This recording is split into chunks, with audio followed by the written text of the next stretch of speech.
The showdown that was delayed by a snowstorm and the subsequent changes in Yunlang will be late, but it will never be absent and will eventually come. However, this showdown is no longer against the Crown Prince of Yunlang, but a letter written by the new Emperor of Yunlang and sent to Prince Xuxiani. And it will be a showdown under the bright sun on another day, before Su Rao and the others can make a move.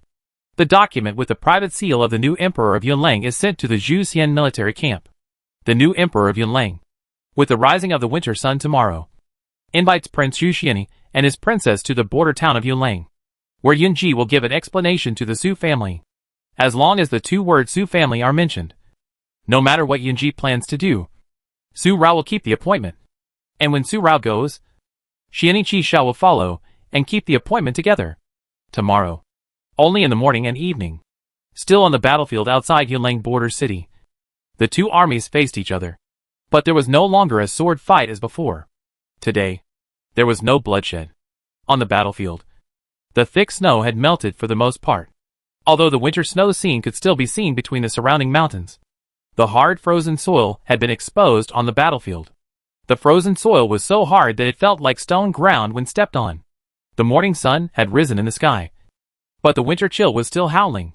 The cold wind was biting and brushed across the cheeks, and it felt like a blade was slashing across the cheeks. The cold and stinging feeling made the skin dry. Under the city wall, on the tall horses, Xian Qi Shao and Su Rao stood side by side, both looking up at the city. The king was a hero, and the general's daughter was a tiger girl. The golden helmet and silver armor. The man was talented, and the woman was beautiful. Such a perfect match. It was indeed a pair of people. My prince and princess have been invited. I wonder what the emperor means by doing this. Moing opened his mouth to speak, and take out the document that Yunji sent yesterday. What does Emperor Yun mean by this? On the city wall, between the towers, there was a figure in the moonlight. He was the only one standing there. The cold wind blew. His clothes fluttered, and he was as graceful as a startled wild goose. He wore a cloak to keep warm, but his frail figure made it feel that if he was not careful, he would be taken away by the biting cold wind and fly to the fairyland between the towers.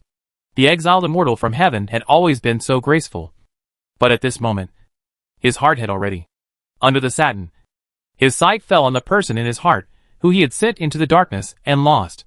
His inner self was as bright as obsidian, and it was dazzling only for this person, emitting such light, illuminating his world, and creating colorful colors in the vastness.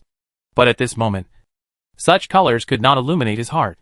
This heart that belonged only to Yunji, a heart that was originally bright, was clouded by another him. The self that frightened him more than Han Machin. Even at such a distance of several feet, he could feel the darkness in her heart.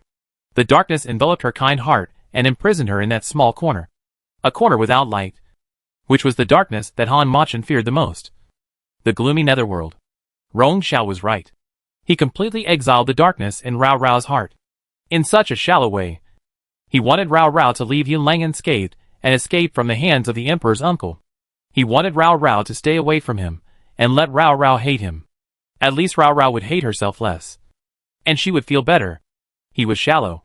How could he be so confused? Rao Rao would hate him, but she would only hate herself more. Even when she knew the truth later, the jade fingers under the Yuwa cloak were sweating coldly between the palms, and the sweat stains were sticky. The hands and feet felt even colder, and the coldness was numb. Cough. Cough, cough, cough.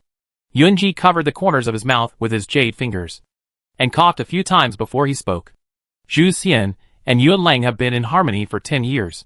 When the war broke out, only the people suffered.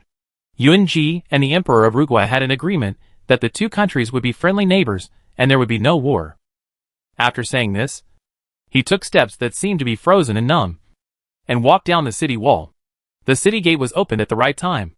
The people who came out, the rough boy and the disguised Su Er and Su Han actually escorted Yao Yeding and Yun Murwei to appear. Behind them, the generals of Yun Murwei's faction were also captured. Their hands and feet were tied, and they were taken to the battlefield, just like what Yao Yeding did to those women and children at that time. Now it all fell on them. Karma. Last night, when the moon was high in the sky, there was a commotion in the Yunlang army camp. The general, who was guarded by the prince's personal soldiers, was mocked and ridiculed by a general under the prince. Without the Su family's Yunlang army, Do you still think it will be the Yunlang army of the past? High and mighty. Now it is just relying on them. And dares to be so arrogant. The general could tolerate being punished. But he could not tolerate his Yunlang army being humiliated like this. He beat up the generals and personal soldiers under the prince and ran away. Yun Murui, Yao Yeting and others got the news and just mobilized soldiers to capture the general to prevent internal changes in the Yunlang army. The rough boy suddenly went around from the back to Yun Murui's main tent. He also ran away from the military prison. As soon as he appeared, he picked up his big hammer and smashed it. One of his soldiers even challenged the prince on his own. His martial arts were so superb that he was a brave and skilled general. The Yunlang military camp was ablaze with fire, and the civil strife was aroused. However, just as the Yunlang army and the prince's soldiers were fighting, the Yuhua carriage of Prince Jiyue appeared outside the military camp, and the civil strife did not break out completely. Prince Yunji arrived and brought the dying will of Emperor Yu. When he heard that Queen Yao had poisoned Emperor Yu, Yun Murui's first reaction was to never believe it. And Yao Yeting and a group of Yun Murui's trusted generals did not believe it even more. With Prime Minister Yao's mind, he would never do such a stupid thing that would bring about his own destruction. And the prince was in a good position.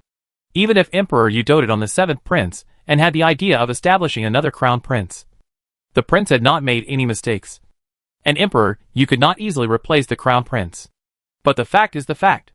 Emperor Yu died of poisoning. The poison was found in the room of a maid in Queen Yao's palace. The maid confessed under torture. Now, Prince Jiyue came to take the will of Emperor Yu and took back the position of general of Yunlang army. The new emperor of Yunlang led the army in person, and the royal golden guards accompanied him to protect him. If the prince wanted to resist, he would be executed on the spot for treason. If your highness has any doubts, after the war is over and you return to Langjing, Yunji will give you time to ask the queen in person. Your highness is smart and sensible, so don't make a mistake now. Prince Jiyue said this again, persuading Yun Murui and others not to add unnecessary resistance and increase casualties. The general of Yunlang army and the rough boy's prison break and injury had already caught Yun Murui and others off guard, and Prince Jiyue appeared at such a coincidence. Yun Murui knew in a moment that this must be a secret alliance between the Yunlang army and Prince Jiyue. But he knew it in his heart. But he could not do anything. If he resisted, then his mother's crime would be completely confirmed, and he would be charged with treason. If he did not want to be accused of treason, he had to give up resistance. And if they did not give up resistance, their own troops were already damaged in the last battle with Zhu Siam, and they were no match for the Yunlang army. Moreover, Zhu Siam was eyeing them outside the city. If Zhu Siam knew what happened in the city at this time, after thinking it over again and again, Yun Murui had to choose to give up resistance first. One was to preserve strength and wait for an opportunity to act, and the other was for the stability of Yunlang border city. As for this moment, why were they taken to this battlefield like this? The crown prince and prime minister of our country, in order to seize military power, did not hesitate to frame the Su family, causing the Su family to be unjustly exterminated. This is immoral. And now they use despicable means to use innocent people as shields. This is inhumane. Such an immoral and inhumane monarch should be punished by military law today. Yunling opened his mouth and said these words to Su Rao and others. These words were from the words of the Jiyue prince. The Jiyue prince, who has always been calm and bright, is decisive in killing at this moment. He is indeed the king and emperor of a country. And Yunling's words and actions are what he said in his letter to the Su family. Yao Yeting and Yun Murui, who were tied up and bound. Hearing Yunling's words, Yao Yeting struggled hard, but his mouth was blocked and his shoulders were held tightly by the rough guy, making it difficult for him to move. Now he was just a fish on a steaming board, waiting to be slaughtered. Yun Murui, although he was also held by Su heir and was even in danger of death, did not struggle. The prince's dignity was not damaged at all because of his current embarrassment. He was very calm, but his calmness concealed his uneasy heart at the moment, which was shocked by the words. Last night, after Yun Murui gave up resistance and was brought to the tent by Su heir, Yunji said to him again, a ruler must have the capacity to tolerate others and the wisdom to recognize people. If he wants to be a wise ruler, he must also have benevolence, righteousness and morality. He should know what it means to humble himself and accept advice, to appoint virtuous people and capable people, to be respectful, frugal and generous, and to love the people. It should be known that a country will prosper if it appoints virtuous people and capable people, and it will decline if it abandons virtuous people and focuses on itself. It should also be known that water can carry a boat, but it can also overturn it. Gains and losses all depend on the people's hearts. Only when the people's hearts are in favor can we be like the people. The prince is smart and wise, but he also made a mistake. It was unwise to listen to Prime Minister Yao. The fact that the Su family controls the Yunlang army does make the king wary. But the Su family is loyal, and Yunlang must not lose an arm. Now the prince cuts off one of his arms, which is equivalent to destroying the city wall. The prince should ask himself, if there is no Su family to protect Yunlang, Yunlang can be safe. And it may have captured the great Qin imperial city 10 years ago, and it may have been the only country for many years. If the Su family has ulterior motives, how can you easily get rid of it? Yunji's 2 words shocked Yunmuru's heart, and all his thoughts disappeared at once. He suddenly understood why Yunlang Jun did not obey him, and why they were framed like this. Because the crown prince had a narrow mind. Yunlingji's words, apart from the reactions of Yao Yeding and Yunmuru, how other people on their side reacted. Let's not talk about it for now. Let's talk about Zhu Xian. Yunji's explanation to the Su family. Su Rao was indifferent, and her pair of peach blossom eyes. When she saw Yunji again, her heart was only icy. The soft hand holding the reins, the pink and white color of the fingertips. I don't know if it's because of the cold winter, or because of the excessive force of holding the reins. That's why such a color appears. In such a cold winter, she didn't wear warm gloves, but let the cold chill her limbs. The cold and tender hands, abruptly, were wrapped by a thick big hand. Arao. Yunling's words. Su Rao didn't respond. Xian Ichi Shao looked at him for a breath, made such a move, and called Su Rao's nickname so intimately, and there was only Su Rao in his cold eyes. Yun Huang explained this method. If Arao doesn't want to, the thick palm, with thick calluses that Yunji didn't have, held her hand like this, stopping the cold wind from continuing to chill her fingers, and gradually warmed up. Su Rao looked at Xian Ichi Shao. Then her eyebrows moved, and then she made a move, holding Xian Ichi Shao's hand with her backhand, and even interlocked her fingers with him. On this tall iron cavalry, the two stood side by side, interlocking their fingers. A couple who love each other. A Shao. Since Emperor Yu wants to give me an explanation for the Su family, then I will see how far he can go. The same intimate name. Just looked at Yunji, opening her mouth. The Emperor Yu wants to use these 2 people to appease my hatred and quell the war. But my Su family has been wronged, and it is too easy to deal with such a perfunctory matter with only a few people. Why don't you hang the heads of Yunyu and yourself on the wall behind you? And perhaps I will consider withdrawing the troops. The coldness of this voice is only filled with deep hatred that corrodes the bones, without a trace of past friendship. She wants him to die. I want Yunji's head. This voice whispered. The interlocked 10 fingers, in the eyes of the Yuhua man, only pierced his eyes and hurt. Even with the satin covering, it still hurt the inner pupils. All this was what he wanted. But when he really saw it, he realized that this kind of pain was more painful than when he first walked out of the darkness and saw the light. The strong light. From the moment he came out of the darkness that had locked him up for 6 years, pierced into his eyes, making them instantly dazzlingly white. So white that he could only see such a colorless color. Then, he could not see anything clearly. Rong Xiao, who did not exist in the first place, hid, and Han Machin appeared. He was sent to Daqing as a hostage in place of his brother. It was not until that day when Han Machin met Rao Rao that he appeared. And he could only appear for a short moment. Yunji's uncle is unlikely to appear in the border town at this moment. If you want Yunji's life, then you can take it yourself. If you can kill Yunji today and hang Yunji's head on the wall behind Yunji, then you can do whatever you want with the rest of the Yun family. No one will stop you from entering Yunlang with your cavalry. Leaving this sentence, Yunji suddenly got on the white horse pulled by Yunling, kicked the horse's belly, and whipped the horse to gallop towards the mountains not far away. He did not bring anyone with him, and he left alone like this, without worrying whether Zhu Xian would take advantage of this moment to suddenly attack the city and directly attack his Yunlang border town. Jiyu, Su Er, who was holding Yun Murui, had seen him from the beginning to this moment, thinking of everything Yunji had told him. His dull eyes under this disguise fell on his daughter, who had the style of his Su family's general on the battlefield, and his breath fluctuated. The figure of Yu Hua had gone far away in just a moment. It became farther and smaller in the sight until it became a white dot. Su Rao looked at it, and her breath suddenly calmed down. After a moment, she let go of Xian Ichi Xiao's hand. Xian Ichi Xiao, if I haven't returned after 2 hours, you will capture this Yulang border town. Take down Yun Mu Rui and hang their heads on the city wall. And Xiaoao Tower will help you enter Danyang and accomplish your business. Leaving this grudge, Su Rao rode her horse to chase after him. She wanted to see what tricks he had. And Xian Ichi Xiao, his pair of cold eyes, fluctuated again, but did not stop Su Rao. He just looked at Su Rao and watched the bright red figure gradually turn into a small dot in his eyes and disappear like this.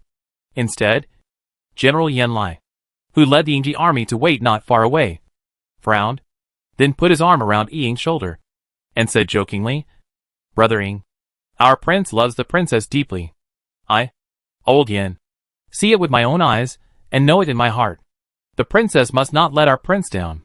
This seems to be just a joke. But General Yan Lai is a man with a delicate mind. How could Ying not understand what he meant by this, and what he was hinting at? He saw the relationship between the young lady and Prince Jiyue. If the young lady let Prince Yi down, let alone whether Prince Yi would agree or not, Prince Yi's Yingji army would not agree first. Our young lady will never do something she regrets. Ying said this with certainty. Since the young lady decided to marry Prince Yi, she would not regret her choice. Xian Ichi Xiao, who was still looking at the direction where Su Rao left, retracted his gaze and turned his head to look at Ying. She does not regret. The morning sun has risen to the sky, which has slightly dispelled the coldness of the winter morning, and the warm sun shines on the earth. On the battlefield, due to the departure of the two protagonists, it was silent for a while, but the two armies were still confronting each other. But there was still no blood, and at this moment, the two people who went to the forest alone, they only had a duel with each other. Personal grudges, a battle, blood-stained snow. Rao Rao, do you really want to see such blood again? Do you really want to? The snow in the forest has not completely disappeared. Yue Hua's figure came here, looking at the person who came with him, and in a moment, he stretched out an arm, and saw a sharp blade passing through his delicate but more white palm. And in an instant, blood dripped down his palm. Drop by drop, the deep red color dripped into the snow, blooming into gorgeous red flowers, instantly dyeing the snow red. Yunji cut his palm like this, just to dye the snow under his feet red. Blood-stained snow, asked Su Rao.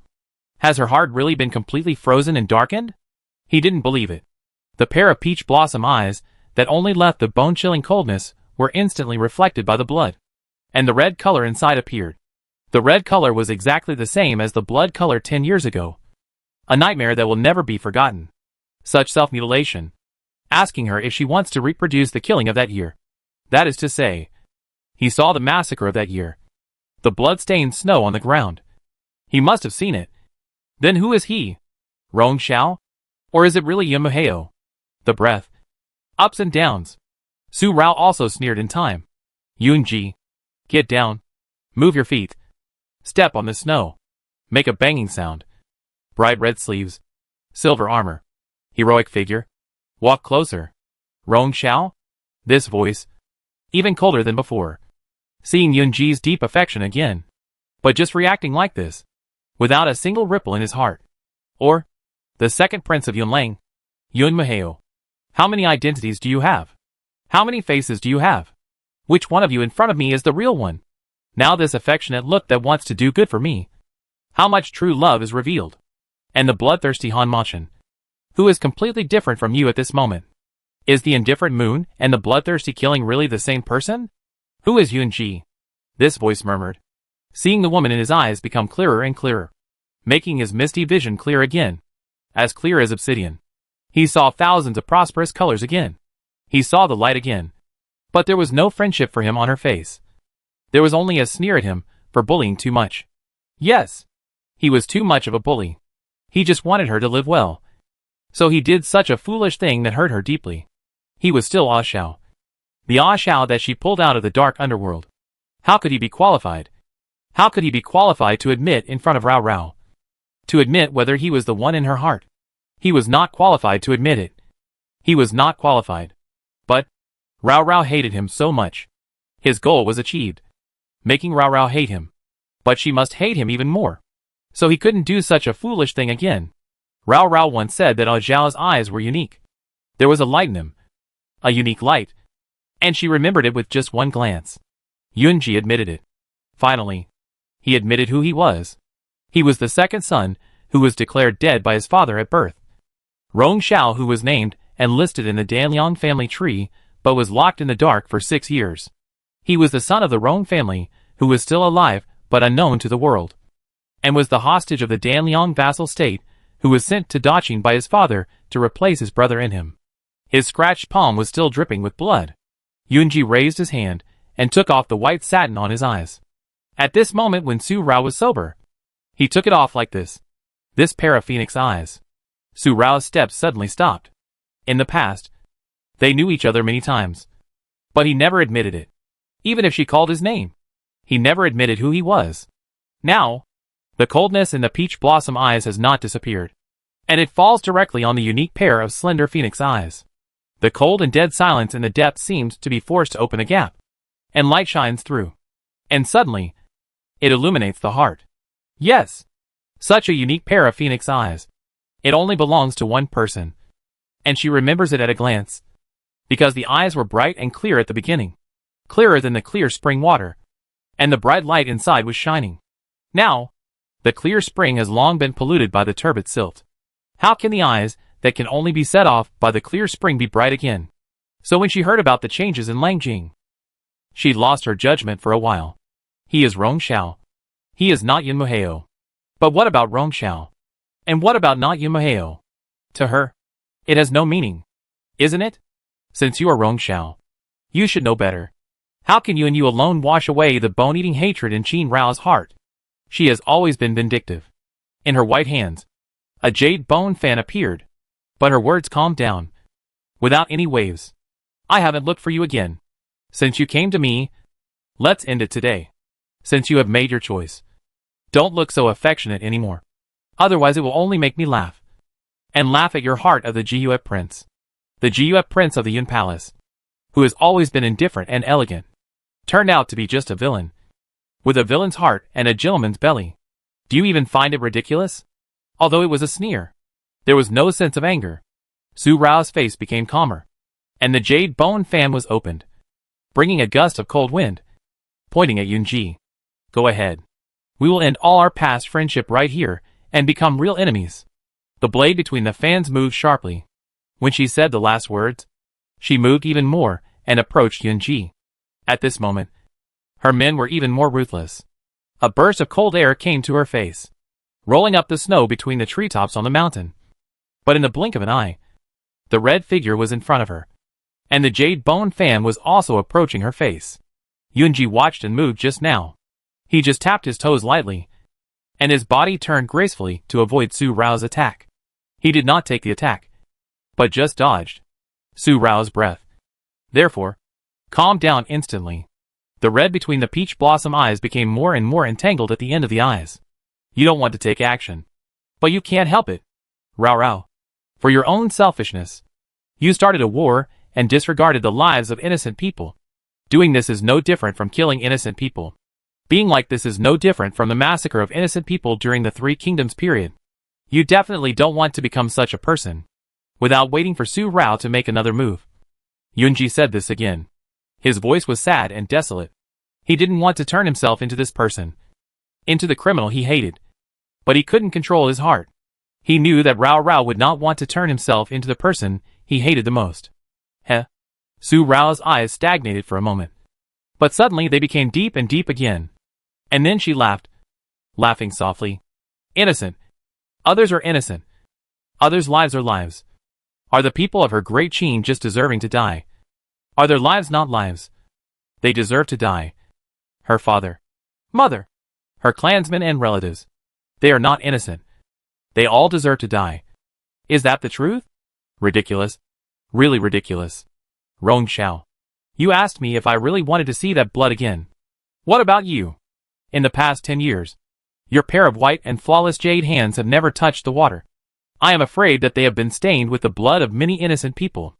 On his face, he just showed sarcasm. And his words were even sharper. The Xiao family was destroyed by the Danliang royal family, and Xiao Mubai's life and death are unknown. But you have the mind to persuade me to be kind here. Are you really thinking about me? Or do you actually want the whole world to be in chaos more than I do? The cold wind howled in the forest. Even when the sun was shining brightly, the warmest hour of the day, it was hard to stop the biting cold wind. In the snowy forest, Yu Hua and Yanhong faced each other, only an arm's length apart. The whistling cold wind swept through, causing each other's sleeves to entangle, and their black hair flew across their faces. For a moment, they blocked each other's sight, and then added something else to their sight. Cough, cough, cough, cough, cough. Suddenly, such violent coughing and panting were repeated in the forest. Yunji's face became paler and weaker in a breath. A mouthful of blood came out of his throat, rusting his mouth. But he was forced to suppress it. The blood inside his abdomen did not spit out, but the bloodthirsty struggle suddenly appeared in his slender phoenix eyes, making him stagger 2 steps unsteadily. He hurriedly supported a dead tree beside him with his jade fingers to avoid falling to the ground. This abnormality was obviously due to Su Rao's words. Han Machin seemed to be about to appear. Yunji seemed to be unable to control his goodwill, and was about to be occupied by Han Machin again, taking the initiative. But in Su Rao's eyes, it was all because she had exposed Yunji's true thoughts. His hatred was no less than hers, which made him so flustered. And for Yunji being so weak, Su Rao was indifferent. She just watched him, watching his face getting paler and paler. It seemed that he would faint in the next moment, and he would fall to the ground and lose consciousness if the wind blew. But the drooping hand, holding the jade bone fan, was so strong that it showed a pale color. Cough, cough, cough, cough. The sound of coughing and panting, until a moon-colored handkerchief covered the bloodless lips, until the closed eyes opened again. It gradually stopped and the breath was smooth. This pair of slender phoenix eyes, open this time, did not have the bloodthirstiness of Han Machin, but the depth emerged from the depths. That depth belongs only to Rong Xiao. The person who came out was not Han Machin, but the real Rong Xiao. When his eyes touched the bright red figure 3 steps away from him, the depth disappeared in an instant. If you don't look closely, it is impossible to find his strange changes at this moment. Rao is right. The side of the phoenix eyes was completely blurred at this moment. So blurred that he couldn't see the person in front of him. The sight touched the misty color again. Not the dark black, but the misty white color that only the blind can see. In Yunji's heart, he knew that Rong Xiao was afraid. He was afraid that Su Rao would know what kind of person he was. So he only came out for this moment and hid himself again. He is the bloodthirsty Han Machin, the scheming Rong Xiao, and the kind of person he hates the most. How dare he appear in front of Qin Rao as his true self? Yunji stood up with his hands on the dead tree, and also picked up the white satin that fell on the ground to cover his eyes. But the Yuhua handkerchief in his hand fell to the ground. The red color on it was piercing red, directly reflected in the pair of peach blossom eyes. And the soft hand holding the jade bone fan became even more pale. And the back of his hand finally burst out with green vines and spread out. Although Su Rao reacted secretly, her face was still calm, and she didn't care about Yunji's weakness. Don't do to others what you don't want others to do to you. From the moment Yunji made the choice, Yunji should have known the result today. Rao's heart to Yunji will never be soft because of who Yunji is. It's just that Yunji closed his eyes and ears, not wanting to think deeply. Now that he has come to this point, he is still deceiving himself. Does Rao still have any softness towards Yunji? Cough. Cough, cough, cough. He coughed twice more, and blood came out from the corners of his mouth again. But he wiped it off quickly. He knew that she was already heartbroken, but he still didn't want her to see him, to see his weak appearance. If you do it, you do it. If you do it wrong, you should pay the price for it. Another voice. Although his vision was already blurred, he still tried to see clearly, to see the figure of Rao that had already been lingering inside. Yes, if you do it, you do it. If you do it wrong, you should pay the price for it. He said this again, and although his vision was already blurred, he still tried hard to see clearly, to see the figure of Rao that had already been lingering inside. Yes, if you do it, you do it. If you do it wrong, you do it wrong. That's when she said something. Su Rao's hand holding the jade fan loosened suddenly, and the green vines on the back of her hand gradually disappeared. This war will not stop. I have endured enough and have hidden enough. I want to let the Siamese cavalry step into Langjing. I want to make the snow in the Langjing Imperial City this year as red as it was back then. I want to use the entire Yin family to pay tribute to my blood parents and Su Rao's family. I want to hang all your heads on the tower of the Imperial City. I want the three kingdoms to pay the price for what they did back then. As cold as ice. The bone-eating hatred did not diminish at all. Turning around, Su Rao strode away, leaving resolutely. What you want to protect, I will destroy. What you want to destroy, I will destroy anyway. It depends on who is better. He climbed onto the horse, kicking the horse's belly. The sound of horse hooves stomped, and the snow on the ground flew up again. Su Rao went back first. As for Yuan Ji's condition, whether he would faint due to his weak body, whether he would get into trouble because he couldn't hold on, Su Rao didn't care. Whether he lived or died was his own business. And she didn't care at the moment. The bright red figure left in a breath. Puff. The moonlit figure just spit out the blood that was suppressed in his abdomen. There was no pain on his face. He just raised his hand to press his necrotic heart and squeezed his palm. The injured palm oozed blood again, soaking his clothes at the heart, leaving a deep red mark. Alas! This sight suddenly appeared, and two people came from the woods in the distance. Why don't you tell Raoer that the Su family is not dead? Everything you did, in addition to making Raoer willing to leave, also allows my old Su family to evacuate Langjing safely. The person who spoke had a steady pace, was vigorous, and was still strong. The other person, who supported the old man, was gentle and elegant, and a gentleman was warm and comfortable. If you want to save the entire Su family under the Emperor's watch, how can you make the Emperor relax his vigilance and let the Su family escape unscathed if you don't do it absolutely safely? Touching his iconic beard, General Su was supported by Su San and walked to Yuan Ji's side. Although he was full of energy, the slight paleness on his face showed some of the side effects of taking the medicine.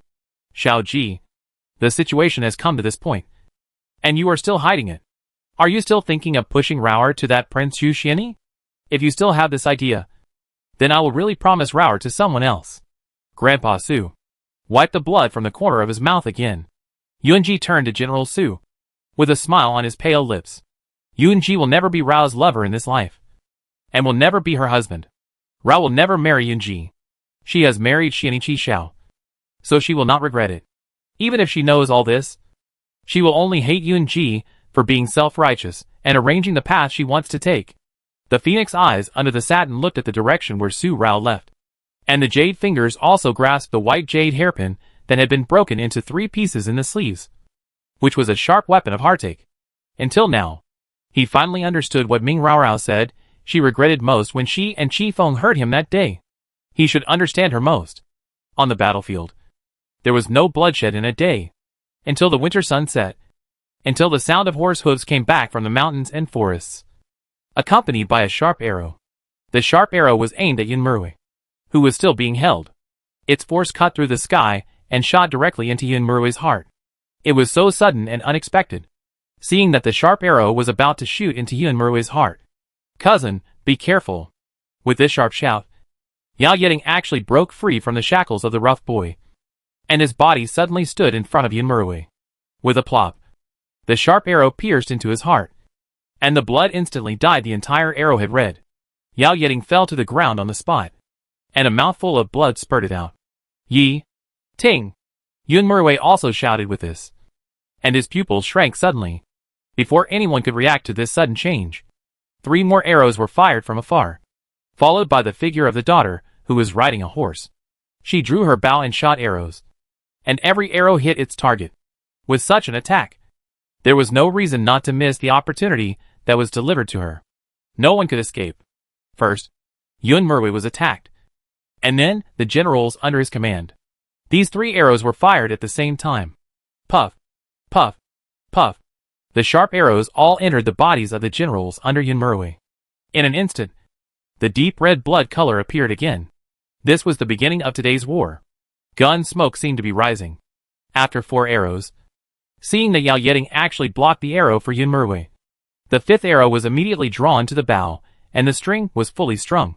And once again, it was aimed at Yun Murui's direction. And she also arrived on the battlefield. The horse was as fast as the wind, coming to Ju Xian. Seeing this, Xian Qishao also rode his horse to Su Rao's side. The Yingji army behind him was also ready to go, waiting for the order from their prince and princess.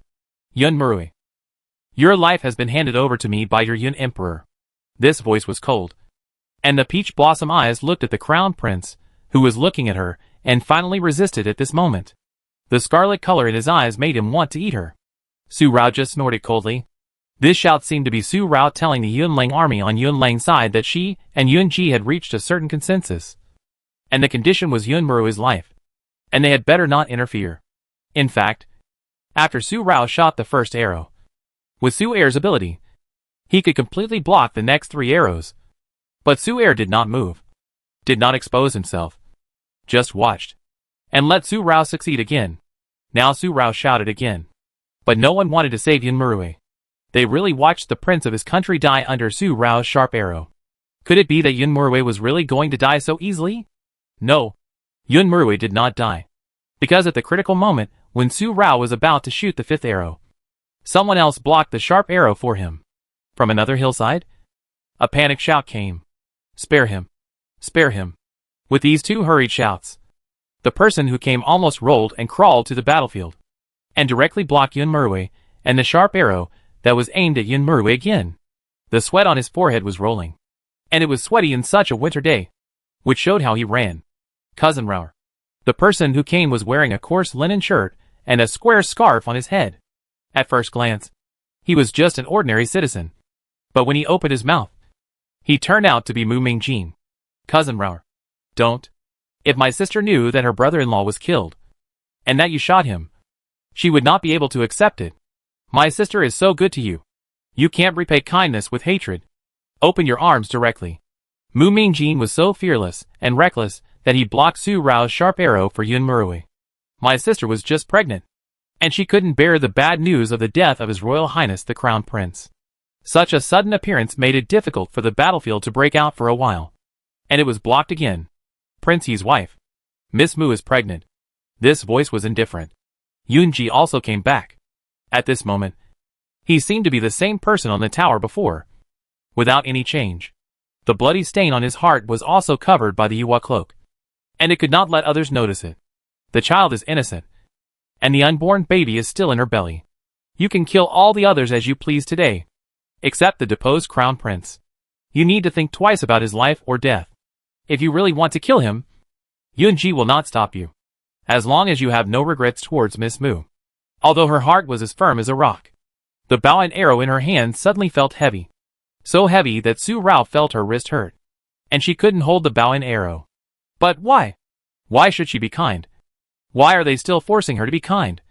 Why do they think she will be kind? Why? Why do they think she will be kind? She won't.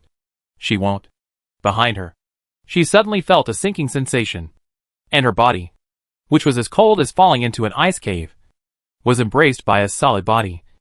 And the bow and arrow in her hand was also held by that person together with her frozen stiff hand. And the sharp arrow shot straight out, so close to the opposite side. Its force was so strong. Su Rao turned her head and looked at the person behind her who was making such a presumptuous decision for her. Arao is my princess. You can do anything without any worries. I will support you behind you. No one can influence Arao's choice. The beating sound seemed to want to break the heart. Not emotionally, but touched the heart. At this moment, the sharp arrow also brushed past Mu Mingjin and shot directly at Yun Murui. It did not reach the heart, but penetrated from his shoulder blade, injuring the shoulder, not killing him, but it would take away half of his life. Yun Wang, as you said today, I will temporarily stop the battle on behalf of my wife. As for whether the Xians and Yulang will fight or make peace, if my wife agrees, if she is willing, I don't mind sitting down and talking with you. Today, I will withdraw my troops and leave. Kicking the horse's belly, Xian Qishao and Su Rao rode on the same horse. Although they withdrew their troops, they set up camp not far away. Su Rao disagreed, and the camp and tents were not withdrawn for a day. This decisive battle ended with Xian Qishao's words. The prince's faction was eliminated in this way. Huh? With this breath, Su Er watched Su Rao being taken away, and seeing that Yun Ji had no feeling on his face, he pursed his lips and squatted down to check Yun Murui's wound. His right arm was disabled by an arrow, and he was afraid that he could no longer hold a sword, which was equivalent to half of his martial arts being disabled. And he was already disabled. Mu Mingjin then hurried over. The rough boy also ordered people to clean up the mess at the city gate. Only Yunji walked straight into the border town. A smile appeared on his face. A smile that only Prince Ji could have. Elegant and indifferent. With someone like that protecting Rao Rao, he could leave with peace of mind. Wait for the next life. The smile on his face slowly faded, and a sense of desolation suddenly emerged around him. Desolate, and even more sad. There is no next life. There will be no agreed next life. Grandfather, don't we go and take my little sister home? Didn't you say that you knew my little sister was not Rao? But you have already regarded my little sister as another granddaughter. Since she is your granddaughter, shouldn't we take my little sister back and reunite as a family? General Su and Su San, who did not appear, stood over there and saw everything just now. Alas! Another sigh. General Su stroked his beard with his hand, his face solemn. Wait a little longer. Wait until the war in the border town is over, and then take Rao home and go back safely. Wait until the war is over, and the hatred in the precious granddaughter's heart disappears. Then she can go home and be his daughter of the Su family again.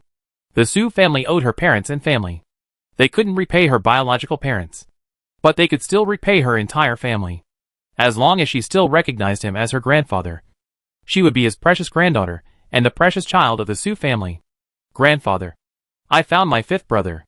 With this voice, the young warrior, calm and mature, Suda also came out of the forest. Miss Su, Big Brother asked you to go to Gobi Pass as soon as possible. After Su Rao and Xian Ichi Xiao returned to the Juxian military camp. Before Su Rao could say anything about Xian Ichi Xiao's decision for her, Su brought Jin Chao's subordinate, the third brother, to see Su Rao. Su Rao then knew why Mu Mingjin appeared on the battlefield so abruptly. He came to the battlefield with the third brother to find Su Rao. The third brother came to tell Su Rao that they had found Su Wu, and now he was in a Gobi Pass. Jin Chao sent him to invite Su Rao to come. This matter has to start from the day when Su Rao received the last news from Su Wu. In fact, on that day, Su Rao guessed whether Su Wu would come after knowing that she was in Juxian. In fact, at that time, Su Wu and Mu Mingjin rushed to Juxian to find Su Rao. The two disguised themselves along the way. After entering Juxian, they followed the merchant caravan between Yuelang and Juxian and headed for Juxian. However, the two had not yet arrived in Juxian and had not seen Su Rao. The war between Juxian and Yuelang broke out, and they could not see Su Rao for a while. Later, they learned that Su Rao had married herself to Xianichi Xiao. So she married someone casually. Su Wu was furious. Su Wu, a son of the Su family, was funny, but his mind was not weak at all. He was also smart. Moreover, Su Wu and Su Rao were siblings. So how could he not understand Su Rao? As long as he thought about it a little, he would understand why Su Rao married Xianichi Xiao. And it must be to get help from Juxian. Su Rao sacrificed her entire second half of her life to avenge his Su family. Su Wu felt distressed, but even angrier. She was angry at her younger sister for her reckless behavior. So she did not reveal her identity to meet Su Rao. Instead, she and Mu Mingjin followed the Siamese army all the way to the border. He had thought that after arriving at Juxian border state, he would find an opportunity to meet Su Rao in private. But he didn't expect that Su Rao and Xianichi Xiao actually ate and lived together in the Juxian military camp. And Su Wu couldn't find a chance to meet Su Rao alone. As for why he appeared in Gobi Pass in the end, we have to talk about another person. Yun Muyue. Su Wu and Mu Mingjin hadn't seen Su Rao yet, but they learned that Yun Muyue had also come to the border city and secretly sneaked into Juxian border state to find them. At the beginning, Mu Mingyu and Mu Mingjin took Su Wu out of the city. Although it was the carriage prepared by Yun Muyue, he did not leave Langjing with Su Wu and Mu Mingjin. Su Wu escaped from prison. Yun Muyue, Su Wu's good buddy, was the most suspected. After Su Wu escaped from prison, people from the prince's faction had been monitoring Yun Muyue's mansion. Moreover, he was the 8th prince and could not leave the imperial city easily. For Su Wu's safety, he could not leave with them. But in the end, Yun Muyue actually followed Yun Murui when he led his army to the border town, hiding among the soldiers. Yun Muyue is the 8th prince of Yunlang. He appeared in Jusian Kingdom so secretly. Now the two countries are at war. If Jusian Kingdom knows his whereabouts, his life will definitely be in danger, and he will be captured. At this moment, Yunmuyue is in Jusian border state, which is extremely dangerous. In addition, the two countries are at war, and the city gates are heavily guarded. It is not easy to leave Jusian border state and return to Yuelang border city. So after thinking about it, Su Wu and Mu Mingjin took Yunmuyue to Gobi Pass first. There was no war in Gobi Pass. The three went to Gobi Pass, but met quicksand in the Gobi Desert. Su Wu was almost swallowed by quicksand to save Yunmuyue and Mu Mingjin. Fortunately, Jin Chao appeared in time to save him, and he did not die here. But Su Wu was still injured. His ankle was scratched by a sharp sandstone. His condition was not good. Jin Chao asked his third brother to come to Su Rao in a hurry. Mu Mingjin and Yunmuyue did not know the relationship between Jin Chao and others and Su Rao. They were worried that Jin Chao's third brother would not be able to invite Su Rao. So Yunmuyue stayed to take care of Su Wu and asked Mu Mingjin to come with his third brother. This is when he saw the scene where Su Rao was about to shoot Yunmuyue. Fifth brother. After listening to what Isu said about what Mu Mingjin told him, and Su Wu in the past few days, Su Rao's heart sank. But in just a breath, he hurriedly walked to the third brother in 2 steps. Is my fifth brother really in Gobi Pass? Fearing that he had heard it wrong, Su Rao still said it again to confirm. The third brother nodded.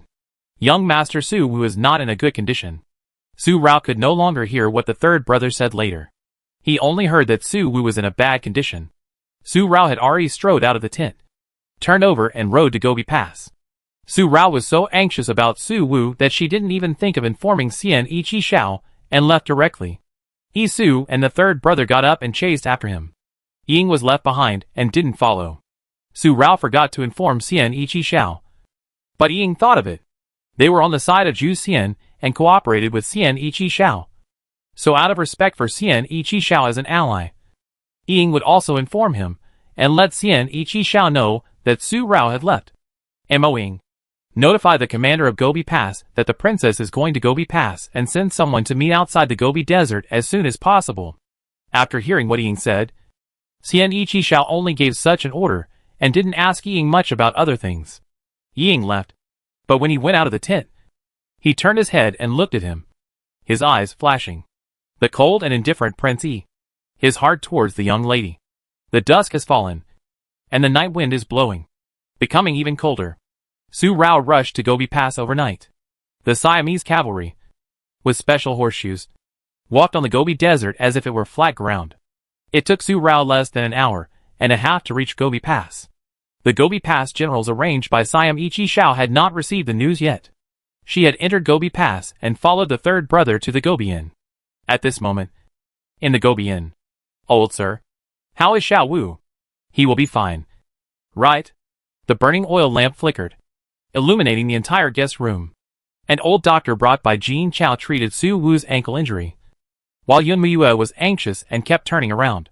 He was also dressed in coarse linen like Mu Mingjin. Looking at this, he did not have the dignity of a royal son at all. Little brother, don't worry. Wait until the doctor takes a look.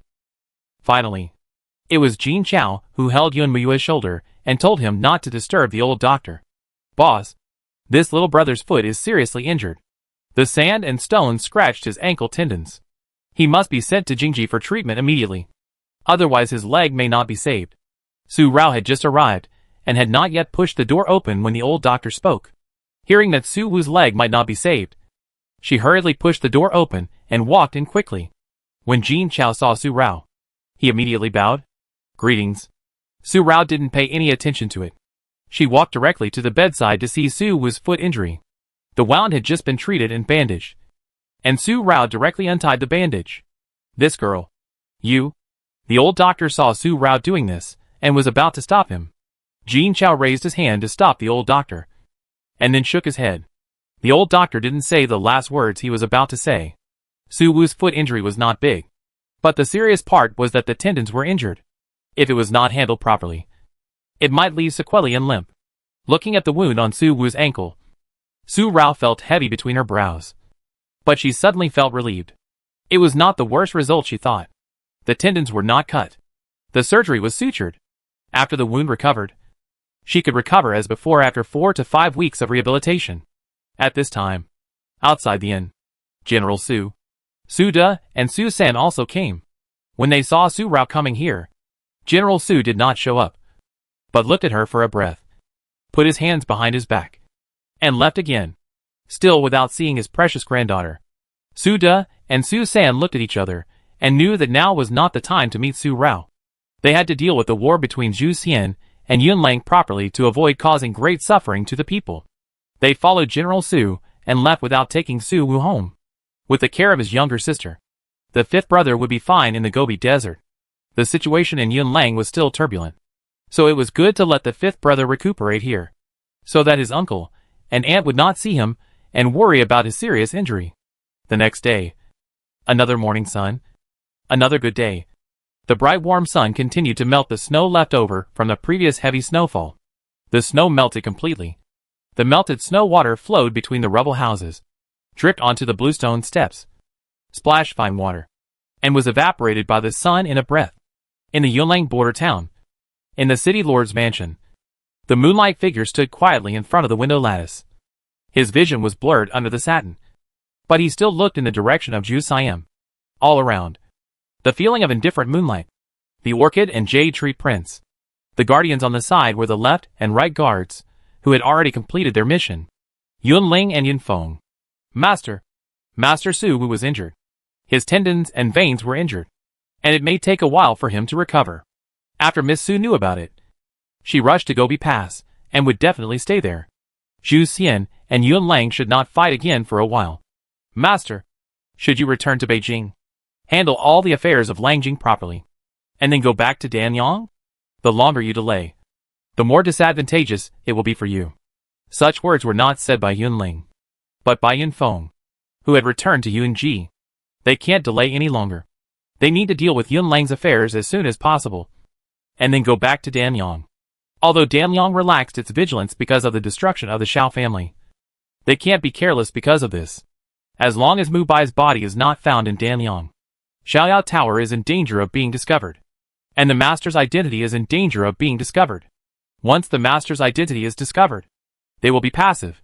And he just received another message that Yunda had some news. Mr. Zhu actually went back to Danyang alone without Yunda. It was Yunda who noticed and followed him, so that Mr. Zhu would not disappear.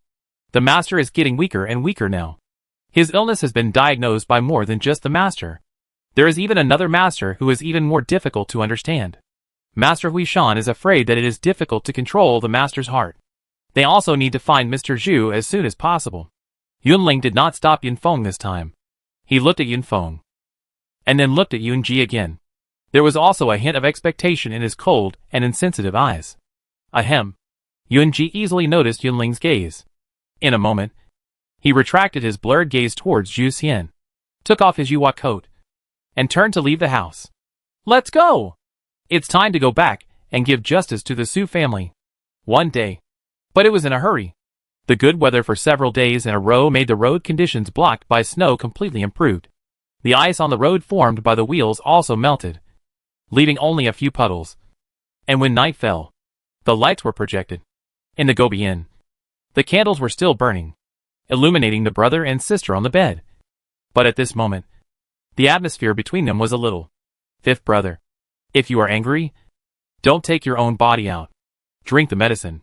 When your legs and feet are better, I will let you vent your anger. You will never fight back or scold me. You can do whatever you want to vent your anger. Okay? Riddy took the medicine bowl, scooped a spoonful of steaming medicine. Su Rao blew it gently, and fed it to Su Wu's mouth. But Su Wu still turned his head away angrily and ignored Su Rao. And he didn't pay attention to what Su Rao said. Fifth brother. Su Rao pursed the corners of her lips, biting the inside of her lips with her pearly teeth, leaving tooth marks, which showed that Su Wu still ignored her, and her bright peach eyes were filled with water. She only has this one brother, and he is finally unwilling to pay attention to her. She really wants to be Su Rao. She really wants to. Fifth brother. I didn't joke about my marriage. I married Xian Ichi Shao because he treated me sincerely. He helped me to rob the execution ground, and he brought me to Zhu Xian and protected me. Marrying him is a decision I made after serious consideration. Although there is indeed a reason why I want to borrow his power. I really want to marry him. I never regret this choice. Seeing that Su Wu still ignored her, Su Rao had to put down the medicine bowl. And Ro Di also gently wiped away the watercolor that had not fallen from the corners of her eyes, leaving a sentence that the medicine would not taste good when it was cold. And then she was ready to get up and leave, so as not to anger Su Wu again. As soon as she took a step, Ro Di was grabbed by a big hand. Who told you to leave? What's the matter?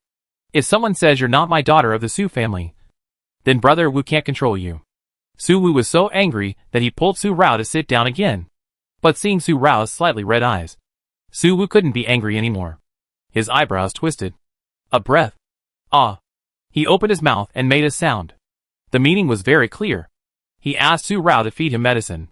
His best skill was Qigong. He couldn't let his feet become lame. Seeing Su Wu's awkward look, Su Rao's mouth corners suddenly curled up, and her peach blossom eyes curved into crescents. She hurriedly picked up the medicine bowl again and fed Su Wu medicine. She blew on each spoonful of medicine for fear that Su Wu would get burned. The person who came in through the gap of the door. Su Rao's words. She didn't regret it. At this moment, she was so happy just because Su Wu had a good face. Such a sweet smile severely hit Xian Yiqixiao's heart. The palms that fell down were slightly curled, and a strong feeling of attachment that could no longer be suppressed arose in the cold eyes, which made the cold color around him disappear in an instant. And the sudden feeling of oppression on his body also weakened. He waited until Su Rao finished feeding Su with the medicine, and then he knocked on the door and disturbed the brother and sister.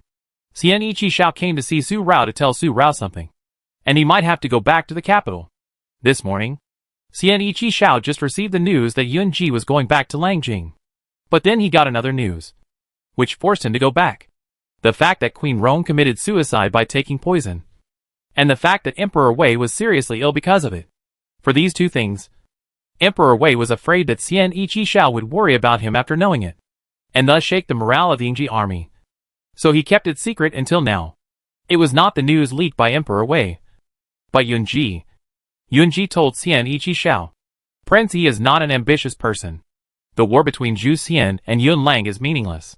Why should we involve innocent people and add more nameless graves? Besides, Mr. Zhu had already said about the illness of Emperor Wei. The poison in Emperor Wei's body has already spread to his lungs. Even if Prince Yi gets the antidote, it may not be of much use. Prince Yi should go back early, so as not to leave regrets in the end and not see his brother for the last time. In Zhu Xian's tent, Yunji came alone, left these two words, and left. As for whether Xian Yiqixiao would believe his words, Yunji did not say anything more. As for Su Rao, Yunji did not say a word, not a word of concern. When Yu Hua was about to leave Xian Yiqixiao's tent, Xian Yiqixiao stopped her and asked, I have always found it difficult to see through Prince Jiyue's mind. Before, I thought that Prince Jiyue did it for the world. But now I know that Prince Jiyue did it for that one person. Since Prince Jiyue is here today, I would like to ask him, will Prince Jiyue regret personally sending the person he loves to me? This voice was cold, and had a heavy feeling that all Siamese people should have. Xian Yiqixiao's phoenix eyes looked at Yun Ji. The stunning Prince Jiyue, the second prince of Yunlang. What kind of person is he? As for Yun Ji's words about the health of the emperor, Xian Yiqixiao did not show any panic. I don't know if he didn't believe it, or if he cared about another person at this moment. The woman in his heart. In the tent, there was a breath of silence, and only two people with completely different temperaments faced each other, until a clear word, with a faint smile. The sound of the empty valley echoes. Prince Yi, you are so lucky. You have never been stained with the blood of the Qin family. Yun Ji left. But Xian Yiqixiao suddenly understood. Then he lifted the curtain of the tent and looked at Yu Hua, who was leaving. His elegance was so noble that it would be a great humiliation to imagine his unpredictable thoughts. But Prince Jiyu is upright and upright. I admire him. I will treat a Rao with my heart. Prince Jiyu can rest assured. However, I dare not agree with Prince Jiyu's behavior at that time. He destroyed the friendship with a Rao by destroying the Su family. It hurts himself, but hurts others more. In a separate room, the couple who had not seen each other for a few days sat for a whole hour until the dusk was completely hidden in the darkness. And then they left the room. Su Rao. No matter whether what Yun Ji said is true or false, and whether what he did is deliberately trying to lure the tiger away from the mountain to lead me away from this border. I must go back. This is the last farewell to Su Rao. In fact, only the 2 words with Yunji in the morning. Xian Shao knew more clearly in his heart that Yunji was definitely not a villain who would use such means to lead him away. Xian Shao. No need to say more. I understand. Since you believe in me, just go back without worry. I am here on the border, and General Yin Lai is guarding the border state. You can go and do your thing without worry. Go back to see Emperor Wei. If you want to enter Danyang, I will help you enter Danyang. This word, especially the last word. Su Rao is sincere at this moment. She really wants to help Xian Shao. Because of Su Wu's appearance, Su Rao's icy heart warmed up again, and she came back to life. And Xian Shao's actions that day touched Su Rao's heart. And the deep brotherly love between Xian Shao and Emperor Wei was rare in the royal family. And for Su Rao, the most important thing is family. Okay. No more than 1 month. Xian Shao nodded, got on the horse, looked at Su Rao, and rushed back to the capital with Mo Ying and a group of Eagle Shadow's secret guards under the cover of night. He did not stay in the Gobi Pass for 1 night, but rushed back to Beijing overnight. The horse's hooves trampled, bringing up water stains on the road, and the figure was far away in a moment. When he was about to leave the Gobi Pass, he stopped the horse and turned his head to look at the Gobi and again. Su Rao. My brother was poisoned. I went to Xiaoyao Tower to ask them to help me find an antidote for my brother.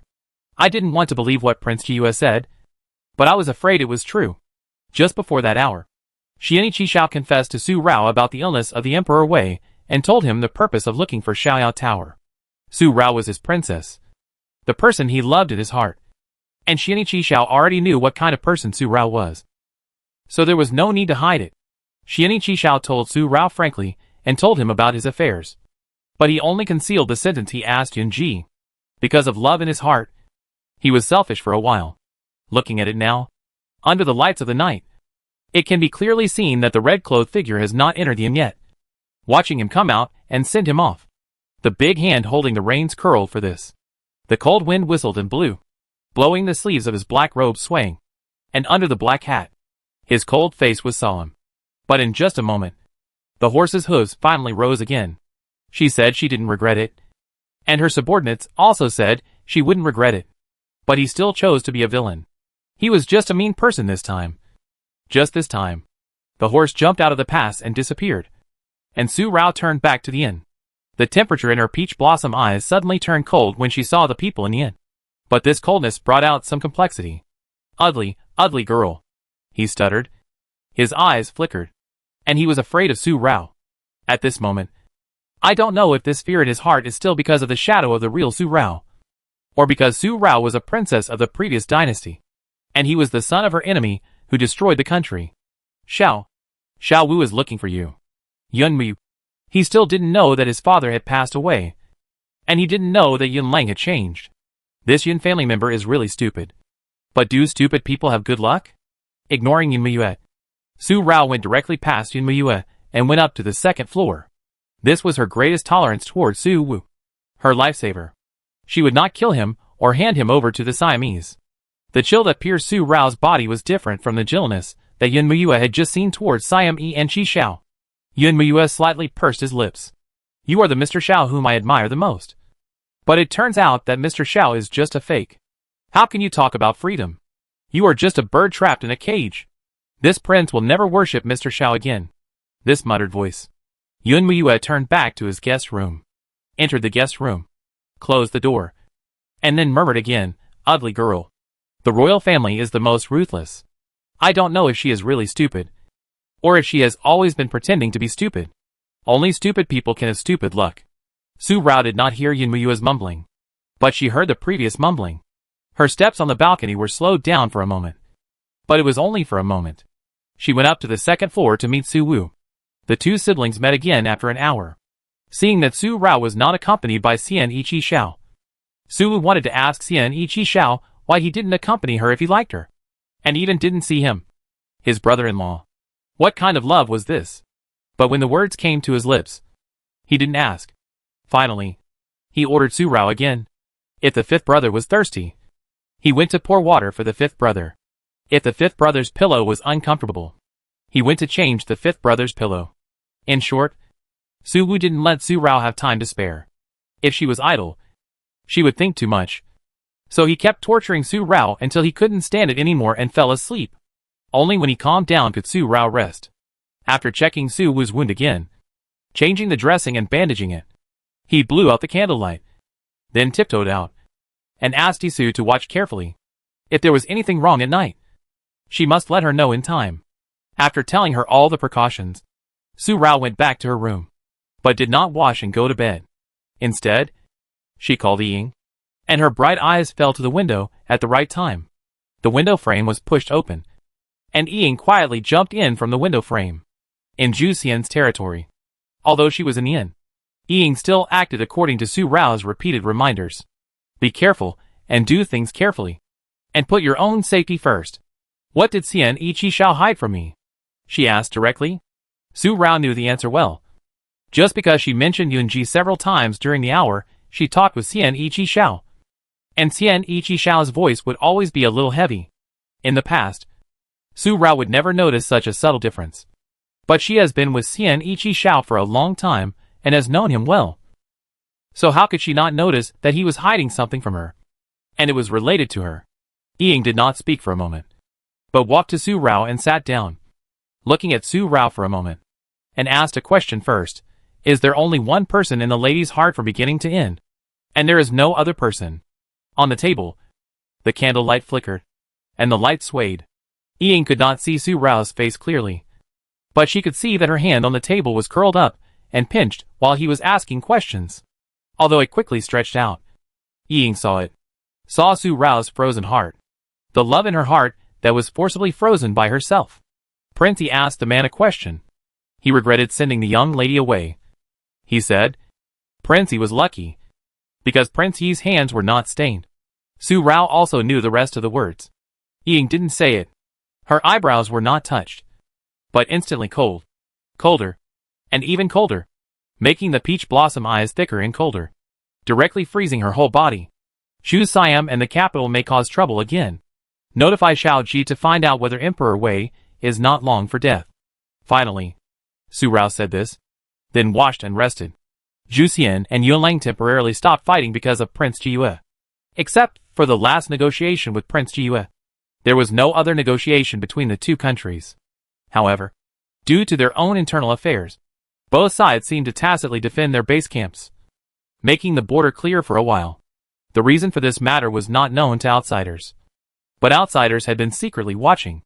Seeing that the war between Zhu Xian and Yunlang stopped in just a short month, the thoughts of the prying people immediately changed. One by one, the pigeons flew away and migrated south in the cold winter. The same magnificent palace, the same palace pillars with flying dragons and fire phoenixes circling, and the same loving couple were in Danliang country. In the Danliang Palace, the Qinzheng Palace, in the inner hall, a loving couple who were praised by the world. The man, for his beloved woman, had only one wife in his life and only 2 sons. Unfortunately, the son died at birth, and the beloved woman was seriously injured and weak. For this reason, the man invited famous doctors and never married a concubine for many years.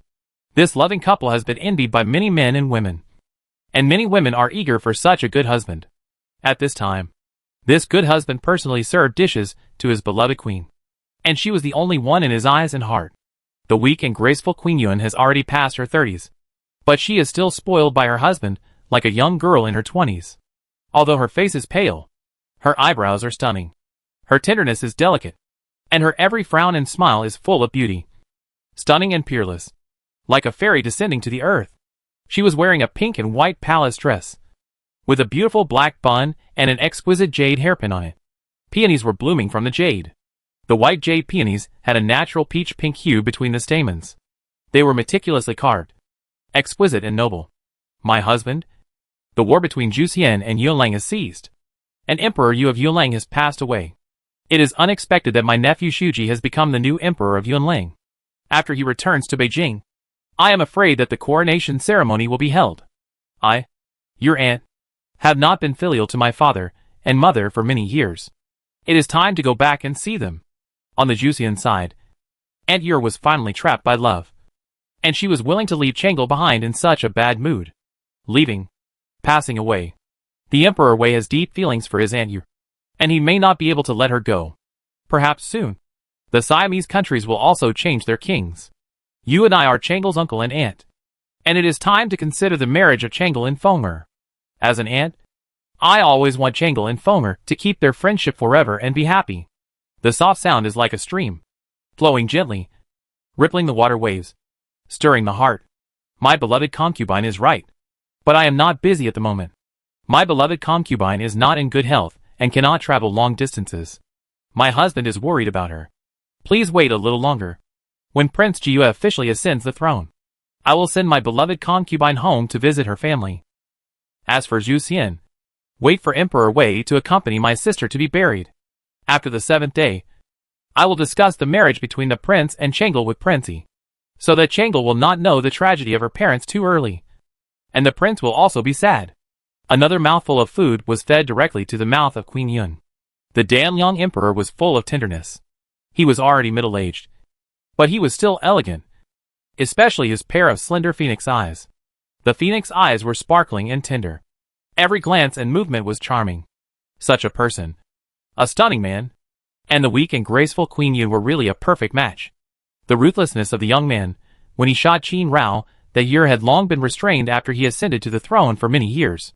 But the cousin of my beloved concubine never thought that he would only be on the throne for such a short year. He was in his prime. What a pity! This sentence seemed to have some deep meaning. The loving couple finished the lunch very comfortably. But when the lunch plates were just removed, their comfortable mood disappeared in an instant. It was just because of a letter from Zhu Xian. The letter said that Xiao Mubai's trace was found. The head of the Xiao family was not dead. But this was not the real reason for the drastic change in the faces of the two people. The drastic change in the faces of the two people was because of another person mentioned in the letter. A woman. Huan Yang. Outside the courtyard where the head of the Xiao family was recuperating, another group of people were found, among whom there was a figure who seemed to be an old acquaintance. She died a long time ago. How could she still be alive? She and Xiao Mubai are together. And the person who has been against us for so many years. Could it be that she is not dead? She is still alive. And she has been taking revenge on us. The weak and graceful Queen Yun. The fairy charm around her body disappeared without a trace in a breath, and grabbed the arm of Emperor Damyang. The horror on her face actually ferociously concealed her stunning appearance. Suddenly, it was felt that this stunning beauty on her face was not harmonious. And it felt very abrupt. This is absolutely impossible. Emperor Damyang shook his head violently, and the restraint around him disappeared for a moment. Back then, I watched that bitch commit suicide with my own eyes, and burned her body to ashes in the fire in the East Palace of the Great Qin. How could she be alive? What about her maid? I threw her into the snake den myself. How could she be alive? Empress Yun said anxiously. Why are you panicking? Emperor Damyang grabbed Empress Yun's wrist, and his strength was so strong that he was no longer the gentle husband a moment ago. That bitch must be dead. She can't be alive. If she was alive, Yun Lang would not have been peaceful for so many years. She must be dead and can't be dead again. If there is really someone alive. The pair of tender phoenix eyes suddenly gave rise to a gloomy feeling, making her stunning expression ferocious. It must be that bastard. He suddenly punched the imperial table with a fist, making a bang. Back then, I searched the Great Qin hostage hall, but couldn't find him.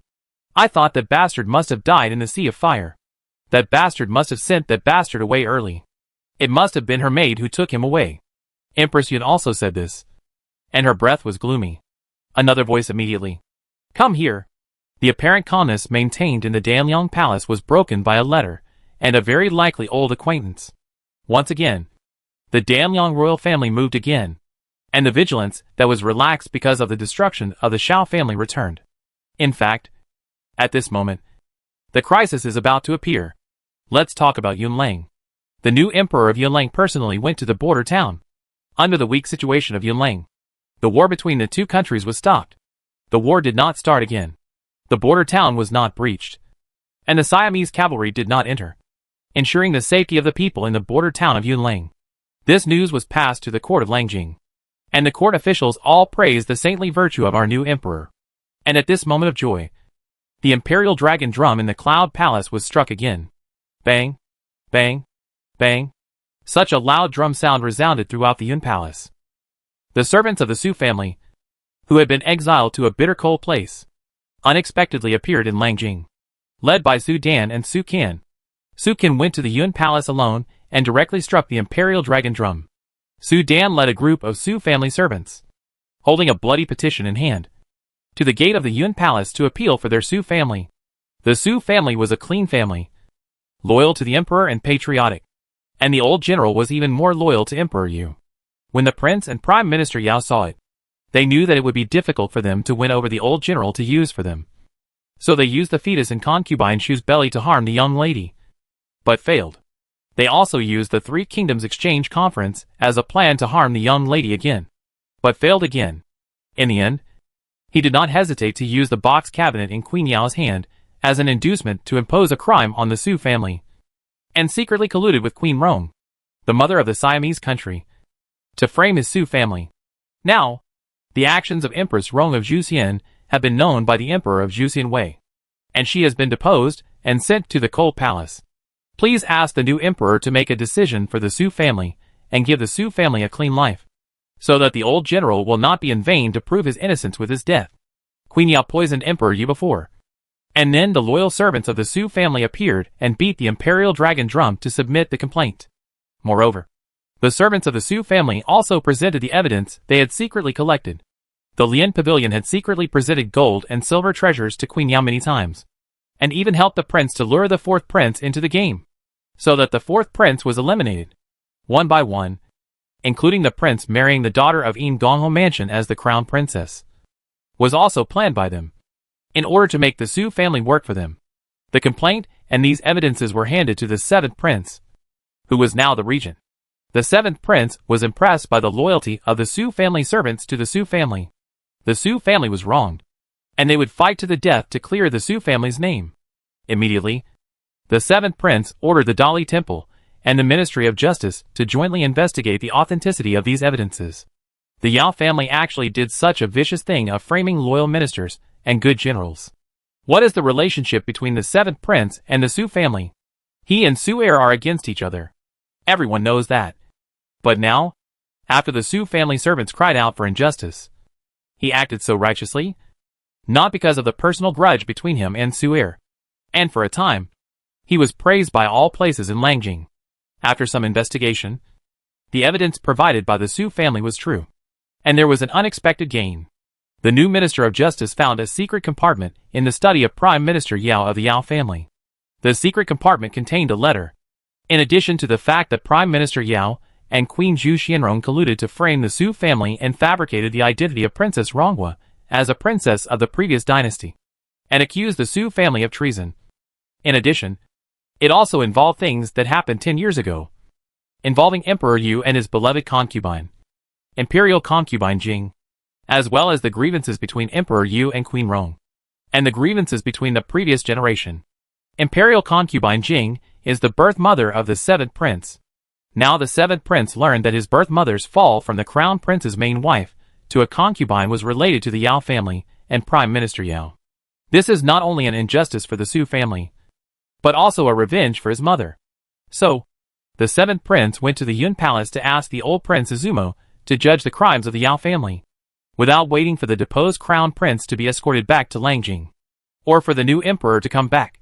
He directly ordered the execution of all the Yao family members who were detained under house arrest in the prime minister's mansion, and even implicated all 9 clans, in order to comfort the spirits of his father and mother in heaven. There was another turmoil in Langjing. The 4 main streets were filled with footsteps. All the relatives of the Yao family were arrested, from the great-grandfather to the great-great-grandson. As long as they were counted as one of the 9 clans, they would not be able to escape. The imperial guards entered the prime minister's residence and took Prime Minister Yao and others to the execution ground. Before that, Queen Yao poisoned Emperor Yu. There was no evidence of Prime Minister Yao's involvement, and the prince was also involved. Although Emperor Yu's last will stated that the Yao family should be executed, Prince Jiyue was kind and generous. He did not want to wrongly accuse anyone, so he gave the Yao family time to try their guilt after the prince was taken back. Now, A bloodbath of several people washed over Kaishiku, covering up the killing at Kaishiku a few months ago. This time, no one broke the prison. And no one dared to break the prison. Even no one pleaded for them. Because the crimes of the Yao family were too numerous to list. The Yao family, who had been noble for several years, ended up like this on the stage of history. Because what they did was more than what the Su family did, which was to harbor the princess of the previous dynasty. Empress Yao poisoned the emperor, and Prime Minister Yao framed loyal ministers and generals. They also consolidated the position of the crown prince, murdered the unborn child of the concubines in the harem, and plotted against the fourth prince. They also colluded with the Rongyu princess of the Danliang vassal state, the current empress Zhu Xianrong, to plot against the late imperial noble consort Jing. All these things, they committed serious crimes. And they didn't even have the opportunity to cry out for injustice. It was another starry night. The bright moon was waning in full. And then full and waning again. A broken moon hung high in the sky, accompanied by countless stars. It was not alone. The light cast by the moonlight led the final winner to the prison of the Ministry of Justice. His son Zhao Shongshu followed behind him, holding a plate in his hand. There were wine pots and cups on the plates. After they arrived at the prison, they finally understood why the two of them came. In the cell where General Su was once in prison, there was another person imprisoned at this moment, with a pale face. Prime Minister Yao, who was beheaded in public, was just like Emperor Yu did to the Su family. The beheading was just a cover. But compared to the entire Su family, the rest of the Yao family were indeed beheaded in public, leaving only Prime Minister Yao, who was secretly imprisoned in the palace prison. That night, General Su did not yield to the temper of his Su family and left in a chic manner, which is admirable. Tonight, the seventh prince has shown great kindness and sent Prime Minister Yao away like this. I hope Prime Minister Yao will not lose his last dignity at the last moment. The cup on the plate was handed to Prime Minister Yao, and Duke Zhao smiled. After all, his Zhao family was the final winner. Prime Minister Yao, dressed in prison clothes, has never looked unkempt, and his gray hair is combed neatly. Although he only has a wooden hairpin to tie his hair, there is not a single messy hair that disturbs his appearance. After hearing what Duke Zhao said, Prime Minister Yao raised his eyes and looked at the cup of poisoned wine in front of him, and the smug smile on Duke Zhao's face. The winner who laughed to the end was exactly the same as when he laughed at Su Hong. Heh. Laughed like this? Prime Minister Yao stood up and patted the grass on his body. Even though he was a prisoner, he would not bend his knees in front of his old enemy. Zhao Wenjian, your face is ridiculous. I didn't lose to you, but to Prince Jiyue, who should be desireless.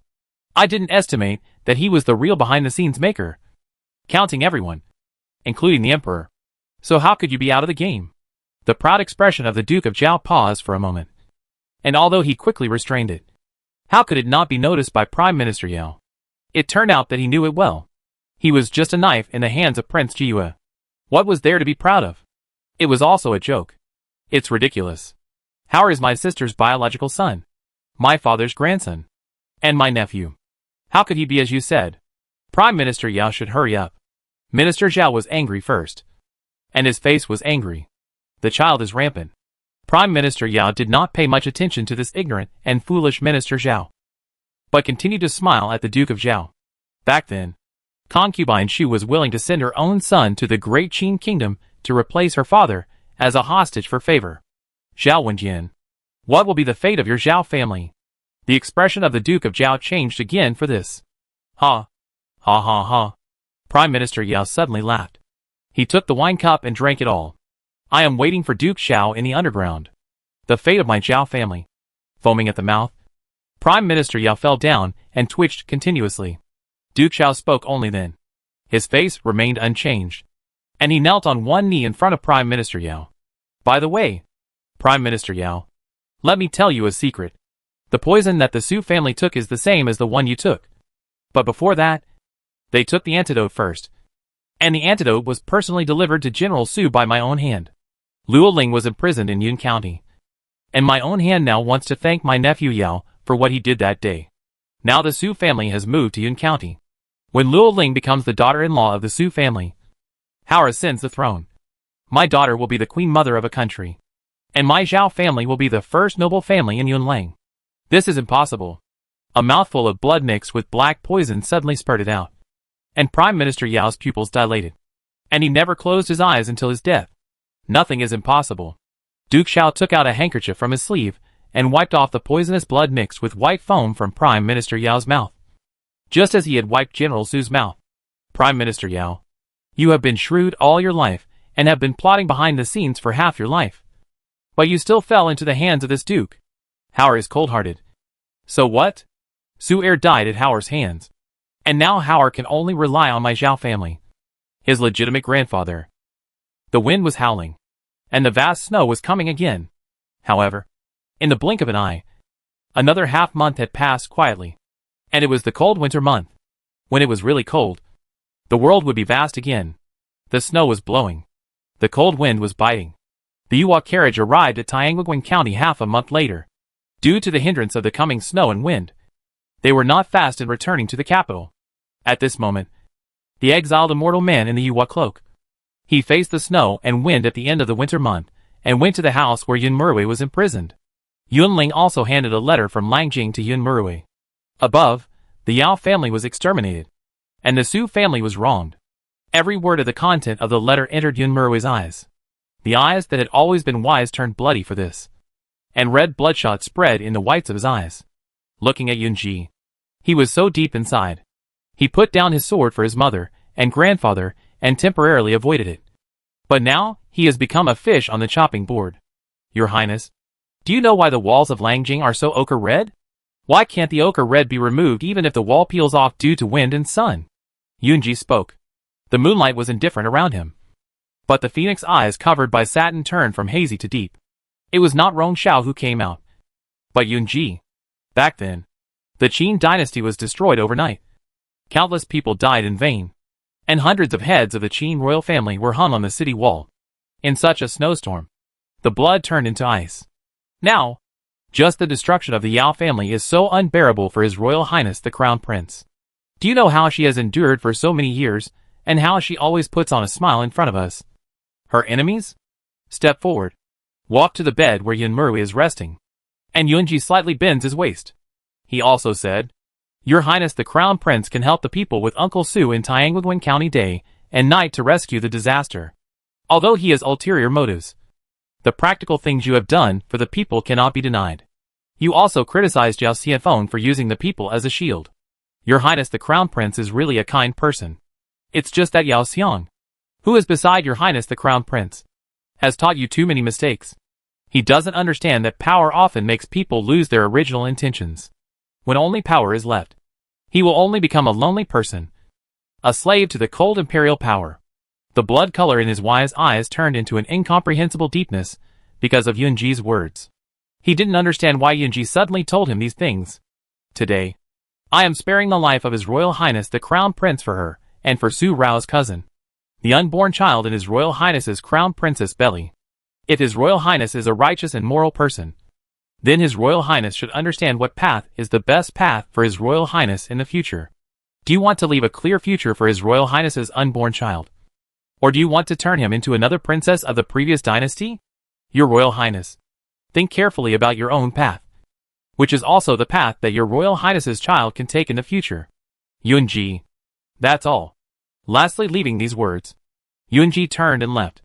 Just as he took a step, second brother. This call was not for the Jiyu prince, who was always respectful, nor was it for his cousin, but for Yun Murui's second brother. They had a brotherly and respectful relationship when they were children.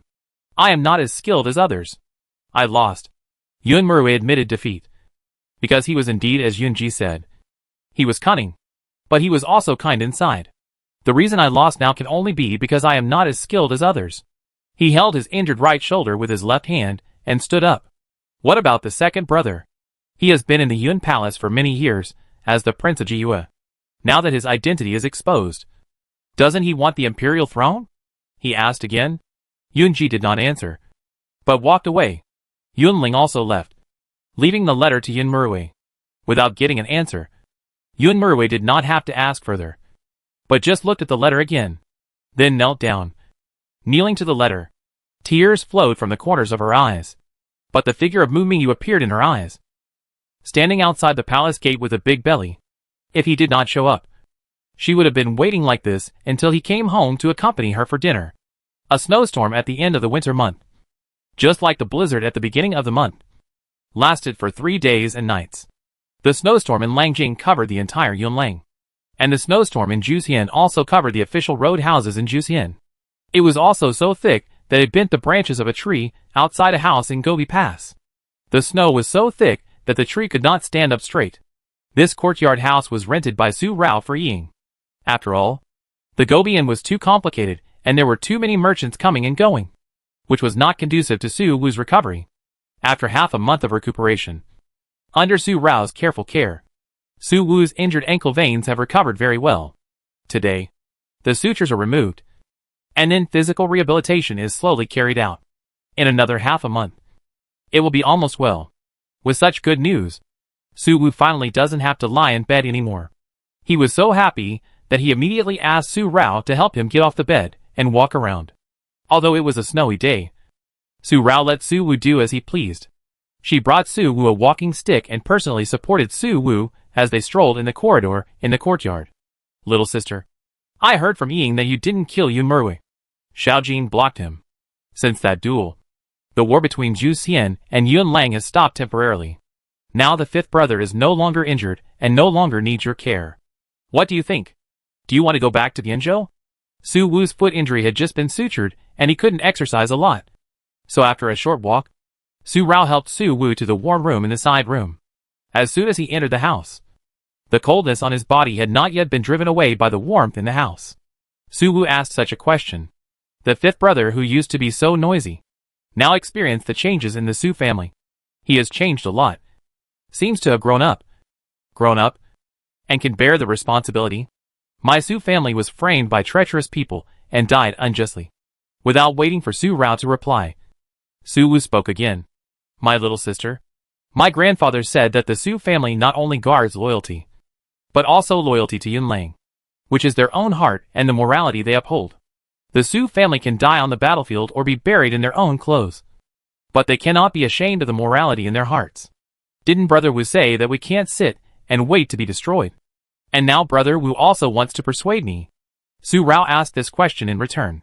This was when Su Wu hysterically asked General Su and the others in the prison of the Ministry of Justice when he learned that Su Er was killed by Yun Ji. Now that Grandpa is gone, the fifth brother advises her. What is the true morality in her heart? Is it to watch her family members being killed one by one, while she can only hide like a turtle? Every wrong has its perpetrator. Every debt has its creditor. Little sister, we should go back to Langjing, redress our family's grievances, get rid of Yun Merwei and the Yao family with our own hands, comfort the spirits of grandpa and parents in heaven, and give our Su family a clean life. He clenched his palms, and his joints crackled. There was also a red color at the corners of his eyes. It was not that Su Wu did not want revenge. He would not be a human being if he did not take revenge. Fifth brother knows the hatred in my heart. After a breath, Su Wu held Su Rao's soft hand again, and touched Su Rao's forehead with one hand. The ugly scar on her forehead. This scar, my sister has endured for so many years. It must be very painful. Fifth brother now fully understands the hatred in my heart, and I wish I could grind those people to ashes. Miss, Ying's voice came suddenly, and her steps were so hurried that she interrupted the conversation between the brother and sister. The goose feather snowflakes, after drifting for another day, stopped at dusk. After another heavy snowfall, the world was covered with snow again. The snow scene was a spectacle, especially in the night. It was as white as the snow sea in the fairyland. But for Su Rao, at this moment, she just felt so lonely tonight. Even more lonely. She wanted to drink again, because she was lonely. Ying came. And he came in such a hurry, because he also received the news from Langjing. Beat the imperial dragon drum. The Su family complained. The seventh prince and the old prince Yun tried together. The Yao family's crime was executed. Who of them was better? And he sent her this one? The Su family was destroyed because of him. And now, it was vindicated because of him. But, it's gone. Nothing is left. All that. He thought he was right. He was right. He thought he was wrong. He thought if he did that, she would be better. But it was all his own opinion. In the end, Su Rao couldn't help it. A pot of wine. once again broke the rules. The wine flowed from the chin, chilled the slender neck, and even froze the bright red collar. A pot of wine, to Su Rao, is just like drinking boiled water. And then, he took another pot of wine from the table, facing the wide open window, facing the whistling cold wind. This time, but carefully tasted it. The whistling cold wind brought 3,000 black hairs to flutter. A strand of hair brushed across her face, dreaming of a hazy beauty. A beauty carved in ice. There was calmness between her eyebrows, and the red color at the end of her eyes was faded. If you don't know, you will just think she is a leisurely girl enjoying the snow and the scenery in the backyard. But Ying and Isu all knew that the calmer the young lady was, the more restless she was inside. Su Wu also understood Su Rao's calmness. He wanted to go over and hold Su Rao in his arms. But Su Rao said that she wanted to be alone. Yun, Ji, after watching for a while, this muffled voice finally came out from between his teeth. Su Wu's clenched fist, which was already white, made another crackling sound, and the green color spread on it. His hatred for Yun Ji was not weak. He killed his brother and destroyed his Su family. But now, he is pretending to be injustice for his Su family. What a hypocritical villain. It's getting late. Fifth brother, you should go to rest. At some point, Su Rao came out of the house. After drinking 2 pots of wine, her face only turned slightly red, and there was no sense of drunkenness in her eyes. Fifth brother, take good care of your wounds. When you are well, we will go back and pay respect to grandpa. Parents and brothers. Fifth brother is right. Every grievance has its perpetrator, and every debt has its owner. I will personally take Yunji's life. Su Rao helped Su Wu back from Isu's hands. He was so calm. When nothing happened, no news came. But when something happened, they always came one after another. Always afraid that someone would run slower. Ying had just received the news from Yun Lang. And then Xiao Ji's news came. Just after Su Wu fell asleep, the eagle of the Lian Pavilion circled high in the sky and landed on Isu's outstretched arm. Due to the obstruction of wind and snow, although Prince Yi had hurried on his way, it still took him half a month to reach Juxian capital. He immediately rushed into the palace and saw Emperor Wei, who was on the dragon bed and had been lingering for a long time, due to the death of Queen Rong. Emperor Wei's addiction to elixirs recurred, and he became seriously ill. His frail body could not bear the burden. If it were not for the medicine boy left by Mr. Zhu, he would have reached his limit. Now he is afraid that he would not be able to recover for long. The bamboo tube brought by the messenger eagle was filled with dense writing. Xiaoji checked it very clearly and in detail. What's more, what Queen Rong said to Emperor Wei that day. Only Yun Wei could plant spies in his palace. And he had such ability. No wonder he knew about the changes in Juxian's capital half a month ago. Perhaps even earlier. Before he appeared in Yilang border town. He had already calculated everything step by step. Even if she refused in the end, there would be no second war between Juxian and Yun Lang. Because he calculated that Xian Qishao cared about his brother. Between her and Emperor Wei, there was no need to think too much. Xian Qishao would definitely choose Emperor Wei. What she was thinking. Suddenly, Su Rao's peach blossom eyes suddenly shrank, and the pupil inside dilated for a breath. As if she thought of something else. Perhaps, even the fact that the fifth brother was found by Jin Chao and his men, and the fifth brother's injury, were all caused by him. Otherwise, why did she meet Jin Chao and his men at that time and save him by coincidence after searching for so long without any trace of the fifth brother?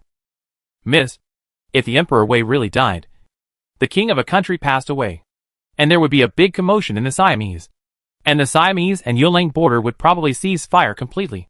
After reading the news, Ying also raised her eyebrows tightly. Speaking, if the Emperor Wei died, the cooperation between Prince Yi and the young lady would be meaningless. And considering how much she cared about her brother, she might turn around and send troops to Danyang to avenge her brother. After all, Queen Rong was dead, and the Emperor Wei was also dead. So what would Siam Qishao have to worry about? If Yun Lang takes this opportunity to attack the young lady, then they, Xian Wei cannot die. Su Rao also spoke in a deep voice, and the aura around her body became even colder and more lonely. What Ying could think of, Su Rao also thought of, especially when she guessed that Su Wu's injury might be caused by Yun Ji. Her curled hands pinched out green vines, and her pair of bright peach blossom eyes were even more bone-chilling and cold. In just a moment, Su Rao stood up. Ying, You stay here to guard my fifth brother and heal his injuries. She made some arrangements for Ying and Isu, and called Jin Chao and others, and told Jin Chao and others to guard the courtyard carefully. Su Rao was going to Juxian capital overnight. Little princess, is it not safe for you to go alone? Let me accompany you.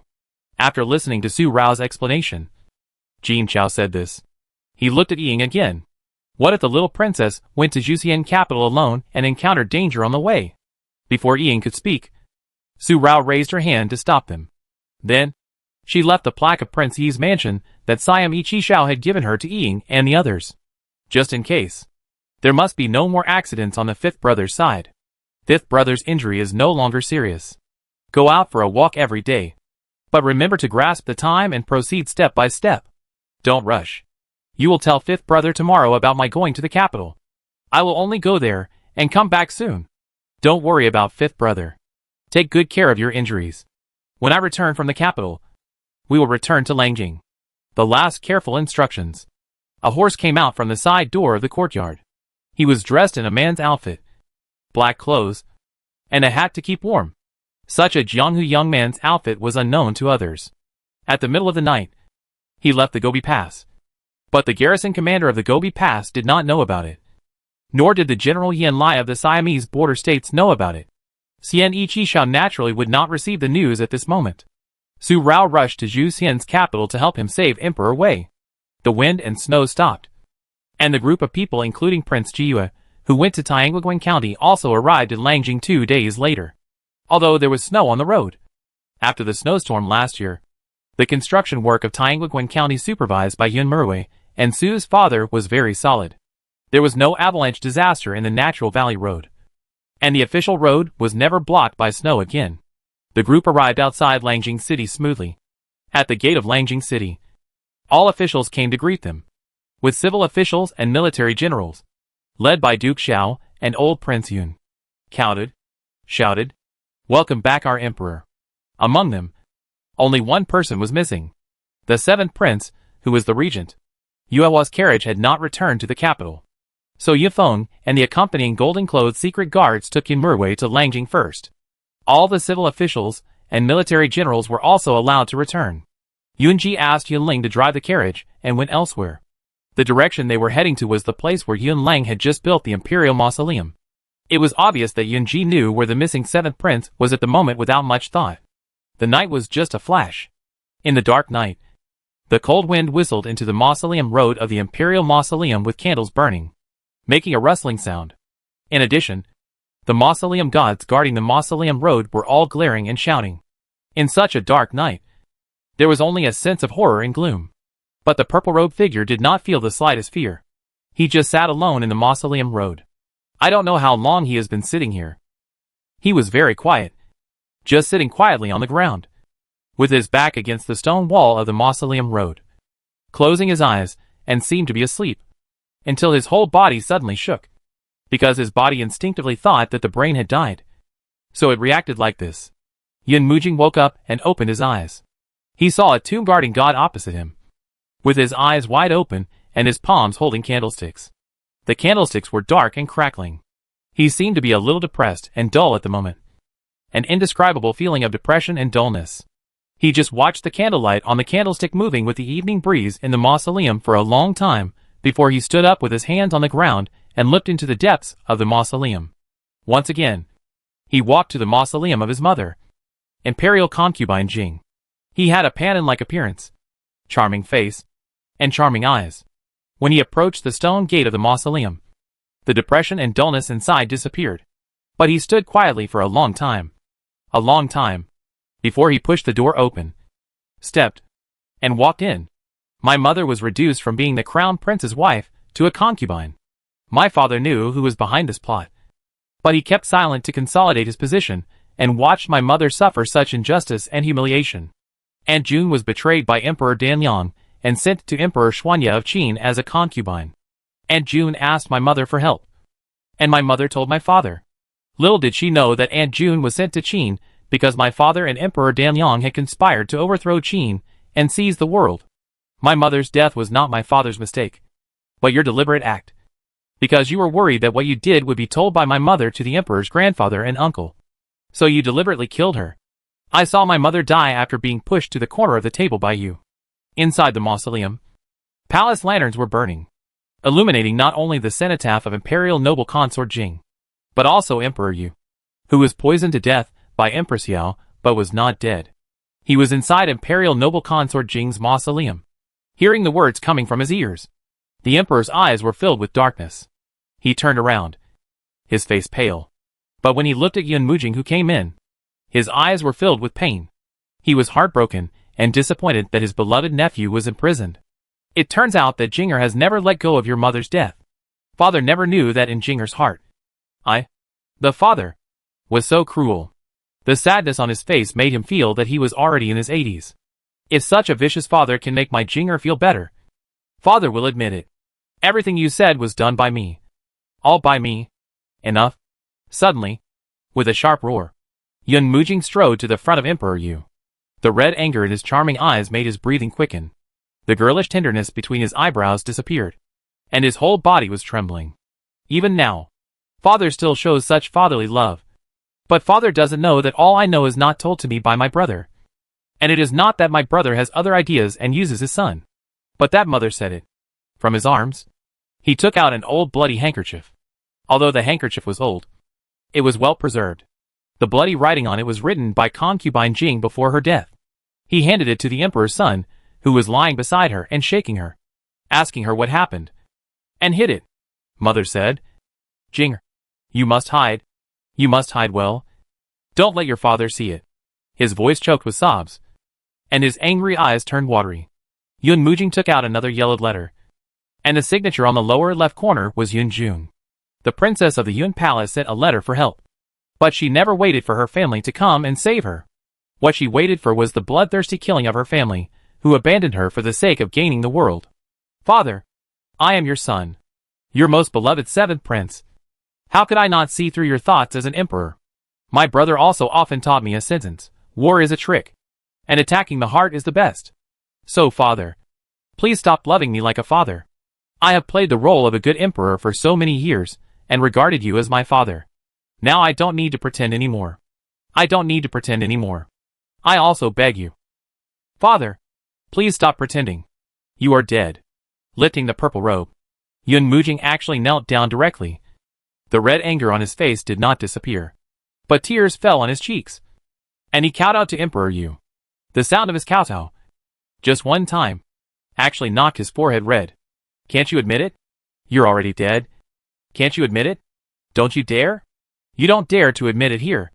Admit that you killed the woman you love the most. I never wanted to kill your mother. She is the person I love the most. And I never thought that Sister June would commit suicide. In the emperor's eyes, the prince's eyes were so bloodshot, and the blood-written handkerchief was reflected. The words in it only mentioned Sister June's situation, and only asked Yun Mujing to hand this thing, and the letter of help from Yun Jun to the old Prince Yun. And there was no word that was unfavorable to Yun Yu. But Yun Mujing was just an ignorant child at the time.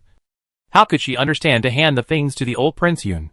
She only remembered that her mother asked her to hide it. So she hid it, hiding it from her father. And when she understood it, the Qin dynasty had been destroyed, and her Aunt June had already committed suicide, and was buried in the sea of fire that spread with the East Palace. So when Yun Mujing knew that her prince brother had been replaced by her Aunt June's son, she still recognized him as her brother Yun Mujing. I never wanted to kill Yaor. I never wanted Yaor to die. I pushed Yaor away, but I was in a hurry to pull her back. I pulled her back, but I was one step late. I could have held her back with just that one step. That night, when I led my troops into the Qin Palace, I immediately went to find Sister June. But she didn't want to go with me. She didn't want to leave. Not because I didn't want to save her. Emperor Yu looked at the blood letter. The letter, and the emperor begging him. The emperor's thoughts that had been hidden under his father's love for so many years finally surfaced. His heart was unpredictable. Prince Rui commented on him. Emperor Yunlang Yu. His thoughts were unpredictable. But at this moment, Emperor Yunlang Yu, who had unpredictable thoughts, finally had a tear in his eye. It's not that I don't want to save them. I never wanted to harm them. After admitting it, Emperor Yu finally admitted his true thoughts as an emperor. Everything he did was actually just for a good thing called power. The ambition and desire that expanded in his heart. What a power!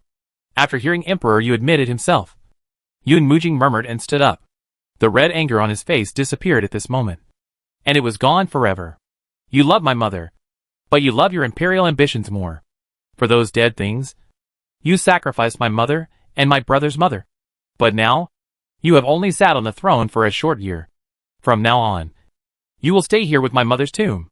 You are not qualified to go to Yun County to see my mother. As for your imperial ambitions, your son wants them. Looking at Emperor Yu, this father who has aged like an octogenarian in just 2 months, turned around and strode away. The hatred of his mother, the hatred of his aunt, and the love of his father are all on his side. Now that the grudges are settled, he will not kill his father. Jinger, be sure to watch out for Jiyu. He is not as good as you think. Be careful not to be used as a pawn. Yun Mujing ignored Emperor Yu's fatherly love again. The stone door was closed, and he stopped walking. The moonlight figure appeared in his charming eyes. Cough. The air circulation inside the mausoleum is not as smooth as outside. It is a cold night, and the wind is blowing. Yunji does not know how long he has been here, and how long he has waited. He clenched his fist to his mouth and coughed lightly. The paleness of his face, under the candlelight, made him look even weaker. Why torture yourself like this? Will you feel comfortable if you ask everything clearly? After saying this, Yunji turned around and left. Brother. Yun Mujing grabbed his wrist. Master Huishan said that my illness was caused by my depression, which led to the appearance of another you. Don't you want to know that uncle who dotes on me? Has he ever had a moment? A moment to truly love me as his own nephew? And has he ever felt guilty? Jing. Yunji. A little helpless. I don't want to know. And I don't need uncle to feel guilty. Regardless of whether the love is true or false. It is true that uncle has protected me and cared for me for many years. This is undeniable. If it is all true, why bother to find out whether it is true or not? Yunji didn't have a single bit of hatred for Emperor Yu on his face, because there were already 2 of him who hated Emperor Yu. And even more, he made Emperor Yu fall to this point. And his heart no longer had the energy to hate. Go back. Jing. You've been here for too long. If Yun Mujing hadn't seen such a calm brother in the bamboo forest of Wanglu Temple that day, he would never have imagined that his brother would be so bloodthirsty and murderous. That brother's illness will be cured. Right. Finally, Yun Mujing let go of Yunji and didn't force Yunji to ask clearly. Yunji neither nodded nor shook his head. Just said, go back. The 2 left, and only took 1 step. But there was another shout from inside the stone gate. An urgent word. Jiyu. What I did was to gain the world. But I also have a selfish motive. I really want to avenge Sister June. This is true. Don't leave. Tell me where I revealed my flaws. So that you became the chess player. He's secretly united with the Danyang Emperor, the 3rd son of the former Danyang vassal state, and set up that huge game with his stunning beauty. A beauty game. To lure Emperor Xuanya into the game. When the time was right, he bewitched the most powerful Siamese vassal states to join. And with that look of clearing the emperor's side, destroying the Qin dynasty, the 3 kingdoms divided the Qin territory and shared it. And he, the prince of Yunlang who helped his father, the king of Yun, to capture the heads of Emperor Xuanya of the Qin dynasty and his prince, became the prince of Yunlang and the crown prince of Yunlang after the founding of Yunlang. When his father passed away, he ascended the throne as the emperor. But he was not satisfied. He was not satisfied with being the emperor of Yunlang. He wanted to be the ruler of the world. The first thing he did after ascending the throne was to concentrate the imperial power. He used the daughter of the Su family as a trap, and included all the princes and ministers in an attempt to take back the military power of the Su family and hold the power in his own hands. He also used his favorite Jinger to control Su Heir, a powerful general, so that the entire Su family would be loyal to him and use him even after handing over the military power. But he didn't expect that all his plans would be destroyed by the nephew he taught himself. The most capable chess piece he raised actually fell in love with the daughter of the Su family, which ruined his plan. For this chess piece, he didn't save his second son in time. He secretly sent people to protect him so that he could be safely sent to Uncle Wang. For this reason, he didn't hesitate to poison the real Jiyu and let him live in Jiyu's identity. He kept this son of Sister June hidden from the world. and raised the bastard that Ronka thought was killed in the snowy night. For so many years, he cultivated him into the most capable chess piece in his hand.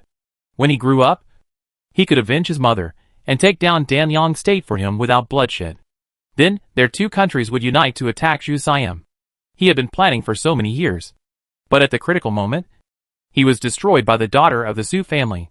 His chess piece had to return to Danyang early for the safety of the daughter of the Su family. How could he let him return to Danyang at this time?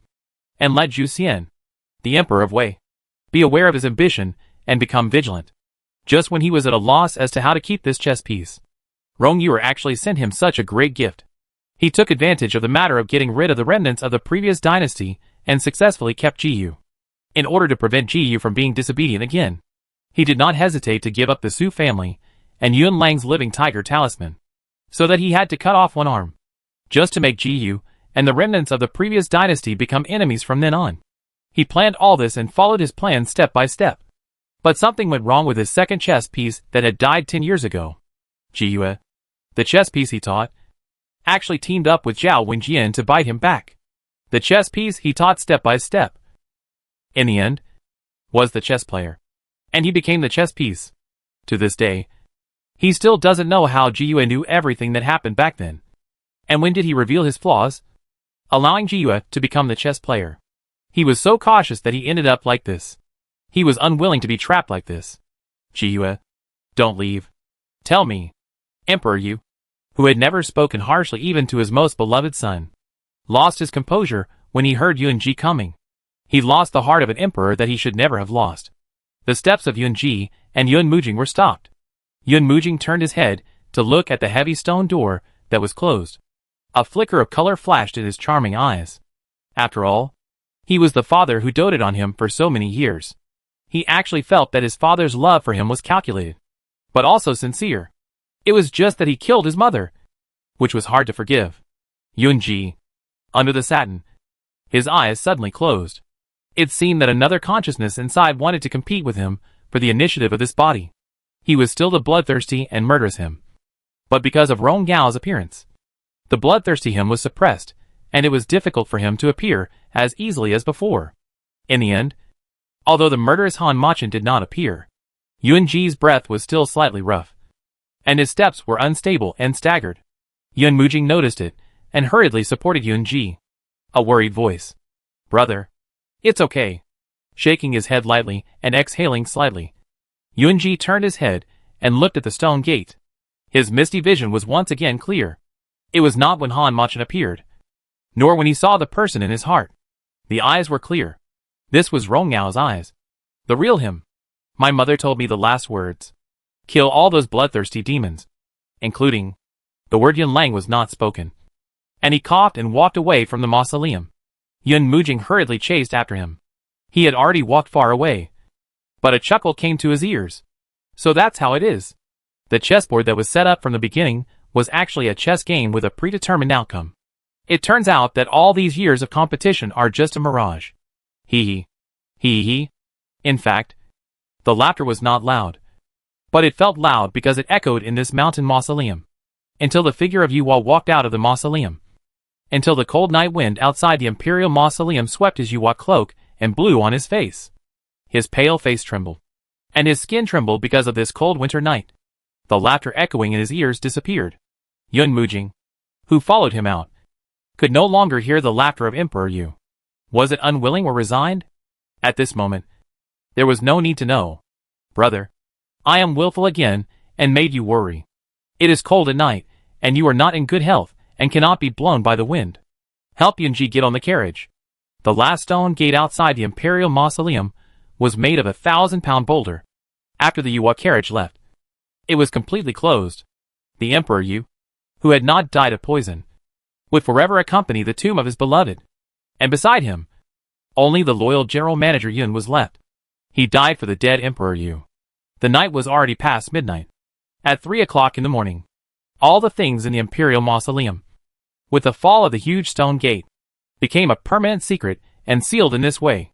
And the person who rushed to Jusing capital, she would not know. At this moment, she only thought of one thing in her heart. Rush to the capital as quickly as possible. And never let the Emperor Wei die. The bright red figure crossed the mountain path like a gust of wind. In the dark night, the bright red color that flashed by seemed difficult to capture easily. It was not until the daytime that one or two figures could be seen, passing through the counties along the way, buying the necessary supplies, and then continuing on the road. In a flash, we entered the cold winter month, the last month of this year. And soon, it will be the next new year. Entering December, the whistling snow is also flying every other day. It is no longer like the winter month. After a heavy snowfall, there will be sunny days in succession. The weather in December changes. Today is sunny, and tomorrow may be snowy. The goose feather-like snowflakes dyed the mountains and rivers along the way white. Between the whole world, there was only that bright red figure, a Jusian horse, stepping on the mountains and snow. In just 10 days, it has rushed to the outside of Jusian capital.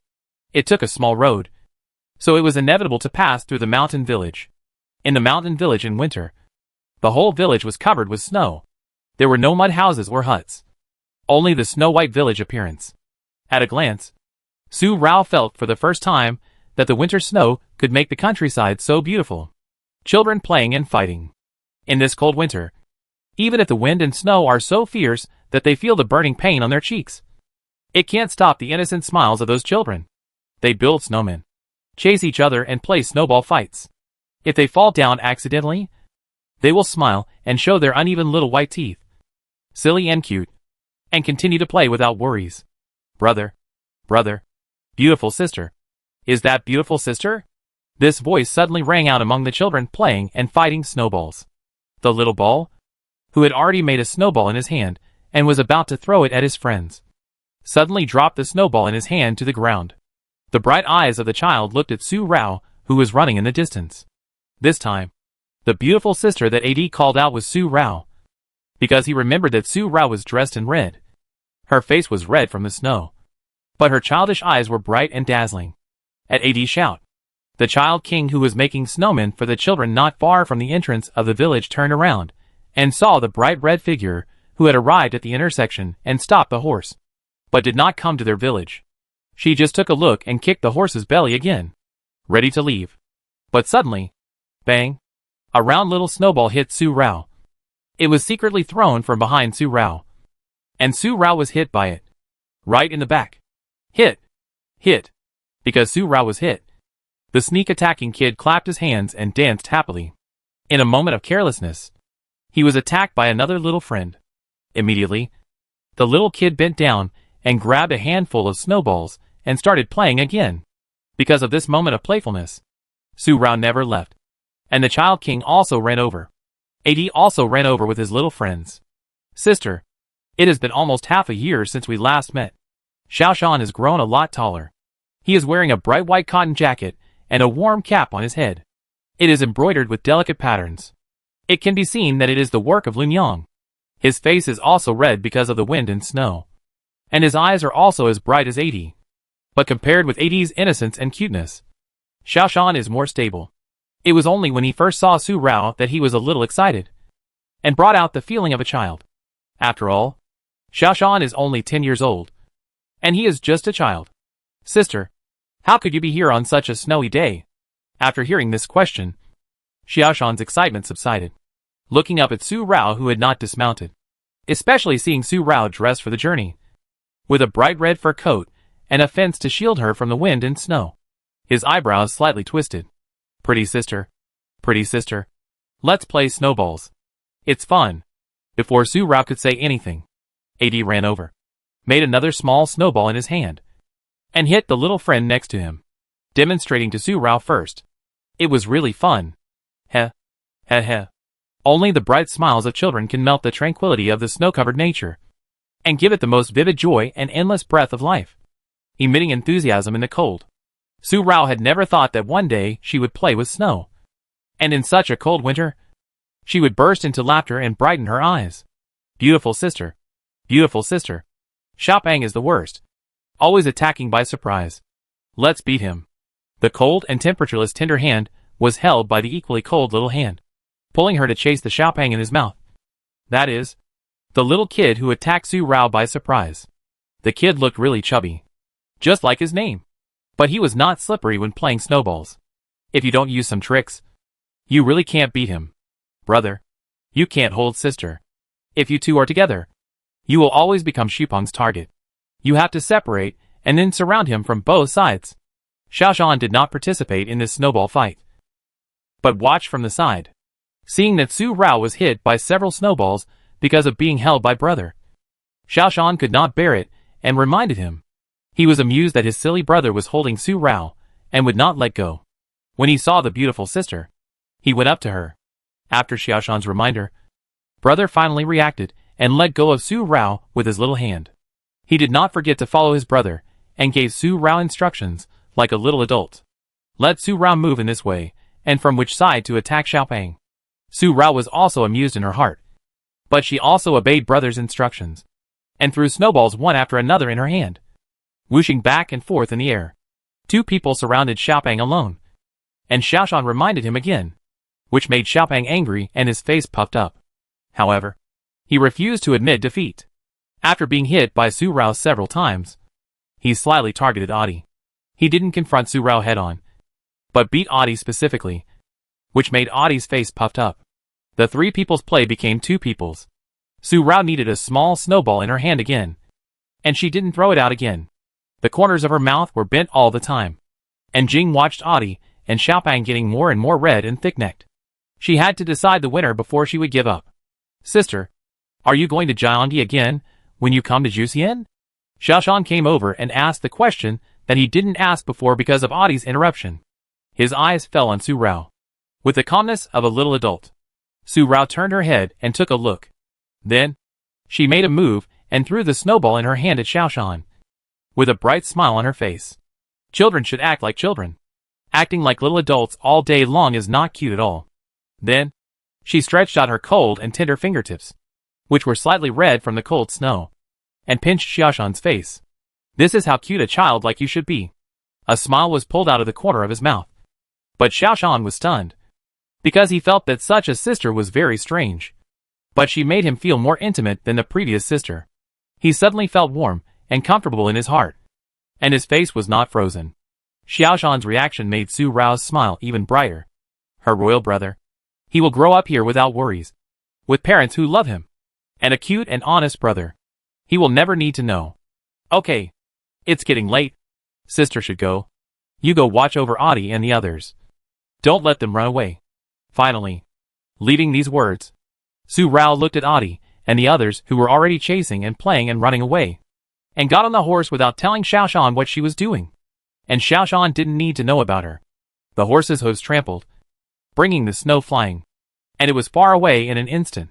Xiaoshan looked from afar, and kept looking until he could no longer see the bright red figure. Then he asked again, Sister, will you come to see me and Adi again? Naturally, no one answered Xiaoshan's question, and after asking this question, Xiaoshan ran to Adi's side to watch over Adi and the others, so as not to be bitten by a big insect or something else like last time. The time of playing and frolicking was only half an hour, but it made Su Rao feel very happy. Really happy. She couldn't remember the last time she laughed so happily. The strong wind blew the curtain fence, revealing a corner. The smile on Su Rao's lips never disappeared until she reached Guanyang Peak. However, on the official road leading to Guanyang Peak, in the outer area of the maple forest, she met a person who made the smile on her lips disappear instantly, and the joy in her heart also disappeared instantly. The wind and snow of the next day, the warm sun of the next day. Then, after a wind and snow, the warm sun comes out again, the interweaving of gold and snow white, covering the world with a beautiful gauze. This is the most beautiful and wonderful thing given by nature. At this moment, in the Juxian palace, the figure in the black robe also came out of the palace. A fierce horse. He came out of the capital alone, and came towards Su Rao. The speed of his horse riding was slightly controlled when he was in the capital, but when he left the capital, the speed was so fast that he jumped to the official road in the mountains in just a thought. The snow on both sides of the mountain road was receding at an invisible speed. The cold wind blew his clothes and cloak, swaying and fluttering. Su Rao rushed to the capital, and 10 days had passed. Xianiqi Shao finally received the news that Su Rao had come to the capital of Juxian. It was the news from General Yan Lai, because just 7 days ago, there was another incident in Yunlang. General Yanlai received the news the day before, which was of great importance. The ordinary pigeons in the army were too slow to deliver messages. So General Yanlai went to Gobi Pass. In the Gobi Pass, there was a black owl that was used to communicate between the Eagle Shadow's secret guards. Its speed was comparable to that of an adult eagle. When General Yanlai came to Gobi Pass, he learned that Su Rao had left Gobi Pass 8 days ago and came to the capital. So in the message sent to Xian Yiqishao, General Yanlai not only told Xian Yiqishao about the incident in Yunlang, but also told him where Su Rao was going, and mentioned that Su Rao was very likely to save our emperor. Before that, when Xian Yiqishao returned to the capital, he never mentioned to Su Rao about Su Rao's medical skills that he had noticed. Since Su Rao could save Xiao Mubai, who was half dead, could Su Rao actually help him with the poison that his brother had been infected with? It was just because Su Wu was seriously injured at that time, and the injury to his ankle veins could not be taken lightly. Su Rao would never leave Su Wu alone, but came with Xian Yiqishao to save the emperor. Xian Yiqishao knew it clearly, so he didn't speak at that time. Now that he knew that Su Rao had come to the capital specifically for his brother's poison, Xian Yiqishao received the news and strode out of the Emperor Wei's bedroom to pick up Su Rao in person. He came in person for his brother, but also for his own concern. He wanted to see Su Rao, his princess, and the woman he loved. Xian Yiqishao came to pick up Su Rao, but he didn't know that Su Rao was being stalked by someone in the maple forest. The maple forest in winter. The fiery red forest in autumn has long withered. And now this maple forest, ice sculptures, and jade trees. Under the golden sunlight, the mountains and rivers are shimmering. Another unique winter wonder. But this wonder is destroyed by the dark man standing in the forest. In the snow-white forest, that man, he is wearing a black cloak, a silver-black mask. The horse was pulled to a stop at a high speed, and the figure of the man in the forest was reflected in the pair of peach blossom eyes in an instant. His outfit is unique to Han Machin. But who is Han Machin? He is now in Yunlang. How can he appear here? Then the person in front of her. The person who blocked her way. After just a glance, Su Rao narrowed her eyes slightly, and did not speak first. But the jade bone fan in her hand quietly came out. As for that man, he also did not speak. He also took out a folding fan in his hand, which was not the sharp sword used by Han Machin. He moved directly and rushed towards Su Rao. It seemed that this man appeared just to block Su Rao here. The folding fan in his hand was as powerful as Su Rao. When the fan turned, the sharp blade inside came out. With such a strong attack, his martial arts must be strong. When his body flew, the snow in the forest flew. This was Su Rao's instant understanding of the person who blocked her way before she took the move. But when she took the move of this person, Su Rao's eyebrows moved slightly. Just because this seemingly powerful person did not even take her move. And he spit out blood and fell to the snow. So weak. Who are you? Su Rao spoke with a cold voice. Her eyebrows were cold, but she had guessed who the person was, knowing her whereabouts and blocking her here, and being familiar with Han Machin, and using the same folding fan as her as a weapon. Such a person can only cough, puff. Another mouthful of blood vomited, and the man took off the mask on his face. Who else could it be but Xiao Mubai? He woke up, taking off the silver-black mask and the bamboo hat. Xiao Mubai wiped the blood from the corner of his mouth. He looked at Su Rao with a look that made him want to eat Su Rao alive. Just like how Yunling and Yunfeng looked at her at the beginning. Such a reaction. It was even more like she had wiped out his entire family. Su Rao sneered inwardly, without opening her mouth. She waited for this man to say something. To block her way like this was to seek death. She no longer needed him as the protector of Xiaoyao Tower. You married Prince Yi of Zhuxin Kingdom. Xiao Mubai opened his mouth and asked about her marriage to Qi Xiao of Xianyi like Su Wu. But Su Rao knew that Xiao Mubai could not care about her. Then who was he concerned about? It was naturally the person in his heart. Wrong. All wrong. You are not the salvation of the master. You will only kill the master. You killed him. The drooping fist made a crackling sound, which showed Xiao Mubai's patience. Seeing Su Rao's cold face and her indifference to his words, Xiao Mubai could no longer bear it and punched a maple tree next to him. The snow on the tree was scattered, and another layer of snow fell on the sunny day. The rough breath also showed how he endured it so as not to attack Su Rao again. If there is an afterlife, I pray that the Lord will never meet you again, because you have no heart. Finally, Xiao Mubai left behind a completely incomprehensible sentence. And he left. From his appearance to his departure, he only angered himself. And Su Rao had no feelings at all. However, she sneered again, and then ignored Xiao Mubai's life and death. How could he appear here alone and say such a thing? Su Rao was just thinking about Xiao Ji and Su Chui.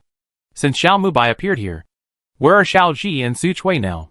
Just as she was thinking in her heart, she heard the sound of horse hooves from afar. Tap tap tap. From far to near. The people who came were not Xian Ichi Xiao, but Xiao Ji and Su Chui, and Huan Yang and Mu Lian, who had been driven away by Su Rao at Gobi Pass because they knew who Han Machan was.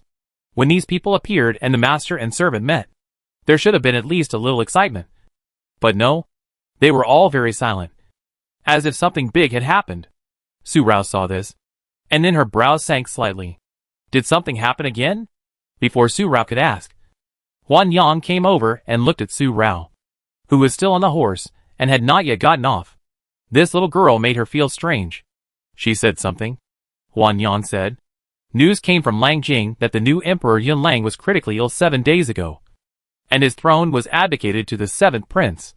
Su Rao suddenly felt her head buzzing, and a blank feeling for a moment, as if her soul was forcibly extracted from her body, making her body lose perception and all 5 senses. Yun Ji. Dead? Su Rao. I know you hate the master. Hate him for deceiving you, and even killing the Su family. But today, I still want to say a word to the master. The master's heart for you. You can't find another one in the world. Really? Su Rao's soft hands tightly gripped the reins, but she remained expressionless. When she heard Yun Ji's death, she was only a little strange for a moment. But now she has recovered. If possible, I would rather exchange his whole world for a Su family. If Su Rao's Su family is still alive, then I will compensate him for his good deeds. Kicking the horse's belly, Su Rao walked away directly past Huan Yang.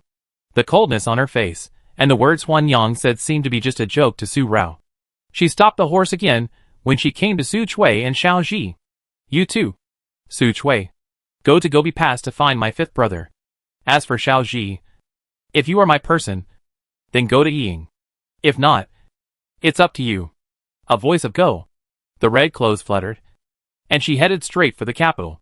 For her, Yun Ji's death seemed like a dead end. Running out of the maple forest and leaving Guanyang Peak, she met Xian Ichi Xiao less than half an hour later. When the two met, Su Rao's face showed no trace of what had just happened, and she talked directly to Xian Ichi Xiao. Since Xian Ichi Xiao came to pick her up, he must have known why she came. So he didn't waste any time and took her directly to see Emperor Wei. 2 horses returned to the capital side by side. As for the joy of reunion after a long separation, only the man was happy at first. But then his joy disappeared under Su Rao's still cold face, and his expectations were gone. When they arrived at the palace of the king of Xian, it was already night. Under the night sky, tonight was accompanied by the stars. Su Rao directly asked Xian Ichi Xiao to take him to see Emperor Wei. But when he saw Emperor Wei, his face turned gray. The last time I saw him, he was still energetic. But this time, the Emperor Wei was lying on the dragon couch, and his body was so thin that he looked like skin and bones. It was only a short month, but the death of Queen Rong had tortured him to this extent. Immediately, Su Rao took out the silver needle she had prepared from her sleeves and asked Xian Ichi Xiao to take off the Emperor Wei shirt. The silver needles were inserted into his skin one by one. The needle technique was so exquisite that Xian Ichi Xiao was amazed. However, he could not even relax his breath at this moment, and he kept paying attention to any changes in the Emperor Wei. And just as the silver needles in Su Rao's hand were pulled out, the dead gray color on the Emperor Wei's face actually improved at a visible speed, especially the heavy blue-black color under his eyes, which gradually faded, just like the Emperor Wei had taken the bowl of white jade porridge given by Queen Rong, which relieved his drug addiction. Acupuncture is only a temporary solution. It is nothing more than stimulating specific acupuncture points to achieve the effect of forcibly suppressing the poison in the body. Wiping the sweat from his forehead, Su Rao asked Xian Ichi Xiao to help Emperor Wei lie down again, and then sat down to feel Emperor Wei's pulse. 3 fingers felt the pulse, and in a moment, Su Rao's brows knitted hard, because Emperor Wei was dying at this moment. Not because of the poison, not because of the sudden outbreak of the poison at this time, but because of the failure of various functions in his body. It was just as Yunji told Xian Qishao that Mr. Zhu's diagnosis and treatment of Emperor Wei. Because Emperor Wei had taken small amounts and many times over the years, he actually had antibodies to that kind of erysipelas. Erysipelas would not kill him, but it would damage his body. The failure of his body and lungs was like a spring that was constantly flowing, but suddenly lost its spring. The final result could only be the dryness after the spring completely disappeared. Emperor Wei. Now there is only a chance of survival. Even if the antidote formula can be found in the end and the poison is removed, there is no effective way to completely cure the withered body and lungs that have been corroded by the poison. It can only be warmed up with medicine. There is no other way. If it is well taken care of, it can still live longer. If it is not well taken care of, it can only wait for the arrival of death. Su Rao. How is it? Seeing Su Rao's face becoming more and more solemn, Xian Qishao finally asked this question, disturbing Su Rao's mind. I can only say one thing. Su Rao also spoke, got up and walked out of the inner hall first. Then he said, the poison in your brother's body is no longer a fatal disaster. Mr. Zhu has superb medical skills and suppressed it very well. If it were not for the stimulation of Queen Rong's death, it would not recur easily. And Emperor Wei himself has adjusted the poison by himself.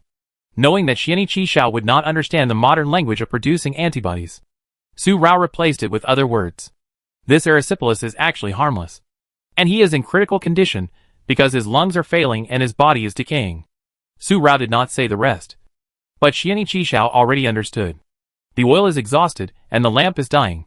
Just like when a person reaches a certain age, the body of an octogenarian is decaying, and it is difficult to support his continued survival.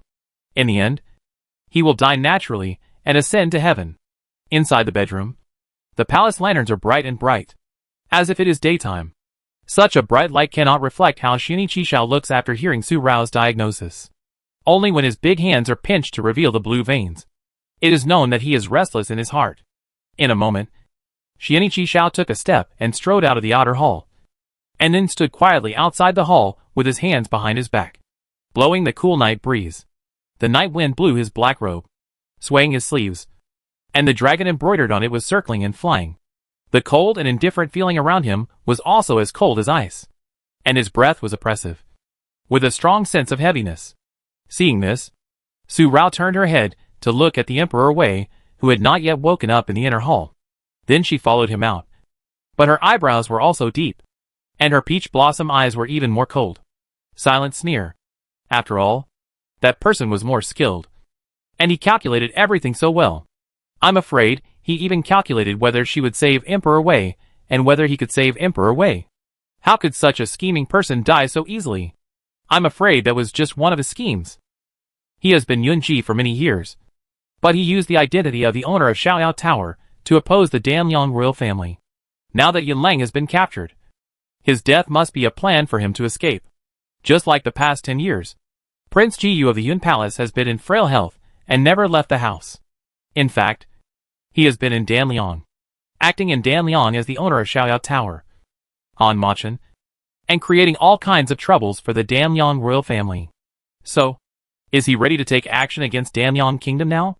Arao, you have been traveling for a long time, and have been treating my brother without a break. It is already late. I will take you back to the palace to rest, and get rid of your fatigue.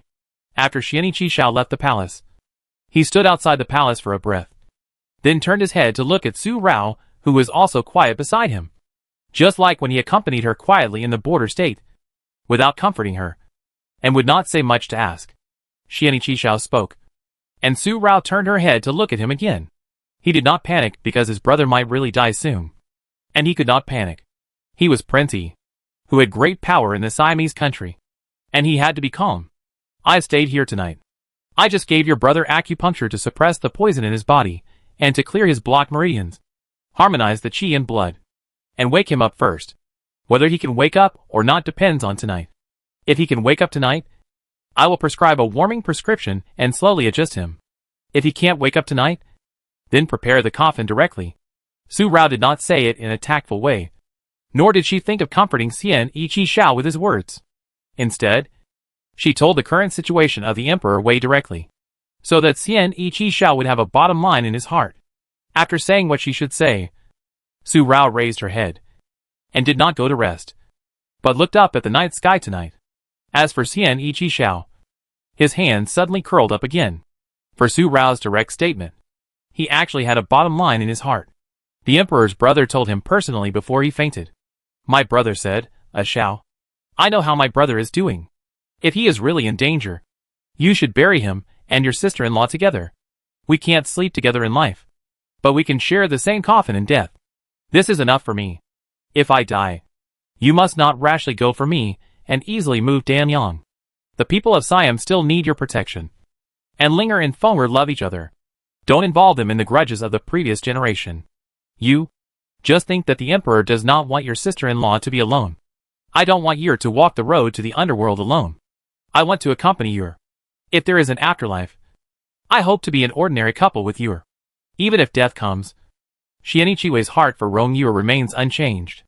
If it were the former Xianichi Xiao, he would never understand, let alone know.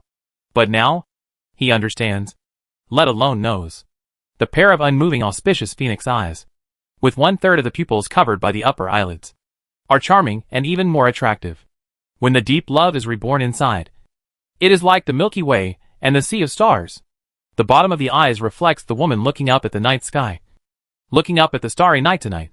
Her delicate profile, exquisite face, and red dress are dazzling. But her whole body is lonely. And the loneliness is even colder.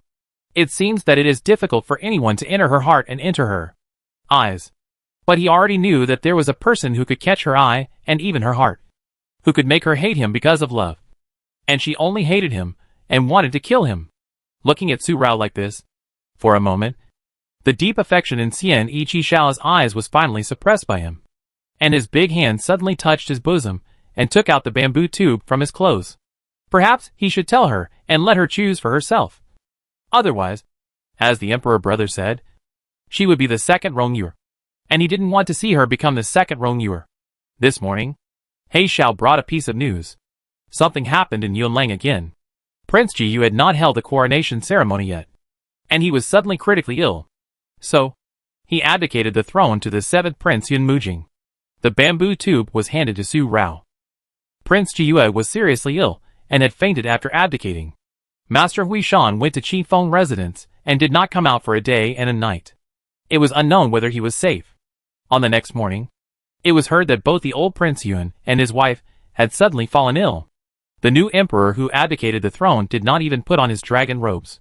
He rode his horse directly to the Yun Palace and rushed all the way to disturb the entire Dongxing street. Dawn appeared, the sky broke, and the stars of last night were dispersed. The Emperor Wei was lucky enough to be pulled back from the gates of hell by Su Rao. After the Emperor Wei woke up, Su Rao went to rest. Su Rao also had no reaction to what Xian Yi and Qi Shaoi told her in the middle of the night.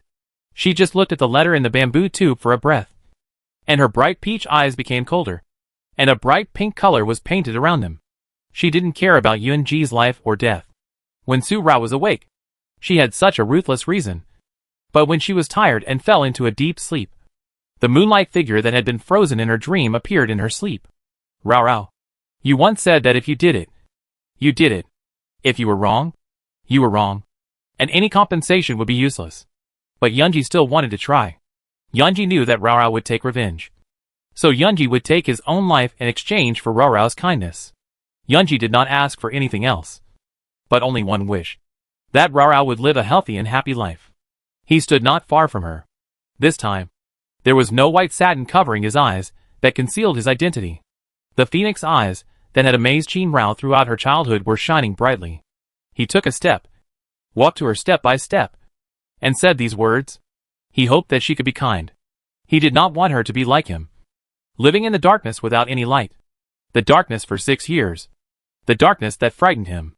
Rao Rao, if you hate Yunji, you will hate him forever. But don't lose yourself because of Yunji. Yunji is just a passing guest. It is not worth it for Rao Rao to forget the long-cherished wish of your father and mother. It is even more not worth it for Rao Rao to turn herself into the person she hates the most and live the way she hates the most. A teardrop fell from the corner of her eye and sank into the 3,000 strands of black hair scattered on the pillow. It disappeared in an instant. But her bright eyes were also opened at this time.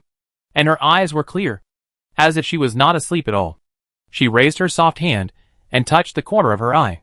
The moist feeling of her fingertips made Su Rao suddenly curl up her soft hand and calm her breath. She closed her eyes, and her mind was full of words in her dream. In a breath, Su Rao suddenly curled up, hugged herself into a ball, and buried her head completely in her knees. The whole house was so quiet that even her breathing seemed inaudible, until she murmured to herself, "Shin Rao, I don't know whether you have become the person you hate the most, but I know that you have become yourself. A person you cannot forgive. How can you live up to your father and mother's life to protect you? And how can you live up to the Su family's 8 years of nurturing you? You are even more sorry for the entire Qin." It took Su Rao 10 days to rush from Gobi Pass to Juxian capital. The Juxian horse she rode was still resting in the stable, while another Juxian horse galloped away from capital after dusk today. Only a farewell letter was left in Prince He's mansion. The Emperor Wei's life is safe for the time being. The poison in his body is of little use, whether there is an antidote or not. After years of taking poison, the poison has become part of his body and is difficult to eliminate. The medicine boy left by Mr. Zhu can take care of the Emperor Wei and prevent him from becoming addicted to drugs. I still have my own things to deal with, so I'll take my leave first. The marriage between you and me was originally achieved because of my cooperation with the Emperor Wei. Now, I know that you have no time to distract yourself from the war. As for me, Yunyu has passed away. The Yao family has been destroyed, and the Su family has been cleared. Therefore, the battle between Zhu Xian and Yun Lang is of no use to me, and the cooperation between the Emperor Wei and me will end here. Moreover, after more than a month of getting along, I also know that Prince Yi of Zhu Siam is not the kind of person who is ambitious to compete for the world. He is a person who looks down on others. I was a mean person before, and I apologize to Prince Yi here. Su Rao knows that Prince Yi likes Su Rao, but Su Rao must say that Su Rao does not have Prince Yi in his heart, so she will not harm Prince Yi's future happiness. And the cooperation between you and me will end here. If Prince Yi needs Su Rao's help in the future, Su Rao will definitely do her duty. A letter, attached with a handwritten letter of peace and divorce, and finally attached with a prescription and a hand-drawn human acupuncture point map. The acupuncture points are all marked with red pen, specially drawn for Emperor Wei. As long as you are a doctor, you can understand it clearly. Still wearing a red dress, riding a fierce horse, riding a horse across the mountains and rivers. In a blink of an eye, it has disappeared under the night. My lord, you really let the princess leave like this. The lights are bright, and the night is alluring.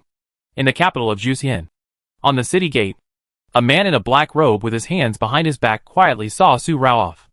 In fact, he had been here long before Su Rao left the capital. Mo Ying came and handed over the letter he had taken from the mansion. The top one was the divorce letter. The signature in the lower left corner was blank, but there was a fingerprint on it. With just one glance, Xian Yiqi Xiao folded the divorce letter and put it in his lapel. He also carefully put away the prescription left by Su Rao, and then opened the letter and turned the page to read. Your Majesty, I found a spy from the Danyang Kingdom in the South Street alley. When he had just read half of the letter, a captain of the Capital Guard came over like this, holding a bright red torch. His steps were hurried, and his breath was a little unstable because of running fast. Dan, Liang. The face of the cold man was so cold immediately, and an oppressive aura appeared around Xian Yiqi Xiao, as if it condensed the air within 3 feet around him, suffocating him. The bright firelight between the entire city gates seemed to be stagnant because of this, and the night wind could not blow the burning flames. And at this moment, in Danyang, a Saker falcon also flew from high altitude to the outside of the Qinzheng Palace under the night. Queen Yuan and Emperor Danyang received the news. The message read, "One is, when Xiao Mubai and Su Rao met in the maple forest, the secret agents of Danyang were actually in the dark in the distance. Although they did not hear what Su Rao and Xiao Mubai said because of the distance, they saw Su Rao and Xiao Mubai fighting from afar. The princess of the former dynasty and the head of the Xiao family might have disagreements because of something. Second, the remaining Huajianfang men who were not discovered by the Yingji army under Prince Xuxian Yi in the border states of Juxian reported another story about the princess of the previous dynasty. Su Rao's brother, the 5th son of the Su family, is now recovering from his injuries in the Gobi Pass, and the 8th prince Yun Lang is accompanying him. Your Majesty, It seems that the person who has been secretly against our Danyang royal family for so many years is not that bitch. And her bastard has never been alive. But that princess of the previous dynasty, who is secretly causing trouble, just because of the delivery of this news. The weak and graceful Queen Yun once again became elegant and charming. And her eyebrows became soft and beautiful. The ferocious look of the last moment of that day could no longer be seen. Her eyes fell on the news from the secret spy. And the panic in her heart subsided. The Danliang Emperor was also like this. His aura was more radiant. His stunning and beautiful appearance. His eyebrows were restrained. But in a moment, he showed doubts.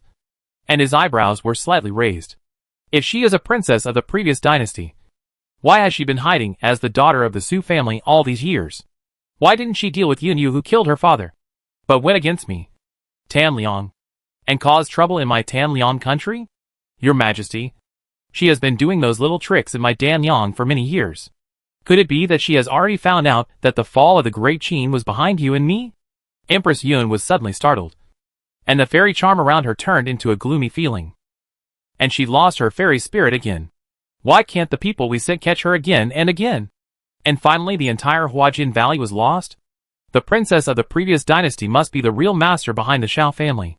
She is doing trouble in my Danyang country. And it is actually revenge. The princess of the previous dynasty. The Danliang Emperor's pair of stunning and tender phoenix eyes suddenly showed a sense of gloom. And the mist grew from his heart and appeared in his eyes, revealing his true nature. Such a well-matched couple. But in just a moment, the Emperor Danliang's eyes fell on the letter again. Especially the sentence the fifth son of the Su family and the eighth prince of Yunlang. And the corners of his mouth slowly raised a touch of tenderness. And then he held the slender jade hand of Queen Yun, and was tender and affectionate again. My beloved concubine just said that she missed home. The fifth son of the Su family, and my beloved concubine's nephew happened to be playing in the Gobi Pass at this time. Why don't we invite them to my Danliang as guests? Maybe we can even invite Changle and the Emperor's wedding wine. Days are in a hurry, and nights are even more hurried. One night, only passing by morning and evening, Su Rao rushed back to Gobi Pass, not knowing that the crisis around her would come again, and her fifth brother might get into trouble again because of her. The red horse stepped on the path of Shanjin village again, but did not stop this time, and did not even stop at the entrance of Shanjin village, but passed directly. It took her 10 days to go, but it was shortened by 3 days to return. In just 7 days, she had rushed from Zhuxia capital to Gobi Pass, working day and night without stopping. The heavy blue under her eyes only appeared when she received the news that the Su family was burdened by her. And now it reappeared, because she could not forgive herself in her heart. Su Rao rushed back to Gobi Pass, but did not go back to the rented courtyard. Nor did she go to see Su Wu, but asked Isu to come to the Gobi sands outside Gobi Pass to see her. The wind-whistling Gobi Desert is surrounded by shrubs and drought-resistant giant trees, which can block the sand and prevent serious soil erosion in the desert. To this day, in the cold winter of December, standing on a high sand dune and looking far away, the entire Gobi Desert is covered with snow, and the lush sand turns into a silver snowfield. When the sun sets in the west, the afterglow of the setting sun falls, adding a touch of golden light. It is endless and magnificent. In such a beautiful scene, the red-dressed lady riding a fierce horse is the finishing touch. A red dress flutters, the sleeves sway, the small fur coat keeps warm, and under the curtain, 3,000 black hair flutters in the wind. It just dazzles the whole nature. If the beautiful scenery is painted as a painting, it will be a masterpiece for all ages. But this painting, with its beautiful scenery and beautiful women, can only be appreciated on the surface. You cannot explore its inner side, let alone give it life, because behind its life lies a desolate scene.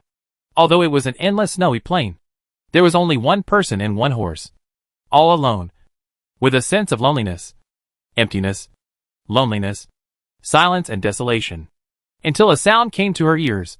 Su Rao just retracted her gaze from the winter desert, turned her head, and her eyes fell on Isu who was on the hill of sand, and then stopped on a wooden bamboo tube in Isu's hand, which was sealed with red paint, and contained the urgent information of the cabinet. Do you believe he is dead? I don't believe it. He is scheming, and in control of the overall situation. If he can die easily, he is not himself. Not Yunji. Su Rao got off the horse, and did not mean to look at the letter from them. Her words showed that she knew Yunji's death, and whether he was dead. Yisu, I have to go back to Yunlang to pay homage to my grandfather, parents, uncles and aunts. I have to bury their precious granddaughter and daughter with them. I have occupied their granddaughter's identity for 8 years. And now it's time to return it to Su Rao. Walked Yisu, and took out a prescription from his arms. Then said, Fifth brother's legs and feet are not yet fully recovered, and he needs some time to recuperate. Xiao Ji and Su Chui should not have arrived at Gobi Pass yet. When you go back, tell Ying that after they come to Gobi Pass, you will take fifth brother and Jean Chao to Shanjian village to recuperate. It's a good place. Miss, Su Rao was just arranging things. But Yisu called out very abruptly, interrupting Su Rao's next words. Just because Su Rao meant what she said. Miss, are you going back to Yunlang alone? Miss, if you want to go back to Yunlang, there is no need to rush at the moment.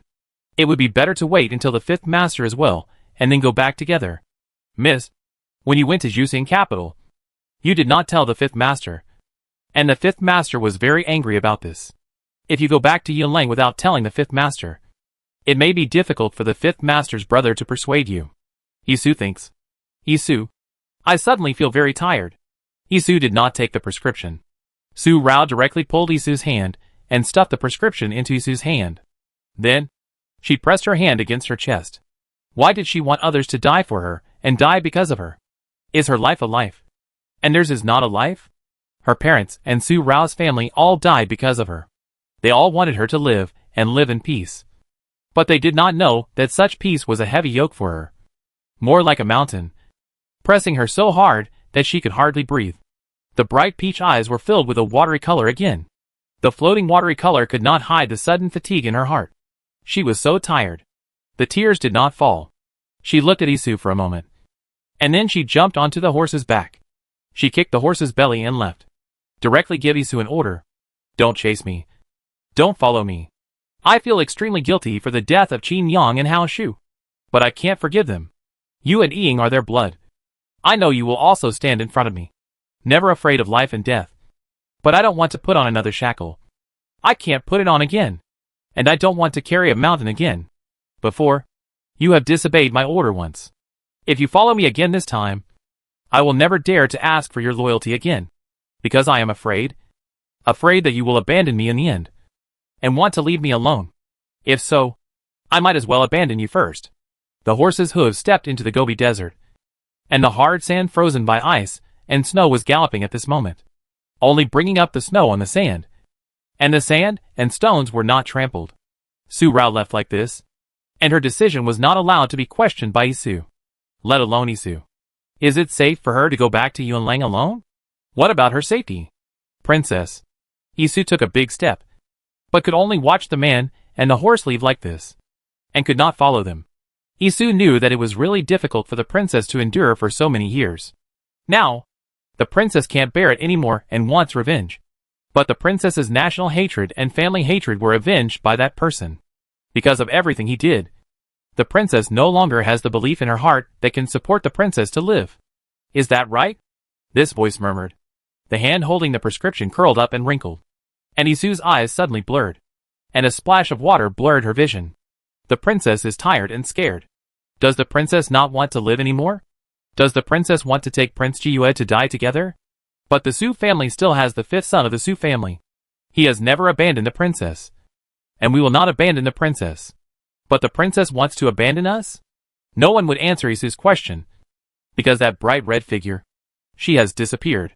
The eternal painting, the beautiful scenery and the beautiful woman, like the bubble, shattered in an instant and became an ordinary winter scene. Only Yisu was left, still lingering until she heard 2 footsteps beside her ears. And then someone else came. Ying came, walked to Yisu's side, and pulled her into her arms. Jin Chao, who was 1 step behind, said in a heavy voice, the Qin dynasty was destroyed. And I witnessed the death of my father and mother. I also saw your parents fall in front of me to protect her.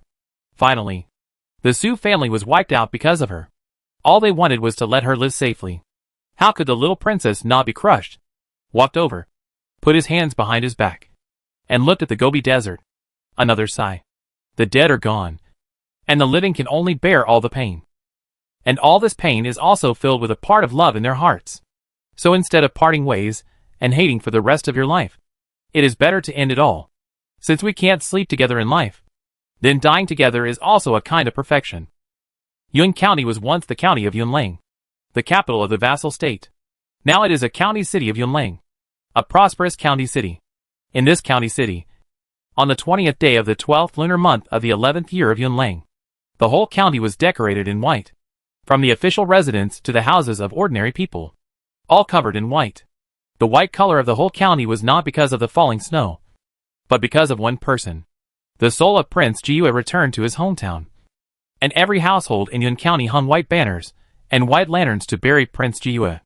Although Prince Jiue was the new emperor of Yunlang established by Emperor Yu's will, he did not hold a coronation ceremony, and he left a word before his death, so he did not need to be buried in the current royal mausoleum of Langjing.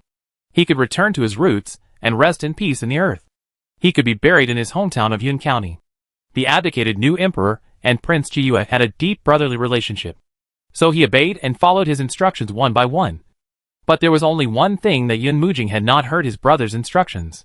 It was about the mourners who escorted Prince Jiue's coffin to Yun County for burial.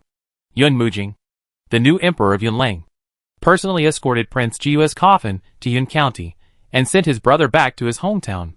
The first thing a new emperor of a country did after ascending the throne was that all the civil and military officials in the court advised him, and even advised him with Prince Jiue's last words.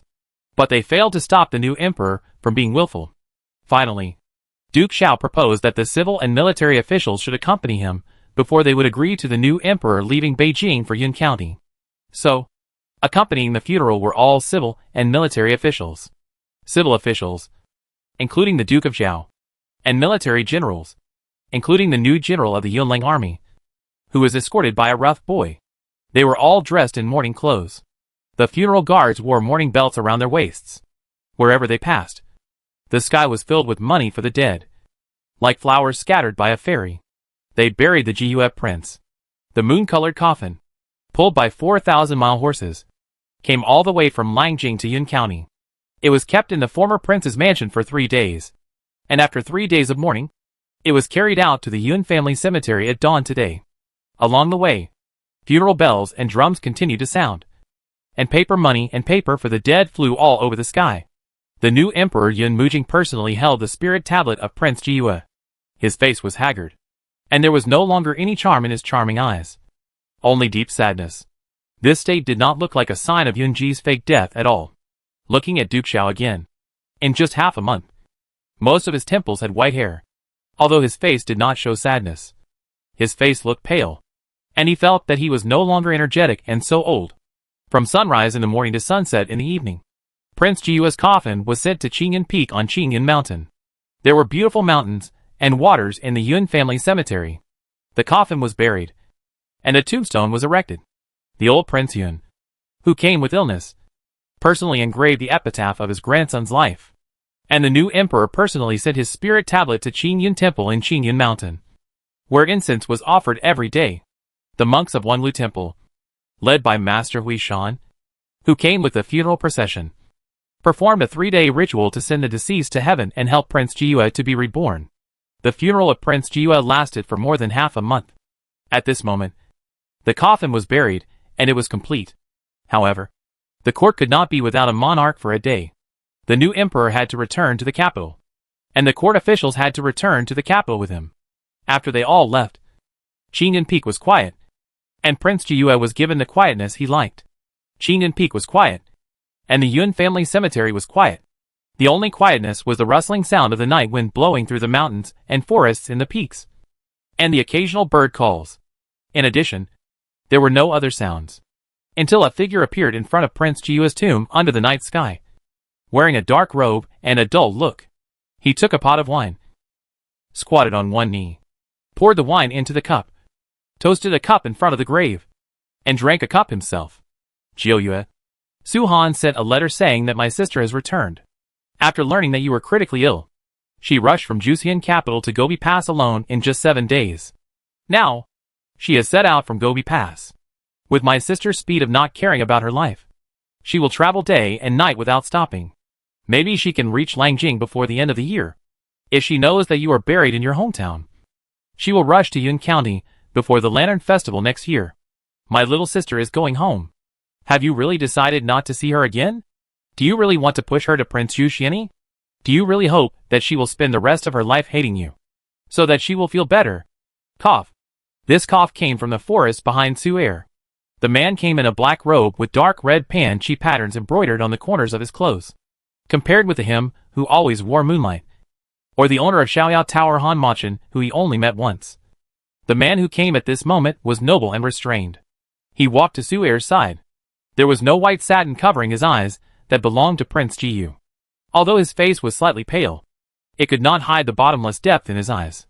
With just one glance, you can feel that you are swallowed by the deep vortex inside, like the abyss of the sea. Yunji is dead. I am Rongxiao. He lowered his head and looked down at Su-er, who had not stood up.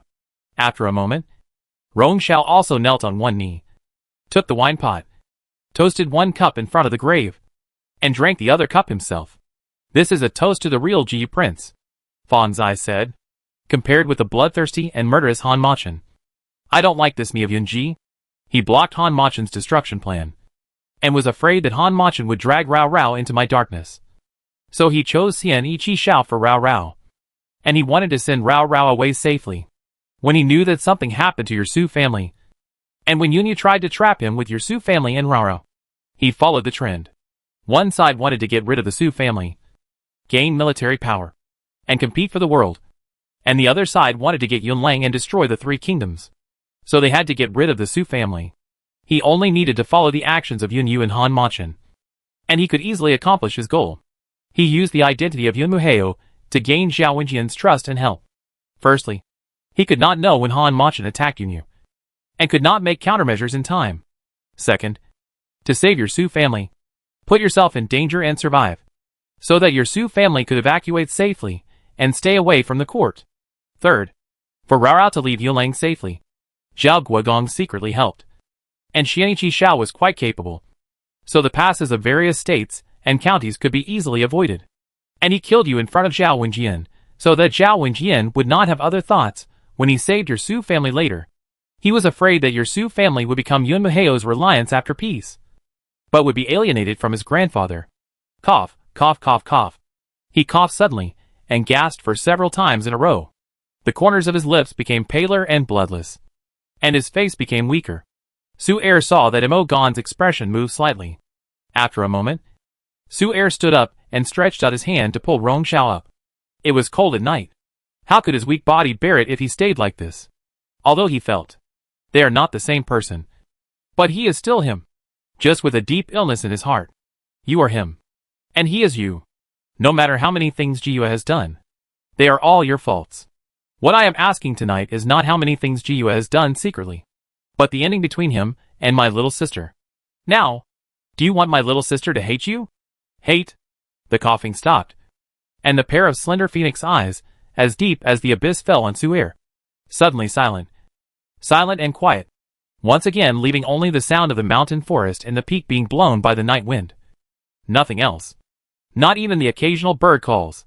After a long time, the two people who had been looking at each other felt that their eyes were slightly sore, and Rongxiao pulled down Su-er's hand that was still holding his arm.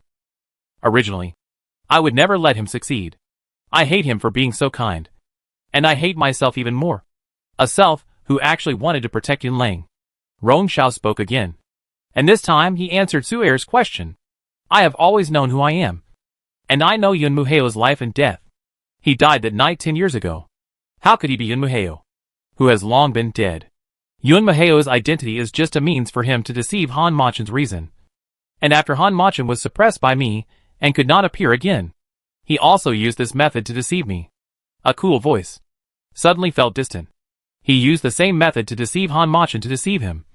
But he knew it more clearly in his heart. They were the same person. But it was just a competition between himself and himself. How could he not know all his thoughts? But I have to admit that the care he put into Rao Rao is not comparable to that of Han Machin. Nor can I. So, when Rao Rao really wanted to become the second Han Machin, I still gave him the initiative of this body. Because if I appeared, What I wanted was the same as Han Machen. And the three kingdoms, which was so filthy, should be destroyed. When the word stopped at the last sentence, Rong Zhao's body suddenly showed the murderous feeling that only Han Machen had just felt. And the coldness suddenly appeared. The black robe and black hair fluttered for this. But it was only for a moment. And the murderous feeling disappeared. However, Su Er in front of him frowned fiercely, and took a step back uncontrollably. It was not because he was afraid of the murderous aura around Rong Zhao, but because of his strong internal force. Su Er could not control himself and retreated. Su Er's reaction was also seen in Rong Yao's eyes. Rong Zhao's mouth twitched slowly, but then disappeared. He returned to his restraint and took out a delicate box from his sleeves and handed it to Su Er. I am not Yunji, and I am not your best friend. He carefully protects these items. They are his beloved things. He only wishes that Rao Rao is healthy and happy. This is the only request he made when he was willing to give up the initiative of this body. Return the items to the original owner. Returning the items to the original owner means that he, Rong Zhao, agreed to Yunji's choice. This is an exchange between Yunji and him. He did not pull Rao Rao into his darkness. Yunji disappeared from then on. From now on, there is only Rong Zhao in this world. Su Er's brows were furrowed for this. After watching for a moment, he took the box and opened it. The things inside: the young master's folding fan, the bright red handkerchief, and the belated hairpin for the coming of age that was broken into 3 sections. After this night, there will be no Yunji in the world, and there will be no Han Emotion who dragged Rao Rao into the darkness, and will not appear next to Rao Rao again to disturb her peace. Yunji entrusted Rao Rao to your Su family. He is relieved, and I am relieved too. Finally, leaving this, Rong Zhao turned and left. His steps were wide open. After tonight, this life has nothing to do with each other. Since you are Rong Zhao, you may not be able to leave easily tonight. Rong Zhao just took a step forward, but Su Er suddenly said so. Then, Rong Zhao felt that he could not move. Just because at the moment Rong Zhao turned around, Su Er actually pressed Rong Zhao's acupoints and attacked him like this. That day in the hot spring mountain stream, you attacked me once and killed me once. Tonight, should I kill you once to repay the unwillingness in my heart that day? My Su family is not something you can just abandon just because you say no. And I have something else for you to hear. Who is the one who schemed in my Su family to expose my younger sister's identity as a princess of the previous dynasty? Gee, you may not know, but you are probably very clear in your heart. The 12th month. The 29th day of the 12th month. The cold winter's little New Year's Eve. The new year is finally coming. This year's Yunlang. At the end of this year, there is no longer the joy of last year. Standing outside Langjing, you can no longer see the hustle and bustle outside the city gate from afar. Last year, before the end of the year, there were already shouts outside the city gate of Langjing, carrying loads for business, and a festive atmosphere. But this year, it is already the little New Year's Eve. But the lanterns on the city gate are all white. Not to mention the stalls for business shouting. The night is cold, and it snows all night, and the snow is drifting.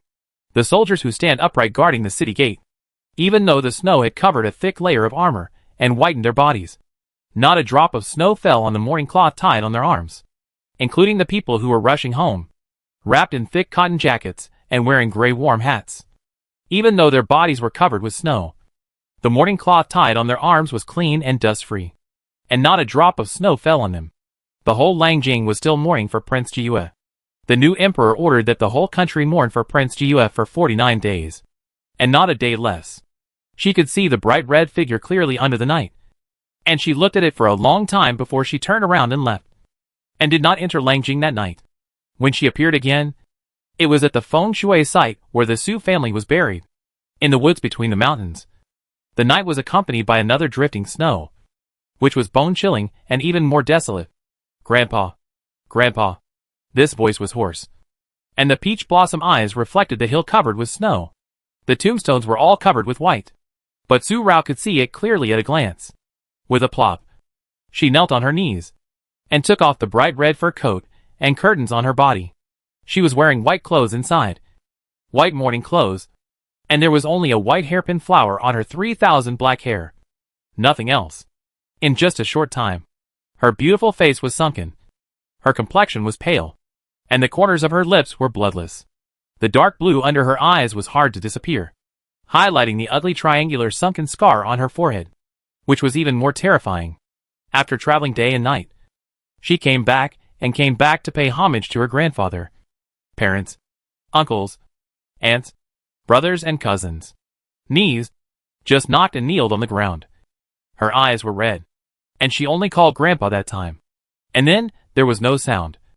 Just kneeling like this, kneeling very quietly, until dawn. The wind and snow stopped overnight, and a ray of early sun rose from the horizon, shining golden sunlight into the mountain forest, slightly dispelling the bone-chilling coldness of the night. But it was difficult to dispel the coldness of the kneeling person. The peach blossom eyes without tears. At this moment, the sense of tranquility in them disappeared. And the kowtow just now. The same heavy sound. Only one kowtow made the forehead red, and also stained with a touch of snow in front of the grave. To all Su Rao's family members and relatives. Kowtow 3 times. Then stand up. Legs and feet numb as if pricked by thousands of needles. Knees are even colder and numb. Numb as if they have no consciousness. Staggering steps. Almost unable to stand steady. Grandpa, parents, uncles, aunts, brothers. Even if you are innocent and wronged, you still stick to the morality in your heart. The loyal and upright people of the Su family. This is what you wish for. Then Rao will keep your morality for you and let the innocent people in the world go. But only Yunji. Rao will not let him go. And can't let him go again. What he did is done. And what he did is wrong. Any compensation is useless. Since he was wrong, he should pay the price for it, and use his life to commemorate the unjust death of the entire Su family. Finally, after taking another look at the grave of General Su, Su Rao finally strode away without any nostalgia. The bright red fur coat was put on again, and the curtain fence once again covered his pale face, and even concealed the coldness inside. He got on the horse. New Year's Eve, the last day of the year, in Langjing. There is no hustle and bustle, no red silk and colorful satin. And in Yun Palace, there is no festive decoration at all. There is no hustle and bustle in the front court and the harem. In the past, Emperor Yu was unfortunately murdered and died of poisoning. Later, Prince Jiyu died of illness. The whole country mourned for 49 days. In addition, it was the new year, and the court was not open during the holiday. Officials did not need to attend the court early. If there was no urgent matter, they would not enter the palace to see the emperor at this time. So the whole Yun Palace was quiet, until the sunset appeared and the afterglow fell. In Yunshan Hall, a letter arrived. The whereabouts of Su Rao were clearly visible on it. Su Yuma, in front of the table and chair. A man in a black robe sipped tea. And Yun Mujing, who had already taken off his purple robe and put on bright yellow, looked at the content of the letter with a calm breath. Seeing that Su Er completely ignored his words, Yun Mujing strode to the table, snatched the cup from Su Er's hand, and smashed it on the table, splashing tea and cooling his long fingertips. "Where did you take my brother? What are you going to do?" he asked again, and his voice became more solemn. The indifferent Su Er looked up at Yun Mujing. His face was charming. His eyes were red because of anxiety, and he was also angry about what he was going to do. "If I say, I killed your brother." Su Er opened his mouth, but before he could finish half of the sentence, his clothes were suddenly pulled. "Su, you, Mo." Yun Mujing pulled Su Er's clothes and pulled him directly in front of his eyes. His breath became deeper. "What did you do? You took my brother. My brother is not you. He is weak. And you actually used the method he used on you to treat him. If something unexpected happens." Although he was wearing a bright yellow men's outfit, and his hair was tied up with a crown, he was so close to Su Er that Su Er's heart was still anxious again. Su Er's breath was unstable because of this, and his heart was throbbing again. His eyebrows were furrowed for a moment, and then his breath became heavy. "Your brother must die. If he doesn't die, how can my little sister get rid of the hatred? I not only killed him, but also buried him." Su Er grabbed Yun Mujing's wrist and pulled him away. Only then did his breath stabilize, and he became indifferent again. No matter how much affection there is in his heart, he will not let himself go recklessly. Some things can be done, but some boundaries cannot be crossed. Rao is hard to find Jiyu's whereabouts. When she comes to Langjing, she will definitely come to get you first, and use you to force Jiyu to show up. If you want your brother to show up, and want the Jiyu we are familiar with to come back, Do as I say, and lead Rower to the bamboo forest of Qifeng Garden. What does this mean? Su Er plotted against Rongxiao that night to keep him. Not only did he kill Rongxiao, he also brought him back to Langjing from Yunjun and buried him in the bamboo forest of Qingfengju. The sunset finally fell, and New Year's Eve arrived. That bright red figure also sneaked into Langjing from a secret passage. She was rescued from Yun Palace by Yun Ji, and then took her to Wanglu Temple through a secret passage. A secret passage out of the city. A secret passage that she had never known before. The secret passage connecting Xiaoyajit to the outside of Langjing City. Or more accurately, the secret passage connecting Yingatai 10 years ago to the outside of the capital.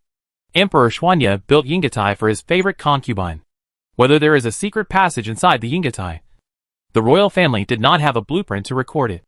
Arriving in Langjing at night, Su Rao did not go to Qingfengju, the Yun Palace, but went directly to Yun Palace. As Su Er knew about her, she came to find someone, Yun Mujing. On the cold night of New Year's Eve, the slender figure emerged from a hidden rockery path, entered the Yun Palace, changed from morning clothes to black clothes, and quietly overlapped with the night. Her lightness and speed easily avoided the patrolling guards, and they never noticed her. Only when the palace lights outside the palace were lit, and the stars in the night sky fell on her for a moment, could she be seen flashing by this heavily guarded palace. The patrolling guards with long spears and Su Raoyan were just decorations. She easily reached the outside of Yunshan Palace. When she appeared again, she changed from the black clothes to the palace clothes of the general manager in front of the palace, tied mourning cloth on her arms, bowed her head, and came to deliver the emperor's night meal with a tray. Although the snow stopped falling, the snow color had not disappeared.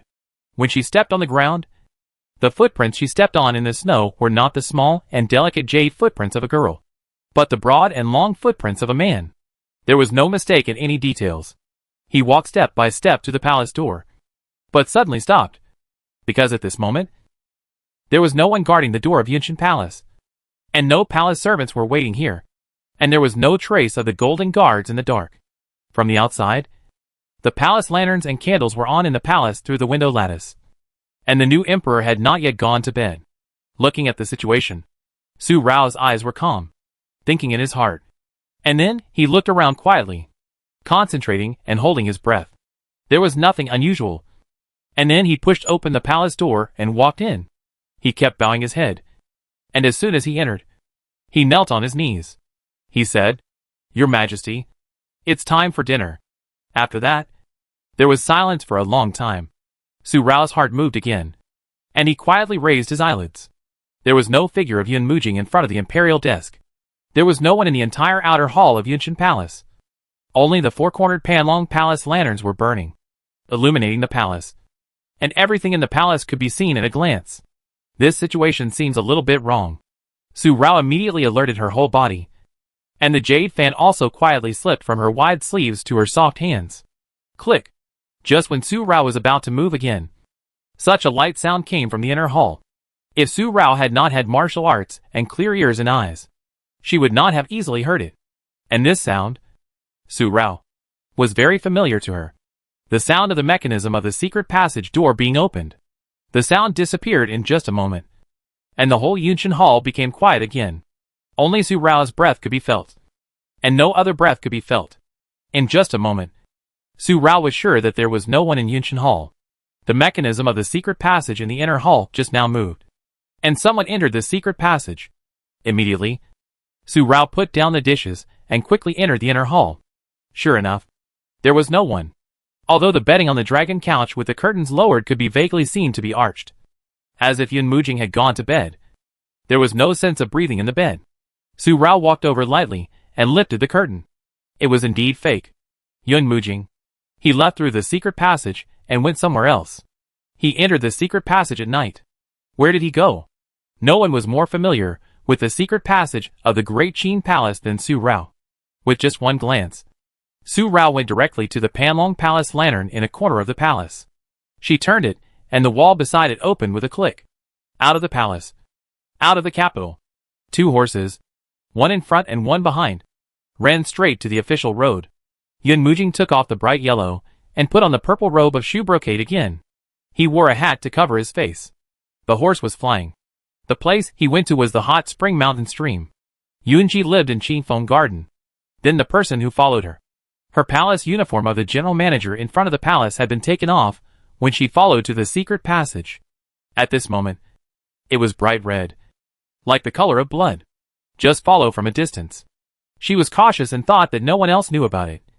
But she didn't know that this was another trap set by her very good second brother. Just like when her identity as Master Xiao was discovered. But this time, she couldn't tell whether it was true or not. Qifeng Garden is close to Langjing, and it only takes an hour to get there by galloping. Yun Mujing arrived here at midnight, and the new year had just begun. He got off his horse outside the bamboo forest and walked into the bamboo forest. Although it was night, the forest was covered with snow and the silver light was dazzling, so the vision was very clear. In addition, the night sky was dotted with stars, and a crescent moon hung in the sky, shedding moonlight, completely illuminating the entire dark night. He left his footprints in the thick snow left by last night's snow. He walked to the bamboo forest, but before he got close, he saw the lonely earthen tomb in the bamboo forest, covered with a layer of snow, which was dazzlingly white. The standing tombstone was covered, but not completely covered. You can see the inscription on the monument, which reads, "The tomb of my late brother. The one who erected the monument, my younger brother aging. Brother, a Jing is here to see you." The hand that fell down made a clacking sound because of the scene in the cemetery. But Yun Mujing's footsteps never stopped. When he reached the grave, he raised his hand to wipe off the remaining snow on the tombstone, then bent his knees and squatted down. And his fingers touched the words "old brother" carved on the tombstone again, and touched it lightly with his fingertips. Knowing that brother doesn't like New Year's Eve, a Jing waited until New Year's Eve was over before coming to see brother and chatting with him. He wanted to raise a corner of his mouth and tell his brother that he was fine. But at this moment, Yun Mujing couldn't smile at all, although he knew that his brother would be fine. At this moment, looking at such a desolate and lonely grave, how could he feel good in his heart? The depression of the past suddenly surged into his heart. His hidden identity as a girl that could never be told. His burning hatred for his mother's death. The complexity of his father's doting out of guilt. All these pressures were intertwined. The only person he could confide in was his brother, the one who taught him to keep a low profile. But his elder brother, he has been suffering from a deep-seated illness for so many years. And he has been tormented by such a heart disease for many years. Not only did he not notice anything, he knew nothing. And he also made his brother plan for him and help him succeed. Brother. Suddenly, Yun Mujing knelt down on his knees in the snow. His eyes were red. "It's all because of my brother's incompetence. Not only can't I help you, but I have to let you protect me. Let you consider my feelings. And let me be a good son of my father. That's why I have to think about everything and do everything myself." The New Year. The night of the New Year. So sad. Yun Mujing was sad. Compared to his sadness, the person who followed him, with a pair of bright peach blossom eyes, fell on the tombstone, and there was no reaction. Her hands and feet were so cold that they seemed to no longer belong to her body. She could hardly take another step and stood in the darkness, stagnant, because she knew clearly in her heart what Yun Mujing meant to Yunji, how much Yunji cared about him. And now Yun Mujing was so sad. Yunji's life and death. He was really dead? Su Rao did not hear a word of Yun Mujing's brotherly love. She just looked at the lonely tomb and kept looking at it. She did not notice when Yun Mujing left, until the sky was slightly white. The first sun of the new year climbed out from under the mountains, crossed the layers of mountains, passed through the snow-covered winter bamboo forest, and sprinkled warmth on this world. The stagnant person seemed to have just regained consciousness, and his body, which had been frozen and stiff by the cold of last night, was now slightly aware of a little warmth. She just started walking, stepping on the snow, walking to the lonely snowy grave. There was a layer of frost between her eyebrows, and her long eyelashes were condensed with a layer of mist and frost, blurring her vision. She walked to the tombstone and looked quietly. After a moment, she suddenly bypassed the tombstone and walked directly to the grave. The bright white snow covering the grave reflected the light, which was so dazzling that it hurt her eyes. It was so painful that she even had tears in her eyes. At this moment, she could hardly control her own eyes. Did he really die like this? After muttering this, Su Rao squatted down and dug the grave. Her 5 fingers were cold, and the whiteness was purple and blue. She dug into the ice and snow, dug through the snow, and saw a layer of new soil inside. Because it was just buried. Only one night had passed. The new soil had not been frozen hard, and it was completely possible to dig it with bare hands. In a flash, the bright red fur coat was stained with dirty mud, and her entire 10 fingers were instantly oozing blood, mixed with ice and snow, and even more mixed with mud. Her 10 fingers were connected to her heart, but she seemed to have no pain, just digging mechanically, until her blood-red hands, which had long been unbearable to the eyes, touched the coffin. Then she stopped digging the grave and stood up. "Is he really dead?" she murmured again, and the bright peach eyes that were stinging because of the reflection of the snow filled her eye sockets with water. And then she couldn't help but let a drop fall, making her thin cheeks even colder.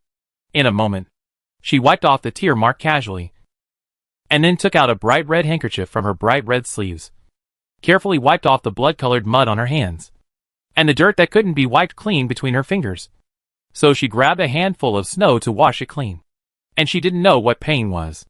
After doing all this, she wiped her hands and patted the dirt off her bright red fur coat, and turned around and walked away, step by step, to Chiffon Garden. In just one short morning, she had such a series of reactions in the eyes of those who were watching in the dark. If it weren't for a pair of strong hands holding their shoulders, Su Er and Yun Mujing would have appeared long ago. General Su. At this moment, Su Rao went to Chiffon Garden and couldn't notice them, so Yun Mujing couldn't help but speak, turning his head to look at General Su, who stopped him and Su Er from appearing. "Don't you really feel sorry for her? Although she is not your granddaughter, you have raised her for 8 years. Although blood is thicker than water, the grace of raising should also be long-lasting." Su Er also looked at General Su. His drooping hands had pinched green vines at some point, and the green vines spread over the back of his hand, which also showed how he was enduring.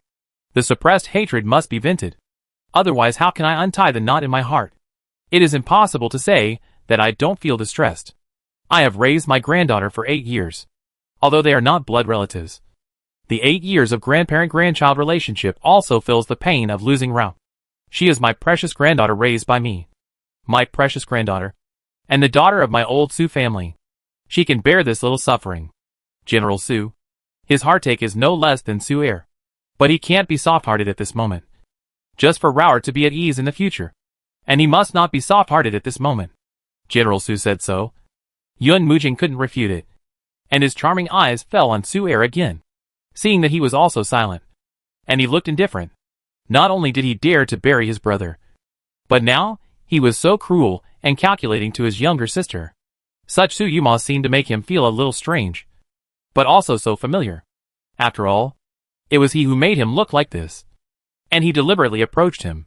He targeted Su Yuma, the most likely heir to General Su's military power, and started with him. He used his brother's chess game as a game, and deliberately approached Su Yuma as a daughter to lure him into his game. What he did was actually just for the military power of the Su family. Yun Mujing looked at Su Er like this. Su Er's sight also turned around in an instant. When the four eyes met, the suppressed emotions inside, since he never dared to admit it, he would never be so difficult to control himself again. In just a short glance, Su Er first retracted his indifferent gaze, and then his eyes reflected her. The little sister who came out of Chiffon Garden in a short moment took off her bright red fur coat and wore the white mourning clothes she wore on the night of the 29th. And she actually held.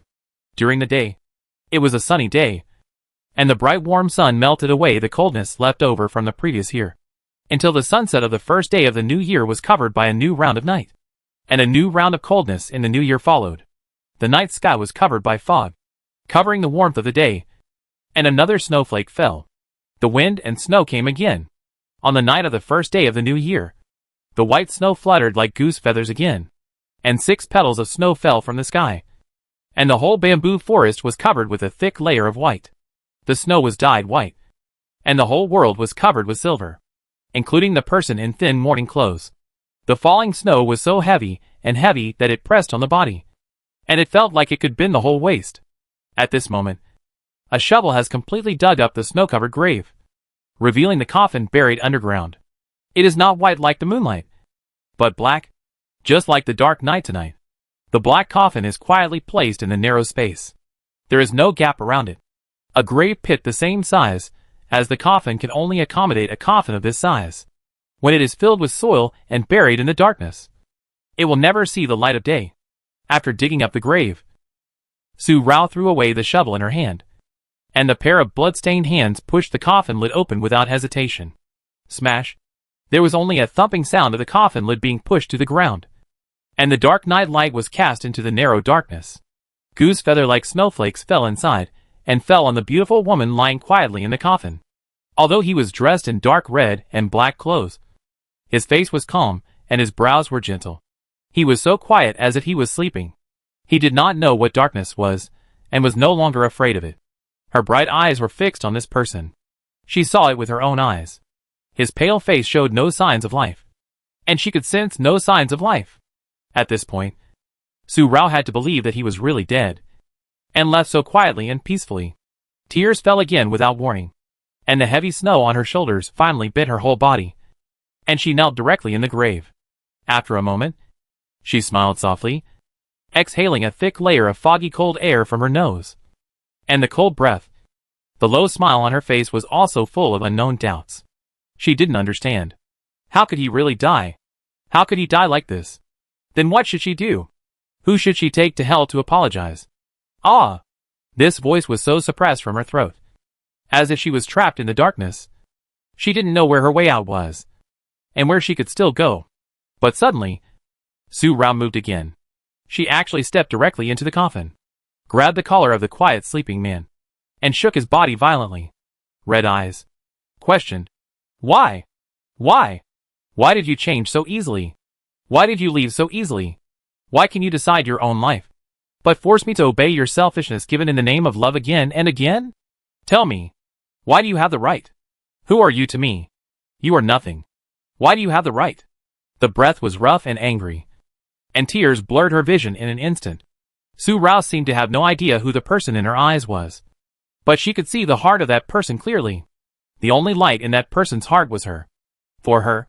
Just to let her live. He abandoned the Su family and pushed her to Xian Ichi Shao. In order to let her live, he gave up his life again. He knew that his mistake was unforgivable, but he chose to try. I have been Su Rao for 8 years, but I am not Su Rao. I don't like Prince Jiyu as much as Su Rao.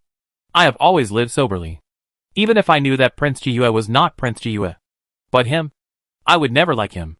All my likes are just illusions with a purpose. But this illusion has quietly become true without knowing when. Going crazy. Just for a breath. Questioning. Just like that. Then wiped away the tears again. And Su Rao sat directly in the coffin. Although this coffin is not as luxurious as the one that buried Prince Jiyu, it can accommodate 2 people. As soon as she sat down, an object was reflected in her peach blossom eyes, right at Rong Zhao's lapel. Because of Su Rao's shaking just now, a corner of this thing was exposed. It was not the exquisite box that Rong Zhao returned to Su Air that night. It was a brocade bag. The brocade bag that Master Huishan had given to Su Rao. She took it back to Raoxiang Pavilion and casually placed it in her dressing box. Never opened it or looked at it. And now it has become Rong Zhao's burial object, and is carried by him. When was it taken away? Why didn't he leave anything else after his death? Why did he only take this brocade bag? The bloody hand was raised, and the brocade bag was taken out. Open. After many years of separation, Xiao is overjoyed to know that Rao Rao is alive and well.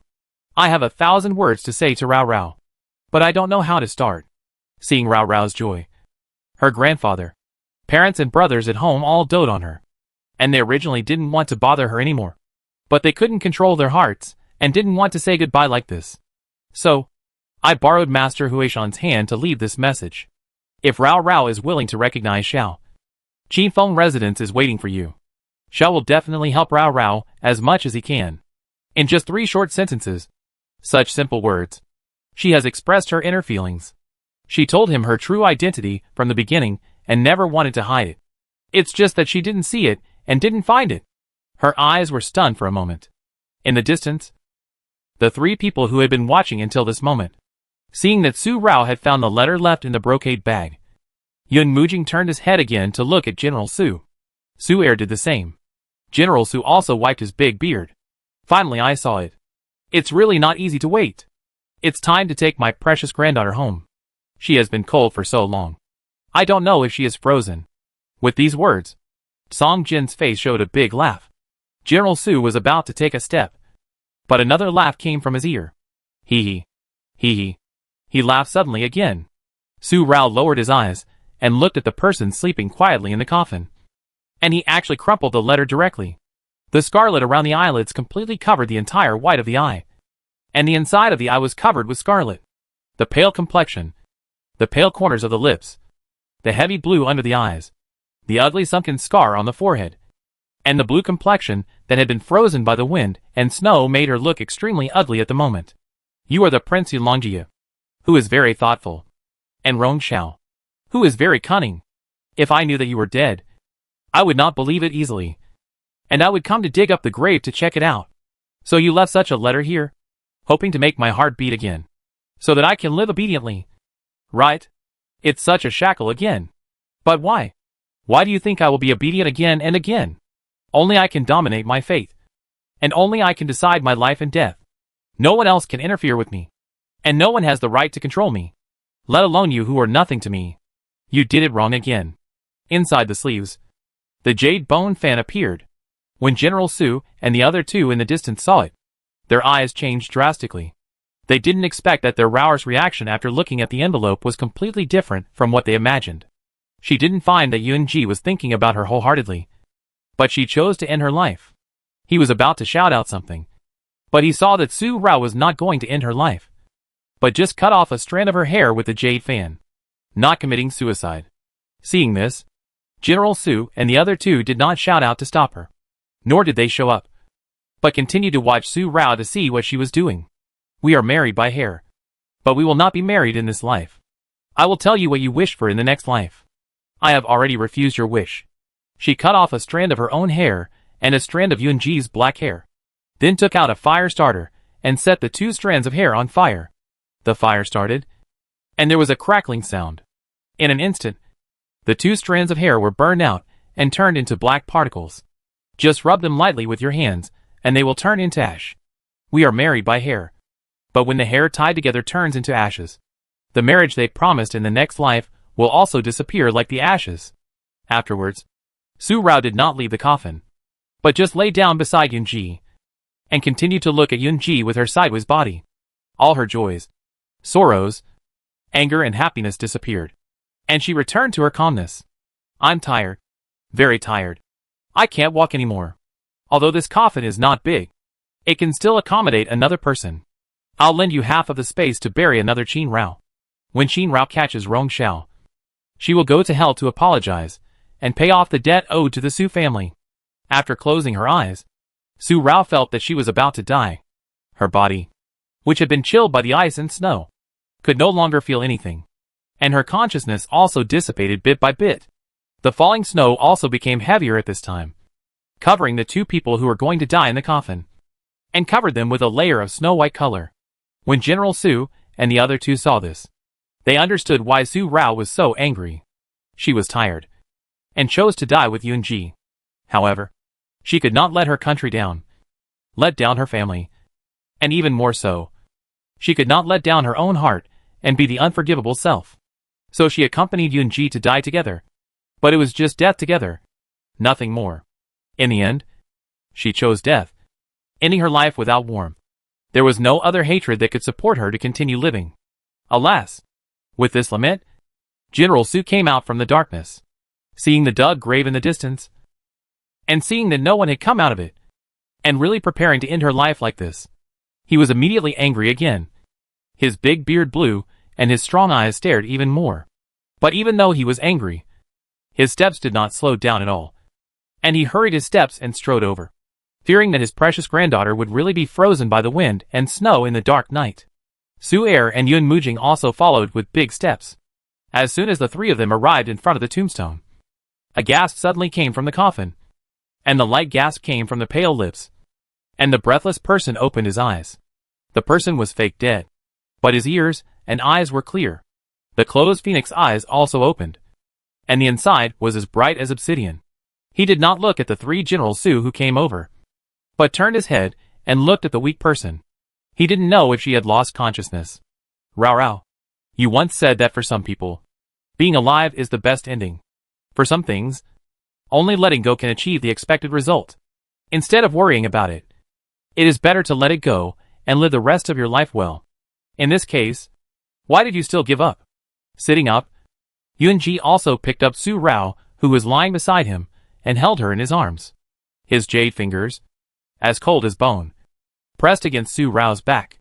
A strong internal force came out from the palm of his hand and merged into Su Rao's 8 extraordinary meridians. In an instant, his already pale face became even more pale. But at this moment, under the night, it was difficult to detect it easily, and he was weak himself. So it was difficult to detect such a change in a breath. When he felt the body of the person in his arms had warmed up, he withdrew his hand and raised his eyes. His slender phoenix eyes were clear and no longer confused. Even in the night, he could see clearly. His chaotic world disappeared. Although the wind and snow did not decrease by half, they fell on the old man. But they did not cover the tiger-like posture of General Su. Such a great general. But what he did. Yunji didn't know that Grandpa Su was so willful. Why did he let UMO make trouble? It's really Xiao Ji. After wiping his beard again, General Su looked embarrassed. After a breath, he still said, no one from my old Su family can be missing, let alone my most precious granddaughter. If my grandson-in-law is really gone, how can my precious granddaughter live well in the future? Even if I haven't seen her, I can imagine that I can't bear to see my precious granddaughter have no smile in the rest of her life. He didn't think that Xiao Er was fooling around. What Xiao Er did was just to let their Rao let go of the knot in her heart and be their Su family's daughter in peace and happiness.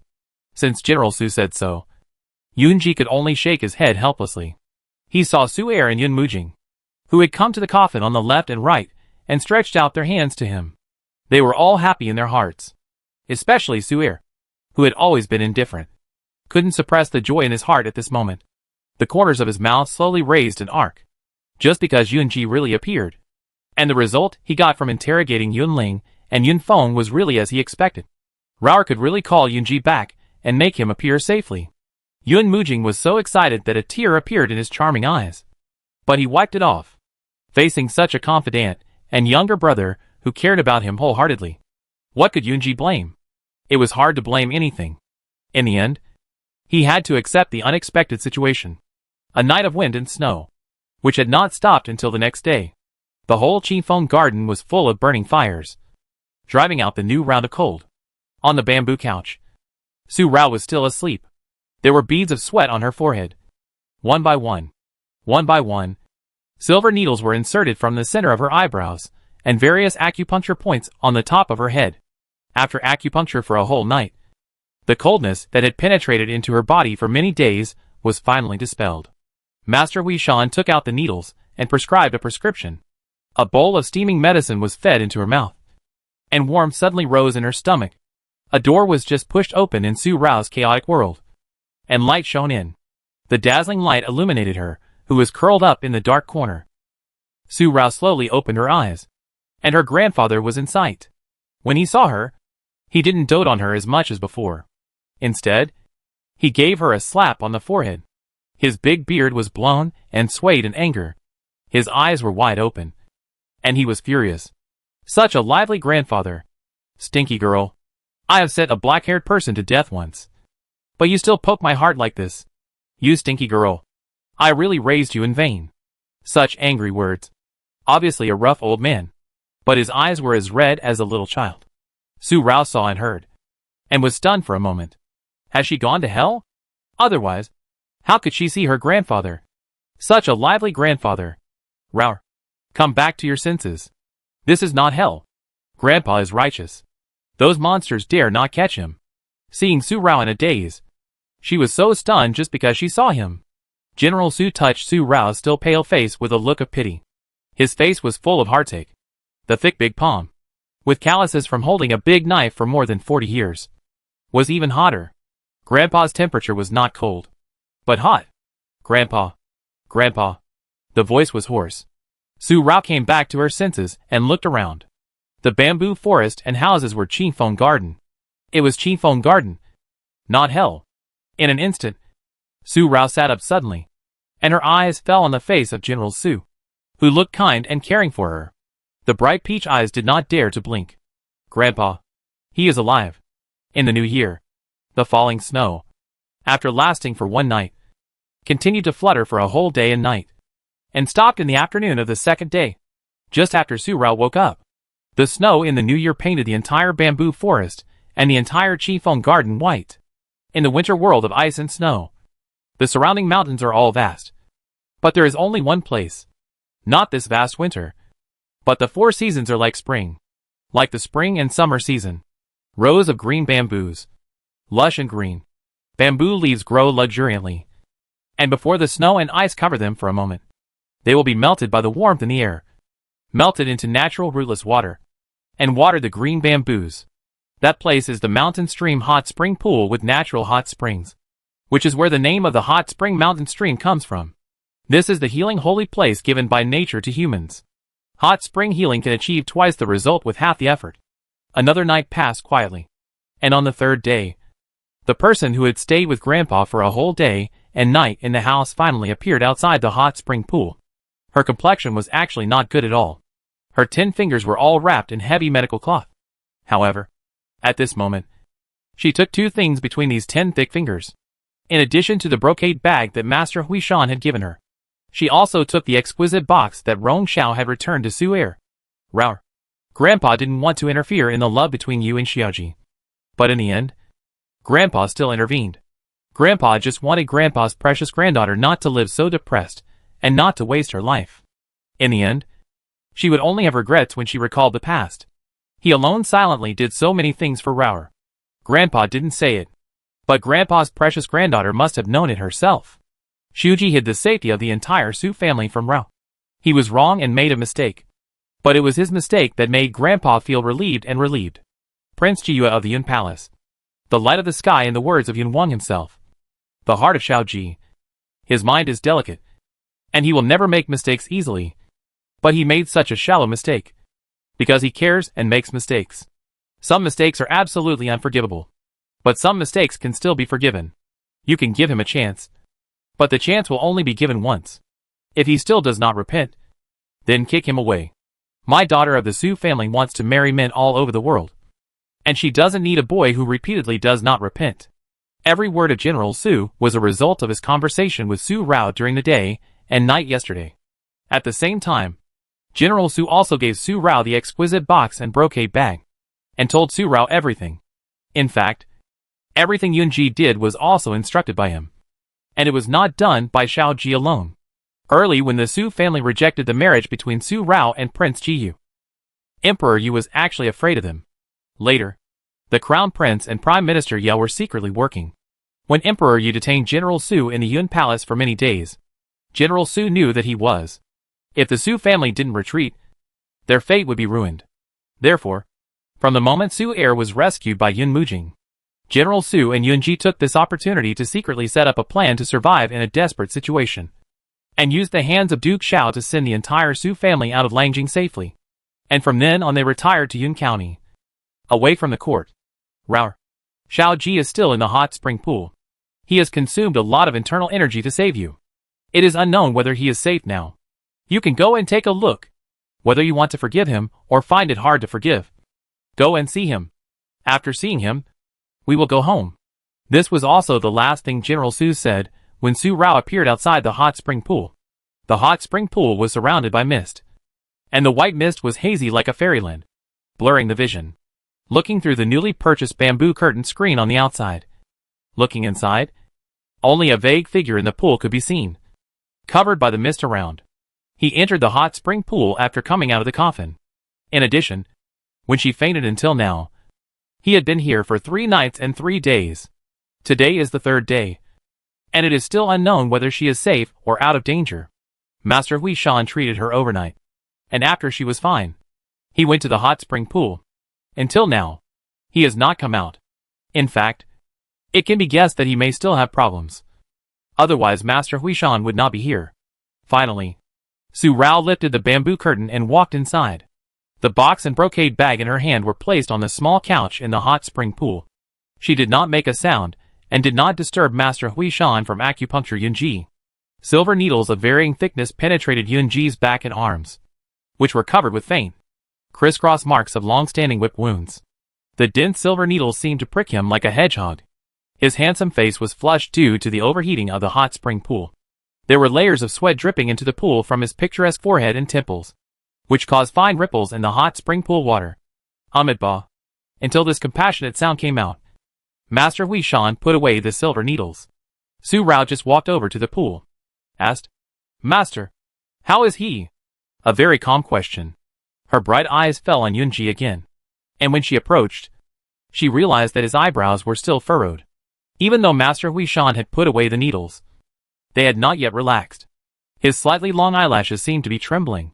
"Your serious illness is ultimately due to the word heart not. Although I can cure the disease, it is difficult to cure the heart disease. I can only stop 1 or 2 symptoms, but it is difficult to cure them completely. Buddha has mercy on me." Master Hui Shan shook his head helplessly, put away the acupuncture bag and left, leaving time and space to Su Rao. This hot spring pool made the whole space quiet. But time did not stop. There was a slight heaviness in her breath. Seeing Yunji, who had not woken up at this moment, she pursed her lips. Su Rao stood by the pool for a breath, took a step, and went directly into the pool. In an instant, her whole body was wrapped in warmth. The medical cloth wrapped on her hand was also stained by the pool water, and the ointment on it was also washed off. Su Rao directly took off the medical cloth. Although her 10 fingers were painful, she seemed to feel nothing. She took out the acupuncture bag she prepared from her sleeves and looked at the weak person in the pool in front of her. "Rao! Rao!" Mumbling this, Su Rao was still thinking about her in her coma. She pursed her lips more and more, biting the inside of her lips with her pearly teeth, leaving a tooth mark. But her hands suddenly became ruthless, and the silver needle was inserted into Yunji's front body. His chest was open, and his upper body was not dressed. He was stabbed by a needle. Yunji suddenly groaned, and he regained consciousness in his coma. His tightly closed slender phoenix eyes also opened. What he saw was this woman, who was only 3 inches away from him. She looked at him. There was no anger towards him in her eyes, only that calmness. He could hardly see what kind of mentality she had towards him at the moment, which made Yunji panic and look directly at Su Rao. He only took a glance and slowly lowered his eyelids. They were so close to each other that he could easily sense the changes in her breath. Su Rao's breath became thicker again because of Yunji's reaction at this moment. But Yunji didn't feel it until he groaned in pain again. "So far, don't you have anything to say to me?" The silver needle was pulled out. Su Rao still looked at Yunji. She asked this question and stretched out her injured 10 fingers in front of Yunji. The wounds on her 10 fingers were already festering and red, and because of the water in the pool, they looked extremely serious at this moment. Such injuries were all because of him. With just one look, Yunji's slender phoenix eyes were filled with a watery color. From the corner of his eyes, it did not fall into the pool, but fell into Su Rao's palm. This tear was very hot. "Rao Rao." Yunji finally raised his head. This beautiful and stunning appearance. The blush on his face lingered, and there was a circle of red around his eyelids. I don't know if it was because of the tear just now, or because the hot spring water was too hot. Yunji, just a broken body, is the son of Rao Rao's enemy. Yunji's body is not clean at all, which allows Yunji to stay with Rao Rao openly. Yunji doesn't want Rao Rao to face the son of her enemy every day, and doesn't want Rao Rao to recall the past because of Yunji every day, and recall the cruel killing that night. He only gave this explanation, but this one sentence has included everything. A warm smile appeared at the corner of Song's mouth. Seeing that Su Rao did not react to what he said, Yunji held Su Rao's hand and carried her out of the hot spring pool and put her on the small couch. He took out the medicine box from the small cabinet beside the couch and carefully reapplied medicine and bandaged Su Rao's 10 fingers. His technique was so light that he was afraid that Su Rao would feel pain if he was not careful. But it was this cautiousness that was the fatal blow that hurt her so much that she suffered unbearable pain. He knew it in his heart. He had a clear mind, but he still chose to do it. It was so abominable, and made her hate him so much. Heh. Su Rao laughed after hearing this laugh.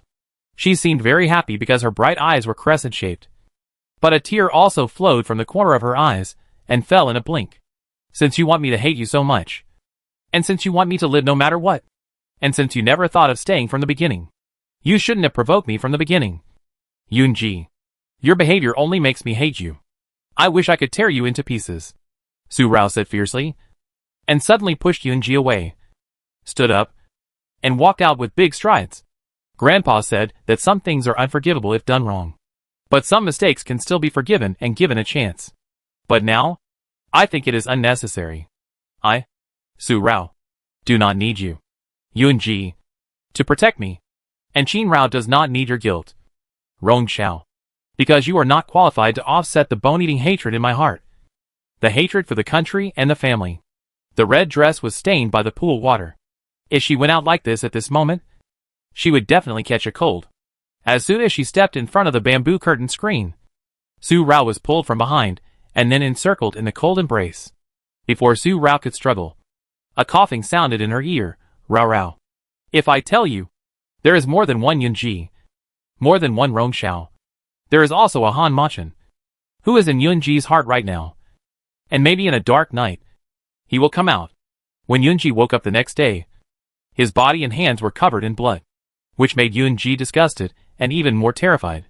Under his feet were white bones. Such a wicked Yunji. Could he make Rao Rao feel better for a moment? Could he stop hating herself? Since Rong Xiao regained consciousness, he had been in that dark dungeon for 6 years. The only light was when the mute old woman brought him food at night. And Rong Xiao could see the bright moon hanging in the sky. Rong Xiao had seen that moon for 6 years. 6 years later, when Rong Xiao would no longer have to go through the gap to see it, Han Machin appeared without any warning and pulled Rong Xiao into the darkness again. Yunji tightened his arms and hugged Su Rao tightly in his arms. It seemed that only in this way could he have the courage to confess everything to Su Rao. His heart that had been rotten for a long time. A weak body, occupied by 3 consciousnesses, fighting for it, like a madman possessed by a demon. The sun went down in a moment. The suppressed noise in the bamboo forest had stopped at this moment, and it was unknown what the result would be. Su Yuma, do you think Rao will forgive my brother? The people in the King Fenjuan courtyard in the distance had been watching. The 2 people who were moving. Yun Mujing had a worried look on his face. His brows were hard to relax, and his 5 fingers were curled. Su Er stood beside him and turned his head to look at Yun Mujing like this. Only when it came to Ji Yu's affairs would he show such an expression. If he hadn't known them for a long time, he would have thought that he also had other thoughts about Ji Yu, and had thoughts that he shouldn't have. My little sister is actually the softest. Hard-mouthed but soft-hearted.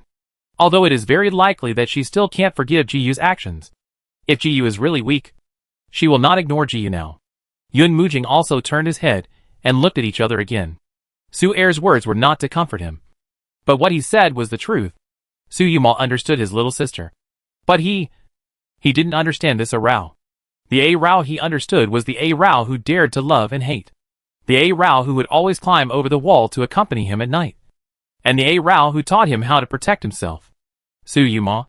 For some reason, Yun Mujing called out in such a low voice. If I tell you that A Rao died accidentally because of a bet with me, will you still love me deeply? And will you still love me even though you know I am a man? When the words came to his lips, Yun Mujing did not ask them out loud, because he ascended the throne as the new emperor, and the Su family evacuated Langjing. Now the court is headed by Duke Xiao. He needs Su Er at this moment, and needs Su Er to control the court generals for him. In the court, Duke Xiao's family must not be the only one in power, and the Zhao family must not be the second Yao family. I have already done what you asked me to do about the cooperation you talked about between us. Now the Su family has safely left the court. Let General Su and A Rao return to Yun County. I hope you will stay and be my General King, and work with me to create a new peaceful and prosperous era. A new Yilang country without turmoil. So, Yun Mujing said this to cover up his momentary abnormality, so that Su Er would not notice it. This idea was actually what Yun Mujing had thought of long ago. If Su Er, a powerful general, was buried, it would be a loss for Yunlang. Moreover, after Su Er's death, would he have to live in anonymity for the rest of his life? The Su family is safe, and the grievances of the Su family have long been appealed. The entire Yun County is in the hands of the Su family. Even if Duke Xiao knew that Su Er's death was fake, what would happen now? He could only swallow this loss. Yun Mujing, you want to keep someone who has fantasies about you by your side. Don't you worry that one day I will ignore the secular ethics and imprison you. Su Er did not agree to Yun Mujing. He left this sentence and turned away. However, at the moment he turned around, his pair of indifferent eyes showed a deep dark color, which was a reaction to Yun Mujing's deep scheming.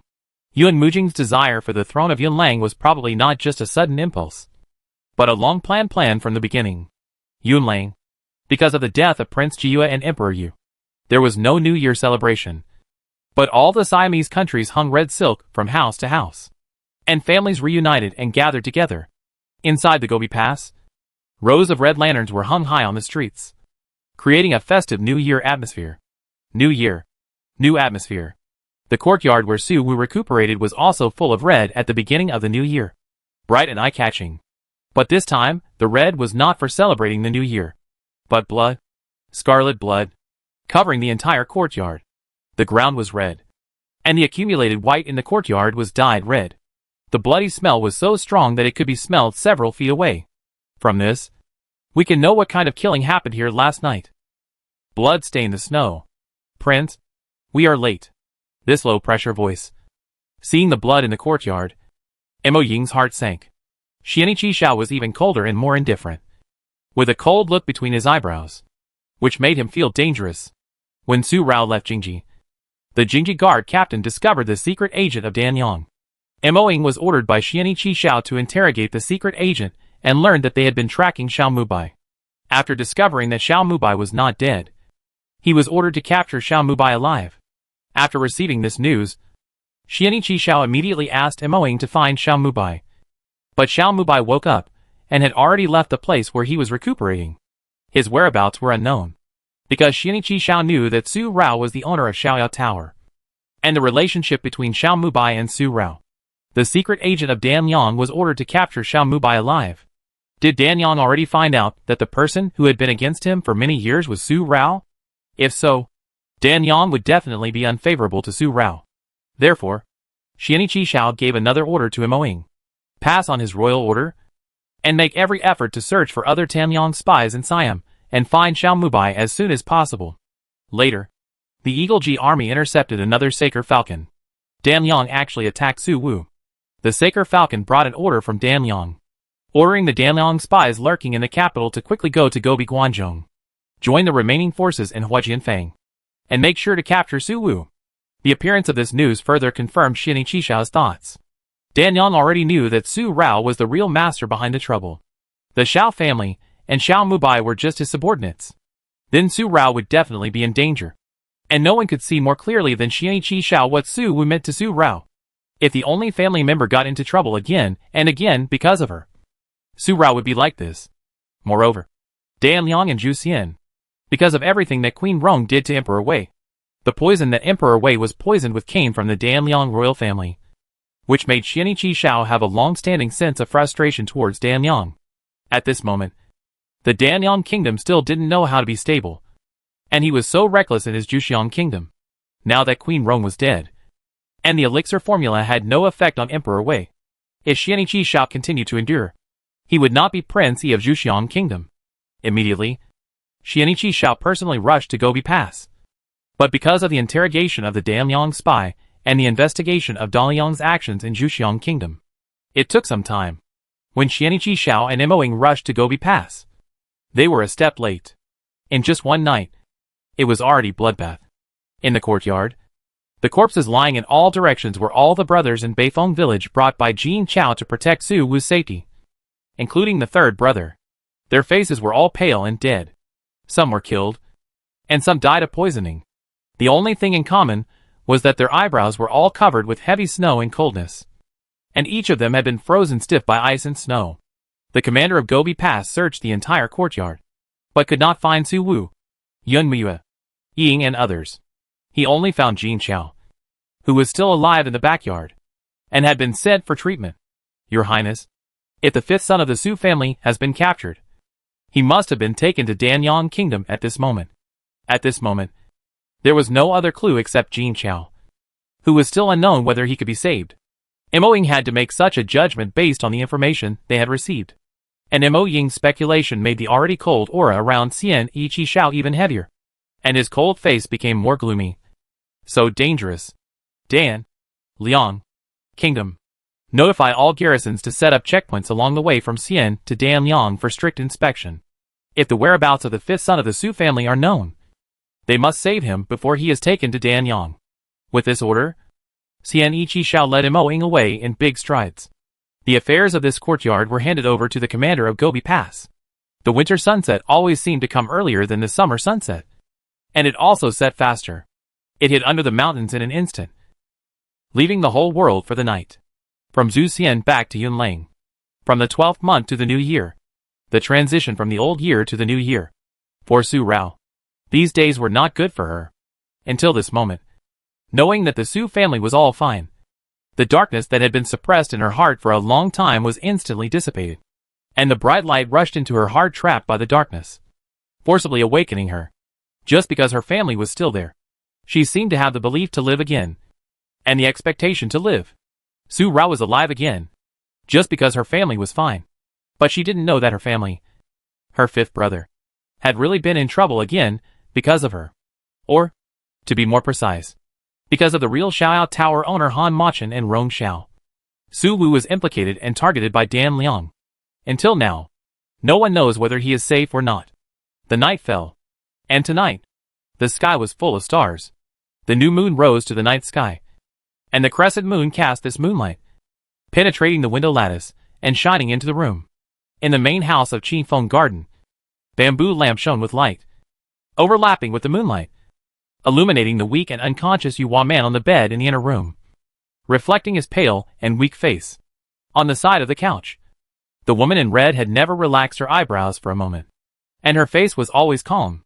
Since Rao Rao said that Rong Xiao alone is not qualified to offset her national hatred and family hatred, and she doesn't want Rong Xiao to feel guilty, then everything Rong Xiao did was totally wrong, and he was self-righteous. As for Yunji and Su Rao are neither husband and wife nor relatives. They have nothing to do with each other, and she doesn't need him to protect her. Then, from today on, it's not Rong Xiao and Qin Rao, but Yunji and Su Rao. They don't have national hatred and family hatred to deceive themselves. And they don't have the military power of the Su family to have to marry. They just love each other and care about each other. So, we don't know how long we will live in the future. Can you accompany Yunji? The last words Yunji said before fainting echoed in her ears, making her hate it in her heart. But she couldn't control herself. And she became the unforgivable self. The peach blossom eyes were red all around. And I don't know if Su Rao was feeling uncomfortable at the moment, or if she was still angry. The tears in her eyes never flowed down her cheeks. She just stared at the hateful man who had angered her on the couch, but fainted to escape her anger. He knew she would not forgive him. Even if her heart could betray her, her reason would never let her forgive him. So he played the emotional card on her. One body, three consciousnesses. Such a personality disorder. If you are not careful, you will be doomed. Yunji, you are so hateful. So hateful. In the end, Su Rao could only grit her teeth and vent her deep anger. Only this time. She would only forgive him this time. The last time. One silver needle after another went into the skin. This time, it was really to save Yunji, not to vent anger in the hot spring pool. The warm sun shone in the sky again. The clear sky for 2 days had melted most of the snow in the bamboo forest. The snow in the entire Qifeng Garden was also melted, melting into water drops, dripping down from the eaves of the rocks, drop after drop, splashing fine and dense water.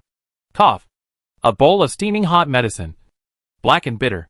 But the Yuhua boy, whose complexion seemed to have improved a little, took a sip directly, and his eyes fell on the daughter who brought him the medicine, reluctant to move away, until the medicine bowl in his hand was snatched away by the daughter without giving him a good look.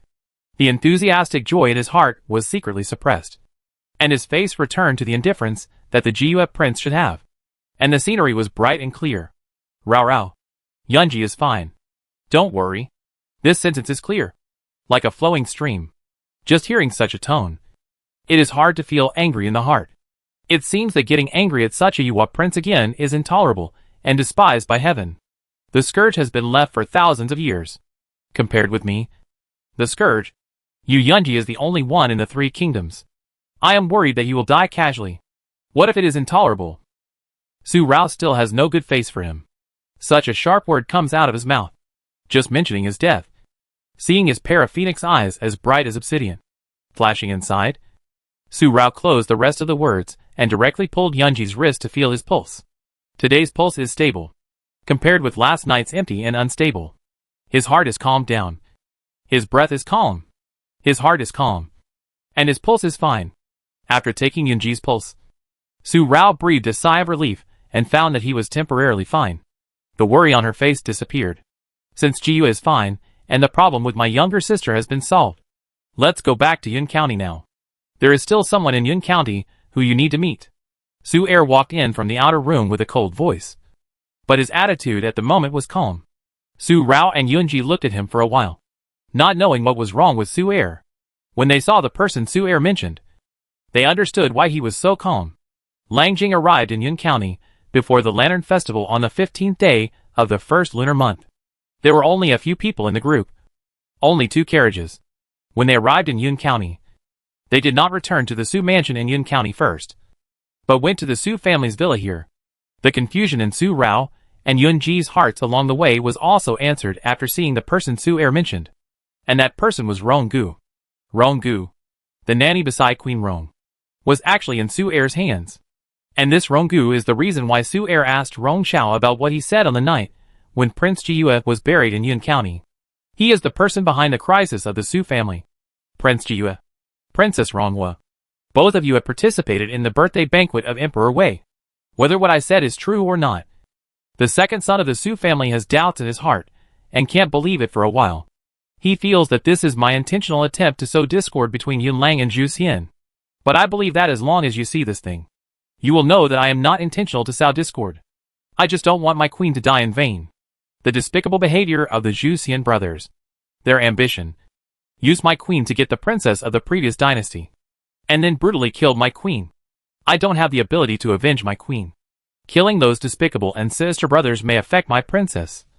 But if I don't do something, my queen will have trouble sleeping in the afterlife. In the side room of the manor, Ronggu kneeled on the ground, holding a painting in her hand. A couple sat opposite each other under a white plum tree, staring at each other. Although it was just a painting, the affection between the couple in the painting was seen, and their eyes were gentle. This painting, like the one that implicated the Su family, not only did the man and woman in the painting appear to be the same person, the crown prince of Daqin and his crown princess, but also the traces of the painting skills were all from the same hand, painted by one person. You said that Zhu Xian was behind the scenes. When I went to Zhu Xian, Xian Ichi Wei recognized who I was. He and Xian Ichi Xiao used the crown prince Yun Lang and the Yao family to implicate the entire Su family. The purpose was to get me, a princess of the previous dynasty, and call on the scattered remaining forces of Daqin in my name, so as to unify the 3 kingdoms and become the second Daqin. Cold, even cooler. Su Rao took the painting presented by Ronggu, while Su Er took out the painting that Emperor Yu gave to General Su when he was in prison. When comparing the two, it was indeed the handwriting of one person, not a copy by others, and it was well known that Emperor Wei was fond of painting. The wound on the 10 fingers of the pair of tender hands holding the scroll had just almost healed, and at this moment, the fingertips were pinched with a pale color, which showed how she felt at the moment. Rao Rao, don't hurt yourself. Yunji saw it, moved his jade fingers, and held Su Rao's hand. The pair of slender phoenix eyes that were no longer covered fell directly on Ronggu, who was kneeling on the ground with her head down. With just this one glance, Ronggu seemed to feel that he saw through everything, and beads of sweat appeared on her forehead uncontrollably. Ronggu was captured by Su Er. In fact, it was when Queen Rong imprisoned Emperor Wei in the cold palace that she asked Ronggu to find Su Rao. Her intention was that if she lost, she would make the entire Siam lose with her. This was something Queen Rong could do. But Ronggu had not found the opportunity to approach Su Rao yet, and was captured by Su Er in secret. Ronggu had no choice but to tell Su Er all the words she had prepared for Su Rao. As long as the queen's goal could be achieved, it didn't matter what the process was. Now that the story is over, the 2 paintings have been compared. Su Rao and Yunji are both sure that these 2 paintings must be from the hands of Emperor Wei.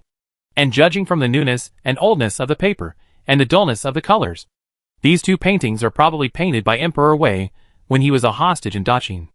Until now, they have been preserved for more than 10 years. Jiyue, Little sister. Today I let you know that the crisis of the Su family was actually planned by the two brothers Zhu Xian.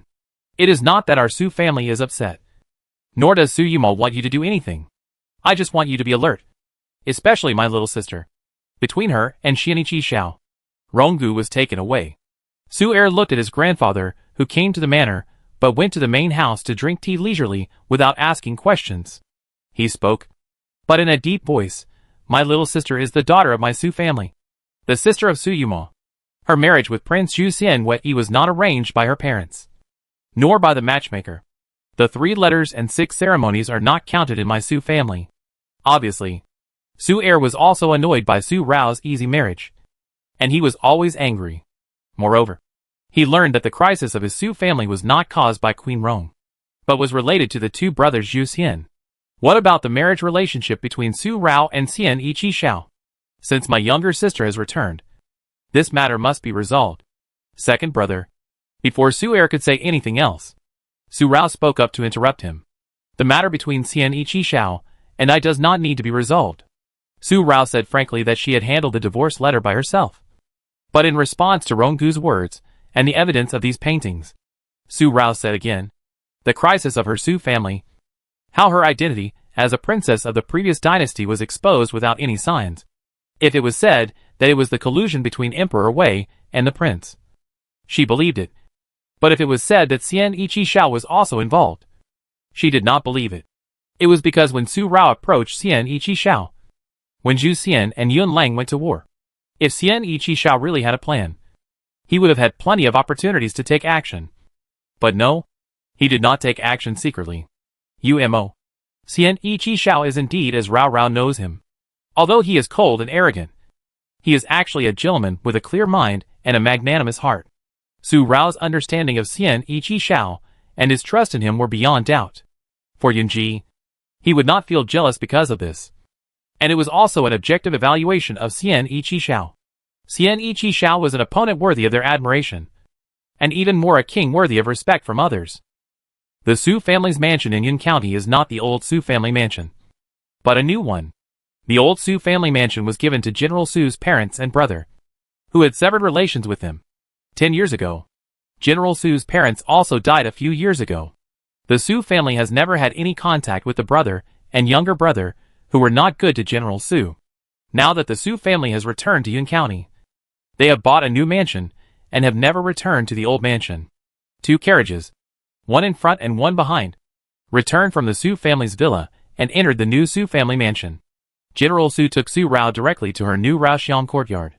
It was no longer the dark room in Raoxiang courtyard of Yulong's courtyard, but a separate room.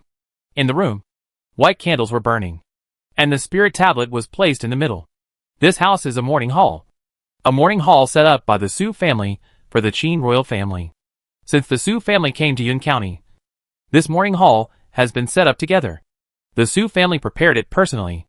The tablet carved by Uncle Su San, and the inscriptions written by Uncle Su Er and Father Su, were not only an apology for their destruction of the Qin dynasty, but also for the daughter they had loved and spoiled for 8 years.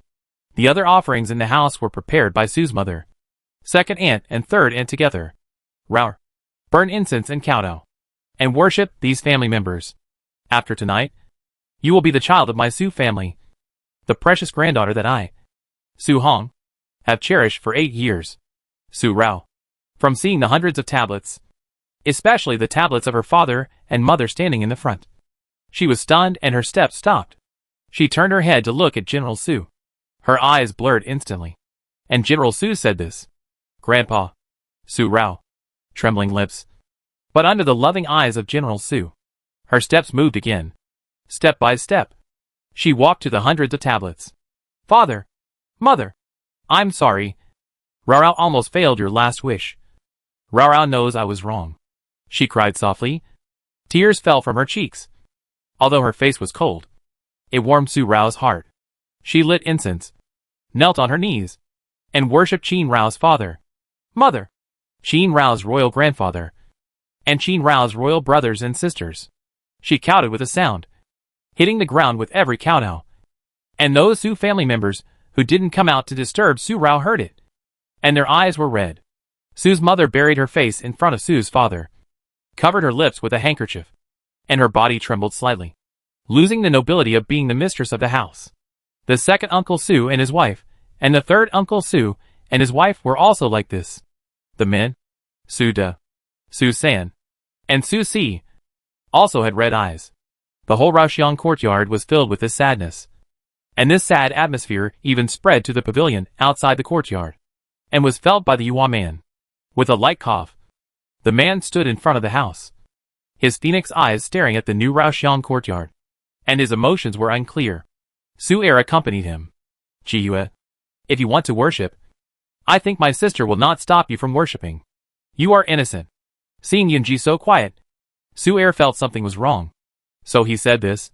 His eyes fell on Yunji, and he was worried. Worried that Yunji would disappear again if he was not careful. Yuma, I'm fine. Yunji seemed to know that Su Er was worried, and turned his head to look at him, with a faint smile on his lips. But the reflection of Su Er in his phoenix eyes was so clear. It seemed that the pair of slender phoenix eyes at this moment were Rong Zhao's eyes, because the deep vortex swept Su Er into it. So it produced such a clear reflection. It's good that you are fine.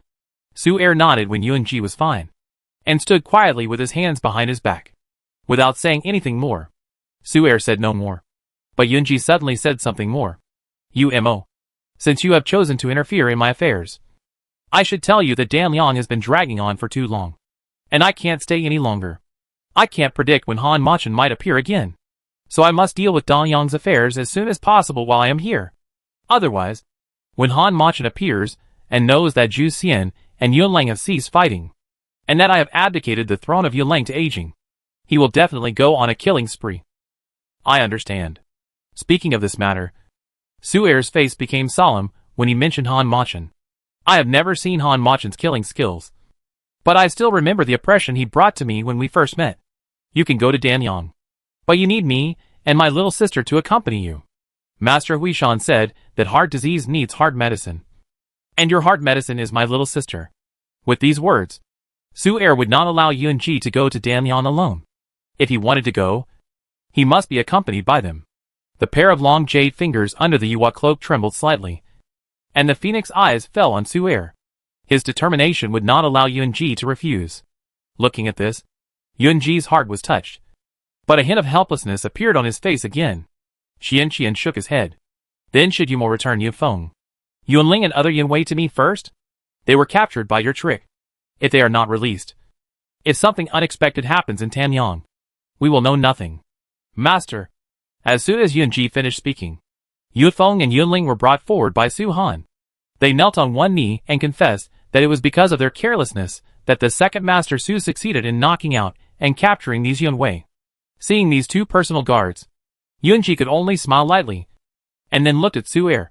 Helpless again. Mo is more anxious than me. Su Er's expression did not change, but he put his hands on Yunji's shoulders and said solemnly, Ji you should know your own situation better than me. Now Rao is safe and sound, so you can't wait here any longer. Master Huishan said that if you don't dispel the darkness in your heart as soon as possible, once your energy and spirit are exhausted by the dark you may not live past the age of 30. Since the darkness in your heart is all caused by Dan Liang, then we will go and solve Dan Liang and eliminate the grievances in your heart for many years. At this moment, Su Er's body was full of murderous power. From him, we can see a part of General Su. The general is the might of a tiger.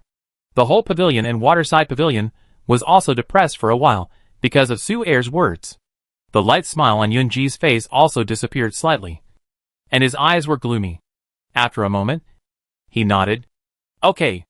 After Rao enters your Su family ancestral hall and becomes a real daughter of the Su family, we will set off for Danyang. Su Rao, after paying homage to her biological parents, followed General Su to the new ancestral hall of the Su family. Recognize relatives. In this new ancestral hall of the Su family, in addition to the old partner of General Su, there are also the ancestral tablets of General Su's parents. Although the parents are partial, the elders have passed away long ago. No matter how much resentment their children and grandchildren have in their hearts, it is gone, and blood ties are irreversible. If Su Rao wants to enter the Su family tree, she must see her ancestors. After 3 prostrations and burning incense, a bowl of water was brought by Su's father and mother. In front of the ancestral tablet, 3 drops of blood fell into the water, and they drank it. From then on, they were one family with their father and mother. After completing all the matters related to the recognition of relatives, General Su took out the Su family tree. Because General Su had long severed his relationship with the main family of the Su family, their family tree only wrote the names of General Su's children and grandchildren, and his granddaughter Su Rao's name was already on the list. General Su picked up the pen and wanted to fill in another daughter after Su Rao's name, the second daughter of his Su family. But just when General Su was about to write, his arm was pulled by the slender hand. "Grandpa," stopping General Su first. Su Rao looked at Su's father and mother and said, "Since Qin Rao chose to be the child of my parents, Qin Rao is Su Rao. Su Rao is alive, and has always been alive. She lives in the hearts of my parents, in the hearts of my grandfather, uncles, aunts, and brothers." Su Rao's eyes were sincere when she said this. The Su family does not need another daughter from outside. They have only Su Rao as their daughter from beginning to end. And she is Su Rao. Su Rao who has been reborn from the ashes. As long as mom and dad want, Rao will never leave you. Rao, your daughter. Su's mother's eyes suddenly filled with tears again, and she took Su Rao into her arms, her whole body trembling slightly. Her daughter is alive. She is alive. Su's father also covered his eyes. He was always rigid and well-behaved, but now he showed a touch of emotion and a loving smile on his face. Then he stretched out his strong arms, stepped forward, and took his wife and daughter into his arms. Yes, their Rao is alive. She has always been in their arms, filial to grandpa and parents, respecting brothers and sisters, and bringing joy to their family. His eyes looked at his father, and then at the tablet in the new ancestral hall that had been covered with black cloth, next to the tablet of the deceased old lady Su. This tablet has actually been set up by my father for 9 years. Every October, when Rao went to the Su family's courtyard, my father would also stay in the ancestral hall. In the past, my father would only go to the ancestral hall to talk to my mother when he was worried about Rao. It was not until they learned that Rao was not Rao that they realized that my father also went to see his precious granddaughter. For so many years, my father kept this secret alone and endured the truth that his granddaughter had actually died long ago, wiping away tears secretly. Yet there was no Rao to make my father smile. They could not imagine how much pain my father would feel in his heart, and how sad he would be. Okay. The family reunion should be happy. Crying like this is unlike me, the old Su family, who is not afraid of being laughed at by Shioji, and holds back all the tears. Since Su Rao is just Su Rao, there is no need to add another her to the Su family tree. General Su put away the family tree, and took a look at the tablet. The pair of vigorous eyes, although watery inside, but he wiped his beard and smiled. The eyes also glanced at the spirit tablet covered by the black cloth.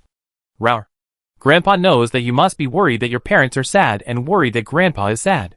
So you sent us another Rao. Grandpa and parents are all fine. Everything will be fine. Don't worry. Go with peace of mind.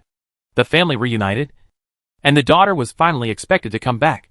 So a rich dinner was set up at night, in the new Songha Hall of General Su, and their family gathered together. At the dinner table, Yunji was also there. His eyes were clear, and he could see the joy of everyone in the Su family, and it warmed his heart, making him feel the warmth of his family again. Very warm.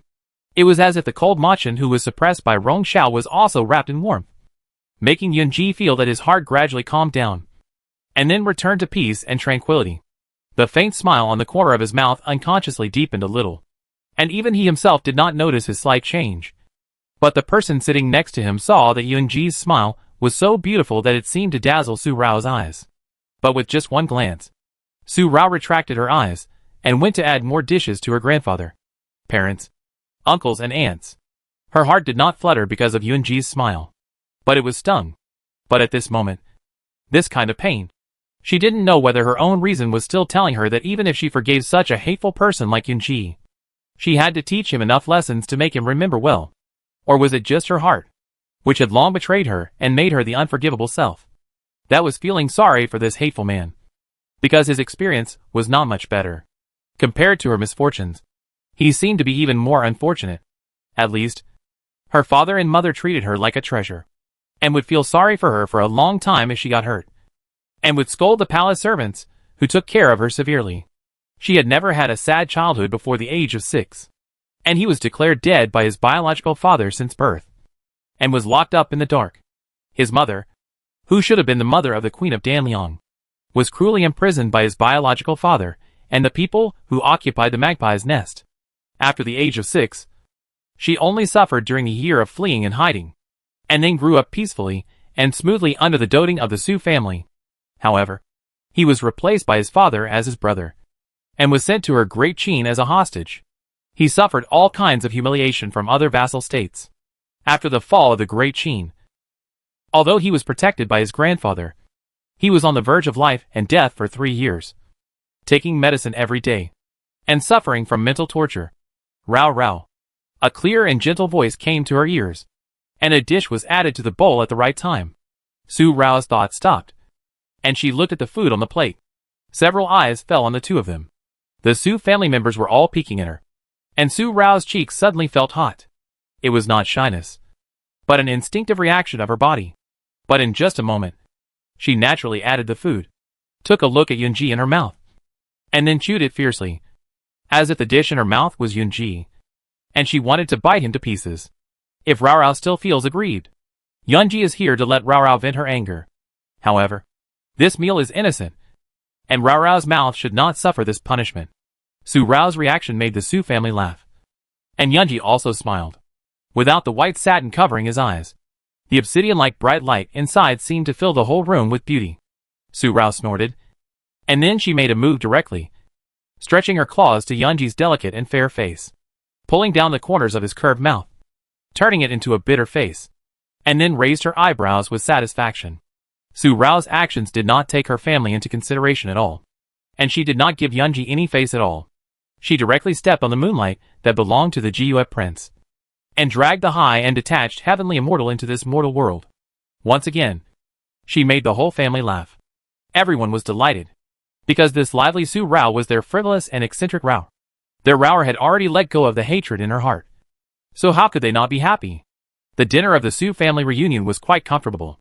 The only regret was that Su Wu was missing. At the dinner table, General Su and Su Rao also told Uncle Su and Aunt Su that Su Wu's foot injury had healed. So when Su Rao and others came to Yun County, General Su asked Su Bo to take people to Juxian to pick up Su Wu home, from Yunlang to Juxian, and then from Juxian back to Yunlang. The round trip would take a month or so. However, Su Wu's foot injury was not a problem, and he could eat and sleep. So Uncle Su and Aunt Su had nothing to worry about. The whole family was relieved and reunited with peace of mind. Little did they know that their child was still being chased in some corner, or he had already been caught by the remnant forces of Hua Jianfeng and the Tanliang spies who rushed to join him. And at this moment, he was being taken to the Tanyang Kingdom unlucky. The 15th Lantern Festival. Between morning and night. This year's Lantern Festival is coming. Due to Yunlang's year-end accident, this year's 15th Lantern Festival in the new year will not be as lively as last year. Moreover, the 49th day of mourning for Prince Jiue has not yet passed, so the Lantern Festival is just a casual celebration, without lights and decorations, no lively streets, and no bright fireworks. The government did not organize this year's Lantern Festival in any form. On the first day of the Lantern Festival, there was no joy at all. There were few stalls on the street, and the people were sparse, with only a few pedestrians. There were only a few happy voices from time to time, and they were all because the children were ignorant of the world. So they laughed and talked, so that this Lantern Festival would not be really desolate and cold. At night, only the full moon in the sky, full and round, and the bright stars around like the Milky Way, made me feel that tonight was the Lantern Festival. It is said that the moon on the 15th is full on the 16th. But tonight's moon is not only full, but also gorgeous and dazzling, hanging high in the sky, and the stars around it are all embellishing it. The moonlight and the stars blend together, falling on the new Raoshan courtyard, and even falling on the couple sitting on the house at this moment, reflecting the light. A pot of wine, taken out from under Yuehua's cloak, poured a cup, and handed it to the red-dressed girl, who was quietly watching the moon beside her. Yunji's mouth corners were warm and smiling. Rao Rao, would you like to have a drink? The white jade wine cup. The fine wine in it is as clear as the nectar of the fairyland, lingering in the nose. The faint aroma of wine lingering. before even tasting it. I feel intoxicated, and my heart is floating and intoxicated. At first glance, Su Rao did not take the wine glass, but said, "Drinking makes things go wrong, and it makes my heart go wrong. I have quit drinking a long time ago." Then, she quietly looked at the full moon again. Su Rao hated Yunji, and was annoyed. She finally vented her anger during dinner with the Su family last night. So tonight, she was really relieved, and said this sentence, which also meant that she really quit drinking. But her words, heard by the Moonlight Man, only felt that she was still angry. And even as she said, it was wrong, and it was difficult to make up for it. The eyes that were as clear as obsidian gave rise to a hint of loneliness. And the smile on the corner of his mouth faded for a moment. And then it rose again. But he felt bitter. After all, it was his own fault.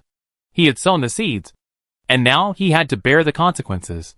The wine that Su Rao had not taken ended up in Yunji's mouth. After taking a sip, although it was the mildest wine, Yunji still felt spicy when it entered his mouth. It went into his throat and finally burned into his stomach, making him feel very uncomfortable. Her beautiful and stunning appearance turned red in an instant. But he took another cup and drank it. The first cup was uncomfortable, but the second one seemed to be acceptable, because there was not a drop of wine left in this cup. Then, he wanted to drink the third cup.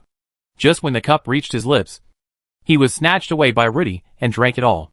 It's hard to have a moment of leisure, and you want to embarrass each other again.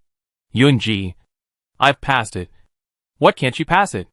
It's obviously me who should be wronged. Why do you look like you're looking for death? As if you were wronged? So upside down. Su Rao's face was particularly calm when he said this. The rare peaceful mood tonight was gone.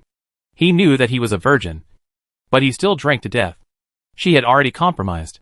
What else did he want? Did he have to let her beat him up, and then say sadly that she forgave him, and that she really didn't hate him anymore, before he would go? He. The lonely eyes, however, suddenly, seemed to be reflected by thousands of feet of light, making them dazzling again, looking at the person in front of him, who was so angry that he didn't care about his body. Yunji laughed.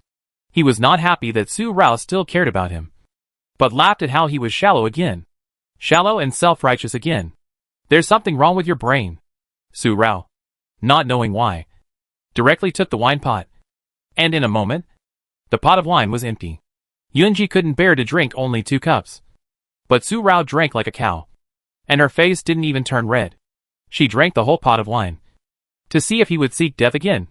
Rao, let me ask you something. Do you want to know what I was doing on the day of your wedding with Xie Xiao? After Su Rao had just finished drinking the pot of wine, Yunji suddenly asked this question, and did not wait for Su Rao to say whether she wanted to know, and continued, That day, I knelt in the dark room of King Fengju for a day. My consciousness overlapped and replaced, and I was mocked by Rong Xiao for a day, laughing at my stupidity, sending you to Xian Xiao to guard, which was to send you completely into the darkness. Looking up at the full moon in the sky, Yunji's eyes suddenly turned into a hazy color. The moonlight in the sky was so bright and dazzling, but he couldn't see it clearly for a breath, and it was covered by the chaotic fog. If I were in Juxian at that time, I would have appeared in Prince Yi's mansion and taken you away regardless of everything. Yunji's strangeness only lasted for a moment. When he said this, he did not look at Su Rao, but continued to look at the moon, which was his only light before he met Rao. But you are not in Juxian, and there will be no ifs, because you are Yunji, and it is difficult for you to control your heart and become the Xiao that Qin Rao knows. Su Rao also looked at the moon, and she did not look at Yunji either. It was just that at this moment, she put her hands under the bright red fur coat and slightly curled them, as if Yunji's words finally made her feel throbbing again. But then, she also said, and if what you said might come true, then tonight you and I will not be able to watch the moon quietly like this again. Yunji understood what Su Rao said. If he really showed up to grab the bride, Prince Yi's mansion would be filled with blood in an instant, and he would be killed by Rao herself. And there would be no such warmth as this moment. After this conversation, the two of them said nothing more, just watching the moon quietly like they did when they were children. The wind blew at night, and the halo of the moonlight poured down from the sky, dancing under the night. As the night wind blew, the clothes fluttered, and the black hair of the two people sitting next to each other quietly entangled, pulling the 3 inches between them. Yunji. I forgive you. Forgive Yunji. The son of Jiyu in the Yun Palace. He did everything to get out of the Su family. He was not wrong. The only thing wrong was the feelings. The emotions that could only be suppressed. I also forgive Rongxiao. He is more innocent. Just as the night wind and the moonlight were lingering. This word was whispered softly above the house again, and was brought into the ears of the night wind. It was so abrupt that it made his heart jump and tremble. As for the jade fingers between his knees, they shook violently, and could not control themselves. Yunji paused for a moment, then turned his head to look at Su Rao. Su Rao's face did not have any extra expression. Still so peaceful. But her pair of peach blossom eyes. The light inside? Yunji only felt dazzling. The sparkling light, in an instant, can illuminate the dark corner hidden in his heart, making his heart palpitation difficult to restrain. Because of this, Yunji's pair of slender phoenix eyes, in which the inner part seems to carry the thousands of stars in the night sky in this moment, more brilliant and gorgeous. In a moment, his arm stretched out from behind Su Rao, wrapped around Su Rao's shoulders, and finally pulled her into his arms. The moonlight cloak wrapped the two of them in one breath, completely enveloping the distance between them, and the 3-inch distance completely disappeared, bringing the two hearts closer. Physical contact can make you feel each other's warmth. The breath can also be lingering. I know. Yunji spoke. Only these 2 words. With a slight trembling voice. He knew that Rao Rao would take revenge for any slight. But she was always so rational and sober. She would not allow herself to be emotional, nor would she easily indulge herself to act willfully. She always distinguished between gratitude and resentment. Although the night was still cold, it could not freeze the moonlight and red embraced on the roof of the house. At this moment, they were truly reconciled. The hatred in her heart disappeared, and the knot in her heart was untied. Su Rao was wrapped in Yunji's weak but warm embrace. The throbbing in her heart could no longer be frozen secretly, and rushed out from the bottom of her heart, causing a drop of ice to slide from the corner of her eyes. And at this moment, the corner of her mouth brought out a long-lost sincere smile. Just because this embrace made her feel that her whole body was wrapped in a warm embrace. He is Yun Lang's light in the sky. Yunji, the prince of Yun Wang Mansion, who can fight against thousands of troops alone. He is also Rongxiao, the second son, who was declared dead by his biological father Rongke since birth. He is also Han Machen, who hides under the black robe mask and kills blood, making others feel frozen and dare not approach easily. But to her, no matter which one he wants to be, he is just himself, the contradictory child she met in the corridor outside the East Palace when she was a child. The childhood friend she gave the name Ashio, and the exiled immortal on the road she first met in the back mountain of the purple bamboo forest of Wanglu Temple. The prince of Jiyu who treated her kindly, raising her arms and moving her hands. Su Rao hugged the person beside her back. This fool who always thought only of her, even calculated himself for this. Calculated the self that made him afraid in his heart. Wanted to give her all his trump cards and power. Wanted to pave the way for her, and protect her safety. Ah Xiao. Yunji. All you want is for me to live peacefully. So I will tell you tonight that I also ask you to live. No matter what. No matter how your heart changes. You must live for me. Otherwise I will never forgive you. Although personality disorders are extremely difficult, they are not without solutions. As long as she is given enough time, she will definitely find a way to cure him, so that he will no longer be afraid and walk out of his darkness. Okay. Asha will try to live. Nodding, Yunji slowly tightened his arms around Su Rao's shoulders, and the smile on his face seemed to melt all the darkness at night, leaving no place for the darkness to hide, and being driven away by the dazzling light until it disappears. This Rao is really crazy. Why is he still pulling Xiao Ji to blow the cold wind on the roof on such a cold night? Outside the main house, in the corridor, Su's father and mother came out of the main hall. Xiao Ji is weak. How can he stand such a cold? He is really getting more and more naughty. Looking at the two people hugging on the roof from a distance, the rigid and well-behaved father Su said such an angry word immediately. But the faint fine lines at the corners of his eyes caused by his smile have never disappeared. It can be seen that Father Su is not really angry, but just speaks out of habit because of his temper. It's rare that the two children are open-hearted. For Rao's future good marriage. Husband, let Rao do it this time. Mother Su's face is full of smiles. And the mother's love is also overflowing with a few crow's feet at the corners of her eyes. Sister-in-law is right. Brother, don't be well behaved tonight. Uncle Sue and Uncle Sue also came out and saw the warmth on the house. All of them were smiling. Especially Aunt Susan. Her smile was so strong that her eyes narrowed, showing her inner joy. Aunt Sue. She was gentle and could not smile like Aunt Susan. But her mouth was also gentle. And her eyebrows were even gentler. As for men like Uncle Sue and Uncle Susan, as well as Susan and Susie, they were not as happy as women. But they were all happy in their hearts. Happy for Sue Rao. For Sue Rao, the only daughter in the family. These two families treated her as their own daughter and sister. Now that their Rao was safe, they could also be at peace. But only General Sue. Only he. Whether Rao will have a good marriage in the future. Shioji's heart disease will be a huge trouble. General Sue stroked his precious beard. His eyes fell on Yunji. And his rough face was slightly solemn, with a sad look between his eyebrows, which deepened the river-shaped lines between his eyebrows. The smiles on the faces of Sue's father and mother weakened for a moment, and their eyebrows were solemn. The two young families, Uncle Sue and Uncle Sue, also became solemn. They were worried that Yunji's weak body was not caused by the poison, but by his heart disease. I thought Shuji's frail body was caused by poisoning when he was young. With the dowry left by Rao's grandmother, there was nothing to worry about.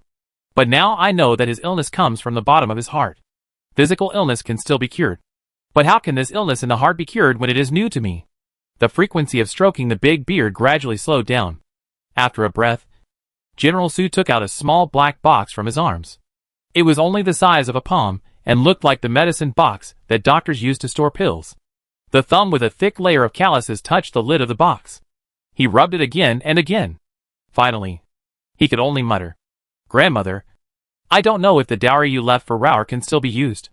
The Sue family spent this Lantern Festival night, except for the sudden solemnity caused by General Sue's words. The rest of the time was warm and beautiful. But in Langjing, this Lantern Festival night was lonely. Not only because Emperor Yu and Prince Jiyu had died of illness one after another, but also because he became the emperor and ascended to the throne of the highest authority. So he was really alone and lonely. Not in the Yunshan Hall in the Yun Palace, nor in the Empress Dowager Shu's bedroom, but in the long empty general's mansion, under the glittering night. Only that person. Aging. The road to imperial power is lonely and desolate. Once you choose this road, there is no return. Your road of no return may also become Yuma's road of no return. Have you really decided now? If you want to regret it now, it's still not too late. In the old Rasham courtyard, on the roof, that charming girl. She was wearing a purple smoke gauze skirt, and her 3,000 black hair like a waterfall was not tied up. She was flying in the cold night wind, her elbows half supported on the outer ridge of the roof. Her body tilted, and she lay on the roof. With a charming face and such a charming posture, she can really charm the hearts and souls of others, willing to be seduced by it and become a puppet under her skirt. At this moment, her charming eyes also looked up at the full and shimmering full moon in the sky, with a charming look on her face. In her eyes, her brother appeared. Her brother finally advised her that once she sat on the dragon throne, she would always be Yun Mujing, and she would only be a man for the rest of her life, and she would never be Yun Lujing again. Brother, I know it's lonely at the top, and I also know that you worry about my safety, but I don't regret it. Imperial power is a good thing. With it, I can protect the people I want to protect, and I can also become a useful brother to you.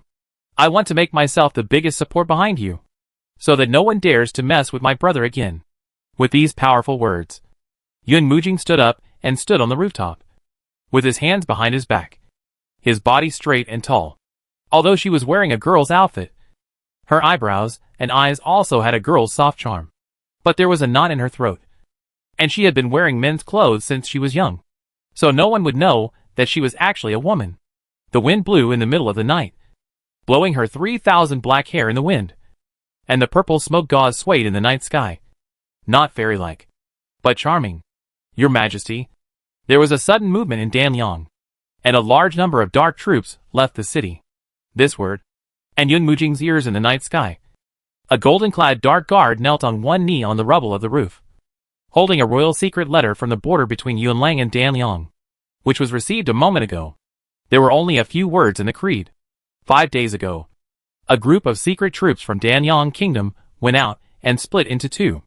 Half of them secretly entered Jusin Kingdom, and the other half sneaked into the southern border of Yunlang. 3 days ago, they disappeared. Your Majesty, the actions of those secret troops are treacherous and unpredictable. Please tell me whether to capture them all. After seeing Yun Mujing put away the creed, the golden-clad secret guard spoke again.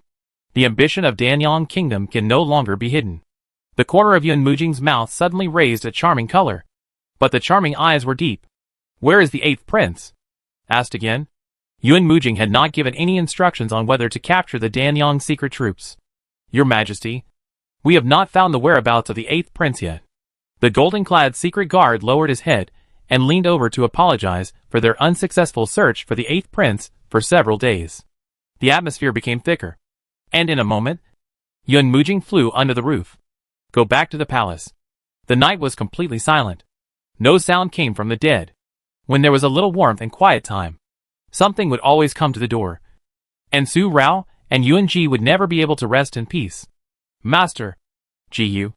The next day, the 16th day, the second day of the Lantern Festival, the sun climbed to the middle of the sky at noon. At 10 o'clock in the afternoon, Yun Feng and Yunling hurried to the new Rao Xiang courtyard in Yun County. Yun Feng also held a bamboo tube secret letter from the Yun Guard station in Danyang. The companions were Su Er and Su Han. Su Er held no less than 3 bamboo tubes of letters in his hand, and they had all been opened. The news inside made the new Rao Xiang courtyard silent for a moment, and the silence seemed terrible. The breath was stagnant because of this. It seemed to have further stagnated the bright sunshine of the 16th day, and under that golden light, a chill was born.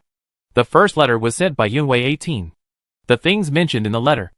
Emperor Danyang and his queen knew that Xiao Mubai was not dead, and they also knew that Huan Yang, an old friend, was still alive, so they suspected Yun Ji. In addition, Su Rao's identity as a princess of the previous dynasty was exposed, which made Danyang recognize Su Rao as the master behind the Xiao family, which would definitely be unfavorable to Su Rao. The date of this letter was marked as news from nearly 30 days ago, because Yu Feng and Yuling were detained by Su Er at that time. The bamboo tube was not open for a long time, and the news was not known in time. The second letter was sent by Xiao Mubai's men, because Su Er detained Yun Feng and Yunling. The news was not known in time and missed for many days. At that time, Xiao Ji and Su Chui were ordered by Su Rao to go to Gobi Pass, and Xiao Mubai and Huan Yang followed behind. After arriving at Gobi Pass, they learned that Su Rao had returned to Yunlang, so they stayed temporarily to protect Su Wu's safety and prevent Su Wu from getting into trouble again, which would affect the relationship between Yun Ji and Su Rao again, which was really difficult to resolve. But something happened after all. Dan Liang sent people to capture Su Wu. The remaining forces in Huajianfang were despicable and insidious. They knew that if they captured him openly, they would never be their opponents. So they secretly poisoned him. Ying and his sister and Huan Yang forced the poison out of their bodies, and took Su Wu and Yun Miyue to escape from Gobi Pass first. And Jin Chao and his people covered their retreat. Xiao Mubai, Su Chui, and some of Ming Shuyu's subordinates took the Prince E mansion plaque left by Su Rao and prepared to go Bigwen Mansion to seek help. However, they ran into the secret agents of Danyang Kingdom in the alley on the way, and Xiao Mubai and his men had to fight again. There were so many secret agents lurking in the border states of Juxia and Bigwen in Danyang Kingdom that they were like cattle hares. Even if Xiao Mubai and his men had 3 heads and 6 arms, it would be difficult to deal with them. Moreover, the remaining poison in their bodies had not been cleared, so they had to retreat first. They were also afraid that Ying and his men would be in the same situation, so they went to meet them first, protect Su Wu's safety first, and leave a subordinate to quickly pass the matter to Yunji. The following several letters were all sent again, because there was no response to the previous 2 letters. In addition, there are 2 more letters from him. One is from Yun Wei, which was just received. It is the news that Yun Mujing got last night. The ambition of Danyang Kingdom finally began to show. And the other one is not a secret letter from Yun Ji, but a letter from Su Bo, from the Su family. The letter also said that Su Wu was in danger, and it was unknown whether he was safe. Another person mentioned in it was Xian Yi Chi Xiao.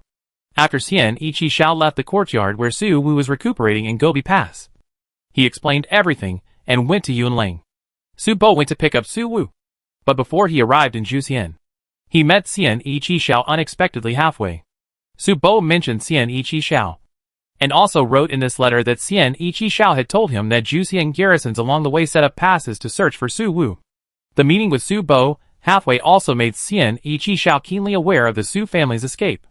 Today, Xian Ichi Xiao is looking for Su Rao to discuss an urgent matter, and it concerns the safety of Su Wu. Su Bo dare not delay, and has taken him back to Yun County. He gallops and will arrive soon. After reading all the letters were crumpled because of this. It can be seen that the person who read the letters made her calm down. Su Wu was arrested again, and recalled the various things about Dan Yang that Ying had investigated when she went to Juxian to celebrate the birthday of Emperor Wei. At this moment, how could Su Rao not understand anymore? Dan Yang is really the country with wolfish ambitions. They have been doing mean things behind the scenes to satisfy their great desires. The dispatch of the Dan Yang secret army. I am afraid that the fifth brother and his men have been arrested, and those secret soldiers may be going to support. This voice was heavy, and the depression that disappeared because of the moment of warmth last night once again emerged from Su Rao's heart, and seemed to color her eyes again. Before, because of Han Machin, he wanted to catch her several times, but he couldn't catch her, so he moved his mind to her family. And now it is the same, and he moved her fifth brother again. With bright eyes, she glanced at Yunji, who felt a little strange when he saw the contents of the letters. She reached out and held his curled and whitened hands, telling Yunji that it was not his fault. Don't be shallow and take it for yourself. Jiyu, it's not your fault. It's all the ambition of the Danliang kingdom. Don't blame yourself. The silence in Rao Xiang courtyard was finally broken by Su Er's words. His voice was indifferent, and his eyes were looking at Yunji, but his palm pressed on his shoulder, telling Yunji that it was not his fault. Although Han Emochin was also him, he could not completely control what Han Emochin thought, and he did not act according to his will. Moreover, my younger sister's identity as a princess of the previous dynasty has long been exposed. Even if my younger sister was not implicated by what Han Machin did in Danyang, Danyang would probably still suspect my younger sister because of her identity as a princess of the previous dynasty. After all, a thief would have a guilty conscience. On the 16th, the afternoon passed quickly. The setting sun came in a breath, and the brilliant sunset glowed on half of the sky of Yun County, which was rich in gold and red. However, it was difficult for Su Rao to feel warm in the new Raoxiang pavilion. Instead, it felt cold to the bone, and frost condensed all around the pavilion. This change was all due to one person. This quiet person. Su Rao and Su Er's comfort did not make Yunji react. Instead, he became quieter. Even if Su Rao and Su Er were right next to him, they seemed to be unable to feel his breath. Yun Ji, Su Rao said in a deep voice, and took Yunji's pulse with her hand. The pulse was normal, and there was nothing unusual, but Su Rao knew that Yunji was definitely wrong. Therefore, there was a solemnity in her peach blossom eyes, and there was also a worry on her face. Su Er was also like this. He suddenly thought of Master Huishan's diagnosis and treatment of Yunji's illness. He was knotted in his heart and said again, Jiyu, don't think too much. Don't think about those things first. Look at Raoer. Raoer is very worried about you. Rongshao suddenly wanted to ask for something. He wanted to marry Rao Rao in this life, to grow old with Rao Rao, and to have children and grandchildren with Rao Rao. This voice was hoarse and said so abruptly, they are wrong. It's obviously those demons. Why did Yunji give up a Zhao's life for their mistakes? Why was he so foolish? The originally quiet slender phoenix eyes suddenly became bloodthirsty. Su Rao and Su Er suddenly felt a murderous aura sweeping around them. Sharp blades appeared around them, and the blades were approaching their faces. Even though his flesh and blood are dirty, Ah Shao is innocent. He is innocent. Why did they treat him like that? They should all be killed. All of them. The killing intent suddenly overflowed. The entire Raoxiang pavilion suddenly turned into an icy hell, with ice chips rising layer by layer, and the cold skin was covered with layers of goose skin. There was also an ice cave under the abyss, which seemed to have frozen their blood. Su Rao and Su Er looked at each other for a moment, and their faces changed. A silver needle was inserted into Yunji's neck in time, and the subsequent killing words disappeared. Yunji. He raised his eyes to look at Su Rao. And the deep vortex deep inside could no longer be hidden. Looking at Su Rao, he went straight into his eyes. Su Rao looked at him. The phoenix eyes were as bright as obsidian. But the rolling killing hidden inside was the darkness of Han Machin. Su Rao didn't need to look more. Just one glance. She was sure. After staring at each other for a moment, Su Rao spoke calmly. You are Rong Xiao, Han Machin, and you have been this you since you woke up in Chi Feng Garden. But no matter which you are, you should be sober and understand clearly that no matter how your heart changes, you are just you. And for me, when I learned that Yunji was not Yunji, not the Ji Prince of the Yin Palace, from that moment on, in my heart, Yunji was Ah Xiao. The pupils of those slender phoenix eyes shrank for a moment, as if the heart was trembling. In a moment, the phoenix eyes closed and the eyelids fell, covering all the depths inside, and also covering the bloodthirsty killing under the depths. Yunji's head rested on Su Rao's shoulder. He fell asleep like this, and the corners of his mouth seemed to be lightly outlined. But Su Er's eyebrows were twisted hard because of this. The corners of his lips were pressed more tightly. It was because the person who woke up for so many days was actually Rong Xiao, and he was with him. But he didn't notice anything. But in just a moment, there was no change on Su Er's face. The momentary fluctuation in Mo Gan's eyes also calmed down. Just as Su Rao said, no matter which one Yunji was, to Su Er, he was just Jiyu, a brother who had known him for several years. But Su Er's eyebrows never relaxed. Looking at Yunji, who was knocked unconscious by Su Rao and fainted in Su Rao's arms. He was worried about him, and worried about his serious illness. Little sister, how is Jiyu? Let him faint like this. Will it be a big deal? This was a concerned question. At the same time, he reached out to help Yunji up and helped him to the bed. Alas, Su Rao followed him, and the worry between his eyebrows did not diminish. Before he opened his mouth to answer, this long sigh came from outside the house first, and the long sigh was mixed with a sense of sadness. And he was also worried about Yunji's illness. What should he do? General Su walked in, stroking his precious beard. This kid is pretending to be Xiao Ji. But now it seems that he can't do it. The killing in his heart has been suppressed for a long time, and it may be difficult to resolve it easily. Grandpa. Su Rao turned her head and looked at General Su. Seeing the worry between General Su's brows, she suddenly said, Grandpa is wrong. He doesn't need to pretend to be Yunji. He is himself. Yunji. Rong Xiao. Han Machin is not afraid of anything, but just a surname. As long as his heart is sincere, it is enough. Su Rao said this very seriously. General Su, who came in, paused slightly, and the action of stroking his beard also paused. Rao and him just want to get a small place to accompany their family and live a stable and smooth life. Since Rao can do it, I believe he can do it too, Su Rao said again. Her words made General Su's worry disappear a little, and his brows suddenly brightened. Yunji's serious illness is difficult to cure, but it is not difficult. Heart disease needs heart medicine. As long as the heart medicine is used properly. Will the heart disease be cured one day? My dear granddaughter is right. Grandpa is blinded by one leaf. Xiao Ji is Xiao Ji. No matter how he changes, he is still Xiao Ji. Xiao Ji's heart is exquisite and transparent. His serious illness can be cured. Danliang Kingdom. Their lantern festival this year was decorated with lanterns and colorful lights, guzheng and orchestra, beautiful women and talented men, and harmonious music. It lasted for 3 days. In addition, in the Danliang Palace, there was a loving couple who were passed down as a good story. They were in love, and the Danliang Emperor personally folded a kite lantern for his queen, and lit the lantern to pray in the viewing platform of the imperial city. During the 3-day lantern festival, the joy continued until the night of the 3rd day. The sky in the imperial city was full of colorful lanterns, a scene of prosperity and prosperity. In such a peaceful scene, when a Saker falcon flew to the viewing platform, the loving couple's smiles became more intense. The appearance of the Saker falcon also sent a message to the Danliang Emperor and Queen Yun. The person has arrived. Just a few words. But the delicate and graceful Queen Yun's eyes and eyebrows instantly bloomed to the end of her eyes. She turned her eyes and looked at the Emperor Danliang, who was holding her frail waist. Although her face was slightly pale, it was difficult to hide the fairy-like charm around her. Every frown and smile, She was graceful and celestial. My husband? My nephew's life is as thin as paper. He got the status of the second son of the Yunlang Emperor. But he could not enjoy the blessing of the emperor. He died of illness before he ascended the throne.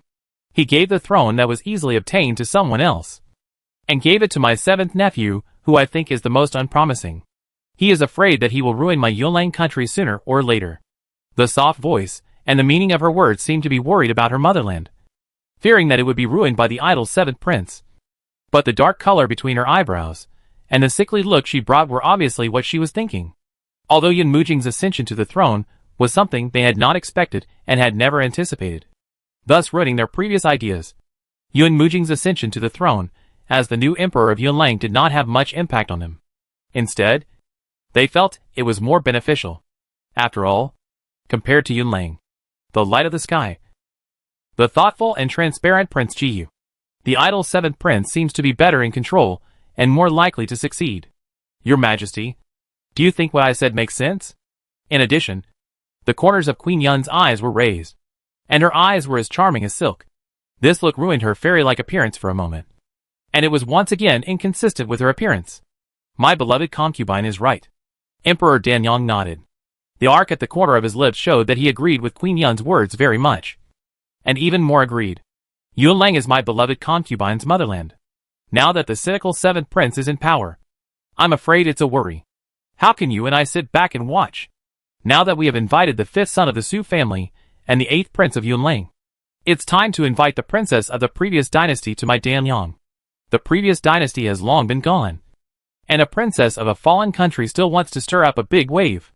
It just so happens that my brother-in-law is already terminally ill, but Princey still has the heart to help the princess of the previous dynasty. Without your discipline, he actually interfered in the affairs of my Danyang country. So why don't we invite him to my Danyang as well, so that Prince he can relieve his pain of missing his wife, and he doesn't have to travel thousands of miles. After saying this, the actions of Xianiqi Shao in his other Siamese countries, and his rush to Yunlang were already known to the Danyang Emperor. Although Xianiqi Shao disappeared after arriving in Yunlang, the Danyang Emperor could not guess that Xianiqi Shao must be going to find Su Rao. At that time, I and my beloved concubine will send the newlyweds to the underworld to continue their previous relationship, and the eighth prince and the fifth son of the Su family will no longer need to be kept. At that time, my beloved concubine will take the body of the eighth prince and the bodies of the former princess and Su Wu back to the motherland to visit relatives and present this great gift to the motherland. The princess of the previous dynasty did not hesitate to kill the eighth prince cruelly for revenge. Now, I and my beloved concubine have helped Yunlang capture the remnants of the previous dynasty, and the 5 sons of the Su family who escaped from prison have also been dealt with. My beloved concubine can use this to persuade my 7th nephew that since Danyang and Yunlang are one family, wouldn't it be better to merge the two? As for Zhu Xian, when the prince marries Chang'e, our Danyang and Zhu Xian will also be more closely related, and we will all be one family. When the world is unified, the people of Zhu Xian and Yunlang will no longer suffer from the war, and can live and work in peace like the people of Danyang. The loving couple smiled at each other in the end, and their eyes showed the ambition deep in their hearts.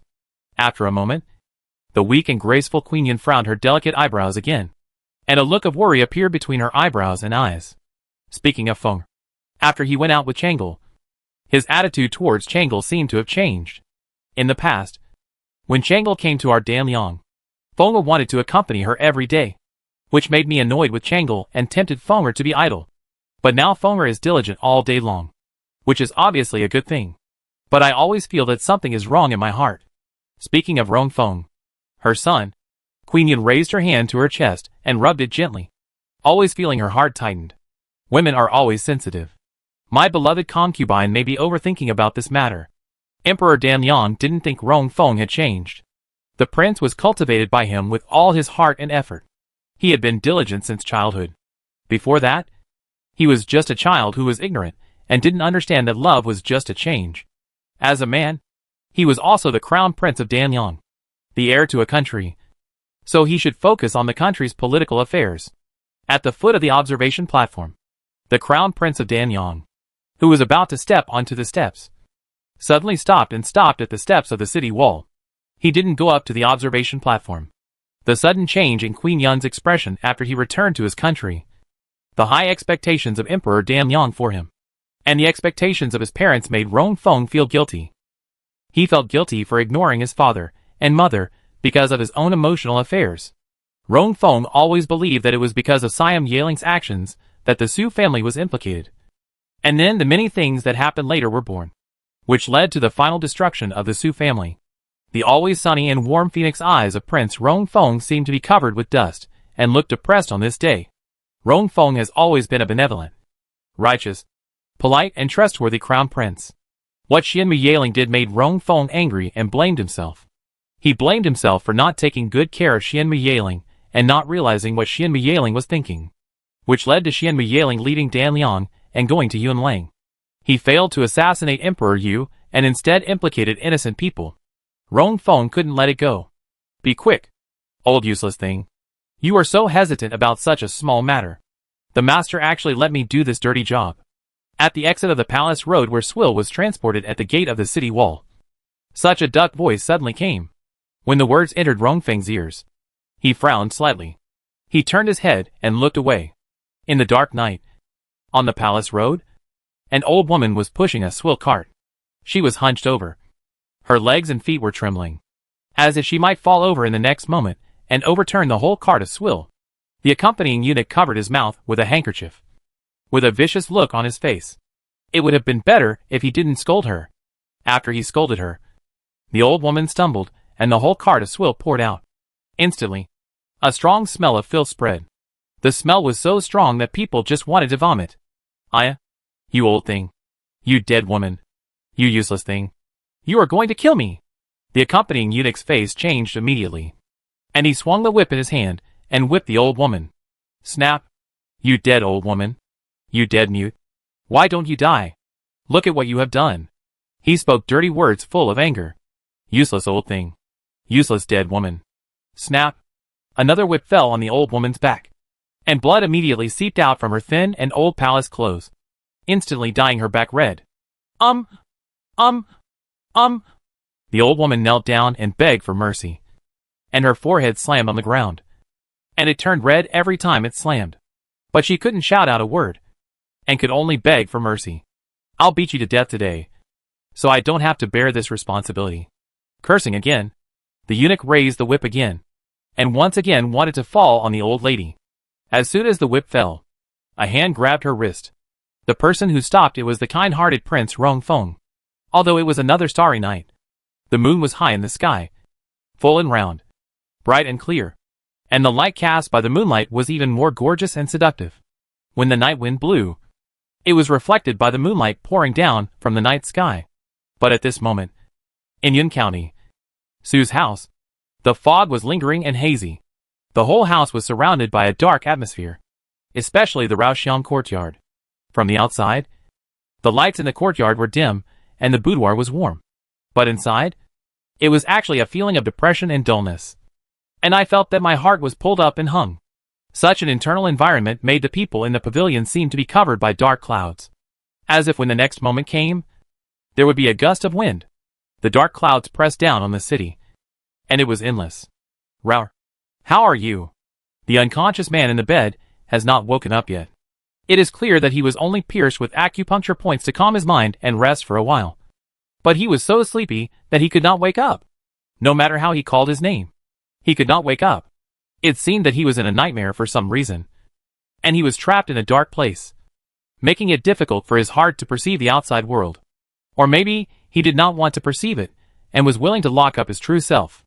After taking the pulse again, 3 fingers were used to check Yunji's pulse. It was still fine. But Su Rao and Su Er knew that his body was fine, but his heart must be in trouble. Yun Feng and Yunling also said that in the past, the master woke up again after he fainted, without exception, although he seemed to be able to predict the timing of his appearance after meeting Miss Su. The signs before his appearance had not changed. Su Rao didn't know about this. She made Yunji faint yesterday. 1 night and 1 day passed. Now that night had fallen again, a heavy feeling appeared between his eyebrows. Deep and suffocating, oppressive and stagnant. It seemed that the world could collapse because of him. Such a fearful and heavy feeling would never appear on Yunji's face. The bloodthirsty and murderous coldness was a sign that Han Machin was about to appear. Xiao Ji is so strange. Is it really a sign that another him is about to appear? The bloodthirsty and murderous Han Machin. General Su also asked, stroking his precious beard, looking at Yun Feng and Yun Ling who were waiting on the side, with his rough eyebrows tightly pressed. And worry rose again. Grandpa, I'm afraid they can no longer understand Yun Ji's illness. Without waiting for Yun Feng and Yun Ling to reply, Su Rao spoke in a deep voice. For mentally ill patients, the change of personality traits is mostly sudden, and it will change again because of other people or things. And there are many types of changes in multiple personalities, such as cowardly, stupid and naive, or paranoid, deep and dark. These mental illnesses are actually the heart injuries in their childhood, because they dare not face it.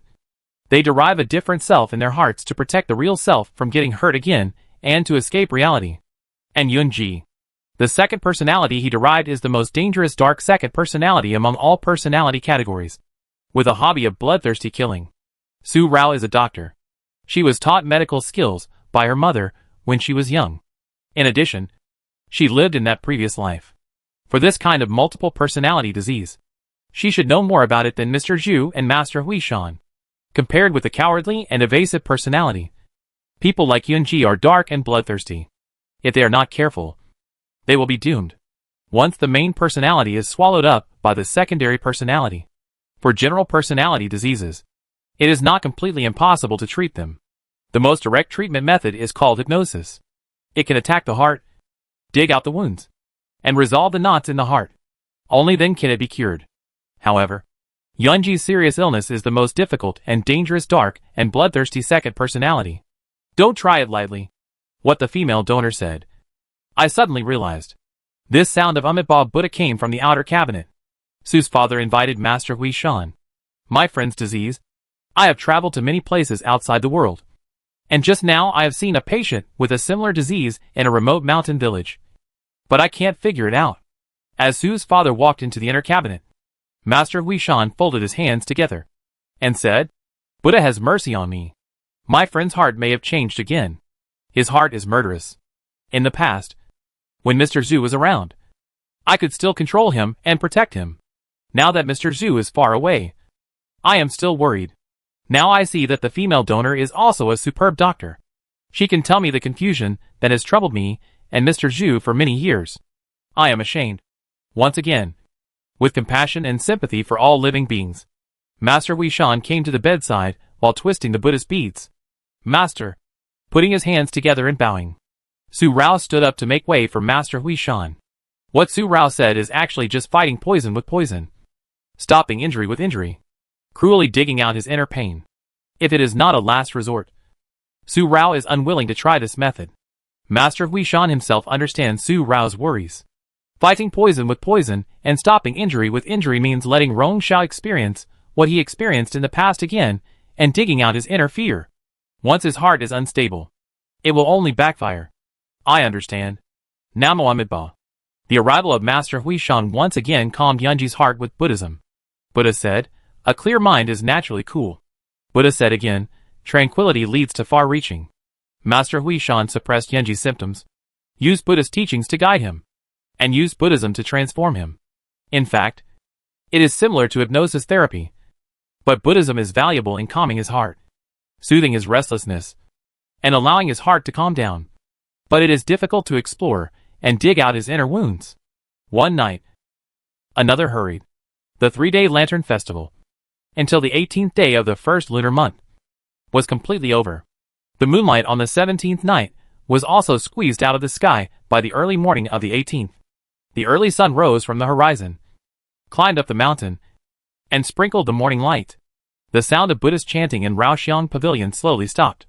Although Yun Ji was still not awake, the solemn feeling on his face had dissipated because of Master Hui Shan, and he fell asleep again quietly and peacefully. Yun Ji was fine for the time being. So Su Rao asked General Su, Su's father, and Su heir to go back and rest first, and also asked Su's mother and other family members who had been waiting in the outer pavilion for a night to go back, and Yun Ji would be taken care of by her. After they all rested, there were still things to be planned for the fifth brother. When Su Rao mentioned the safety of Su Wu, General Su's breath was rough for a while, and it was even heavier, like the anger of a tiger. Su's father and Su heir were also like this. But because Su's father was rigid and Su heir was indifferent, they did not show it as obviously as General Su. But it was only a short moment before General Su calmed down and gave Su Rao a warning. Don't tire yourself out. And don't worry too much about Xiaowu. Since Danyang Kingdom tried every means to capture Xiaowu alive, Xiaowu's safety will be safe for the time being. What Danyang did was nothing more than because Rao's identity as a princess of the previous dynasty made them think that Rao was the owner of Xiao Tower. They took action against Xiaowu in order to force the owner of Xiao Tower to show up.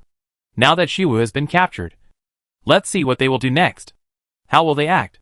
Knowing yourself and the enemy, you can fight 100 battles without danger. Su Rao actually knew what General Su said in her heart. Grandpa, I understand. Nodding. She understood. She would take good care of herself. General Su's family left first. Father Su touched Su Rao's head before leaving, and did not say much, just caring for him. Master Huishan also said goodbye. Yufeng and Yuling also retreated, leaving the space of Raoxiang Pavilion to Yunji and Su Rao alone. Half a day and a night the day before, and another day and a night yesterday. Until this morning, Su Rao's eyebrows just showed fatigue, and she had some breakfast casually. Then she directly lifted Yunji's quilt and lay down beside Yunji, occupying half of the bed. She turned sideways and saw a little bit of red on Yunji's white forehead. Su Rao took out a handkerchief and wiped it clean carefully. Then, she murmured softly, "You are Yunji, Rong Xiao, and Han Mo Chen. But you are also Ah Xiao. Ah Xiao is afraid of darkness. He is afraid of the netherworld darkness that has trapped him for 6 years. I want to give him light. Just like he tried his best to pull me out of my darkness. I also want to pull you out and stand in the sun. Yunji, if you can hear what I said, wake up. Because I don't have much time to wait for you. And I don't have more time to take care of Han Mo Chen's appearance. If you come out at this time, what kind of unexpected changes will happen? Yun Feng and others can't figure it out. And I can't predict it clearly. Fifth brother was arrested again because of you and me. The black-clothed people who appeared at the Three Kingdoms Exchange Conference were targeting you. You implicated me. And I implicated my fifth brother. And now you and I have implicated my fifth brother again, causing him to suffer this unprovoked disaster. Yunji, I finally gave you such an opportunity and promised you the rest of my life. But if fate plays tricks on me again, if my fifth brother has any problem, I don't know if I can indulge myself again. Whether you and I will end up being destined to be together in this life. You don't want to. Right. Peach Blossom eyes looked at the side face of Yuan Naner, who was sleeping quietly beside her. When she said the last word, a tear appeared in the corner of his eye. Su Rao suddenly smiled, raised her hand to wipe away the tear mark for him. But she shed a tear herself. Cold tears, but felt that her heart was burning. I know you don't want to. You finally got a chance to spend the rest of your life with me. How can you bear to ruin it because of yourself? It's enough to be stupid and shallow once. You are Yunji, the Ji Prince of Yun Wangfu, who is smart and thoughtful as Su Rao knows.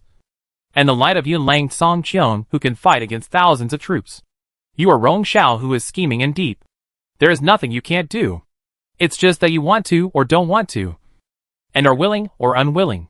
Su Rao fell asleep after closing her eyes. She slept peacefully, and the smile on her face never disappeared. She can believe him. Believe that he can control his heart. So he can't help but believe in himself. He can do it. At this moment, Raoxiang Pavilion is quiet and warm again. The dull feeling of the dark cloud that seemed to be pressing down on the city has quietly disappeared. The sleeping Yuhua boy. When Su Rao fell into a deep sleep, his phoenix eyes opened. But the abyss-like depth inside did not disappear, but became thicker, as if a swallowing vortex appeared. And the vortex could swallow all the light. After a breath, he turned his eyes and looked at his daughter, who was sleeping beside him. The smile on her lips was brilliant and dazzling, like a beam of light, blocking the swallowing vortex in his eyes, and forcibly restraining the darkness that he wanted to think of in his heart. In the phoenix eyes, the deepness disappeared without warning, and a trance appeared. The eyes gave birth to a hazy and unclear chaotic color. These belonged to Yunji, and it seemed that Yunji also wanted to wake up. But in just a moment, his eyes turned clear again, with a deep clearness. Then, A touch of complexity appeared again. The slender jade fingers were raised, wanting to touch Su Rao's face, which looked a little tired at the moment. But they stopped at an inch, and never touched Su Rao's face. Rao Rao, you said. No matter which me appears, I should know that it is only me. You're Ashia. But Rao doesn't know that Ashio can only be Yunji. And only Yunji can be Ashu. The slightly hoarse voice carried a lonely and desolate rhyme. Lonely and desolate. The slender phoenix eyes, that were only like obsidian when looking at Su Rao, seemed to jump out of the watercolor at this moment. But they never slipped again at the end of the eyes, and never blurred his vision. Whether it was the bloodthirsty and murderous Han Machin, or Rong Xiao, who always locked himself in the darkness and didn't want to exist, they could never become Ashio. And they would never live in the sun, unless he chose to become Yunji, and leave Yunji only for Rao Rao. Rao Rao, since you want Yunji as you wish, I will return him to you. Rong Xiao does not exist. He was declared dead at birth. There is no Rong Xiao in the world.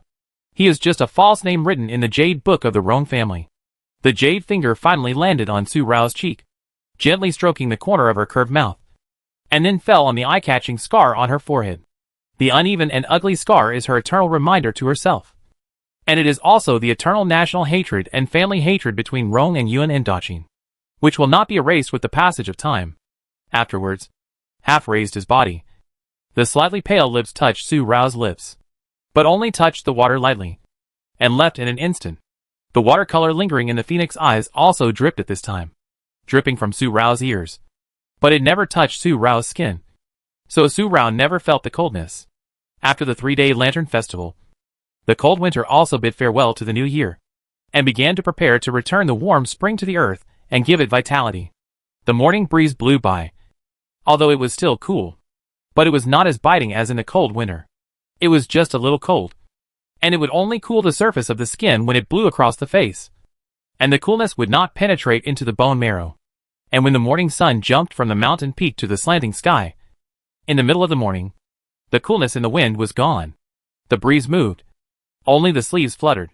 Outside Langjing, in the pavilion on the official road, the charmer who stayed here, he once again took off the bright yellow color that he should wear as the new emperor of Yunlang, and once again wore a satin purple smoke gauze, black and shiny black hair, purple jade hairpin, and a charming temperament. A girl's family, painted skin and painted bones. Natural. Beside her, there was a person waiting.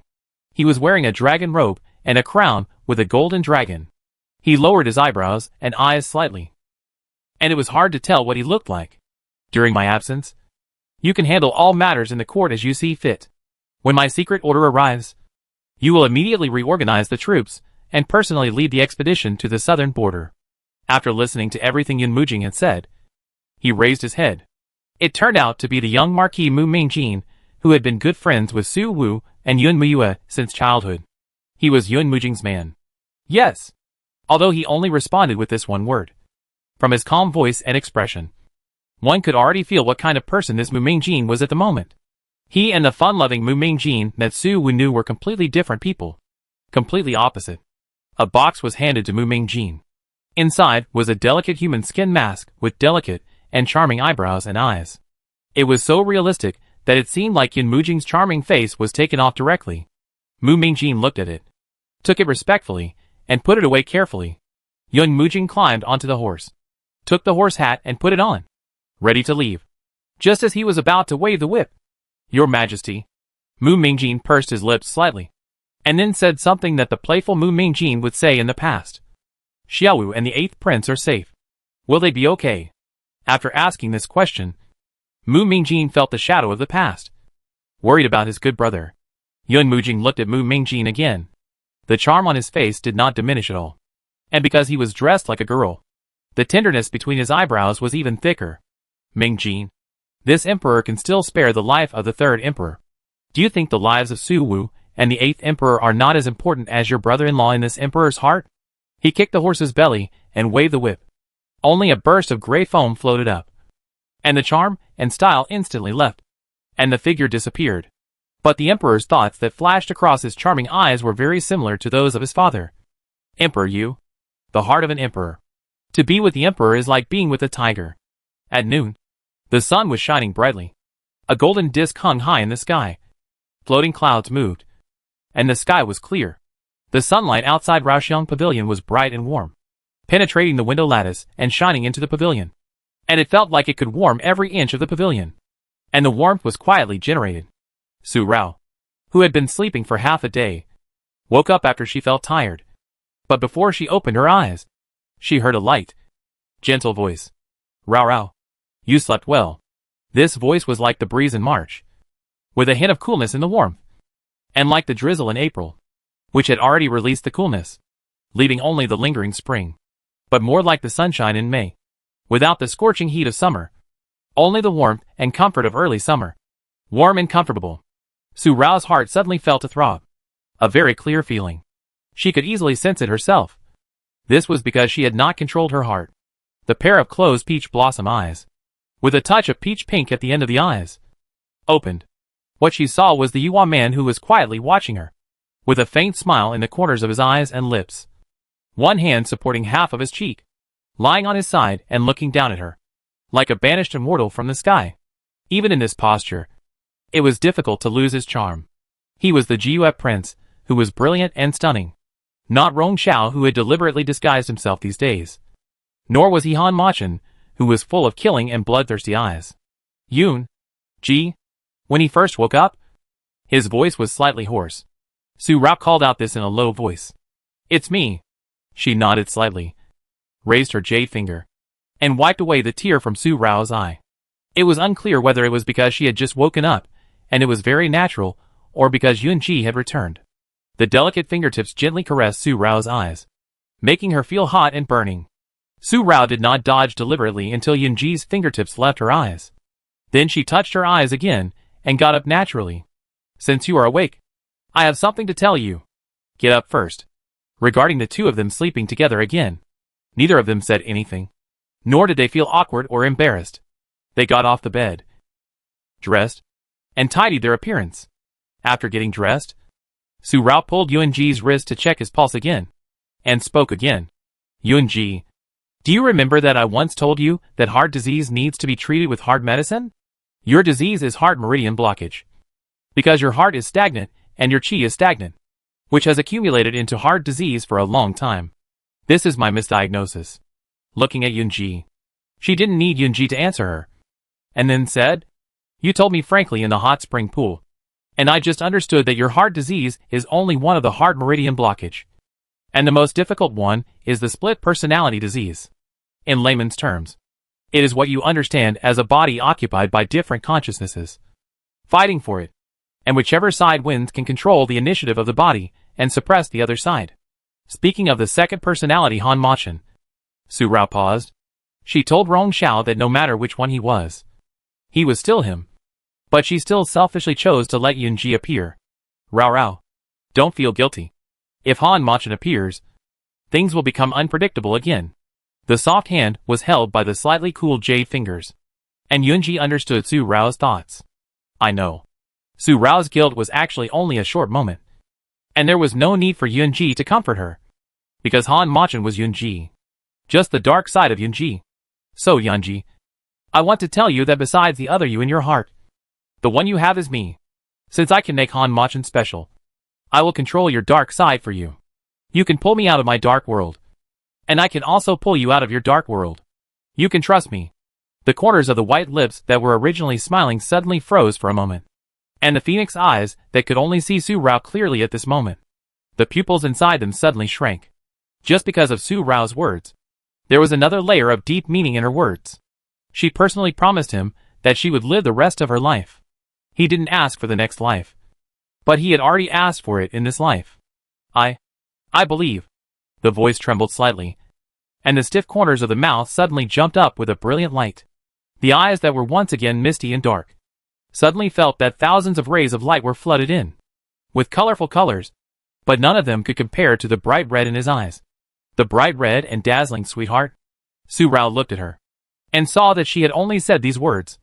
But this man was so happy that he lost the indifference and calmness that he should have as the Prince of Jiue. So, as long as she stayed by his side and didn't abandon him, even if Han Machin appeared, there would be no big changes. She alone could heal his inner wounds. without the need for dangerous and unpredictable hypnosis. There were still many years before he turned 30, and she had plenty of time to use this gentle method to eliminate the years of darkness in his heart, pull him out of his dark world, and give him a complete life.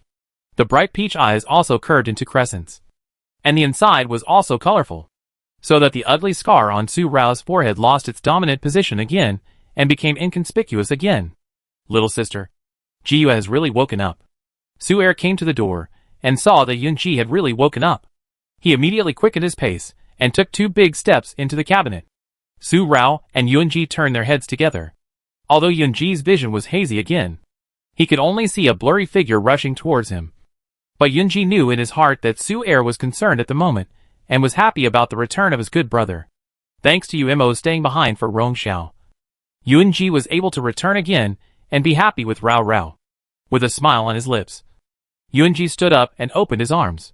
Su-er looked at him, and in a moment, he strode forward to give Yunji a hug. The true love between brothers, no matter how they calculated each other, will not have any grudges because of it. It's good that you're back. Although Rongxiao and Han Machan are both you, I'm used to you like this and don't want to ask for the resentment in my heart again. This means that they are brothers.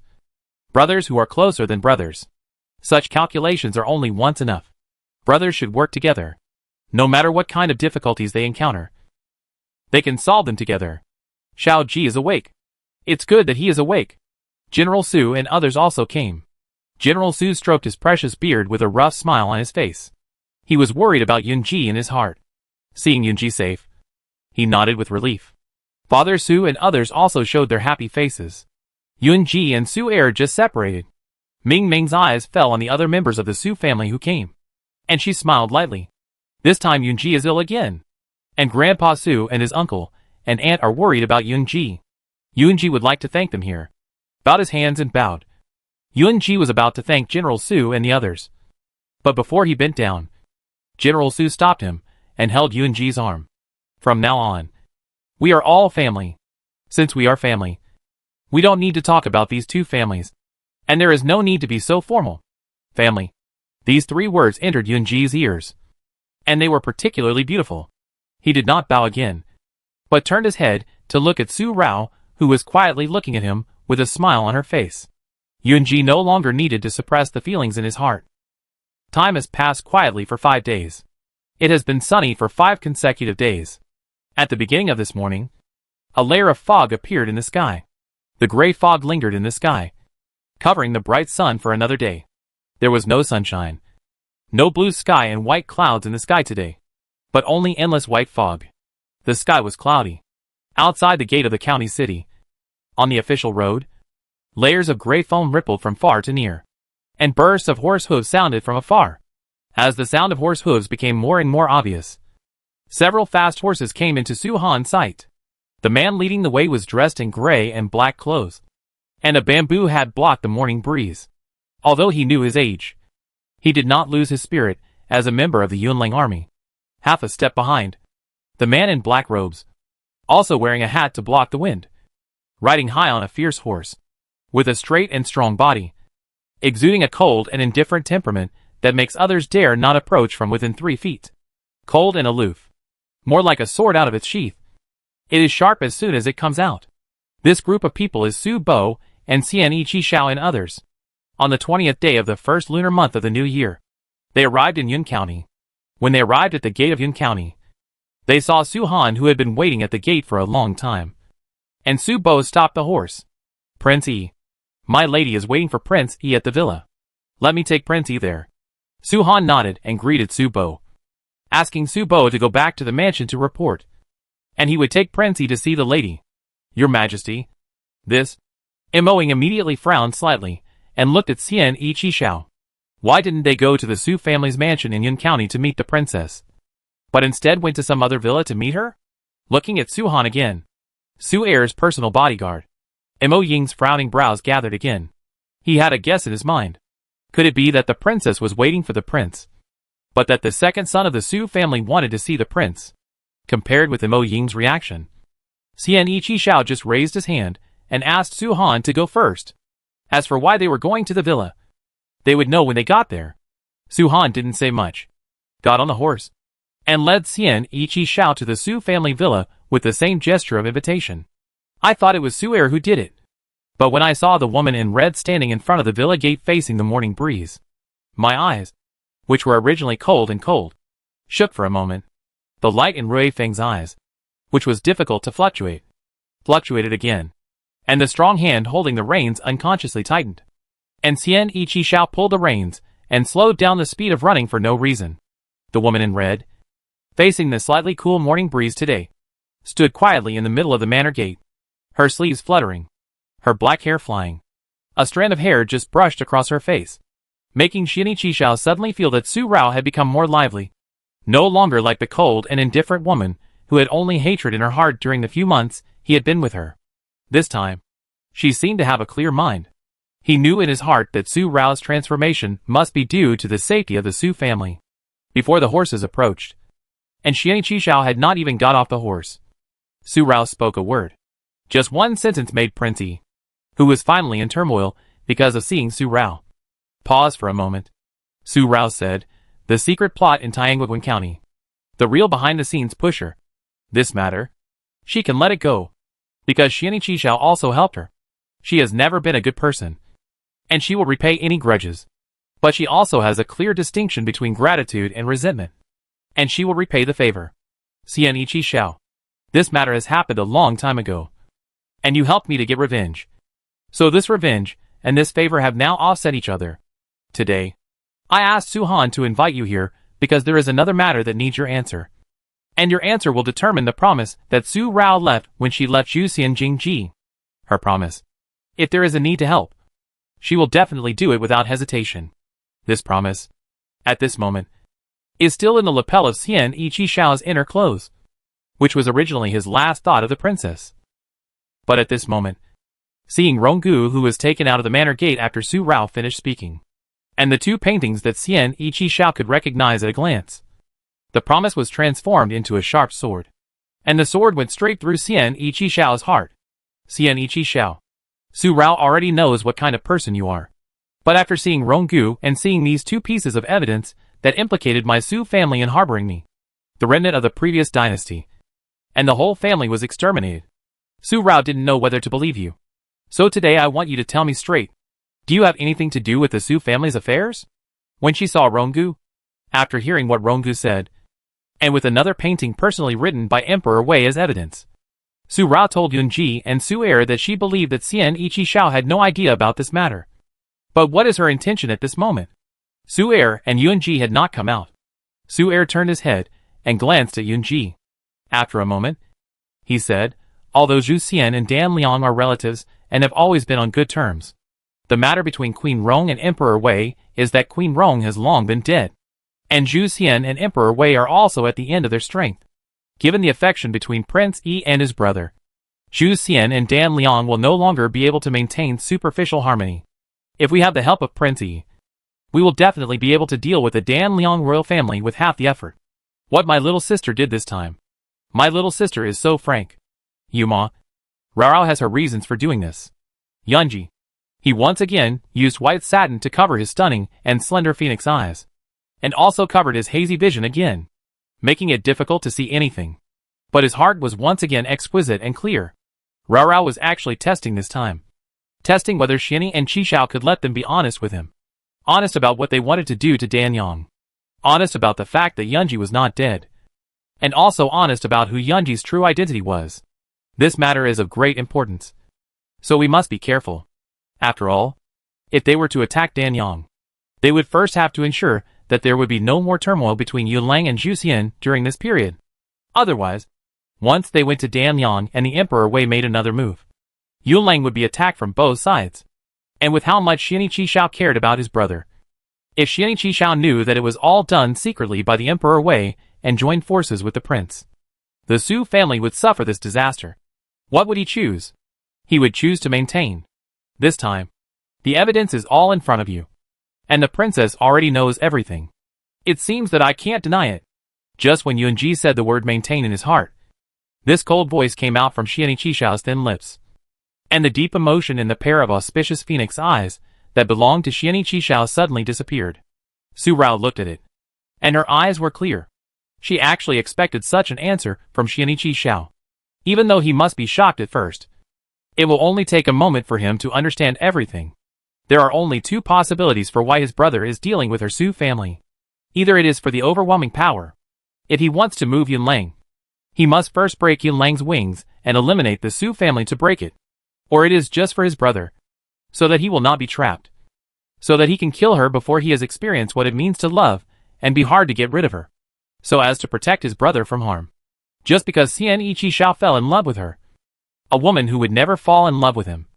A cold and heartless princess of the previous dynasty. She must have only hatred in her heart. If Xianqi Xiao really loves her and can't get rid of her, their final result will be like his brother and Queen Rong. Becoming a couple of hatred. Very good. In Su Rao's heart, there is no disappointment with Xianqi Xiao's answer. Nor is there any anger that he chose to protect his brother. She is not in love with him. And she will respect him for his choice. But from then on, Su family villa is located in another mountain range opposite Qingyan Mountain. There are many peaks, but the surrounding trees are still bare, with only branches and young buds not yet sprouting. In addition, it is cloudy and cold.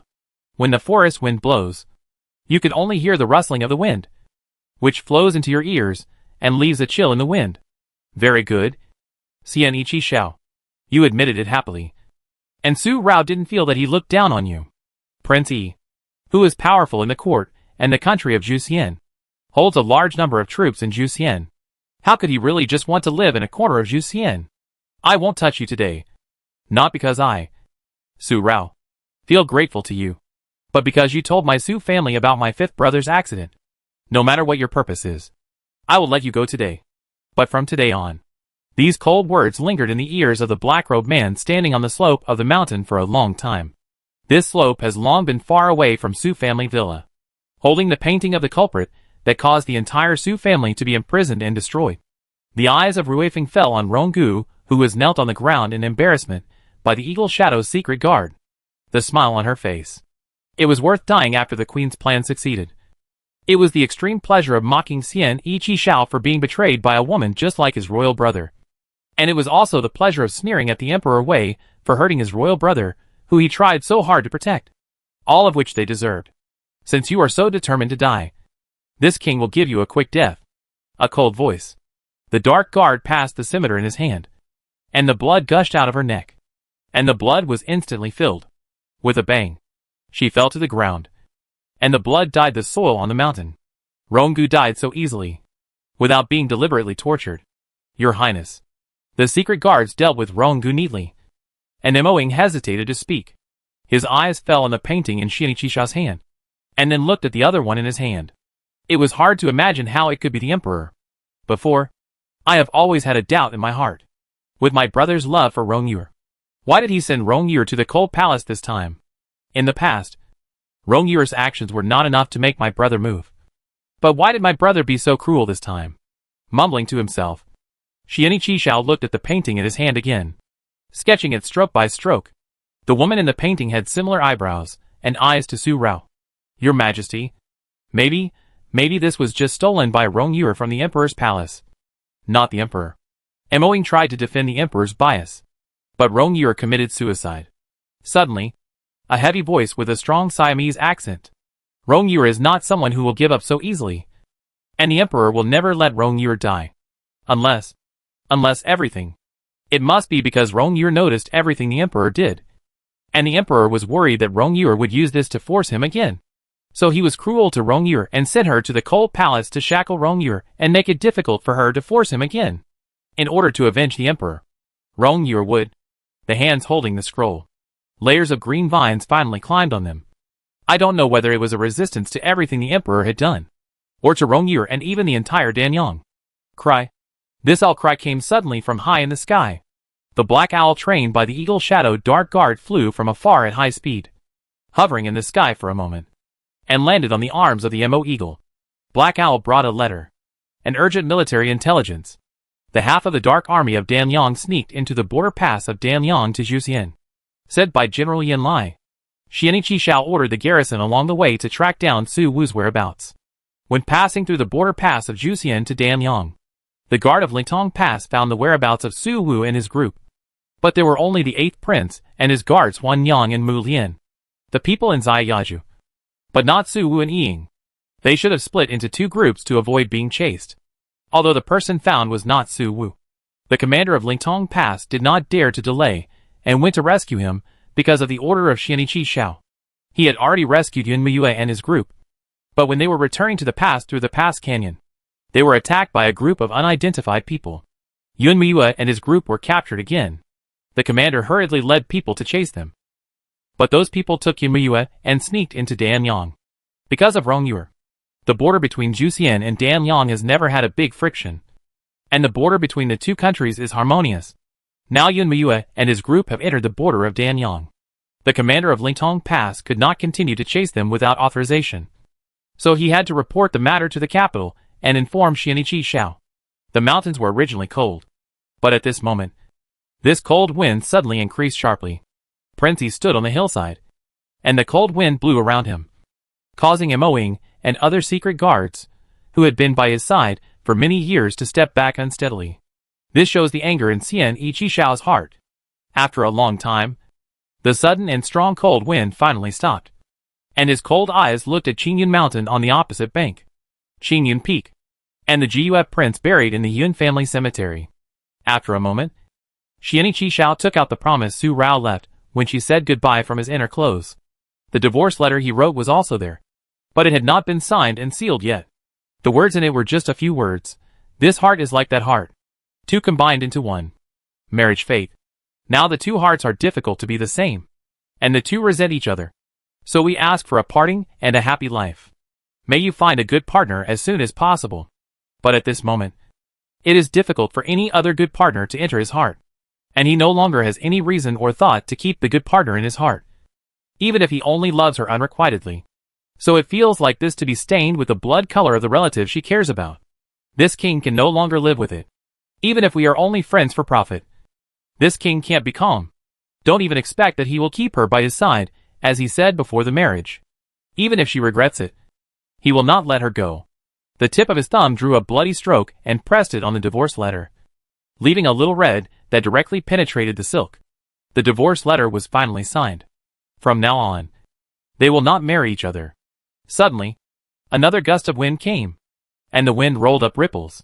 When it blew the divorce letter in Xianiqi Xiao's hand and the promise down the hillside. The wind blew, and finally they parted ways. Then, he got on the horse. Back. He was still the cold and indifferent Prince Yi of Juxin Kingdom. But the feeling of keeping strangers away within 3 feet was more and more intense. Moing and other subordinates all felt it, and they all felt sorry for their prince. But it was difficult for them to say more about him. The prince must admit what the emperor did. Otherwise, if Su Rao wants to kill the emperor to appease his anger, how should the prince deal with it? Should he hand over the emperor to be killed? Or should he kill the woman he loves to protect the emperor and eliminate future troubles? It would be better for him to take everything on himself from the beginning. If Su Rao wants to take revenge, she will only find him first, not the emperor. As for Su Rao's ruthlessness towards Xianiqi Xiao, Moing and others are angry. But it is difficult to condemn it. There is no reason to accuse Su Rao of being unfeeling, just because from the beginning to the end, it was their prince who had a one-sided love, and even the marriage was forced by the emperor. As for the news said by He Xiao, since Xianiqi Xiao had not explained it, they would not take it on their own. Not to mention that Su Rao and Xianiqi Xiao were already hostile, and if they wanted to tell it, people might not believe it. It took less than 2 hours for Xianiqi Xiao to arrive in Yun County and leave. If Su Bo hadn't returned, and if Su Rao hadn't held the divorce letter and the farewell letter of promise that fell down the hillside, she would have thought that Xianiqi Xiao and the others hadn't arrived in Yun County. There was also no fingerprint without a name, and there was still a trace of blood on it. It was not because Xianiqi Xiao had used so much force to sign the divorce letter that the blood smell lasted for a long time, but because Su Rao was so sensitive to the smell of blood and had a deep memory of it. Just looking at this, Su Rao was about to burn the divorce letter, and her hands were empty for a while, because the divorce letter was taken by the jade-like long jade fingers. And then he placed it in his wide Yua sleeves and put it away. The divorce letter should have been in duplicate, with 1 copy for each husband and wife. But Su Rao did not keep one for herself. In her opinion, Her marriage with Xian Ichi-Xiao was just a cooperation between her and the Emperor Wei. Just a formality. Since it was just a formality, she did not need to keep it. Although what Rao Rao did today was to test Prince Yi. She knew in her heart that Prince Yi would choose to protect the Emperor Wei. He would take all the faults on himself to protect the Emperor Wei. But Rao Rao still did it. Su Rao's thoughts. She did not say. But Yunji also understood. Rao Rao just did not want Xian Ichi-Xiao to become the same king as the Emperor Wei one day, and let a generation of heroes be worn away by a woman who did not have any feelings for him, and wear away his own pride. Rao Rao had no feelings for Xian Ichi-Xiao. No romance between them. But her heart was touched by them. Although it was only a little bit. It was enough for Rao Rao to do those things for Xian Ichi-Xiao. It was not that she was moved, but that she just didn't want to owe him anything. Favors are hard to repay. Since you have divorced, this divorce letter is a witness. Rao Rao agreed to Yunji. And Yunji can no longer be a generous person. This is also Yunji's mistake. Yunji should accept this divorce letter. The candlelight flickered at night, reflecting Yunji's face. He did not feel jealous at all, but just left this thing. From then on, Su Rao and Xian Ichi-Xiao did not owe each other any favors. Su Rao did not take a divorce letter seriously.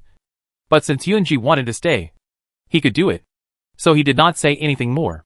Su Er, who was standing aside, would not say much. They also had to worry about the safety of Su Wu.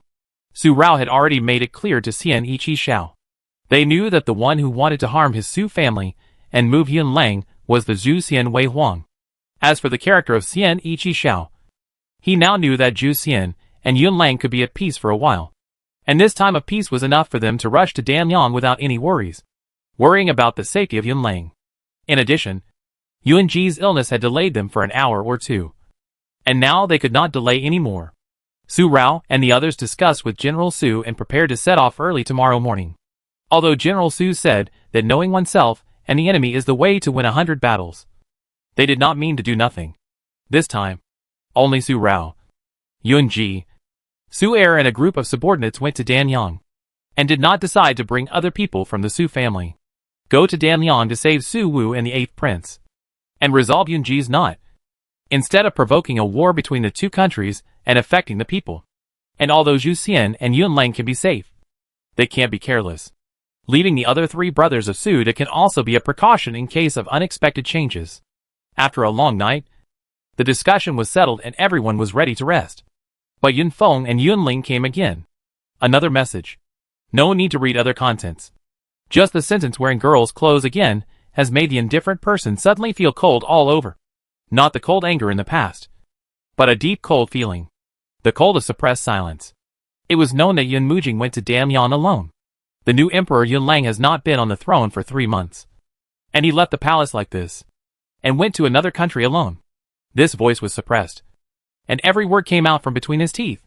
The hand holding the letter was even more cracking, and the white color was comparable to Yunji's already slightly pale skin color. From this, it can be seen that Su Er's mood at the moment. How turbulent his heart is.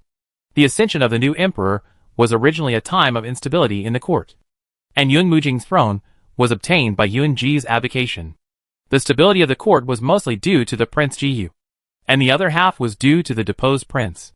At the beginning, Yunji wanted to keep Yun Murui, although there were reasons for Su Rao and Mu Mingyu. But the most fundamental reason was because of Yun Murui's prestige in the court and his benevolence accumulated in the court for many years. Although Queen Yao poisoned Emperor Yu and the Yao family was executed, the Yao family never betrayed the crown prince from beginning to end. And considering Yao Fuyu's character, when he knew that the Yao family could not escape this disaster, he would definitely arrange all the escape routes for the crown prince and remove the crown prince completely. Even if Duke Xiao personally led his troops to search the entire prime minister's mansion, he would not get any evidence against the crown prince. So the crown prince could only be kept in the dark. And the crown prince did not know everything the Yao family did. In such a situation, Yun Murui could not die. Otherwise, other ministers in the court would be terrified. Even if Yun Murui died unexpectedly, it would be an obstacle for Yun Mujing to ascend the throne smoothly. After all, in Yun Lang, princes of similar age were imprisoned for life, died, and those who left the capital secretly also lost their traces. If the prince got into trouble again, then all this would be the conspiracy of the seventh prince for the throne, including Yunji's critical illness, which would also be attributed to the seventh prince. Once the emperor's heart is cruel, he is not a wise monarch, but a tyrant. How can a tyrant govern the country? Leaving the prince behind can show the benevolence of the new emperor, since the life of the deposed prince can be saved.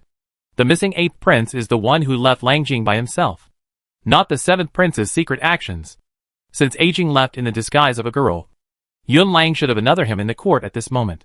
Compared with Su Er's coldness, Yunji was just helpless. But he knew that Yun Mujing must have left the court for him. Yunji's guess was confirmed by Yun Feng and Yun Ling. There is indeed an emperor who attends the morning court every day. But the young marquis of the Mu family left a letter to his elders and left Beijing secretly because of the disappearance of the eighth prince, saying that he was going to find the eighth prince and the fifth young master of the Su family, whose whereabouts are still unknown. If he can't find his two good brothers, he will not return. Mu Mingjin. Su Rao spoke and looked at Yun Ji for a moment. Although Yun Feng and Yun Ling didn't feel anything wrong with what they said, the fact that they mentioned Mu Mingjin so deliberately was the biggest mistake. Is he Yun Mujing's man? This question. If Mu Mingjin is the seventh prince's man, then Yun Mujing's instructions are most likely involved in his friendship with Su Wu. Then, Su Wu is rescued and now in trouble. Is Yun Mujing also responsible? Rao Rao. Jing. Yunji did not deny. Nor did he deny that he did not know that Mu Mingjin was Yun Mujing's man. His jade fingers curled slightly, and he did not know what to say. He knew what Jing did. And he also knew that Jing would never hurt Su Wu. Su Wu's arrest was probably beyond Jing's expectation. Clang. Such a sudden sound. It was the sound of the round chair falling to the ground. Su Er stood up and suddenly left. Second brother. Umo. Su Rao and Yunji paused for a while. Yunji just pinched Su Rao's soft hand, and he went to see Umo. The night was like a cage. Not a steamer that was hot and unbearable, but a cage of cold air and fog. As soon as he stepped out of the house, he felt that his whole body was swept by the thick night fog, making it difficult for Su Er to even breathe. He suddenly stood up and was about to jump down to Raoxiang courtyard, but Yunji pulled him and stopped him from jumping. Yuma, you know more about Jing than I do. Although he has thoughts about your Su family, you should also understand that he is definitely not going to move. He dressed up as a woman to lure me into the game. Su Er turned around and looked at Yunji.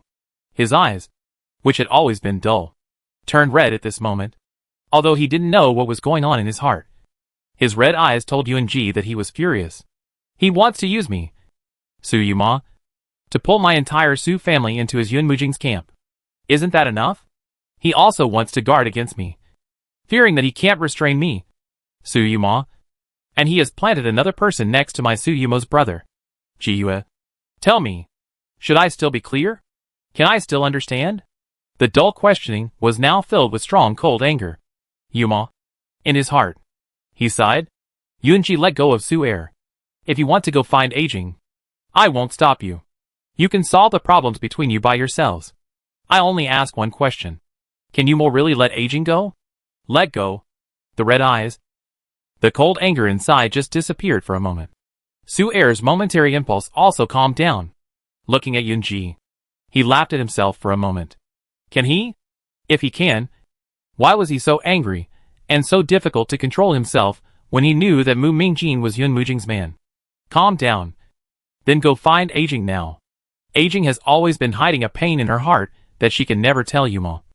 And she knows it. I know it. But Yuma doesn't know it. Jade finger pressed on his shoulder. I can tell Yuma, but I can't tell Yuma. If I tell Yuma, I will be betraying Aging, who has called me brother for many years. Yuma, if you can't let it go, then go to her side and relieve her pain. Don't care about the eyes of the world. Just do it from your heart. With a faint smile on his lips, Yunji patted Su Er's shoulder lightly. No longer staying, and no longer stopping. Su Er said nothing, with an indifferent breath, just looking at Yunji. Let him do what he wants. The moonlight is light, and the clouds are light. Jiyu has a deep illness in his heart, but he is still so calm. He can do everything calmly. Just a few words can make his inner anger disappear. He is so accurate in grasping people's hearts. But it is difficult to relieve himself and control his own heart. But even so, He still only cares about the well-being of his little sister. What about him? Does he care about the world's eyes? He doesn't care. He actually only cares about that one person. He doesn't want him to bear the strange eyes of the world. But why? The dull eyes, a sudden gloomy look, like thick ink, made Su'er's whole body instantly thick with ink. He can move him, and plot against him in any way.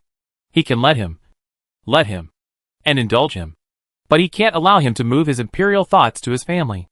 Jiyue, little sister, I will go to Danliang to wait for you first. Leaving this cold word, Su'er jumped down from Raoxiang Pavilion and left. Yun Mujing suffering? Su Rao walked out of the pavilion and watched Su'er leave. After a moment, she turned her head and looked at Yunji. The deep gloom between her eyebrows because she knew that Mu Mingjin was Yun Mujing's man did not disappear because of Su'er's interruption just now. And she was even angrier. What is his pain? The peach blossom eyes looked straight at Yunji. Are you plotting against Yun Lang's throne? Are you coveting the military power of the Su family? Or are you plotting against my second brother? Yunji slightly pressed his lips. He knew that Su Rao was furious. She was not the real Su Rao. She could be tolerant of Yun Mujing again and again because of Yunji and Su'er. But what Yun Mujing did was also a plot against the Su family. This touched Su Rao's bottom line. Rao. After a moment of hesitation, Yunji slightly bent down and pulled up Su Rao's pair of soft hands and held them. Yunji is Aging's elder brother. Half of Aging's suffering comes from Yunji. Rao is angry with Aging. Yunji lets you get angry. But don't get angry with Yunji. Don't be so depressed. Okay? Cough. Softly speaking, full of tenderness. Even with the satin covering her, Su Rao can feel that he seems to be worried. Worried that she will break up with him again because of this. His hand holding hers is cold and has little temperature. His face is not very rosy. He rarely coughs and wheezes in front of her, and after he wakes up. Every time he suppresses it in his throat, just to prevent her from worrying. He carefully protected the hard-earned love he had sought, knowing that she didn't like him like this. Just like she dragged the exiled immortal who should have belonged to heaven into this dirty world. Yunji, you feel guilty about Yun Mujing. He is your brother, and it is understandable that you protect him. I am not angry with you, just like I am with Yun Mujing. It is because of you, because of my second brother, and because of the real Su Rao. So I can let him do it once, twice, and tolerate his behavior. But there will not be a third time. Su Rao's anger finally subsided. She took a step forward and hugged Yunji. Su Rao buried her whole body in Yunji's arms, telling Yunji that she was not angry with him. And she was not angry with Yun Mujing. She just said it clearly and plainly, not wanting Yun Mujing to become another fate between them. Yun Mujing was not worth it. Yun Mujing disguised himself as a woman to frame her second brother and attempted to seize the military power of the Su family. This time was the second time. She would not care about it. But if there was another time, he dared to move his mind on her Su family. Whether it was Yunji or her second brother, she would not care so much. The peach blossom eyes were cold. The only outsider who could make Su Rao soft-hearted many times was the Yuhua man she embraced. Apart from that, no other outsiders would be an exception. Yunji, I have one more thing to say. Please listen carefully. I don't like you being so cautious in treating the affection between you and me. You are not the Yunji I know. The always indifferent Prince Jiyu. It is true that there is a blood feud between us that will never disappear. But this is not a choice between you and me. You don't need to repay the blood feud owed by the two countries of Yunrong. And you can't repay it. Now that you and I are of one mind. Don't let it become a barrier between you and me. Raising her eyes, Su Rao looked directly at Yunji. Since I have promised you, I will not break my promise. I also don't want you to be so uneasy because of other people or other things. I have never denied our love for each other. The thumping heartbeat made Yunji unable to control himself. He lowered his eyes. Even through the satin on his eyes, he seemed to be able to clearly see himself reflected in the eyes of the person in his heart. As soon as he entered the bottom of the eyes, the corners of her lips curved into a smile. Not the kind of joyful laughter, but the uncontrollable joy in her heart. The uncontrollable throbbing in her heart. And her lips trembled slightly for this. He really entered Rao's heart and became a special case for Rao. Yunji raised his drooping arms and hugged Su Rao back. All the uneasiness in his heart was driven away, and he suddenly felt enlightened. He gently wrapped his arms around Su Rao's waist, and after a breath of joy, he opened his mouth to say a word. Rao Rao. I told you Imo not to care about the eyes of the world. Let him go to a Jing. And tell him about a Jing's suffering. It's not that I feel sorry for a Jing. Nor that I am cautious with you. In fact, a Jing is a woman. In my heart, I also hope that a Jing and you Imo can be like you and me. And have the same result as you and me now. But the path a Jing chose is also too difficult. Bin looked up at Yunji's peach blossom eyes. And his heart suddenly tightened. What? Yun Mujing is a woman? Su Rao suddenly thought of her earlier guess. Men are just deceiving the world. But they are actually women. But she verified it, and found that Yun Mujing is indeed a man. Even his Adam's apple has no signs of being fake. But now Yunji's words. He would never joke with her about this. And he is not such a person. Although it seems impossible. What is impossible in this world? Yunji. You have screwed my second brother. In the end, Su Rao had no choice but to grit her teeth. Yun Mujing's suffering is probably more about his fatal secret. Yunji actually let Yun Mujing sit on the throne. If it is discovered, it will cause an uproar. At that time, the second brother will definitely not sit idly by and let Yun Mujing face that. Miss, Su Chui has sent me a message. Sukin said in a hurry. And he and Yili also hurried over. Yunnan County. One of the 8 prefectures and 13 counties in Yun County. Because the Qingyun River runs through the county. Although it is a local county, its wealth is comparable to the 8 prefectures in Yun County. If it weren't for the 3 kingdoms purge of the emperor in the past 10 years, the fall of the Qin dynasty, and the relocation of Yunlang's capital to Langjing, Yunnan County would have become the 9th prefecture of Yunlang within 2 years. In this prosperous county, the people all make a living from the fish, meat and seafood business, and sell them to the north to make a profit. So there are ships coming and going in the Qingyun River every day. Sometimes blood seeps out from the seams of the boat, which is not surprising. After all, fishermen go down to the river to fish every day. But just a few days ago, a fishing boat was flooded with blood, which was much thicker than the usual amount of blood shed during fishing. It also drifted from the upstream river to Yunnan County. Inside was the bodies of a couple of fishermen, who died from a sharp arrow. Immediately, other fishermen panicked and reported the case. The magistrate of Yunnan County ordered people to transport the bodies in the boat to the county magistrate's morgue. And he personally led the county magistrate to the upstream river to check. But found a large number of bodies in the jungle on one side of the upstream river. The entire forest was stained with blood, and the bodies were scattered all over the place. The heavy smell of blood attracted wild beasts in the deep jungle, and the bodies had been torn to pieces. After a careful inspection, a blood-stained token was found in the grass next to a body that had been torn by wild beasts with only a few bones left. The name engraved on it was E, which turned out to be the palace plaque of Prince Yi of Zhu Siam. How could the plaque of Prince Yi's palace of Zhu Siam appear here? In addition, the weapon used to shoot the fisherman couple was a long arrow. The magistrate of Yunnan County realized that the fight here might involve a wide range of people, including the Siamese countries. Although this matter was within his jurisdiction, it was beyond his ability to handle.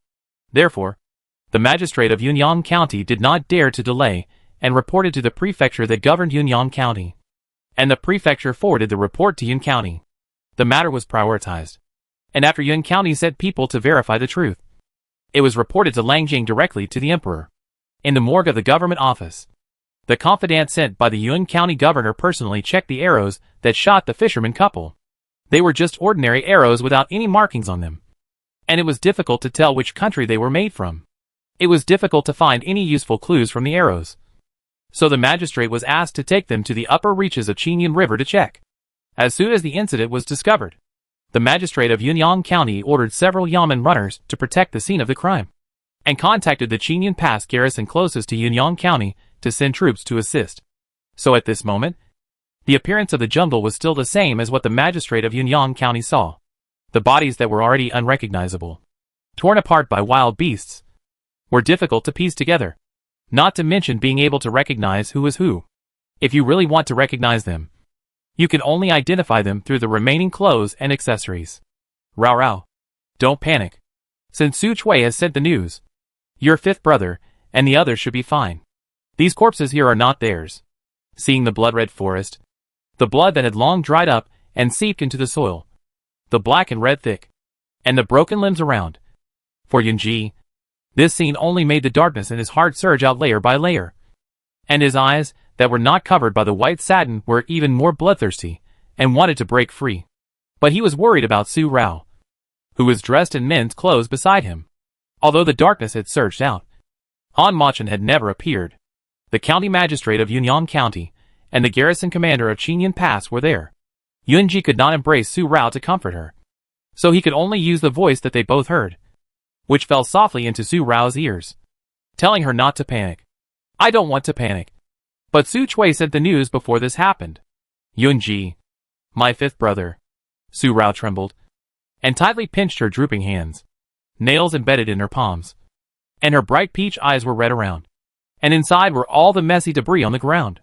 She didn't dare to look, but she had to look. She had to look for something on Su Wu, something on Isu and Ying, or even something on Xiao Mubai, something that could represent their identities. The tightly clenched hands were suddenly held by a cold big hand that instantly weakened the huge panic in Su Rao's heart. Yunji held Su Rao's hands and covered them with his wide sleeves. Rao, believe me, this place has been carefully searched by County Magistrate Tao. If there is anything important, he would never dare to hide it privately. Moreover, Dan Yang captured Yu Yin to force the owner of Xiaoyao Tower to show up. As long as the owner of Xiaoyao Tower does not show up, Yu Yin will be fine. No one knows better than me what kind of shameless villains Ronku and his wife are. This last sentence, the feeling of an icy cave corroding bones. The bloodthirstiness in the slender phoenix eyes seemed to be more intense, and the misty vision gradually became clear again. Su Rao suddenly realized what kind of inner shock such a bloody scene was to Han Machin, and what kind of fear it was to the real him. Hurry and turn to look at Yunji, and hold Yunji's hand. Yun Feng, Yunling, Yunyang County Magistrate and others are not needed here. Yun County will take over this matter directly. Immediately, Su Rao hurriedly ordered Yun Feng and Yunling to drive away the County Magistrate of Yunyang County, the garrison commander of Qingyun Pass, and all the people they brought with them. Su Rao pulled Yunji, pretending to be fine, but actually walked very fast to the depths of the jungle. Rao! As soon as they reached the depths of the jungle, Yunji fell to the ground. He didn't even have time to say the last sentence, he may not be able to hold on. And he fainted. Before Su Rao could support him, the closed phoenix eyes suddenly opened again. The coldness around him instantly condensed ice chips in the depths of the jungle, and the layers of ice chips condensed into ice. And it seemed that there was a violent wind, blowing the skin trembling. Han! Emo! Chun! This voice whispered into his ears. Familiar yet somewhat strange. He felt that he had not heard it for many years. Han Emo-chan could hardly remember whose voice it was. Whose voice was so lingering in his ears. So strange, yet familiar. So warm. Who is she? She is. Kid. You are grinning like a little wolf dog who doesn't know what's good for you. How come you are so different from the one I saw at night? Which vassal state are you from? What's your name? If you don't want to tell me, how about I give you a name? A tender and somewhat calm voice. Your eyes at night have a kind of light. A light that makes people want to protect you. But why do you always like to stare at the moon in the sky at night? Although the moon is beautiful, it will go to rest the next day. And you? Sitting until dawn. If you continue like this, the light in your eyes will disappear. Then I will name you Xiao. I want you to sleep peacefully at night. Those hostages who bully you dare not step into my East Palace at night. And even if they dare to come, they can't get close to you. Let me guard the moonlit night for you. And you can sleep peacefully. The memories that have been away for many years. The forgotten figure buried in the heart. Gradually overlapped with the woman in his eyes. But the Rao in his memory did not have such an ugly sunken scar on her forehead. She was so beautiful. So beautiful that he didn't dare to get close to her. He was afraid that he would not be able to control himself and would hurt her. But he longed for her to appear. Longed for her to come to him. Longed for her to protect him. She didn't need to say much. Just appear and stand outside the Proton Hall. And the whips that fell on him would disappear. And those arrogant demons would stop fighting one by one and retreat cowardly. A tear, without any warning, flowed from the cold phoenix eyes, and the arms stretched out, tightly circling Su Rao. The whole person was trembling, weak and helpless. Rao, where have you been? Do you also not want Ah Xiao? Are you also going to abandon Ah Xiao? Ah Xiao has been looking for you so hard. Really so hard. Ah Xiao opened the fire in the East Palace. But Rao Rao was not inside. Many corpses were not Rao Rao. Ah Xiao could not find Rao Rao. So much blood. Dyed the flying Snow White in the sky red. There were demons everywhere. Demons with spears. They killed everyone. The Queen Mother was gone. The Queen Mother did not want Ah Xiao. They all abandoned Ah Xiao. Ah Xiao wanted to kill them. Kill them all. The voice suddenly darkened. The weak and helpless little wolf dog, once showing its sharp claws, will tear everything apart. Everything. Han Machin. Listen. Rao Rao didn't abandon you. It was almost the end of January. February was about to come. And snowflakes were falling again. The cotton-like snowflakes carried the moisture of spring. And the snowflakes and the moisture blended together. The snow that seemed to be falling in the forest instantly turned into water, seeped into the soil and disappeared. The flying snow had never covered the ground with a layer of white. Nor had it dyed the two people sitting on the ground with silver hair or a layer of white clothes. The wind and snow chilled their skin, but also cooled the killing that was about to regenerate in the heart of the dark man. No matter how tightly he hugged her. So tight that the veins on the back of his hand were blue. The woman who hugged him back never cried out in pain, but gently stroked his stiff back and spoke to him in a soft voice. She said, she didn't abandon him. They just got separated. She just didn't know he was still alive. She said, he was her only relative now. They relied on each other. They were the only ones who could keep each other warm. They were the only ones who could believe in each other. She said, they would take revenge if there was a grudge. Let those demons pay back what they owed them 1,000 times. Let the demons die with their eyes wide open. Rao Rao. I slept for a long time. Didn't I? The hoarse words made the arm as tight as an iron arm loosen a little. Did Yun Muheo meet you? Did he tell you everything? He was so thirsty for sunlight. He must have told you everything. Otherwise, how would you know that I was Ah Xiao? Not him. I am Ah Xiao. But I am no longer the weak and incompetent Ah Xiao in your memory, who needed your protection to survive. My hands are stained with the blood of those people. The Yun family, the Rong family, and even, Su family. Letting go of Su Rao. Han Machin lowered his head and didn't look at Su Rao. In fact, he could save the Su family, as long as he went to find Rao Rao and told her who was behind the harm to the Su family. The Su family could be alerted in time and leave. But he didn't. Instead, he took advantage of that opportunity to pull Yun Muheo's father off the throne and make the entire Yunlang his possession. The Su family is fine. Nothing happened. Yun Muheo knew that you would not want anything to happen to the Su family. So he was not afraid of being discovered by you. He took advantage of your intention to use Xiao Wenjian, and designed Xiao Wenjian to rescue Grandpa and the others. They are all fine and alive and well. Knowing that Han Machin did not have Yunji's memory, and Yunji would not have Han Machin's memory, Su Rao told Han Machin bit by bit that he did not do anything to hurt her, but planned everything for her, and even pushed her to another man, and wanted her to live well and stay away from him. Yun Mu Hao, after listening to Su Rao's story of everything that happened in the past few days, everything he didn't know, Han Machin raised his eyes, and the fragility just now suddenly disappeared. In his slender phoenix eyes, bloodthirstiness once again filled his eyes, and darkness rolled in. This was his dark heart, and the dark energy in it swept through layer by layer. I knew he would betray me sooner or later, because he loved Rao Rao.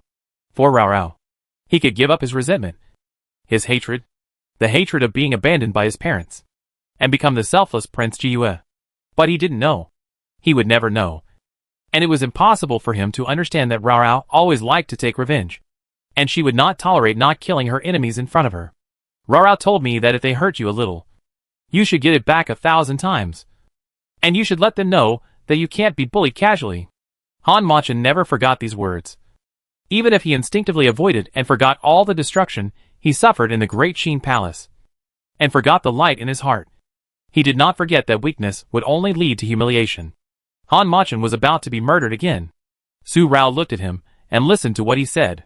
She was suddenly shocked to find that Han Machin was like this. Yunji's darkness was hard to suppress. She was half responsible for it, because of what she said back then. What she said in childhood was just to give him the willpower to survive. It turned out to be a sharp blade that made Han Machin unable to control his desire to kill. Her words were half the reason. In addition, His miserable childhood made Han Machen a murderer now, with a dark and bloodthirsty second personality. Ah Xiao. It's going to rain and snow heavily. Let's go back first. Fifth brother hasn't been found yet. I'm very worried. Su Rao wanted to say that what she said was right. But it was not a reason for you to be unable to restrain yourself. She wanted to tell Han Machen that there was no Yun Maheo. Yun Maheo was just your imagination. He was the kindness you longed for in your heart. But she couldn't say it, because she didn't teach him to distinguish between gratitude and resentment at the beginning. So now she couldn't ask him to do it. Moreover, she couldn't do it herself, driven by hatred. So how could she ask him to do it? Han Machen never admitted that Yun Maheo was himself. And he never admitted that he had kindness in his heart. He was different from Rong Xiao. Rong Xiao had rationality that he didn't have. Rong Xiao clearly knew that he was Rong Xiao. Yunji was Rong Xiao. And Han Machen was also Rong Xiao. No matter how he changed, he was just Rong Xiao. But Han Machen didn't know. He only remembered his hatred. He grew up in the pitch-black darkness from birth. After 6 years of darkness, he just saw the light and came out of that hell, but was mercilessly thrown into another hell. He didn't have any time to react. He didn't have his parents' last wish for him to live well. His mother, the favorite concubine of his grandfather, Lady Yunji, also wanted him to avenge her. To avenge the humiliation and suffering that they had suffered. He was just a little child at the beginning. So how could he not hate and be crazy? In Yunnan County, in the post house, for the first time, Han Machen slept peacefully. For the first time after he woke up, he did not lose control of himself to kill, but slept peacefully. Because he had Rao Rao, who said she would watch the night for him. By his side, no one could get close to him. The rain and snow outside drifted for a day. And then this night, by the next day, there was only a layer of water stains on the road. And there was not much snow on the beams and eaves, but only a thin layer. And the color of rubble could be seen. Han Machen had not woken up yet. He was really tired. He had not slept so peacefully in 10 years. Su Rao did not wake him up and let him sleep peacefully. When he woke up, it would be Yunji, him, or Rong Xiao. It would not matter. Because Su Rao was completely sure that she could keep an eye on Han Machen and prevent other unexpected changes. From this moment on, she would look out for Yunji's dark side. Su Rao did not leave the inn, nor did she leave Han Machen's side. Although she was worried about Su Wu, Yunji was right. As long as the owner of Xiaoyao Tower did not show up, the Danyang side would not easily touch Su Wu, because they did not know that the other members of the Su family were alive. In their hearts, the only person who could allow them to clamp down on the owner of Xiaoyao Tower was Su Wu.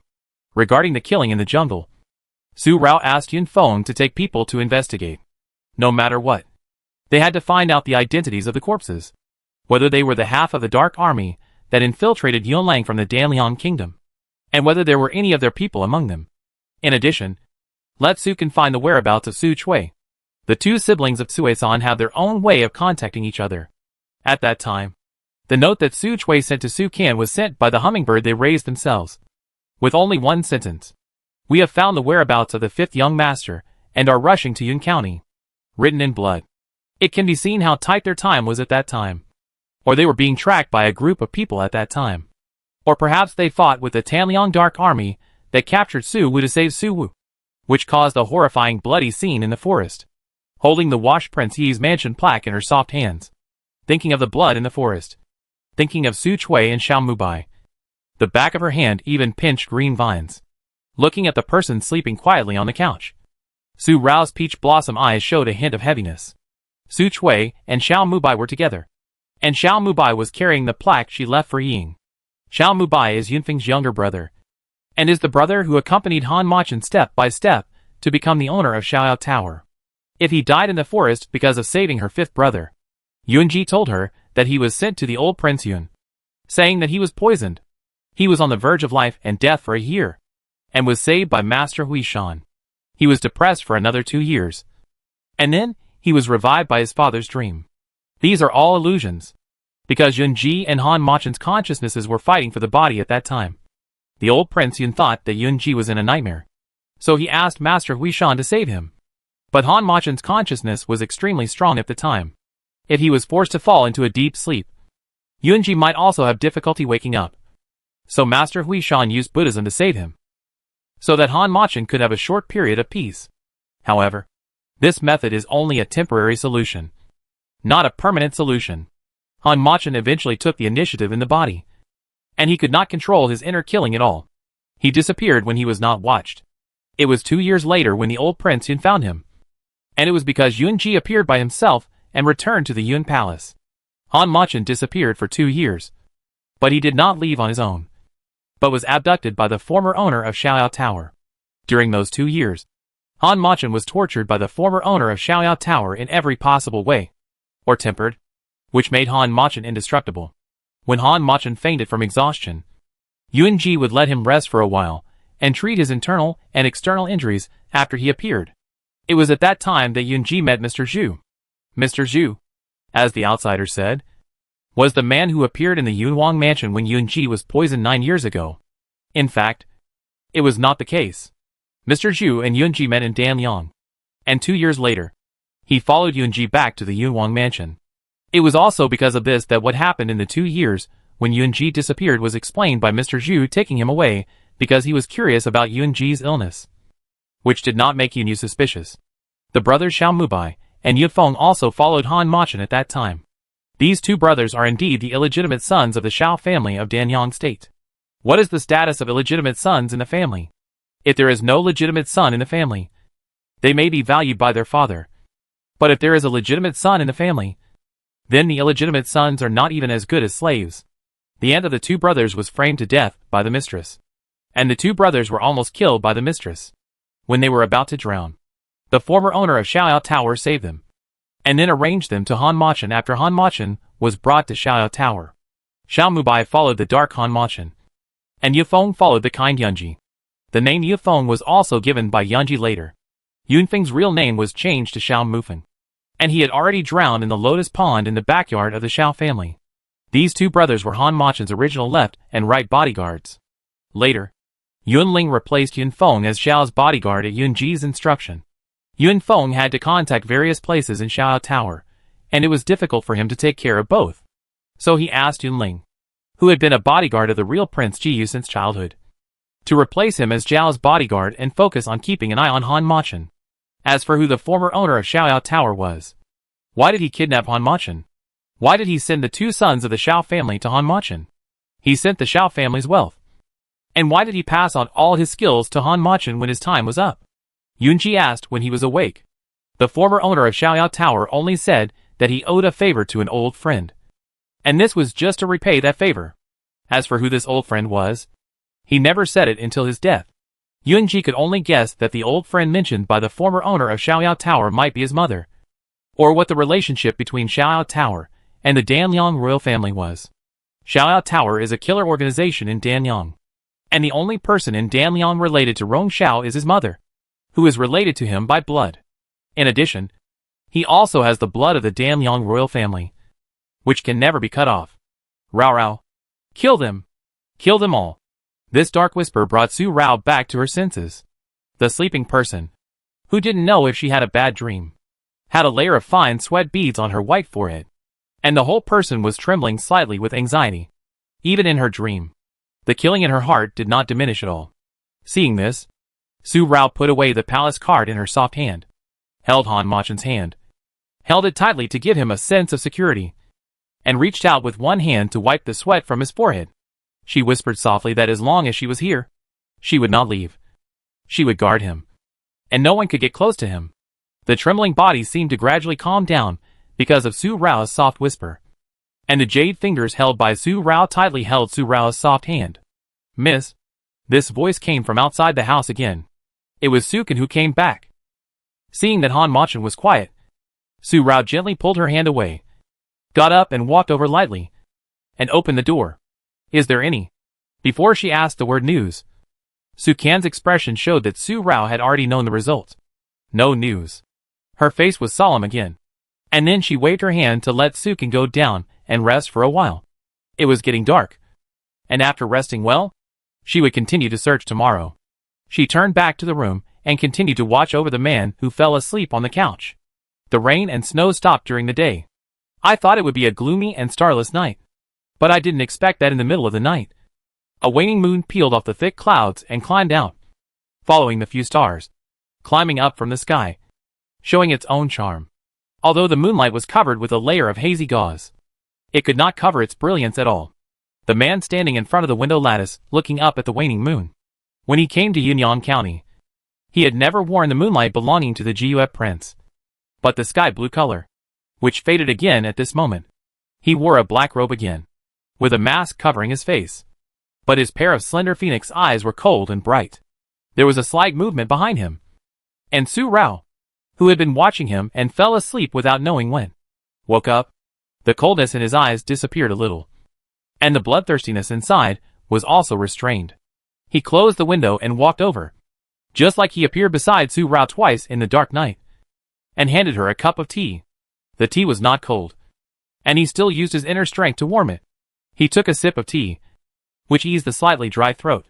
Before Su Rao said anything, Han Machen sat on the edge of the bed and spoke first. Rao, forgetting you is not what I want. I am very fortunate that even though I have forgotten you for these years, after meeting you, you still become my special one. The only exception for Han Machen. The mask on his face tonight is not a silver black mask, but an ordinary black mask. Looking deeply at Su Rao for a breath, Han Machen took off the mask himself, and he took it off in front of Su Rao. Rao once wanted to know who I am, but I never told her, because I found that you and I are not the same. Tonight I took off the mask and told Rao who I am. But we are indeed not the same kind. My Rao is called Qin Rao. Qin of Great Qin and Rao of Rao. She has always been vindictive. But the Rao now is no longer Qin Rao. Her name is Su Rao, and she is the daughter of the Su family. Pulling Su Rao's hand, Han Machen placed the mask that concealed his true identity in Su Rao's hand, then stood up and took a step back, away from the bed and Su Rao. This action was to push Su Rao away. They were no longer the same as they used to be. Yun Maheo has avenged you. Now my revenge, Rao's revenge, does not need the intervention of the daughter of the Su family. Pa! The mask fell directly to the ground, making such a sound. Su Rao looked at Han Machen. Her breath was unstable for a moment. The candlelight in the room flickered, reflecting her face, and the anger was easily detected. Su Rao was furious because of Han Machen's reaction and words. Waking up from a sleep. Is this going to kill herself again? One just realized her mistake, and the other one is looking for trouble for her. Qin Rao's revenge. Can you replace Qin Rao's hatred? Getting down from the bed, Su Rao walked to Han Machen step by step, with a cold face. You are Han Machen. But don't forget that your real name is Rong Xiao. The reason why the Great Qin dynasty fell was because you were sent to the Great Qin dynasty as a hostage. Because Empress Yunji wanted to save you, her only son. So she could only obey the beauty game that Rongke and Yunyu had carefully planned for many years, and became the sharpest beauty knife in their hands, inserting it into the heart of Emperor Qin Rao. The eyebrows became more serious. A foolish king. A generation of evil queens. A clean king. The Great Qin kingdom was bloodbath overnight. This was the sin of the Rongyan countries. But it was also due to the foolishness of Emperor Qin Rao's uncle, who was foolish and unjust in his old age. Qin Rao hated the fall of the Qin dynasty, but she also knew that the change of dynasties was inevitable. So even if she hated it, and wanted to eat their bones and gnaw their flesh, she could be obedient and not restore the country or seek revenge, so that her parents could rest in peace. But now, she realized that her patience would not bring her peace, but only threats again and again, using another family to threaten her. This was intolerable. The hatred of relatives is irreconcilable. Seeing Han Machen's face was quiet for a moment, as hard to read as Rong Xiao, hiding all his thoughts in that deep place. His peach blossom eyes were red for a moment, lingering around his eye sockets. Su Rao finally asked directly and sternly, do you know what kind of hatred Qin Rao has in her heart now? You don't know? So what qualifications do you have to say that you want to avenge your Rao? Han Machen, tell me, do you have this qualification? Inside the house, it was suddenly depressed and quiet. After Su Rao asked the last words, she walked around Han Machen to the window frame and pushed open the window. The cold wind suddenly blew in her face. And the cold, it touched her skin. But it was hard to quench her inner rage. All because of what Han Machen had done. She clearly didn't want to be Yunji, and she was fighting against her own kindness from the bottom of her heart. But she wanted to be like Yunji, thinking that she was doing it for her own good. Thinking of this, Su Rao's anger became even worse, gnashing her teeth. If he still insisted on doing it after her long speech, then they would use their own abilities to restrain each other and see whether she was more righteous or he was more evil. She could coax him, let him go, and indulge him. But she would never let him do what he wanted. Bang, bang, bang. Before Han Machin could figure it out and know that he had done something wrong, there was a knock on the door. Yunling knocked on the door. It must be urgent to disturb him in the middle of the night. News from Xiaoyao Tower. It's related to Su Wu. Hearing that it was about Su Wu, Su Rao didn't care about being angry for a moment, and strode over to open the door, ignoring Han Machin, who was still standing by the bed, thinking about something. Yunling knocked on the door, but didn't come in, nor did he go to see Han Machin. He respectfully handed the received letter to Su Rao and then retreated, as if he didn't feel that he, the master, was in the room at all in his eyes at this moment. This was Su Rao's instructions to Yunling.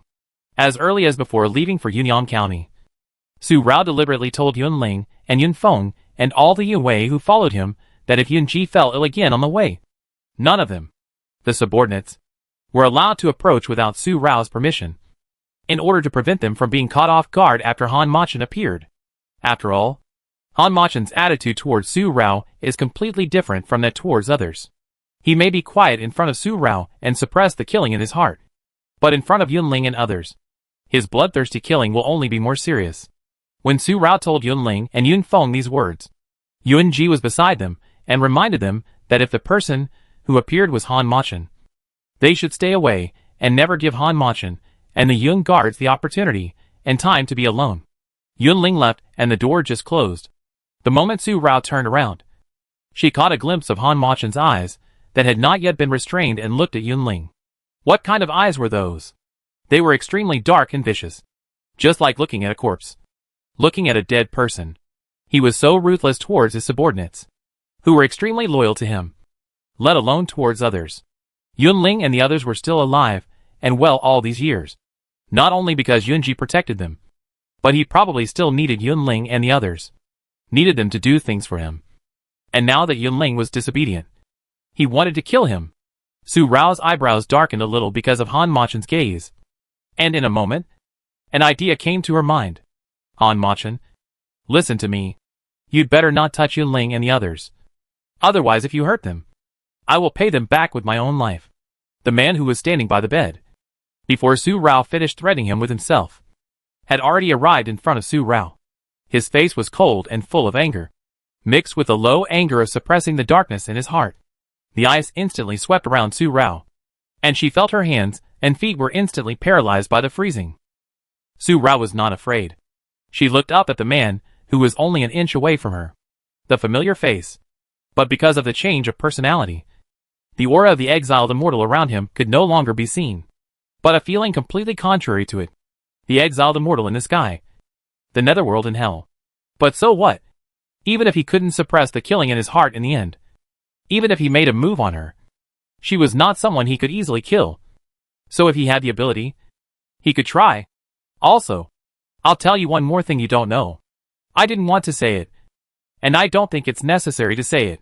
But now, you know that Qin Rao will never let go of any grudge. Completely ignoring Han Machin's anger, her bright eyes stared straight at Han Machin's eyes, which were still bright even when surrounded by bloodthirstiness, and completely put her into his heart. She was in his heart. In his heart that was completely corroded by the dark ink. A bright place that he carefully circled out. And he hid her carefully, not daring to let the turbidity in his heart erode his only pure land. His only light. Han Machin. Before the new year. On New Year's Eve last year.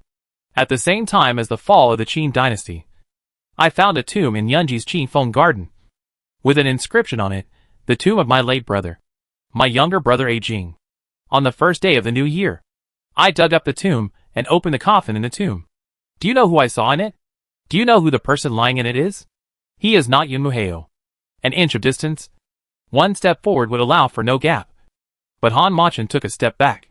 His hands, which were clenched tightly due to his strong anger, trembled and he could not control them at this moment. Controlling his body.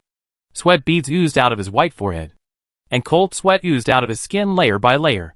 Su Rao looked at it, and the hand holding the letter suddenly turned white. and her pearly teeth bit the inside of her lips. Her bright peach eyes were even more red, and she felt reluctant, but she suppressed it so that he would not notice it. In the other drooping soft hand, there was a small silver needle between the index finger and the middle finger. The tip of the needle reflected a silver light against the candlelight in the room. As long as Han Machen could not control himself after what she said, the silver needle would enter his body when he was not prepared, and he would fall asleep again. She wanted to try to see how far Han Machen could tolerate her, so that she could prevent any accidents and prevent him from hurting the people who cared about him. There has never been Yun Muheo. Yun Muheo has died a long time ago. Shut up. Suddenly, with a low roar, Han Machen staggered and angrily overturned the cups on the dining table. The cups broke with a clang, and the tea fragments flew everywhere, but none of them hit Su Rao. But all of them fell to the ground on the other side. Don't say anything. The candlelight was bright, reflecting his handsome face, which was twisted and hideous, with blue veins bulging from both sides of his temples, like a mad wolf in the mountains. The whole pupil seemed to be completely scarlet, but there was fear inside. Helpless fear. Even in such a state, he could still control himself from hurting her, but vented his anger on other things. It was good, but not enough. It was far from enough. Why don't you say it? Su Rao continued to watch, not comforting him softly like in the jungle, soothing his darkness, his fear, and his wicked heart. Instead, he continued, there is more to come. I opened the coffin and buried myself in it. I was going to bury myself alive. So you should know that if I want to do something, no one can stop me. Puff. A mouthful of blood. The blood spurted out of his mouth without any sign, and Han Machen fell to the ground unsteadily. He looked at Su Rao with scarlet eyes, staring at Su Rao steadily. Blood slid from the corner of his mouth, and a tear also dripped from the corner of his eye, gradually blurring his vision. Su Rao bit the inside of the corner of her lips tightly, biting out the taste of rust in her mouth. After a moment, she squatted down and wanted to pull Han Machen's wrist to feel his pulse, but he avoided her.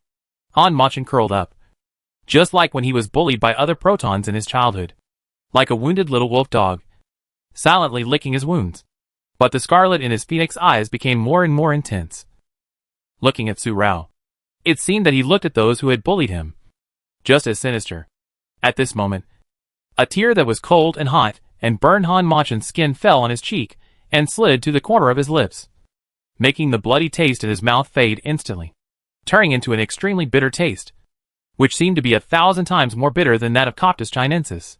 His scarlet eyes looking at Su Rao suddenly moved away in panic, and the whole person curled up even more, completely curling himself up, hiding that beautiful but hideous face, and dared not look at Su Rao like that again, and his whole body trembled slightly. Su Rao squatted down and looked at Han Machen's series of reactions. Another tear slipped out of her eye socket, but it did not fall again and was wiped away by her soft hand.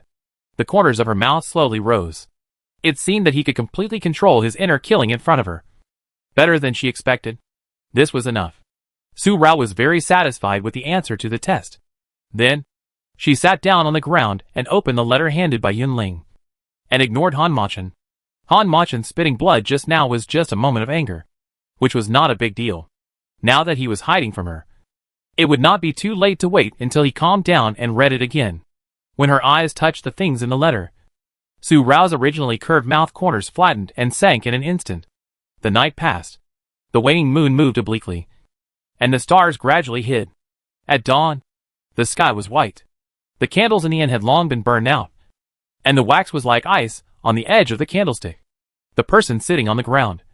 Her eyes fell on the words in the letter. Emperor Damyong, please invite Miss Su to Damyong country for a chat. Yun Shiba wrote. The news said by Xiaoyao Tower.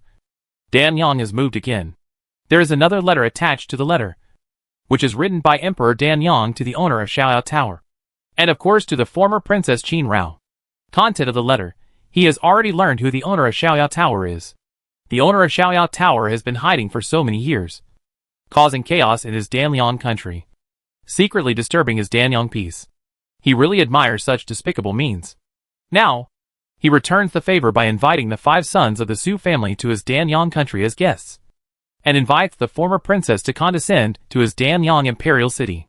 With a heavy breath, Su Rao crumpled the letter. Her bright red eyes suddenly condensed into frost. Layers of frost seemed to freeze the whole room in an instant. And her cold skin trembled again. Such a feeling. The curled up and hidden Han Machen. He could understand best. And could feel it more easily. The head hidden in the knees suddenly raised up. And the quiet person came into view. Her expression was cold and calm. I wonder if her heart was turbulent at this moment. Yuan-ji is Yun Muheo. And I am just Han Machen. Who is Rong Xiao? He is just a poor fellow. A pet puppy. He is pulled out for a walk when he is useful. And beaten and scolded when he is useless. It is commonplace. I will never be like him. Han Machen seemed to have calmed down after hearing the words as cold as an ice cave. And seemed to have forgotten his helpless and pitiful appearance just now. After looking at Su Rao for a while, he sat up, wiped the blood from the corner of his mouth, and then pulled out the letter that Su Rao had pinched in her hand. He looked like a person who had nothing to do. But he was so irritable and changeable. As if his joy, anger, sorrow and happiness only changed from day to night. Emotions are so changeable. Seeing the content of the letter, he only took a glance, and then directly exerted his internal force. And the letter instantly turned into confetti, which he sprinkled on the blood that he had spit out. And the corner of his mouth slowly raised a strange arc. Do unto others as you would have done unto them? Then let's see what he can do. Another bloodthirsty voice. After so many years of casting the net, it's time to close it. After saying this, Han Machen looked at Su Rao again, and saw a little blood on the corner of her mouth. He pinched and released his drooping hands. Released and pinched again. And repeated this many times before he raised his hand to stroke the corner of Su Rao's mouth. Said, Su Rao, I said that you are a special case for me. Han Machen. And you will always be a special case. This time I was wrong. I annoyed you. What can I do to make you feel relieved? The tip of his thumb, that wiped the blood on the corner of her mouth, was very light and shallow. Even if he had a dark personality, even if he was capricious, even if he was easily angry, he still had such a gentle side. And only to her. This made the frost that had just condensed in Su Rao's heart melt a little. Her bright peach blossom eyes fell on Han Machen, who had already felt normal. She stared at him for a moment, and the corners of her eyes suddenly narrowed, and her eyes became more and more calm. Dan, Liang, Emperor, Rong, Ke. It seems that they don't have much time left. They must rush to Danyang Kingdom as soon as possible. No other accidents can happen during this period.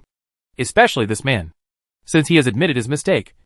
If he doesn't take the opportunity to give him enough memory, let him remember it deeply, and know that he is really wrong. He will make the same mistake again in the future and delay time. With such thoughts in her mind, Su Rao pushed Han Machen's hand away at the right time and stood up.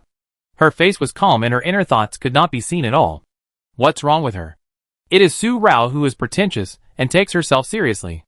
You are not Yunji, not Rong Xiao, and you are not a Xiao. Since you are not a Xiao, there is no affection between us. You and I are just cooperating. Since it is just cooperation, there is no need to be so intimate. The peach blossom eyes brought out a strong sense of alienation. She was strange and alienated. This was Su Rao treating strangers. This was the way she would show to people she didn't care about. Han Machen felt that his heart was panic for no reason. As if it was suddenly empty inside. Such a feeling made him panic and tremble. I am not Yunji. Yunji belongs to Yun Muheo. But I am a Xiao. I am a Xiao. Whispering, Han Machen suddenly became confused. Who is he? Who is he? Alas! Suddenly, with such a sigh, Han Machen, who was a little panicked, paused for a moment. In this moment, his personality changed in an instant. Because of Su Rao's deliberate provocation, the two personalities once again showed signs of overlapping and coexisting. Those bloodthirsty eyes fell on Su Rao who treated him like this. And the bloodthirstiness inside disappeared, turning into helplessness. A touch of helpless pampering. Rao, don't be angry anymore. He can control himself so much, which is beyond my expectation. But if you continue to torture him like this, I'm afraid it will be counterproductive. He is not the deep Rong Xiao. He treats you with a simple mind. You have to guide him step by step. Yunji was suppressed again before he could say this sentence. The chaos and confusion in Han Machen's heart suddenly disappeared. He turned around suddenly and moved, trying to escape from this suffocating room. He just reached the window frame, but was quickly stopped by the person behind him. You dare to leave? I let you go, Han Machen. Su Rao's side is not a place where you can come and go as you please. If you want to leave, you have to ask me. After saying that, Su Rao grabbed Han Machen's collar and stood on tiptoe. Her cherry-like red lips actually covered the cold corners of Han Machen's mouth. Her eyes were staring straight at Han Machen's slender phoenix eyes. Seeing that he was acupunctured, Su Rao did not retreat and moved forward. She directly clung to Han Machen, deepening the confrontation between them that was completely dominated by her, until she felt the other party's breathing was getting heavier, and felt the wild and uncontrollable throbbing of his heart under her hand, which was difficult to control because of her actions. Even Han Machen could not control it. Su Rao let go of Han Machen and retreated to the window frame. Her peach blossom eyes were as shimmering as the vast sea. She didn't have time to take things step by step now. Whether it was deep or simple, he could still let it go with her. Humph! If he did something wrong, even if you want to forgive him, you have to give him enough punishment. If I don't agree with you leaving, you can't. The word leave that followed was swallowed up in an instant. His actions were extremely aggressive, without any method, just rushing forward instinctively, eager for quick success, just wanting to resolve the sudden urgency in his heart. The window lattice was wide open, and at dawn, the cool morning breeze blew the black hair of the two people who embraced each other again. It was not until Han Machen realized that the breath of the person in his arms was also unstable, just like him before, that he hurriedly let go of Su Rao. The blood-red lips, like the blooming enchanting flower, made him addicted to it. Between her eyebrows, a circle of crimson appeared because of his actions just now, and the crimson climbed to her cheeks, as if she had applied the best rouge, from her cheeks to the corners of her eyes. After saying these two words, Han Machen was completely at a loss. He looked at Su Rao, and there was no bloodthirsty feeling in his body. He felt that he had no place to put his hands and feet at this moment. He was just like a fool who didn't know what he had done. What did he do just now? Han Machen, you actually treated me lightly. You have to be responsible for me. The window frame was slammed shut. Yunling, who was standing outside and saw everything just now, was even more dazed, as if he was frozen. He suddenly woke up, and a blush spread from his cheeks to his ears. Then, his eyes flickered for 2 breaths, and his body moved quickly and left in a hurry. Just when he left, Yunling's mind suddenly became clear.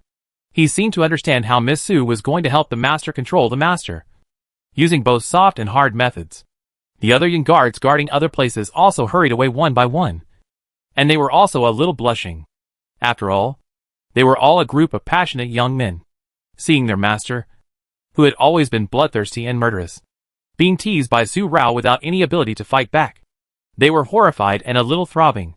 There was a wave in their hearts. What would happen in the room with the windows closed?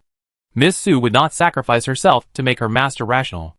The crooked thoughts in the minds of these Yunwei were impossible, not to mention whether Su Rao was willing or not.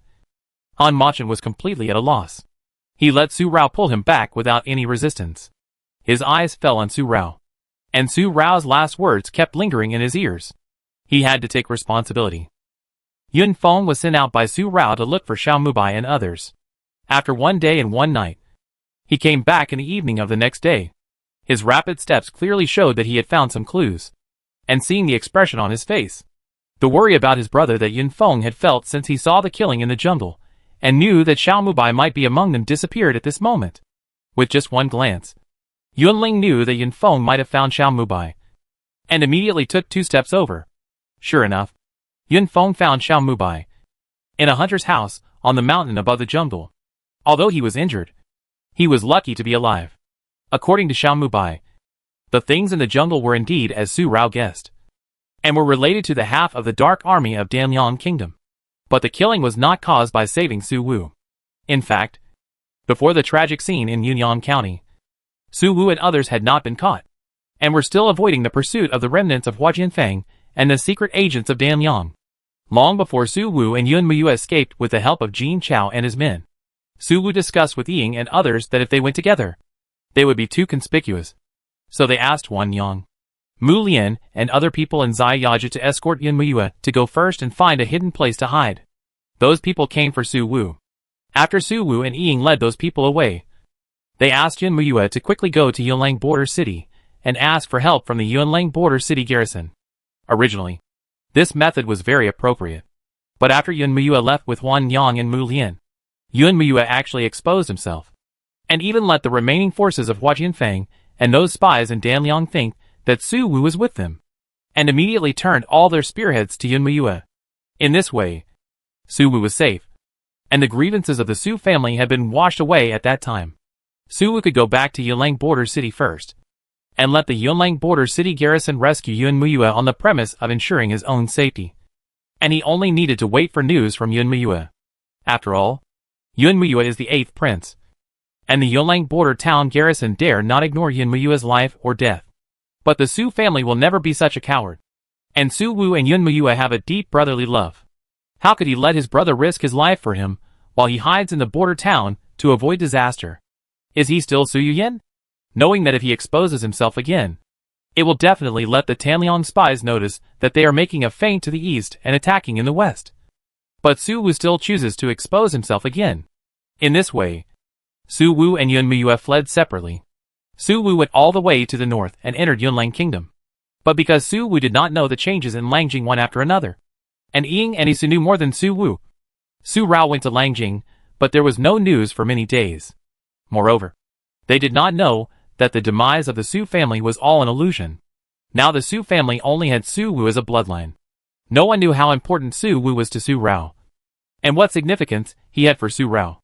No one knew this better than Ying and her brother and sister. They did not dare to rashly go back to Langjing with Su Wu. After thinking about it, if there was a safe place now, it would only be Yun County. The Su family had taken root in Yun County for more than 40 years. Even if they moved the capital to Langjing, the foundation they left in Yun County was enough to protect Su Wu's safety. Only by sending Su Wu to Yun County could they escape danger. So they hid and walked, bypassing Langjing, changing from north to east, and came all the way to Yun County. Before that, Xiao Mubai and Su Chui took the sign of Prince He's mansion to ask for help. But there was no news. So along the way, Xiao Ji left the code of Zai Yaju for Xiao Mubai and others, so that Xiao Mubai could find them easily. Just a few days ago, Xiao Mubai and Su Chui followed the message left by Xiao Ji and contacted Su Wu and his men. They learned where Su Wu and his men were going. When Su Chui had just sent a message to inform Yususan, he ran into half of Dan Liang's dark army in the forest outside Yunnan County. Xiao Mubai was originally wanted by the Danliang royal family, and now that they met, they naturally started killing. Xiao Mubai and Su Chui had only a few people on their side, so they were no match for the Danliang dark army. Just when Xiao Mubai thought he was going to die in the forest, a group of passers-by suddenly appeared from nowhere, and they fought with the Danliang dark army. Xiao Mubai and Su Chui were able to escape, but they were separated by the fight. Xiao Mubai fell on the peak of the jungle due to exhaustion, and was rescued by the hunters in the mountains. Su Chui's whereabouts were unknown. It was unknown whether he was rescued by those passers-by or died in the jungle. As for Su Wu and Ying, they lost their tracks again. It was unknown whether they had been caught by the half of the Danliang dark army first, or whether they had returned safely to Yun County. Su Rao and the others knew whether Su Wu had returned to Yun County. If Su Wu and Ying appeared in Yun County, how could they not know it? Considering the Su family's roots in Yun County, and the fact that all the Su family members had returned to Yun County, therefore, it could only be that Su Wu and his group had also encountered the Danliang secret army, and were forced to change their original plan and never return to Yun County. Or they had been captured and now had been captured to Danliang. The door that had been closed for a day opened, and Su Rao walked out. The people who came out later, from his calm face, Yun Ling and Yun Feng could no longer tell whether he was the master or the master of killing, until his eyes fell on Yun Ling and Yun Feng, for only a breath. But when Su Rao looked at them, he quickly retracted them, and the two knew that he was the master.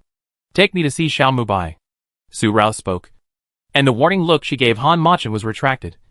But she gently held Han Machan's hanging hand, not letting Han Machan leave her side for a moment. Xiao Mubai was brought back and placed in a side room of the inn. Yun Feng had ordered the medical guards under his command to check him again to see if there were any hidden dangers.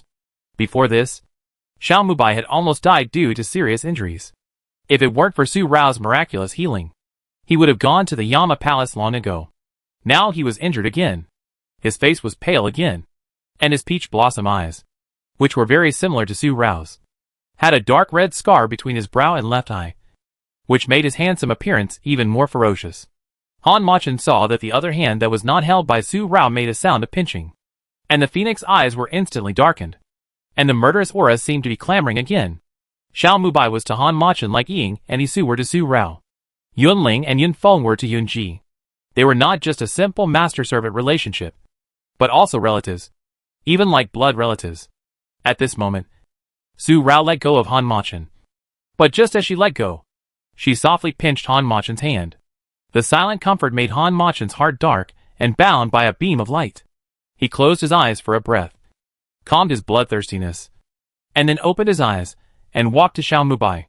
When Xiao Mubai wanted to greet him, he grabbed Xiao Mubai and did not let him kneel. But his ruthless words, "I never keep useless people around me. After you recover from your injuries, go back to Danyang. It's time to close the net." With just these words, Han Machin turned and walked out of the house. Su Rao followed him immediately and asked Yun Ling and Yun Feng to take good care of Xiao Mubai and let him recover from his injuries as soon as possible. "Brother, is that the master?" Han Machin and Su Rao left. Xiao Mubai had not yet recovered. The wounds all over his body were still aching, especially the knife wound between his eyebrows that almost hurt his left eye, because the Hunter family was poor and had no good medicine. The wound had not been healed, and the wound was still painful at this moment. Despite such injuries, he was dumb for a moment, as if he could not feel the pain all over his body at all. Looking at Yun Feng, he could not believe what he saw. The master can completely control the killing in his heart? He can control it in such a fully awake state. The corner of his lips suddenly cracked into a smile, pulling the wound between his eyebrows, and immediately stretched out his hand to press it. But the smile on his face did not diminish. Looking a little funny. There were not many stars last night, but tonight the sky is full of stars, and the whole night sky is like the Milky Way pouring down. The waning moon hanging in the sky is only a crescent, and the moonlight it emits is the weakest since the full moon and the new moon. Its light is not as dazzling as the bright stars that embellish it. One day, it was sunny. By the evening, the thin snow on the roof had melted for the most part, and the remaining snow had turned into thin ice. The ice was spread on the rubble, and in the cracks, it reflected a touch of transparency under the night light. As clear as white crystal, the figure in the black robe moved and jumped onto the top of the house. He put one hand behind his back and looked up at the waning moon in the sky. He had seen such light for many years. Compared to others, 6 years was actually longer than a lifetime for him. It was so long that he thought that people were born in darkness and could not see the light underground. It was not until he came out of the underground and stood on the ground that he realized that he was the only one living underground. The left hand that fell to one side was held by the woman who followed him. She did not say anything more, but just held his hand like they did in the Qin Palace and the corridor of the East Palace when they were children. He no longer felt the loneliness and desolation by his side. The darkness that he feared but had already merged with him made him feel warm. An unprecedented warmth. Even the dumb old woman who had accompanied him for 6 years, even the mother who was sent by them when he first met in the Qin Palace, never made him feel warm. It was like a beam of light that instantly dispelled his darkness. He was afraid.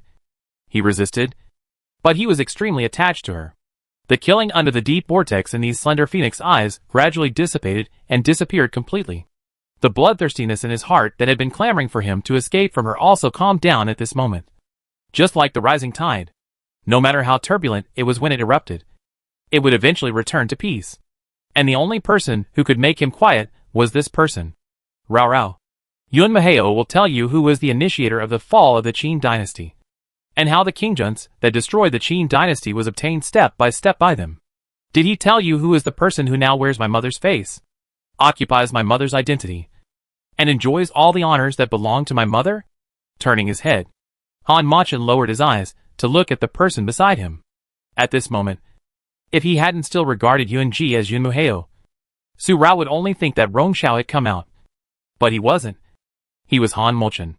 In fact, she is that man's woman, and my mother is a latecomer, who was deceived by them to use as a chess piece to pursue their ambitious ambitions. A chess piece. The breath was instantly depressed, and the strong sense of freezing made the night wind feel like a sharp blade, cutting through the night sky, not only swaying the robes and hair, but also freezing the face, which gave rise to a stinging feeling. How could a chess piece give birth to a dirty child like me with such dirty blood? It's not your fault. Su Rao held Han Machen's hand tightly. She knew that he had told her when he was a child. He said, the mute old woman told him that as long as he was obedient, his father would bring his mother to see him. He was not a bastard as others said. And he was not a bastard born by his mother and someone else. That day, Yunji also told her that Madame Yunji was framed by the fake Queen Yun and got pregnant. But I would rather be born by my mother and someone else. With her jade fingers, she wiped away her eyes. The only thing about her phoenix eyes was that they looked like that person's eyes, which were dirty and difficult to remove. My mother is a beauty that all the men in Yunlang and even the whole world wanted to marry, even though she was just a pawn that Ronke and Yun were targeting from the beginning to the end. A pawn that brought disaster to the country and the people. A pawn can also become a chess master. No man can resist my mother. And Ronke is the same. So there is me, who they call wild. Han Machen, stop talking. Su Rao moved softly and raised her hand to block Han Machen's lips, not wanting him to mention this past again, which would only make him feel murderous and hateful. As he said, Empress Yunji is indeed a person who is so beautiful that everything in the world feels ashamed of herself when seeing her. Her beauty is not only in her appearance, but also in her connotation. Her every move, every frown and smile can make everything dim. Ronke married her to plot with Yunyu and use her to cause chaos in Daqin. But men are naturally lustful. Ronke married Lady Yunji. At that time, Princess Yun of Yunlang was inevitably attracted to Princess Yun and had agreed to dominate Princess Yun alone.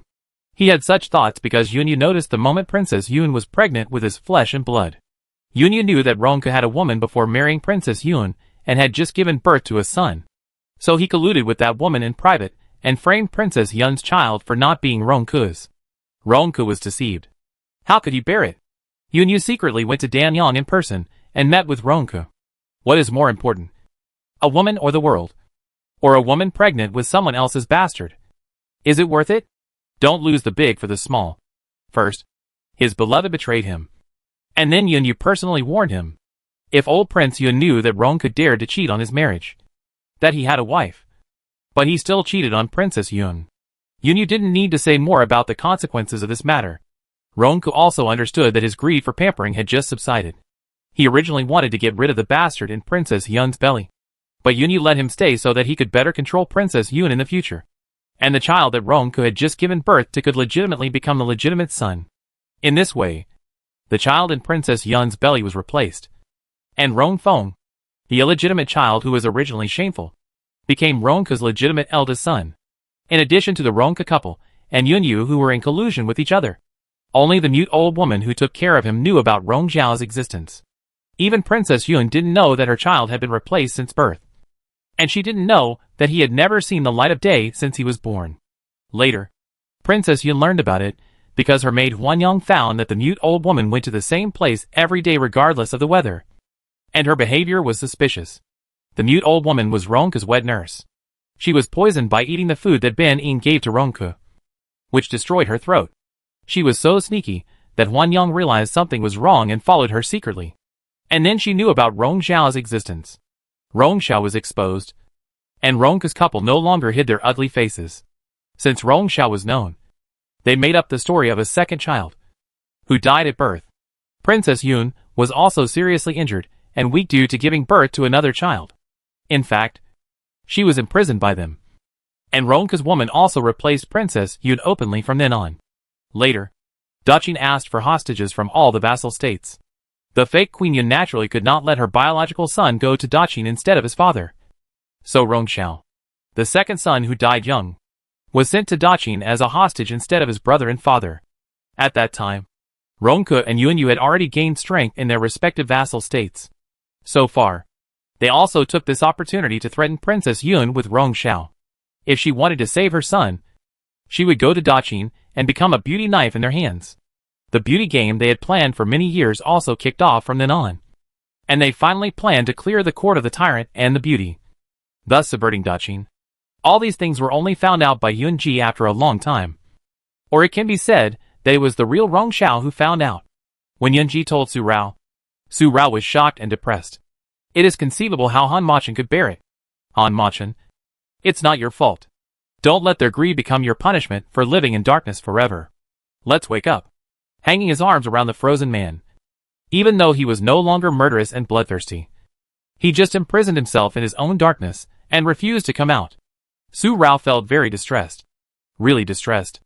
At this moment, it was not because Han Machen was Yun Ji, nor because Han Machen was a Xiao, but Han Machen was Han Mochen. In the past, she wanted to grind the executioners who destroyed her country to ashes, but it was difficult to eliminate the bone-eating hatred in her heart. But until now, today, her first thought is not her hatred, but the selfish hope that Han Machen can stop hating and not hurt himself for those insignificant people, hurting those who care about him. It is not worth it. Not worth it at all. Han Machen, let's not hate each other anymore. I don't hate you, and you don't hate me either. Let's. Su Rao. The voice was hoarse and even more depressed.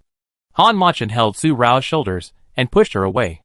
His slender phoenix eyes looked at Su Rao steadily. At this moment, he felt strange. Strange that Su Rao could say such words. Anyone can make me stop hating and persuade me to let go of hatred, but only Rao can't. As if he couldn't accept Su Rao's words, Han Machen turned around and wanted to escape again. Su Rao hurriedly grabbed him again, knowing that Han Machen had misinterpreted her words.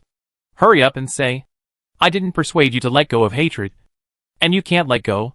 Han Machen's steps, which had already taken a step, stopped for a moment. I told you a long time ago that if others bully you a little, you must make them pay back 100 times or 1,000 times, and let them know that we are not easy to mess with. The two stood on the eaves. Su Rao couldn't get around to Han Machen, so she had to force him to turn around and face her. She wouldn't let him hide and lick his wounds alone. Her hands gently stroked Han Machen's face, which was cold and without any warmth in the night wind. She let him feel the residual heat in her palm. She was right beside him. Her bright peach eyes looked directly into Han Machen's eyes, allowing him to truly see her heart, which had been healed by him. We can take revenge, but don't let hatred drown our conscience. They are not worth it at all. It's not worth hurting the people around us just for them. I've woken up. Can you wake up? Not for others, but for your Rao. Her eyes were filled with strong expectations. A sincere heart. She really cares about him. She cares about him. Han Machen. Han Machen looked at her, and then looked at her again. Suddenly, he put his arm around Su Rao's waist, lowered his head, and covered her lips, letting their breaths entangle again in this night, blending with the world. His heart was anxious again. He could not sense the cold wind in the evening, and the cloud guards around him, who quickly turned their eyes to him again. Only their breaths were entangled, until Han Machen felt that the rush that wanted to surge in his heart calmed down again, and the uncontrollable throbbing heart calmed down again. He let go of Su Rao, and this time, he was no longer as helpless as the first time, and his slender phoenix eyes looked directly into Su Rao's peach blossom eyes. After a moment, he whispered and pleaded, Rao, don't force me. Don't force me to be Yin Maheo. I am not him. And don't force me to be Rong Xiao. I am just Han Machen. Just Han Machen's. The warmth at the corners of his lips carried a unique flavor. The unique and lingering medicinal fragrance of Yun Ji. In the past, it was always covered by the strong blood around him. But this time he did not kill. Nor did he have the opportunity to kill, without the bloody smell to cover it. The medicinal fragrance that had been engraved in his body could be easily detected. He knew it clearly in his heart. Maybe he didn't know it at first, but now he had already noticed it. And he had already noticed that something was wrong with him. But he still didn't want to let himself go, biting the inside of her lips slightly. For a breath. The corners of her mouth curved into a smile. Su Rao hugged Han Machen again. This time, her arms passed through Han Machen's armpits, and her head rested on Han Machen's heart. Okay. Rong Xiao is just Rong Xiao. You are just you. You are Han Machen. You are Xiao. You are Rao's Xiao. Rao has found you. And from now on she will never lose you again. We can't lose each other. As for Yun Maheo, he is just a person that Rao pays attention to because of Xiao. He is just an insignificant person. He is nothing in Rao's heart. And you are not him. You are just you. Hanging arms. Hands under the black cloak trembled for a long time before hugging the person in his arms. hands wrapped tightly around Su Rao, as if wanting to integrate Su Rao's entire body into his body. If so, Rao would not let him become someone else. Rao, I will be obedient. Listen to you, and stop going crazy. I can restrain my killing. Don't treat me as Yunji. I don't want to be him. I'm afraid of him. I'm actually very afraid of him. The stars in the night sky twinkled brilliantly. They did not hide secretly because of the warmth of the embrace. Instead, they bloomed more dazzlingly, as if they wanted to imprint the scene they saw forever, engrave it in the moonlight they guarded, and seal it forever.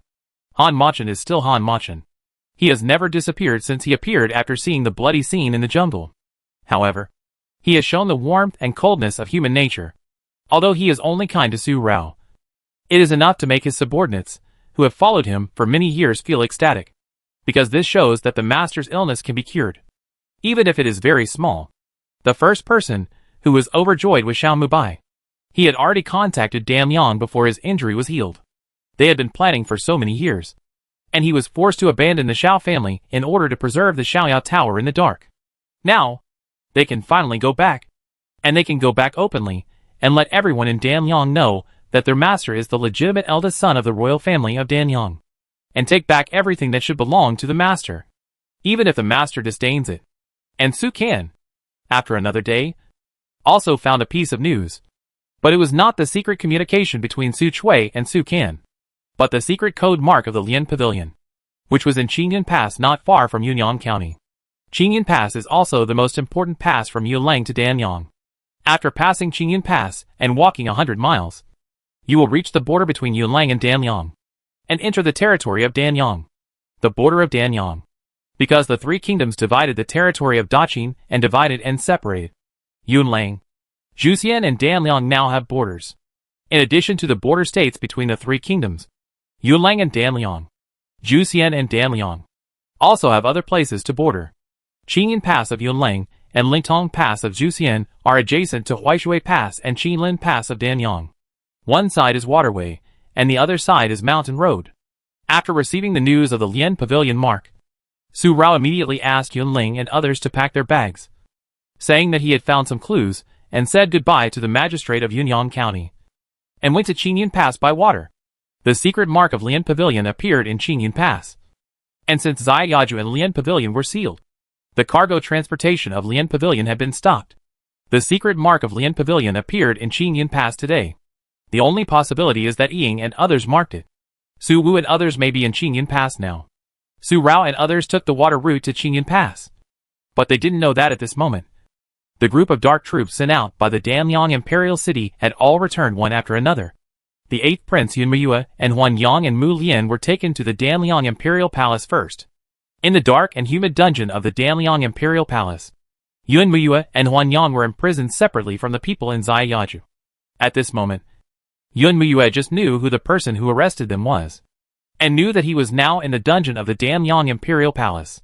He left Yunlang, and not only went to Zhuxian, but now he came to Danyang, which can be regarded as a tour of the three major countries.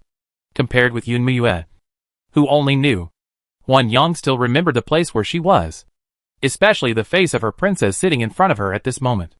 Although the dungeon is in Rong Palace, the various torture instruments hung on the dark walls have been soaked with blood for many years. Under the candlelight in the dungeon, the blades are dark red, and the blades are sharper. For Huan Yang, these are memories that erode the bones and burn the heart. After more than 10 years, the master and servant met again. Huan Yang, the head of Zai Yaju, who has always been charming, has scarlet eyes that want to swallow the person in front of her alive. However, her arms are tied and her mouth is blocked. Apart from such hatred, she can't do anything, let alone kill Queen Yun. I have always wondered how the slave who entered the snake den escaped. It turned out that his lover saved him. A spotted venomous snake clung to the arm of the weak and graceful Queen Yun. The spotted venomous snake was entangled on the fair arm. Its cold snake eyes stared straight at the delicious food in its eyes, spitting out its tongue and making a hissing sound. Instinctively, Huan Yang shuddered uncontrollably, and a long-lost fear flashed in her eyes.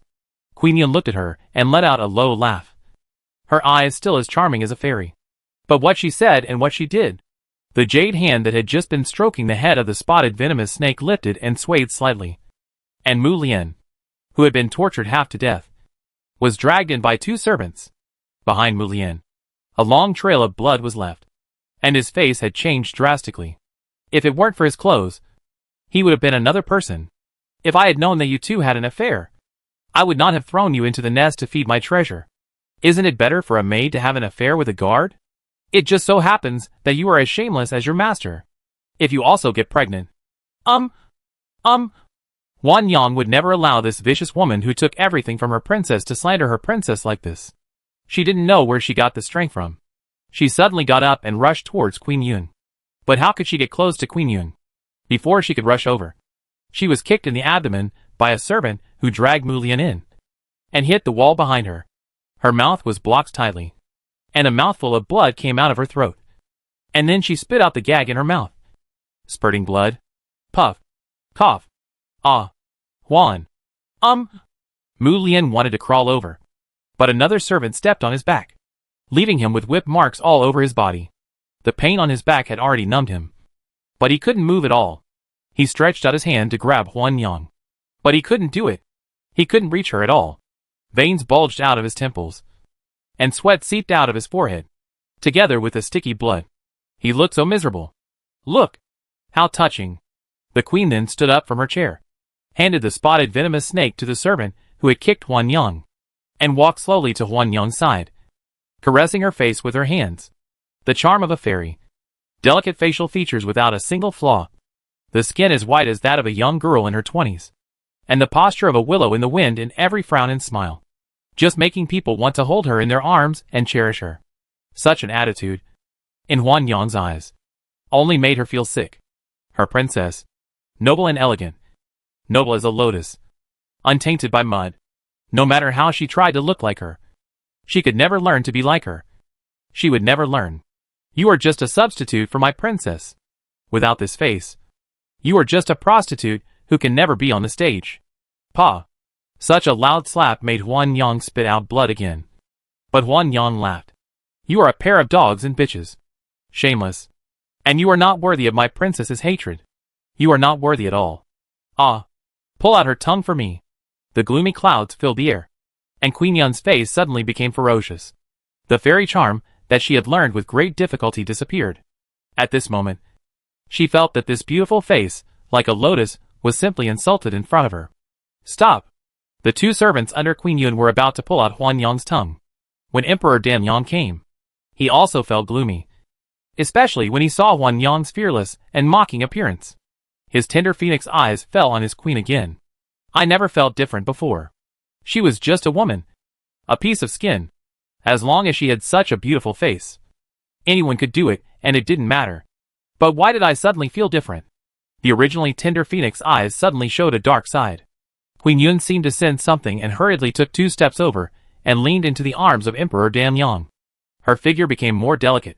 Her eyebrows and eyes were full of tenderness. Your Majesty, I just dealt with a slave, and she actually seduced your Majesty's personal guard. For so many years, we all thought that Rong Lian died to save your Majesty. But we didn't expect that he actually betrayed your Majesty and escaped with death and hid with this slave for so many years. How much he enjoyed the delicate Queen Yun in the past. She loved him so much and couldn't live without him. But why did he feel disgusted now?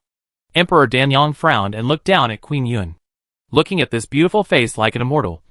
He had thought of changing his plan for her. But how could she betray him? How could she?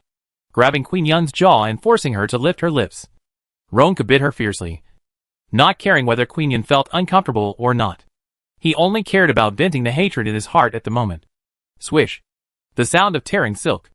In this dungeon, Ronka tore off Queen Yun's outer robe, not caring at all where this place was. The 2 servants around Queen Yun hurriedly lowered their heads, completely lowered, and dared not look at them anymore. Huan Yang and Mu Lian just looked at them, looking at Ronka, who was like a madman. Huan Yang laughed even more, and sneered, which was really disgusting. He used to be very careful when treating her princess, because her skin was so delicate that it would leave marks with just a little force. So he never got mad at her. When the princess was pregnant with the young master, he was reluctant to touch her at first. But just when the princess was pregnant, On the night of 3 months, he was as crazy as he is now, and almost caused the princess to miscarry. A pair of shameless dogs and bitches, who had already secretly conceived a child, actually slandered her princess for being unclean.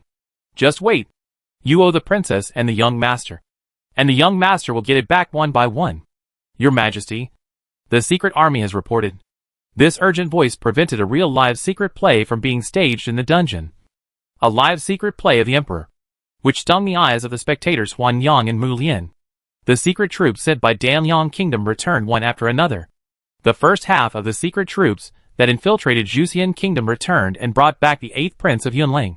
At the same time, they accidentally captured the rebellious slaves around Queen Yun and Rong Lian, the personal guard who died to save the Danliang Emperor when he was the 3rd prince of the Danliang vassal state.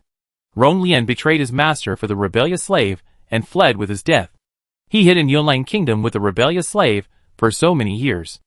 The other half of the secret troops returned in defeat. Not only did they not bring back Su Wu, but they also lost more than half of them. Bang! Clap! In the Qingjung Palace, the Danliang Emperor, who suddenly felt that Queen Yun was not right because of the appearance of Huan Yang, smashed everything on the imperial table in a gloomy manner, and the longer sword made blood splatter in the Qingjung Palace. The heads of the half-group of dark army leaders rolled down and landed at the feet of Queen Yun, who had just packed up and changed into a palace dress. Queen Yun just frowned and walked in directly past the leader. She was used to such bloody scenes. As for the madness of Emperor Danliang in the dungeon not long ago, she seemed to be more used to it. She came here at this moment, wearing a fairy-like moon-colored palace dress, which fully set off her fairy-like charm. Your Majesty, what's wrong? Why are you so angry? Yu Di was about to cling to the right hand of Emperor Danliang holding the sword, but was avoided by Emperor Danliang without a trace. Seeing Queen Yun's clothes, Emperor Danliang felt dazzling, and the feeling of something wrong came out all at once. Queen Yun's expression froze immediately, and her delicate smile froze.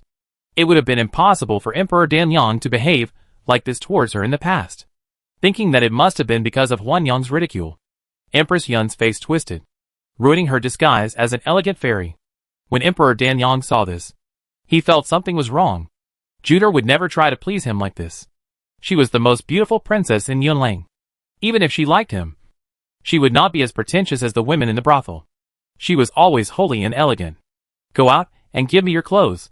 Suddenly, this sinister voice. Words to Queen Yun. Emperor Danliang threw away the long sword in his hand. Then he said to the other embarrassed secret soldiers, people have been brought into Danyang, but they can still run away. If you can't catch them within 3 days, bring them to him. Since Emperor Danliang said that Su Wu had been captured and taken to Danyang, Su Rao, who rushed to Qingyun Pass, naturally did not find Su Wu. The people who left the secret code of the Box Pavilion were not Ying and others, but the orphans of the Qin dynasty and the escorts in Haoshu escort agency that Su Rao asked to leave when he was in Furong Forest. After those orphans of the Qin dynasty and the escorts left Furong Forest, Su Rao asked Ying to arrange a way out for them and gave them enough valuables so that they could find a stable job and live a stable life. As for where they were going to survive, Su Rao did not ask. Just like Jin Chao and the bandits of Beifeng village. Although the identities of the orphans of the Qin dynasty and the escorts were different from those of Jin Chao, Su Rao still did not know much about their whereabouts. Only by having no contact with her, the princess of the former dynasty, could they be given the greatest safety. Su Rao did not contact these people again, but did not want to see them again in Qingyun Pass. It was not a coincidence that these escorts and orphans of the Qin dynasty appeared here. It was because of Su Rao that they came here. The escorts made a living by escorting. In addition to this job, they could not do other jobs. The orphans of the Qin dynasty were also arranged by Su Rao to learn business in the Lian Pavilion since they were young. So after leaving, these escorts took the orphans of the Qin dynasty to continue to open the escort agency. The orphans of the Qin dynasty did not think about revenge themselves. But as Su Rao said, they had no regular army and were weak. Revenge was just a futile attempt, and would only cost their own lives, making their parents restless in the afterlife. In addition, these escort uncles advised them, and Su Rao had already caused the war at that time. They actually hid in the distance and saw from afar. When they saw Su Rao put down the blade in his hand to save the people of the former Qin dynasty, They understood the painstaking efforts of their princess. It's not that they don't want to take revenge. It's not that they don't hate. And it's not that they are weak and escape. But they can't let their people of the Qin dynasty be affected by them. Most of the people of Yuanlang Kingdom today are the people of the former Qin dynasty. How can they stain their hands with the blood of their countrymen? If they do so, what is the difference between them and those butchers who slaughtered their country in the past? With relief in their hearts, the orphans followed the escorts with peace of mind, trying to keep themselves alive and continue their bloodline, so that they could face their clansmen 100 years later, as the bloodline of the clan was not cut off in their lineage. In the Three Kingdoms, after thinking about it, only Danyang is safe now. So the escorts took the orphans to reopen the Huey Escort Agency in Danyang and live a stable life. Not long ago, their escort agency received a trip to deliver a batch of medicinal materials to the Ding family in the Danyang Imperial City. The head of the Ding family, Ding Lao, was a doctor specially appointed by the Danyang Emperor. He has been treating the weak body of Queen Yun for many years, and is highly valued by the Danyang Emperor and Queen Yun. When they transported the medicinal materials to the Ding mansion, they accidentally learned that the Ding family secretly sent people to keep an eye on Yuanlang at various passes from Danyang to Danyang.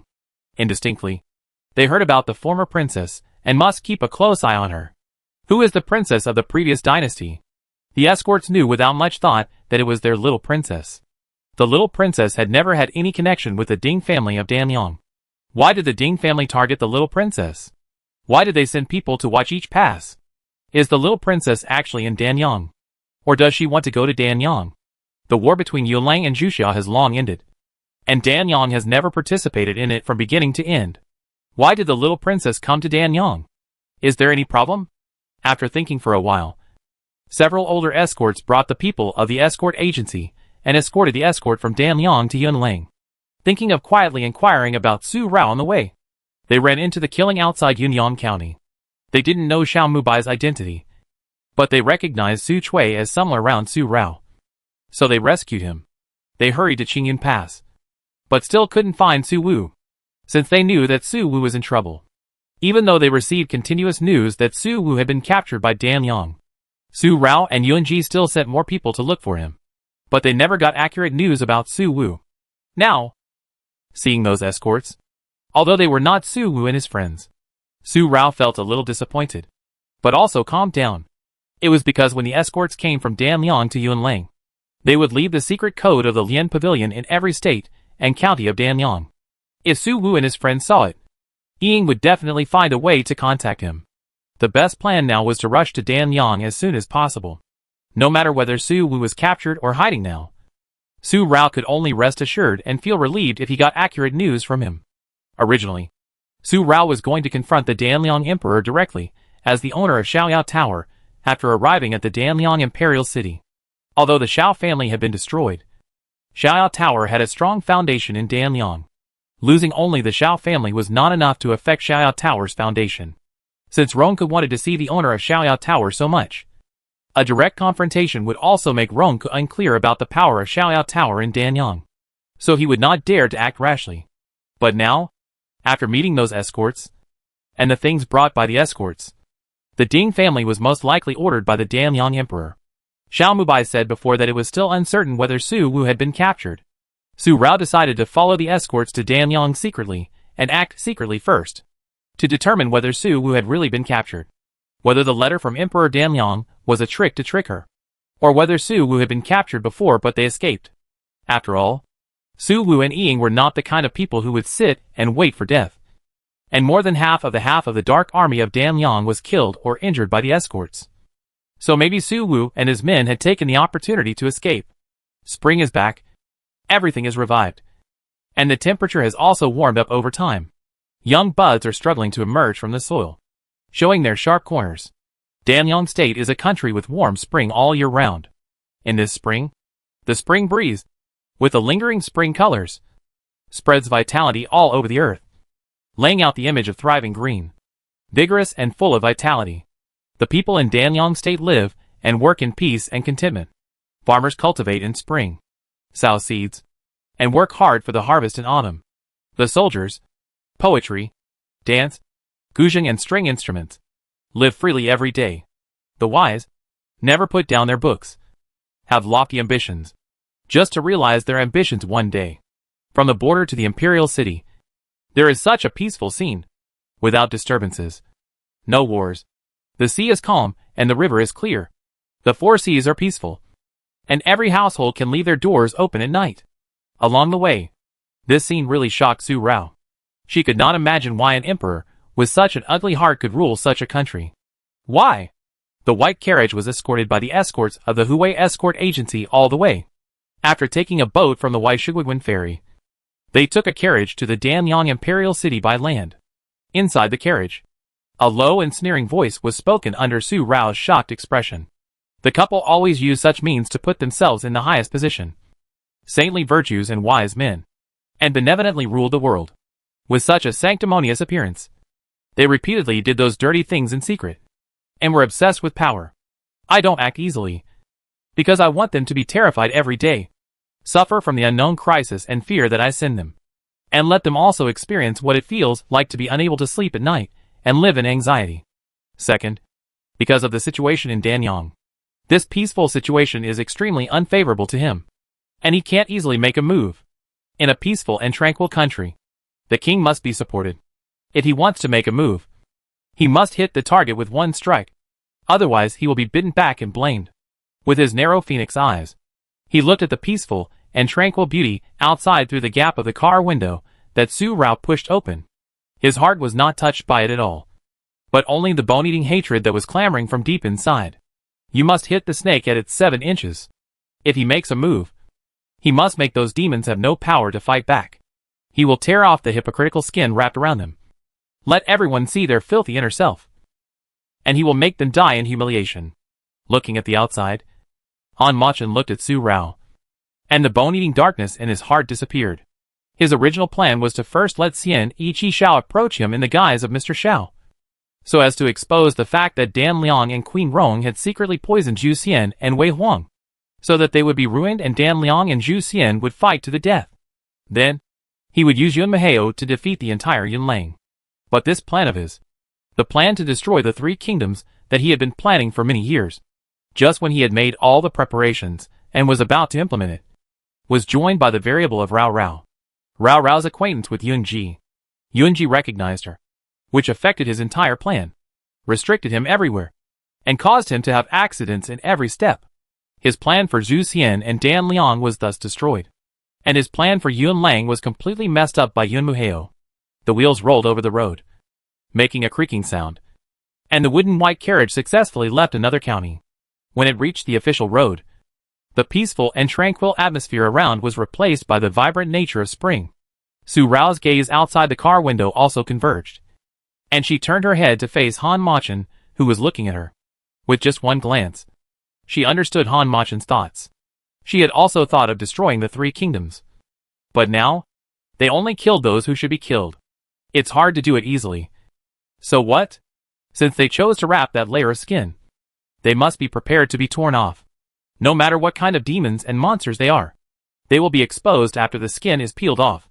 A spring breeze came in from the car window, blowing past Su Rao's ears and brushing her face, softening her eyebrows and eyes, making them look soft. And her clothes were light in color, which made her feel even more so. She was no longer as flamboyant and eye-catching as she was in red clothes in the past, but gentle and warm, making people who came into contact with her feel only friendly. Even if she said murder, it would not change the warmth of Su Rao in Han Machin's eyes. Since the day she went to Qingyan Pass, Su Rao had shed the bright red that she had always worn, the flamboyant red that made her remember hatred forever, and replaced it with the light color that she actually liked. This kind of Su Rao is the Rao that Han Machin has engraved in his heart. She is gentle, kind, bright and moving, but she never has bad intentions, let alone cowardice. She always has revenge and grievances. The jade fingers placed on his knees stroked the strand of black hair on Su Rao's face. Han Machin's mouth corners slightly raised, and a faint smile appeared. The smile made Su Rao dazed for a moment. This was Yunji's appearance. The 3 consciousnesses seemed to have been quietly influenced by the love in their hearts without their knowledge. They themselves did not notice it, but the people who were always paying attention to him could easily feel it. With her head resting on Han Machin's shoulder, Su Rao closed her eyes and enjoyed this brief joy. She was very happy. The carriage was quiet again, with the warmth between Su Rao and Han Machin warming each other. Yunji was not a talkative person, and Rong Xiao and Han Machin, the two dark personalities, were even less so. Su Rao, the real her, was never a playboy. Compared with quarreling, she actually preferred such a quiet relationship. There was no need for many sweet words between the two of them, just wishing for a peaceful life. For Su Rao and the others, a day and a night passed in a blink of an eye. And for the people in Rome Palace at this moment, they felt that they were walking too fast. The 3 days ordered by Emperor Danliang had already passed, and the half of the Dark Army did not find Su Wu. Su Wu and the others seemed to have evaporated without any trace. In fact, when the half of the Dark Army of Danliang met Xiao Mubai and Su Chui outside Yunyang County, Su Wu had just been captured and sent to Danliang. The reason why the Dark Army ran into Xiao Mubai and his group was because the Danliang Dark Army noticed that there was someone following Su Wu and his group. After a quick investigation, it turned out to be Xiao Mubai. Out of eagerness to make merit, he asked a small team of Dark Army to take Su Wu and his group back first. And the rest of the Dark Army went all out to capture Xiao Mubai. Because of greed for merit and recklessness, Su Wu and his group, who had been captured in Danyang, found an opportunity to escape. Because of this, blood was splattered 3 feet high in the Qinzheng Hall again, and there were memorials all over the floor, messing up the dragon case. This did not capture Su Wu, and the Danliang Emperor received another extremely unfavorable news. The Danliang Emperor sent people to follow the Xiaoyao Tower to deliver the letter. They followed the people in Xiaoyao Tower from Danliang to Yunling Langjing, and then found that the person did not have the letter paper. They fell into the trap and were led around Langjing by the people in Xiaoyao Tower. The people in Xiaoyao Tower did not meet the princess of the previous dynasty at all, nor did they contact the princess of the previous dynasty, or the letter had already been in the hands of the princess of the previous dynasty. The source of this news was the letter written by Emperor Danliang to the owner of Xiaoyao Tower, the letter that threatened Su Rao to come to Danliang with Su Wu. After preparing this letter, Emperor Danliang ordered people to secretly watch it. The letter was handed over by a member of the Xiao family, who was imprisoned after his property was confiscated. This member of the family surrendered because he could not bear the torture and confessed everything he knew, including the contact information between his Xiao family and the owner of the family. The other members of the Xiao family knew nothing about Xiaoyao Tower, which disappointed Emperor Danyang. But he also knew that the letter was in the hands of Xiao Mubai, and it fell into the hands of Qin Rao, the princess of the previous dynasty, who he thought was the owner of Xiaoyao Tower. Xiao family and Xiaoyao Tower. Although Xiao family is the power of Xiaoyao Tower in Danliangjing, only the head of Xiao family and his trusted subordinates can enter Xiaoyao Tower. As for other Xiao family members, they actually don't know what Xiaoyao Tower is, where it is located, and they don't know that their head returned home to seize the position of head of Xiao family, and all he did was for Xiaoyao Tower. This is also the reason why Yunji didn't worry much when Xiao family was destroyed. Firstly, Xiao Mubai had no feelings for Xiao family at all. Secondly, the destruction of Xiao family would not expose Han Machin's Xiaoyao Tower at all, as long as Xiao Mubai and his trusted subordinates were not arrested. Then Xiao family alone would not be enough for Emperor Danliang to cut off the foundation of Xiaoyao Tower. And every time the Xiao family contacted Xiaoyao Tower, it was the head of the Xiao family or his trusted subordinates who contacted. If the head of the family and his trusted subordinates had something to do, then at this time, the Xiao family would listen to the head of the family's earlier order to hang a specific sign outside his Xiao family restaurant. When people in Xiaoyao Tower saw it, they would come, and the Xiao family would just think that this was their own business and their own business. Now that the Xiao family has been destroyed, all the restaurants related to the Xiao family have been sealed up. So now that there is a sign outside the Xiao family restaurant, it is clear that it must be related to Emperor Danyang. Since Emperor Danyang wants to see the real master behind the Xiao family, the letter will be easily transferred to Xiaoyao Tower. Trash? All useless trash. In the Qinjing Hall, the haze was once again, and the wrinkles were pinched by the news brought by Hai Dongqing. The emperor with stunning appearance and tenderness now had veins bulging at his temples, and a violent rage bursting out of his pupils, which directly colored his tender phoenix eyes, giving off a strong sense of insidiousness and viciousness. Queen Yun, who was standing by, had taken off her Yuhua palace dress that made Emperor Danyang feel that something was wrong. and changed into an emerald green color. The color was bright and vivid, and her aura changed a little, from elegant to beautiful. Seeing the furious Emperor Damyang, she was tactful, and did not pretend to be gentle to comfort him as before, but instead got herself into trouble. At this moment, she was waiting quietly by the side, not provoking him. But Queen Yun did not provoke Emperor Damyang, and he eventually caught her and vented his anger on her. If it were not for her Huajian Valley, which had repeatedly failed to do anything but failed to do anything, and had not caught a useful person in all these years, why would they still be passive in everything, and have trouble every night, and have no idea what the power behind the princess of the previous dynasty was, and how many secret stakes like the Shao family there were in his Damyang country? The Shao family, with its huge wealth, had already made him shudder. Zayala was a killer organization that was popular in the martial arts world 20 years ago, and frightened the world. It was conceivable that Zayala had already become an underground kingdom in his Damyang kingdom. Thinking of this, the Damyang emperor was even more afraid, frightened and angry, with all kinds of emotions intertwined and surging. Your Majesty, calm down. Don't let such trivial matters affect your body. I have brought you good news. I believe your Majesty will be very pleased to hear it. Just when the anger of the Damyang emperor seemed to be difficult to suppress, an old man with a cane walked into the Qingjing hall. No one else came to report, but he just walked in. This shows that the Damyang emperor valued him, and allowed him to come and go freely in the important places of the court. There is news from Zhu Xian. Zhu Xian Wei Huang has died. The old man who came in was exactly the old Ding mentioned by the escort.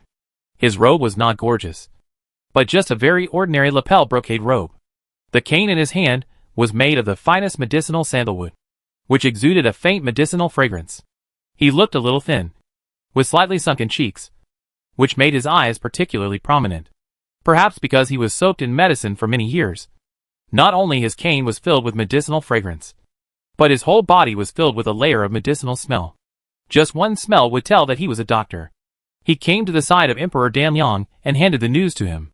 His extremely prominent eyes glanced at Queen Yun, and then he squatted down to pick up the news that was pinched and thrown to the ground by Emperor Damyang. At a glance, his sparse eyebrows were tightly frowned like Emperor Damyang not long ago, and he also knew why Emperor Damyang was so angry. The furious Emperor Damyang relaxed his calm brows after hearing the news from Zhu Xian. Xian Ichi-Wei died of illness, and he was exhausted, or to be more precise, when Queen Rong took revenge on Xian Ichi-Wei with such a cruel death. His heart died, and he died with Queen Rong. He is really a lovesick man. Emperor Damyang sneered at this. Xian Ichi-Wei actually chased after the poisonous peony flower of his imperial sister. If it weren't for Xian Ichi-Shao, Zhu Xian would have fallen into his hands and become his possession. Your Majesty, Zhu Xianwei died, and Prince He rushed back to the capital, but kept the death a secret. I am afraid that Prince He has already suspected that Zhu Xianwei was poisoned. Now we have fallen into Yunlong's trap. In the old man's opinion, I am afraid that the princess of the previous dynasty has already got the letter sent by the emperor, and has secretly entered our Damyang.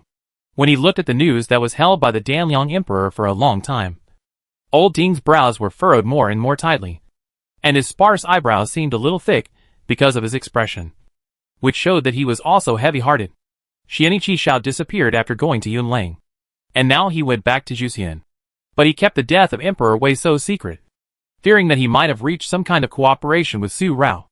If so, if they, Damyang, do not take action, they will be in a passive position. Your Majesty, we can no longer continue to make secret plans. The old man has an idea here, which may catch them all in one fell swoop. No matter how many actions they make in secret, they can be directly broken. The protruding eyes thought for a moment, and old Ding directly covered his lips to the Damyang emperor's ear and whispered. Su Rao also received news of the death of the king of Zhuxian Wei in the evening, and also knew that Xian Ichi Shao had kept the death a secret. Compared with Dan Liang's sudden alert, Su Rao seemed to understand more clearly what Xian Ichi Shao meant. Xian Ichi Shao is probably going to take action against Dan Liang. This statement, with a murky meaning, Su Rao said it with great certainty. After the death of the emperor, the country must not see blood for 3 months, and the new emperor must ascend the throne to stabilize the court. The prince of Zhuxian kingdom has not yet come of age. If the prince ascends the throne, Xian Ichi Shao must assist him as a regent. And then, he will be trapped by the affairs of Zhu Xian. Based on her understanding of Emperor Wei, he would most likely pass the throne to Xian Yi Shao. Not to mention how much Emperor Wei loved his younger brother Xian Yi Shao. Even the princes under Emperor Wei's lap were all raised by Empress Rong and other concubines in order to show her magnanimity. They were not loved by their father, and were spoiled by Empress Rong since childhood. So they were not qualified to take on such a heavy responsibility. If Xian Yi Shao ascended the throne at this time, he would not be Yun Mujing, who could act arbitrarily without regard for the court situation. In this case, there is only one reason why Xian Yi Shao kept the death of Emperor Wei a secret, and he also wanted to take action against Dan Liang because of the poisoning of Emperor Wei. The bright peach blossom eyes gave birth to a dark color, as deep as the abyss. I don't know what he was thinking. Han Machin saw that the originally peaceful pair of slender phoenix eyes suddenly gave birth to a strange feeling, and he felt unreasonably depressed in his heart, as if his heart was suddenly pinched and ravaged by a hand, allowing him to breathe. But it was difficult to breathe. After looking at Su Rao for a while, he suddenly asked a question with an unclear meaning. You have the idea of cooperating with Xian Yi Shao. Since the king of Zhu Xian Wei has died of illness, there seems to be no barrier between you and Xian Yi Shao. If you cooperate with him, there will be no disadvantages. As soon as he finished speaking, his slender phoenix eyes, that looked strange, were stared at by Su Rao's bright peach blossom eyes. She stared at him for a long time until the man's eyes flickered, and he didn't know where to look again. Su Rao then curled the corners of her lips, and they were about to bend. Is he jealous? The peach blossom eyes were filled with a deep smile, which spread to the end of the eyes, and was smudged with charm. In spring, the sun shines with a gentle and comfortable feeling, spreading across the world. It is clearly the time of spring, when everything is revived. But at this moment, in the palace of Zhu Siam, in a dark palace in the mountains, there is a thick cold fog. I feel the cold air entering my body, penetrating under my skin and flesh, into my bone marrow, and my frozen limbs are completely stiff. In the palace lanterns are burning, illuminating the ice crystal coffin placed here. The coffin is made of ice, and the walls around the entire dark palace are also made of ice. It is a completely artificial ice palace. At this moment, in the ice coffin, the couple lies side by side, their hands clasped, and they will die together. In front of the ice coffin, on the futon, Siam Yi Shao, dressed in white mourning clothes, kneels quietly and burns paper money. The flames roar, but they have not melted the ice in the palace. On the table in front of him, there was an already open letter, the last wish of the Emperor Wei. Even if Xian Yi Shao hated Queen Rong, he would not disobey his brother. Beside his knees, there was another letter and an imperial decree of succession. As Su Rao said, the Emperor Wei really gave the throne to Xian Yi Shao. The content of the letter: the Emperor Wei finally told Xian Yi Shao what he did to Su Rao, and the mistakes he made to Su Rao and the Su family when he died of illness. Xian Yi Wei did not want Su Rao to make Xian Yi Shao the second him, so he wanted Su Rao to die in the hands of Yun Murui or Emperor Yu in the name of Queen Rong. In this way, Xian Yi Shao would not be hurt by Su Rao, nor would he feel alienated and resentful towards his brother because of Su Rao. A woman! But he never expected that the Emperor of Yunlang, the prince and the Yao family, could not kill Su Rao and that woman together. When he learned that Xian Yi Shao had brought Su Rao back to Zhuxiang, Emperor Wei knew that Xian Yi Shao was finally completely trapped. And if he attacked Su Rao again in Zhuxiang, Xian Yi Shao would definitely notice it. Moreover, under the circumstances at that time, Su Rao hated the Yun family to the core, so there was no possibility between her and Yun Ji. Out of selfishness, Emperor Wei was reluctant to let Xian Yi Shao, his only brother, feel sad, so he proposed to summon Su Rao. When he met Su Rao again, although Su Rao was full of hatred at that time, during the conversation with her, Emperor Wei found that Su Rao was really like Xian Yi Shao said. She and Queen Rong were different after all. Although Su Rao had a bone-eating hatred in her heart was warm, and she was alive. During that conversation, Emperor Wei felt that Su Rao was not a heartless person, so he came up with the idea of letting Su Rao marry Xian Yi Shao. And he just mentioned it.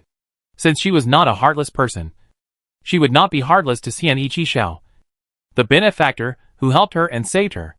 Even if she could not be deeply in love with him, she could marry the woman she loved, even if they could only respect each other for a lifetime. respect and care for each other. That would be enough. After burning the paper money in his hand, seeing that the flame in the brazier was about to go out, Xian Yiqi took the scattered letter and burned it directly in the brazier without any hesitation, seeing that the words on it were completely engulfed by the flames and turned into ashes. He took the imperial edict and went out. It was freezing cold inside the ice palace. After coming out of the ice palace, he suddenly felt a cold wind sweeping over his whole body. The spring breeze, which was originally a little warm, turned into a cold wind when it blew past him because of the coldness of his body. Outside the ice palace, Moing stood guard. When he saw Xian Yiqi coming out, he immediately strode over. "Your Highness, Dan Yang sent a marriage engagement letter, and would like to ask." After a slight pause, looking at Xian Yiqi, Moing continued, "The Danliang Emperor and his wife said that the princess and Prince Rongfeng were childhood sweethearts, and the princess has been in Danliang for a long time. Although the Danliang Emperor is Xian Yeling's uncle, it is not good to live in an unknown place for too long. In the long run, it will affect Xian Yeling's reputation. So the Danliang Emperor and his wife want to invite Queen Rong to return to Danliang to discuss the marriage of Prince Rongfeng and Xian Yeling with them. Xiamu Yeling is also over the age of marriage leave. This spring is a good season. Let them get married as soon as possible, and also complete the affection between the two young generations." After Moing finished speaking, he respectfully handed the engagement letter to Xian Yiqi. Although the death of Queen Rong has not been reported, the fact that she was banished to the Cold Palace has been known to Xian Yiqi. Qi Xiao didn't believe that Dan Yang didn't know about it, but they hadn't made any moves until now. Even Siam Yiling hadn't come back, which showed that they were deliberately hiding it. Now, after the death of Emperor Wei, such a letter of engagement was sent, and it was also said that Queen Rong would go back. In just a moment, Siam Yiqi understood the meaning behind this sudden letter of engagement. It was said that Queen Rong would go back to Danliang, but the emperor's sister had already married, and she was his queen Juxian. How could she easily go back to her motherland? Then, since the queen couldn't go back, and the emperor couldn't, only he, Prince Juxian, could go to Danliang on behalf of his brother and sister-in-law to discuss Changle's marriage. What was the purpose of taking so much effort to get him to go to Danliang? It seems that they don't intend to continue hiding behind the scenes, and want to make a fuss about Changle and Rongfeng's marriage. Did Su Rao make them feel the crisis? With a slightly hoarse voice and a heavy nasal tone of Juxian, Xian Yiqi's eyes fell on the word marriage alliance in the engagement letter, and a cold breath suddenly condensed. In a breath, the engagement letter was snapped shut, and the white morning clothes brought a gust of cold wind, which made the pair of unmoving Ruifeng eyes flash with a cold murderous intent, and the cold eyebrows, like swords, became even more cold. Moing hurriedly followed. It seems that the prince is going to come in person. Wild geese. Autumn goes and spring comes. When the sun becomes warmer, they will return in groups from south to north and start to build nests and reproduce. And at this time, a series of gossips that made the people of Danliang happy but terrified came out of the Danliang imperial city. One is that their crown prince Rongfeng and princess Jiachuan Changle of Juxian will hold a grand wedding this year, and the crown prince will marry the crown princess, making the relationship closer. Second, when Princess Yunlang Ronghua arrived at his Danliang kingdom, the Danliang emperor invited her to attend the prince's wedding. The first gossip. The people of Danliang kingdom were all singing and dancing, happy for their crown prince. But the second gossip made the people of Danliang kingdom terrified. In fact, until today, everything that happened in Yunlang kingdom, including the inside story of the war between Zhuxia and Yunlang, is only known by those in power. Ordinary people, like them, can hardly get in touch with such a level. Moreover, Danliang and Yunlang are far away from each other. Except for the merchants between the two countries, they may hear one or two rumors and gossips on the road, but they dare not comment on them with others at will, and others have no way of knowing. But now, they suddenly heard that the ugly daughter of the Su family from Yunlang kingdom, who was rumored to be a spoiled and eccentric girl, actually appeared in their Danliang kingdom. How could this not make the people of Danliang kingdom terrified? And even more terrified, especially those families with beautiful young men. Even before they even saw the ugly daughter of the Su family, they had already imagined the fate of their children.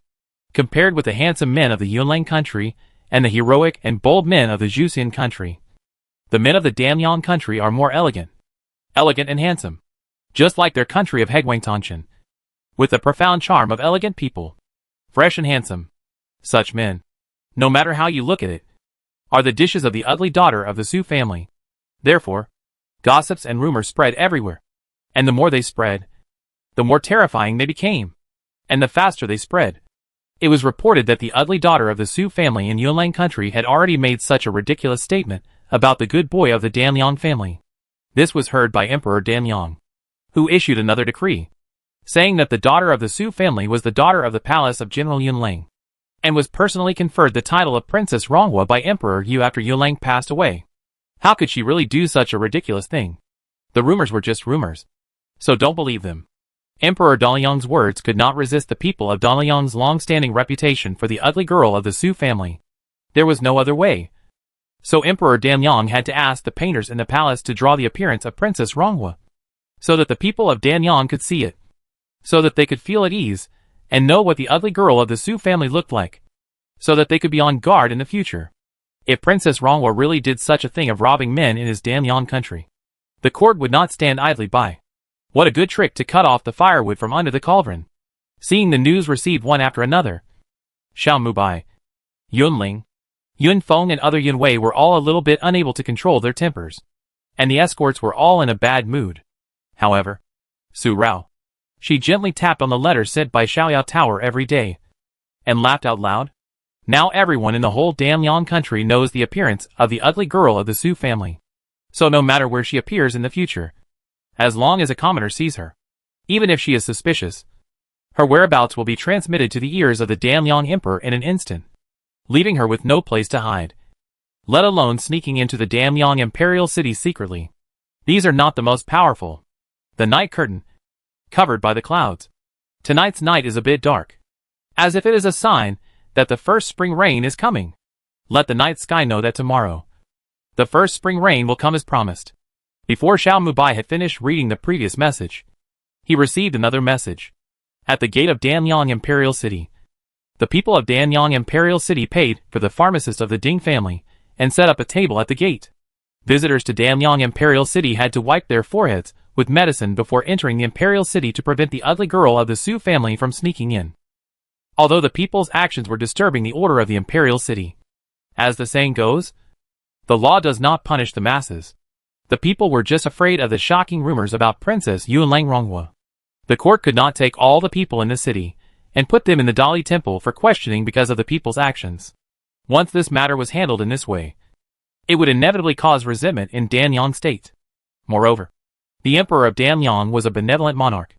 So how could he do such a thing that would harm the people? He then said that since Princess Ronghua had arrived at his Danliang kingdom, he would treat her with courtesy and invite Princess Ronghua to stay at his Danliang inn. The emperor said that if Su Rao had not yet arrived in Danliang, she would naturally not be able to show up. However, in the hearts of the people of Danliang, they felt that Su Rao was the person as rumored, and they would only be more alert in their hearts, becoming the eyes of the Danliang emperor to keep an eye on Su Rao. Once Su Rao stepped into the Danliang territory, she would be discovered at the first time and pass to the Danliang emperor's ears. And if Su Rao was in Danliang, she would have to show up. Otherwise, if she was discovered by the people of Danliang by accident, then the Danliang emperor could directly detain Su Rao on the grounds of whether Su Rao had any purpose. Otherwise, since Su Rao was in Danliang, why did she hide and not show up? She must have something to hide. This move was even more cruel and absolute, forcing Su Rao not to go in secret, or she would not step into the Danliang imperial city. And if she went, she would have to show up. Miss, this is a bit tricky. How should they deal with it? After looking at the master who had changed so much, Xiao Mubai looked at Su Rao and said this respectfully. All along the way, Su Rao had become their backbone and the second master they recognized. It was not because of their master that they were respectful, but because of Su Rao's own ability. Xiao Mubai was truly convinced and recognized her as the second master of Xiaoyao Tower. No need to respond. Since Ronka wants to give me such a ladder, I will climb up the ladder. Otherwise, how can I be worthy of his painstaking efforts? Since he has created enough momentum for me, I should do it myself. The pair of autumn water peach blossom eyes, under the candlelight at night, suddenly flashed a thin and deep coldness inside, as if a cold light flashed. but the corner of the mouth suddenly curved. A touch of Xiao Mubai and others felt unclear. Miss, have you ever thought that if you show up, you will definitely be watched closely by them? If we make a slight move, they may notice us without checking. Yun Feng made such a rebuttal.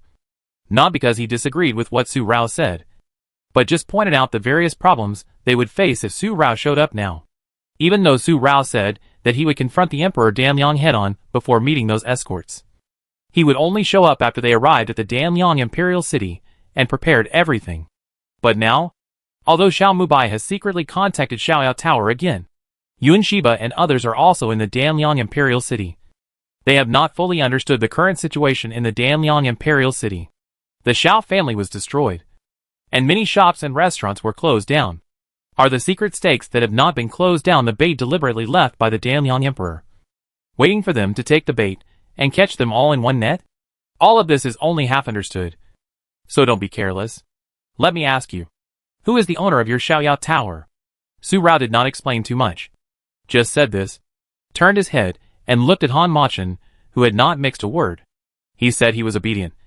So he was really obedient, leading everything to Su Rao. Just because Su Rao was Rao Rao, and everything she did was for him. The fiery red candlelight illuminated his slender phoenix eyes, which were shining with brilliant gold. Beautiful and stunning appearance, and heavenly appearance. Next to Su Rao, he no longer had the bloodthirsty and murderous feeling when he just woke up. If he still liked Xuani, he was actually Yun Ji, the bright and clear Jiyue prince. But he himself had never realized that he looked like this. Are you willing to let me go? Aren't you worried that I will go crazy again? Without waiting for Yifeng, Xiao Mubai and other close friends in the room to understand what Su Rao meant, Han Mochin spoke up and looked at Su Rao steadily. The throbbing in his heart suddenly became stronger, and he felt a sweetness that made him addicted. The owner of Xiaoyao Tower is Han Machin, but in the minds of Emperor Danliang and others, the owner of Xiaoyao Tower is a princess of the previous dynasty. So, when Su Rao, a princess of the previous dynasty, appears, will it be more convenient for Xiaoyao Tower to act? At that time, Emperor Danliang's attention will definitely be on Su Rao. And Su Rao only needs to deliberately move secretly to make Emperor Danliang more sure that she is the real person behind the Xiao family. If she can make Emperor Danliang suspect her, wouldn't it be killing two birds with one stone? Su Rao has never said it clearly, but Han Machin said that, and Xiao Mubai and others instantly understood it. What if Ronku has a plan? They have their own way. But the master, Yun Feng, and his subordinates knew that Su Rao's plan was indeed the most beneficial arrangement for them. But they were hesitant in their hearts. They didn't know whether their master would let Su Rao take the risk alone. As everyone was thinking, Han Machin spoke again. He would not leave, and would not let Su Rao take the risk alone. He believed in Su Rao's ability, but he did not believe in the couple. If Su Rao was hurt for him, even if she lost a hair, he would lose his mind and kill again. With his hands stained with blood. I never leave trash around me. I will accompany Rao Rao. When the phoenix eyes fell on Yun Feng's trusted subordinates, all the tenderness that was only good to one person disappeared in an instant. Although the ice cave-like breath had been restrained, for Yun Feng and his subordinates, they were still instantly calmed. This was a reaction that had been etched into their bones, and it would never disappear in just a few days because of Han Machin's changes. It was just that compared to the past, they were less cautious when facing their master now. The cautiousness that was afraid that Han Machin would go completely crazy and kill without reason. And Han Machin's words also meant that Xiaoyao Tower would not be in chaos without him as a master. Otherwise, it would not have caused countless troubles to Danliang State for so many years, making the Danliang Emperor and his wife anxious. But they could not catch the person behind the scenes every time. Old Ding only had one move. And as he said, he broke the plank road that Su Rao and his team were planning to take. Since it was difficult to sneak through Chinsong, they continued to openly repair the plank road and see whether Danliang was more skilled or they were more skilled. Since Su Rao and his team were ready to show up, there was no need to involve the Huwei escort agency. Putting it in the dark might become a fatal blow to Danliang at some point. So they let the escorts go back first. Just as the escorts were about to say goodbye, the escorts and Danliang Jing sent a message. Outside the Ding mansion, they found that there were two other groups of people who seemed to be secretly watching the Ding mansion. These two groups of people. One group was from Su Rao and his team. To be precise, It was Xiaoyao Tower. And Mr. Zhu. Xiaoyao Tower has been against the Danyang royal family for so many years, acting in various states and counties of Danyang state, disturbing the peace of the states and counties, and has been using the method of boiling a frog in warm water to make the Danyang emperor and his wife worry every day. So the Ding family, who is very valued by the Danyang emperor and his wife, will also keep a close eye on them. But after the Xiao family was destroyed, Yu Feng ordered Xiaoyao Tower to hide and restrain himself. Naturally, he had to relax on the Ding family to prevent the Danyang emperor from noticing and discovering that Rong Xiao was still alive. Because Xiaoyao Tower had to hide, Xiao Mubai was injured and the contact between him and Xiaoyao Tower was interrupted for a while. This is why those escorts knew that the Ding family had received the secret order from the Danyang emperor to set up spies at various passes in Danyang. But Su Rao did not know it earlier. Then, after Xiao Mubai got in touch with Xiaoyao Tower, Xiaoyao Tower sent the first news as soon as Su Rao and his team entered the territory of Danyang state. This piece of news was related to Mr. Zhu. Earlier, Yunda had received news that Mr. Zhu returned to Danyang alone, and he followed behind to prevent Mr. Zhu from losing his trace. Now, after Mr. Zhu returned to Danyang, he first visited his family, and then someone from his family appeared in the Danyang imperial city, and their target was very clear, which was the Danyang imperial family. Mr. Zhu acted like this. Su Rao suddenly remembered that when Mr. Zhu was in Juxian Kingdom, he was so restless after he treated the illness of the emperor, Yunji, and she returned to Qifeng Pavilion from Juxian Palace. Yunji comforted Mr. Zhu. The conversation between the two sounded normal, but Su Rao felt that they seemed to have something else to say. Today, Su Rao suddenly realized that maybe there was some grudge between Mr. Zhu's family and the Danyang royal family. However, Su Rao didn't know much about Mr. Zhu. Yunji was forced to sleep. Han Machan didn't know about Mr. Zhu. Xiao Mubai and others only knew that Mr. Zhu was a traveling doctor met by the previous owner of Xiaoyao Tower. Because he saw his superb medical skills, he invited him to treat Han Machan. Su Rao had no way of knowing what grudges Mr. Zhu had with the Danyang royal family. Later, a few days later, there was news from Xiaoyao Tower, saying that Mr. Zhu's people had been wandering outside the Ding mansion for a few days, especially asking about the past of the Ding family. Did the Ding family settle in Danyang County when Danyang was still a vassal state in the early years? Or did they move here later? Did the ancestors of the Ding family pass down the art of medicine? Or was it only the old Ding who learned medicine? All these secret inquiries and Mr. Zhu's actions made Su Rao guess that perhaps the one who had grievances with Mr. Zhu's family was not the Danyang royal family, but the Ding family. The Ding family is a medical family, and Mr. Zhu is also a doctor. It can be inferred that Mr. Zhu's family may also be a medical family. Then, if Mr. Zhu's family and the Ding family really have grievances, it must be related to the word medicine, or it may be a family grievance. So, Su Rao asked Xiao Mubai to send a message to Xiaoyao Tower. Keep a close eye on the Ding family, and secretly help Mr. Zhu. As for the other group of people, it is unknown which force they are. The reputation of the Ding family in the Danyang imperial city is extremely high because of the deliberate efforts of the Danyang emperor and his wife. The Ding family is kind and generous. The Ding family clinic often provides free medical treatment and consultation for the poor people without charging a penny. In the hearts of the people in the Danyang imperial city, Old Ding is no different from a living bodhisattva. He is also at ease in front of the dignitaries of Danyang.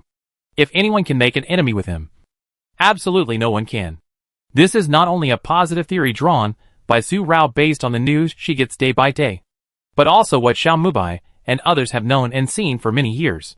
Old Ding is kind, and he is definitely a living bodhisattva. Then, why would such a living bodhisattva medical family be targeted by another group of forces? Could it be that there are people who see through the Ding family like them? Or other big families in Danyang who have conflicting interests with the Ding family? After all, the Ding family is highly valued by the Danyang emperor, and people's hearts are not as good as before. There will always be others who feel that the way of heaven is unfair and that they are unlucky, and they are jealous. Su Rao and the others speculated, but they didn't know that the other group of people staring at the Ding family were actually from their side. It was Yun Mujing who had arrived at the Danyang imperial city a long time ago. On a cloudy night, the moonlight, which was already round again, was covered by the dark clouds tonight. There was not a ray of moonlight hanging in the sky, nor a single star. At midnight, it was completely wrapped in darkness. The drizzling spring rain fell before the next morning. The spring rain still carried a hint of earthy smell, lingering in the darkness and floating in the air. But on such a night, there was a place that was not disturbed by the sudden spring rain at night. The lights were on day and night, just like Xingyunlong Ziyaju, with guzheng and string instruments, and a free and easy guest residence in the center of the city. In the red light district of the Danyang Imperial City, there is a separate elegant residence, a good place for noble men and women to meet friends with songs and dances. As long as they can afford the money, this is their own world, and even officials cannot enter and disturb them at will.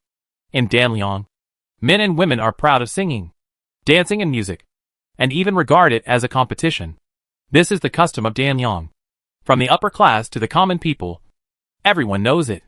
Even if there are those who are not proficient, they can still play one or two. If there are men and women who don't know one or two songs and dances, it is tantamount to being ridiculed and laughed at, and they can't even leave their homes. So in Danyang, you don't have to practice martial arts, but you must learn literature and poetry, and learn songs and dances. Especially the men and women in the big families have hobbies. In their spare time, they will go to the elegant residence, book a garden and elegant place, and meet a few friends. Make friends with literature and meet friends with piano. At this moment, in the elegant residence, the Emperor's number 5 elegant residence, a charming woman spent a lot of money to book this place, using this elegant world to hide her tracks. Under the spring rain, in the dark night, the colorful candle lights and the glazed lights shone, and her golden-clad secret guards quickly entered from the window lattice with a night breeze. The golden-clad secret guards came back and brought the news that Yun Muyue was imprisoned in the Rome Palace prison, and also brought the news about Su Rao that had already been flying all over the sky. Rao. Bin Su held the jade comb in her hand and gently combed a strand of black hair hanging in front of her. During this murmur, the jade comb in Yun Mujing's hand stopped in the hair. The pair of charming eyes looked at the girl in the bronze mirror of the dressing box, and the eyes were flowing, and the charm was natural. She's here. Did I tell her the truth? Or did my illness flare up again? Mumbling again, the tenderness between his eyebrows turned dark in an instant.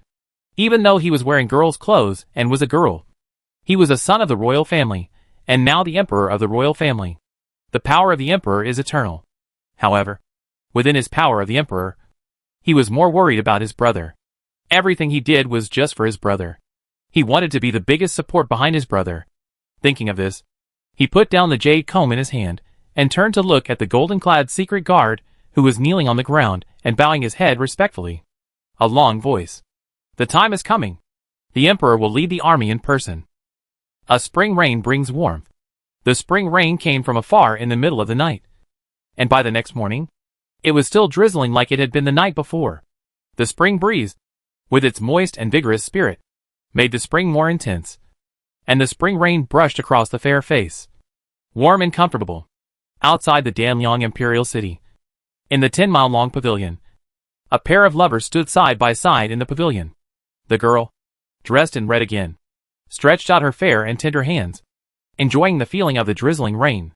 The rain fell on her palms, leaving behind crystal-clear little drops of water, which gradually gathered in her palms. Ah Xiao, are you ready to take back everything that belongs to you? Are you ready to step into the dark place 10 miles away that has imprisoned you for 6 years? Asked twice. Su Rao turned her head and looked at the person beside him. He was still wearing his black clothes, but the black cloak he wore was replaced with a cloak that belonged to Chunshur. A black cloak. A dark black cloak. Deep and mysterious. Are you willing to let Rao Rao soothe your heart? With one more word, Su Rao asked Han Machin for his wishes for the last time. She gave him one last chance. Would he leave, or would he really be willing to stay by her side and leave everything to her and let her do it? The jade fingers that were originally behind his back curled up slightly after Su Rao asked this question, as if he was hesitating in his heart. After a moment, he stretched out his hand and let Chun Yui enter his palm. The drizzle gathered in an instant. With a cold body and a bloodthirsty heart, the spring rain he felt was also cold. But when the pair of soft hands with rain held his jade fingers that were soaked by Chun Yui, he felt a ray of warmth in his heart. Turning his head, The girl in red was reflected in his slender phoenix eyes. She looked at him. Her eyes were sincere. Even more sincere. His heart was beating again. And he could not control himself. She was Rao Rao. The Rao Rao that he had forgotten to treat specially. Compared with the burning hatred he had always had. He should care more about Rao Rao. 10 miles away. That was a hell that swallowed people. He wanted to be by Rao Rao's side. He wanted to guard Rao Rao and protect Rao Rao in person. Although Rao Rao doesn't need my protection. I am afraid. I am afraid.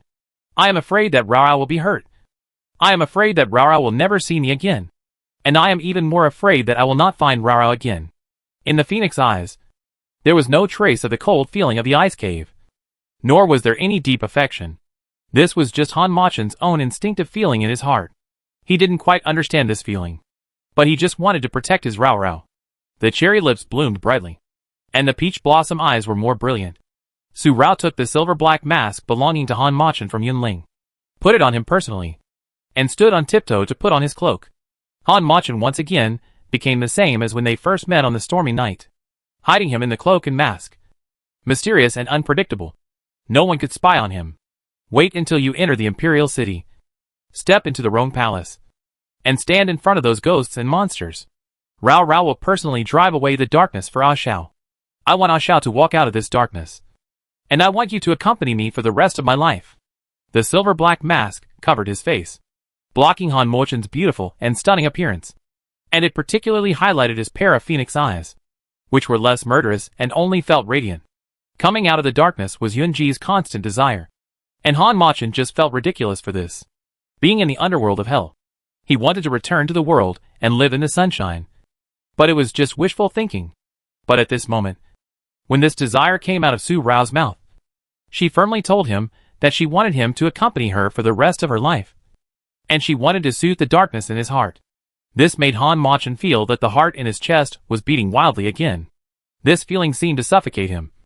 But it also made him extremely greedy. For this reason, he seemed to be able to indulge himself and choose to sink. Suddenly, another gust of wind blew, blowing the branches and buds between the trees outside the 10-mile pavilion. And the drizzle fell on the growing green buds, nourishing them to thrive. It also brought a strand of black hair beside the ears of the two people flying, brushing across their faces, softening the scenery in the pavilion. The jade finger stretched out and stroked the strand of black hair on Su Rao's face, then passed from Su Rao's shoulder and took her into his arms. The first time was new. The second time was familiar. And he was no longer that stupid boy. Han Machen pulled Su Rao into his arms and buried his face, which was covered by the silver-black mask, in Su Rao's neck. After a moment, he whispered, "If this is what Rao Rao wants, Ah Shao is willing to try for Rao Rao." The wooden white carriage was replaced by 2,000-mile snow horses. After the spring rain stopped, they galloped out of the 10-mile pavilion. The escorts, the reunited brilliant brothers and sisters. As for Yunling and Yunfeng and other cloud guards, they will enter the Danyang Imperial City after Xiaomubai, and meet up with others in Xiaoyao Tower, and hide in the dark. After all, Yunling and Yunfeng and other cloud guards are the guards of Prince Jiyu. So how can they follow Su Rao? Especially Yunling and Yunfeng, who have been following Prince Jiyu closely for many years. If they follow Su Rao, it is tantamount to telling others clearly that Prince Jiyu has a close relationship with the princess of the previous dynasty, given the suspicion of the Danyang Emperor and his wife. Would they doubt the identity of the Jiyu prince, and thus realize that Rong Shao was still alive? After all, the Jiyu prince was the prince of the Yun Palace, and was a cousin of Rong Shao. Now was not the time for them to know that Rong Shao was still alive. As for Xiaomubai, he was still wanted by the Danyang kingdom, and it was even more impossible for him to appear in public. 1,000-mile snow horse stepped on the official road in the mountains, splashing the spring mud after the rain, and disappeared in a moment. When the four of them appeared again, it was already noon. The sun was in the sky, dispersing the moisture after the spring rain. The bright golden sunlight fell from the sky, penetrating the layers of moisture, and coating the white city wall with a layer of golden light, especially illuminating the two words Liangjing in the middle of the roof of the city tower. Danyang Imperial City. Liangjingdu. Under the tower and outside the gate. The gate guards with straight spears were on duty every 3 steps and every 5 steps. They were very focused and did not slack off. They carefully checked all the visitors. So strict. First, the Shao family was reported to be plotting a rebellion. The head of the Shao family colluded with the king of Chaosheng to plot a rebellion. The Danliang emperor discovered it in time and captured the Shao family and the king of Chaosheng. The Danliang imperial city was able to avoid a turmoil. But the head of the Shao family escaped. As long as the head of the Shao family was not caught, the imperial city could not relax. Second, it was because of Su Rao, the ugly daughter of the Su family of Yunlang. Although the Danliang emperor invited Princess Yunlang Ronghua to stay at the Danliang Inn, the riot started by the people of Danliang was quelled and the tables and chairs were removed. But this did not make the people of Danliang rest. Although there are no tables at the city gate anymore, there are always 1 or 2 people who have nothing to do at the city gate every day and come here specifically to watch carefully. Then, is that red-dressed woman coming here the ugly daughter of the Su family from Yunlang country? When the red-dressed woman riding a horse appeared within sight at the gate of the Danliang imperial city, suddenly, there was a startled cry.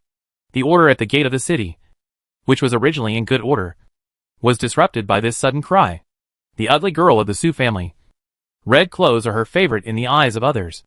Just like the iconic scar on her forehead, which is well known to everyone in the 3 kingdoms. She has always been dressed in red. And the red clothes are eye-catching and unrestrained. When they saw the ugly scar on Su Rao's forehead, they were sure that she was the ugly girl of the Su family from Yunlang country. They all made horrified expressions, staring straight at Su Rao who was coming forward, and their bodies were more tense. Suddenly, the ugly girl of the Su family has appeared. The ugly girl of the Su family of Yunlang country has really come to our Danyang. Quick! Why don't you report it to the Beijing government office? Such voices, in a moment, made the city gate more chaotic. Seeing Su Rao getting closer, the people of Danyang Imperial City urged the gate guards one by one, and hurriedly retreated to the city gate. Their voices were not covered, and their reactions were more like encountering a flood beast. The flood rolled in, rolling up thousands of waves, and the beast rushed in, stepping on 1,000 feet of shock, making people avoid it as much as possible. Such a shocking scene was more spectacular than Su Rao had expected, but she still didn't expect it to be shocking enough. The corner of her mouth was raised with a cold sneer. The pair of peach blossom eyes, the eyebrows and eyes quietly climbed up the frost, spreading all the way to the end of the eyes, and the coldness was smudged. The couple had made such a big noise for her. They really took great pains to show their respect for her. Pulling the reins, the horse neighed, and due to inertia, it raised its front hooves, causing a splash of mud. The horse stopped, and Su Rao did not get close, but stopped 3 feet away from the city gate. The red dress was dazzling, swaying in the wind. Is this how you people in Danyang treat guests? These words were arrogant. There was even a hint of sarcasm in those bright peach blossom eyes. The emperor of Danliang has threatened to invite this princess to attend his son's wedding, and now this princess has come to accept the invitation. But you are blocking her at the city gate. What is your intention? Could it be that your actions are all instructed by the emperor of your country? Since she is a spoiled and eccentric girl of the Su family, how can she not play to her strengths and make others unhappy? Princess Ronghua is wrong. Princess Ronghua and our crown prince have known each other for a long time. Now Princess Ronghua is visiting our Danliang kingdom. Our emperor sincerely invites Princess Ronghua as a distinguished guest to attend the crown prince's wedding. How could he agree to his request? Princess Ronghua is really a joker. It was only a moment, and Su Rao had just finished the previous sentence, and the next sentence came so timely. It's Minister Pei. It's Minister Pei who is coming. The people who were still frightened, who were guarding against Su Rao like a flood or a beast, seemed to have found their backbone in an instant, and hurriedly made way for the Minister Pei they were talking about. The road ahead of the city gate was so open that Su Rao saw Minister Pei, who had just heard his voice, and now saw him. He looked middle-aged, about 30 years old, wearing a dark blue official robe with official embroidery of grades and patterns, and an official hat on his head. He walked towards her at a steady pace. I am Pei Liang, the minister of the Ministry of Guests, and I am here to welcome the arrival of Princess Ronghua of Yunlang country by order of the emperor. Minister Pei walked forward, bowed to Su Rao and performed the etiquette of a foreign country, with a perfect smile on his face, for what he just said. The last joke about the princess. It seems that Su Rao is really a person who likes to joke. So casual. Princess Ronghua of Yunlang country, the daughter of a general of Yunlang. should not be treated by the standards of other boudoir girls. So there is no need to deliberately hold on to her words that slander the reputation of Emperor Danyang. After saying this, he said, "The bed has been prepared in the ministry. Princess Ronghua, please come in." Stretching his arm into the city gate, Minister Pei, the minister of the Ministry of Guests, who received guests from other countries, was extremely polite. At the same time, he asked the guards of the Ministry of Guests who came with him to send away the onlookers, so as not to lose the face of his country in front of other countries. From the gate of Lianjing to the government office, not to mention how many streets it passes through, it takes at least a quarter of an hour. Not to mention that it is in the post house Shu Kasi in the inner city that receives foreign guests. And this Minister Pei appeared here in less than half a minute. And he had such a reasonable excuse for his appearance so quickly. First, he said that he was sincere. And then he said that he was waiting for her. There was a mystery in his words. And he carefully persuaded the onlookers to leave. This person is definitely not an ordinary person. In just this moment of contact, Su Rao has seen this person clearly. This person must have been at this city gate long ago. And what he did was just to wait for her to appear. I never thought that the Emperor Danyang would treat this princess so highly.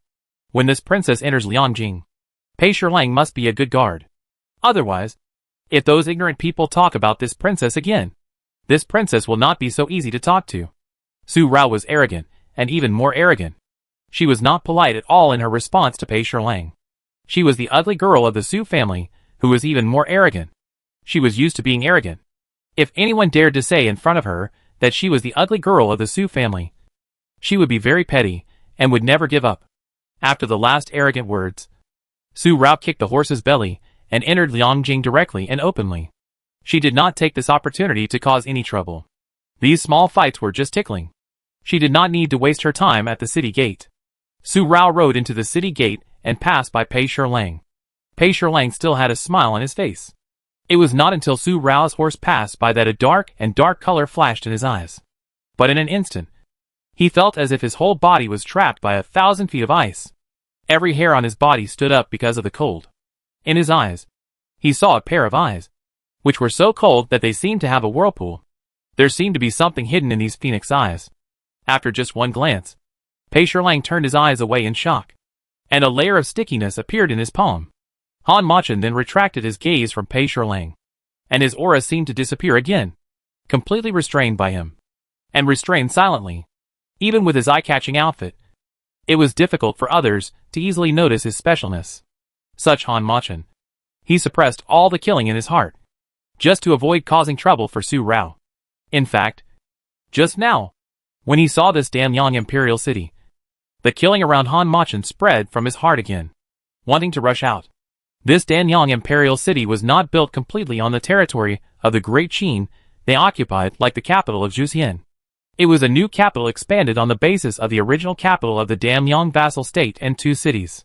Because the climate in Danyang is pleasant, especially the capital of the Danyang vassal state. It is like a spring breeze all year round. The climate in the capital is warm but not stuffy, and warm but not sunny. Therefore, even though Danyang occupied most of the southern part of Daqin, it never moved the capital to Lianjing. Compared with those years in the palace of Daqin, this Lianjing is the real fear in Han Machin's heart, and it is also the source of his inner darkness. Every time he arrived in the past, if there was no bloody storm, if there was no suppression by Yunji, Han Machin would never be able to control himself. But now, although the layers of killing in his heart spread again, clamoring for him to dye the bright white Lianjing in front of him into the blood red that he liked most, he could calm the killing in his heart and make him feel very comfortable. But Han Machin did not move. He did not show the slightest sense of ice cave, so as to disrupt Su Rao's plan. He quietly followed Su Rao one step behind, and in the eyes of others, he was Su Rao's subordinate. His aura was restrained and extremely delicate, and it seemed that his presence was hardly felt. If it weren't for Minister Pei's sudden, dark look just now, no one would have noticed him. Su Rao entered the city blatantly without any cover, so naturally, her whereabouts would be known to the Emperor Danyang in Rome Palace in an instant. It was still in the Qingjing Palace. But this time, it was not the Emperor Danyang and Queen Yun, but the Emperor Danyang and his son Rongfeng. And the conversation between the two was about the marriage between Rongfeng and Xianmu Yaling. But at this moment, The atmosphere in the Qingjing palace was a little stiff. To be precise, it was because the Emperor Damyang was annoyed by what Xianmu Yaling said, who had just left, that made him look calm. My son, your marriage with Changle has been an unspoken matter between the two countries of Zhuxian and Damyang for many years. Now, if there is any problem between you two, your father does not want to ask. You should solve it yourself. Your marriage has been announced to the world. It has to be decided by you. My son, a moment ago, Xianmu Yaling came to the Danliang Emperor alone. From her words, it seemed that there was a problem between her and Rongfeng. She did not want to marry Rongfeng at this time. She did not want the relationship between her and Rongfeng for more than 10 years to end in a broken end. And she did not want a marriage without love. She liked her cousin and loved her cousin. But what she wanted was also her cousin's love for her. Her cousin married her because he liked her. Not a political marriage between the two countries.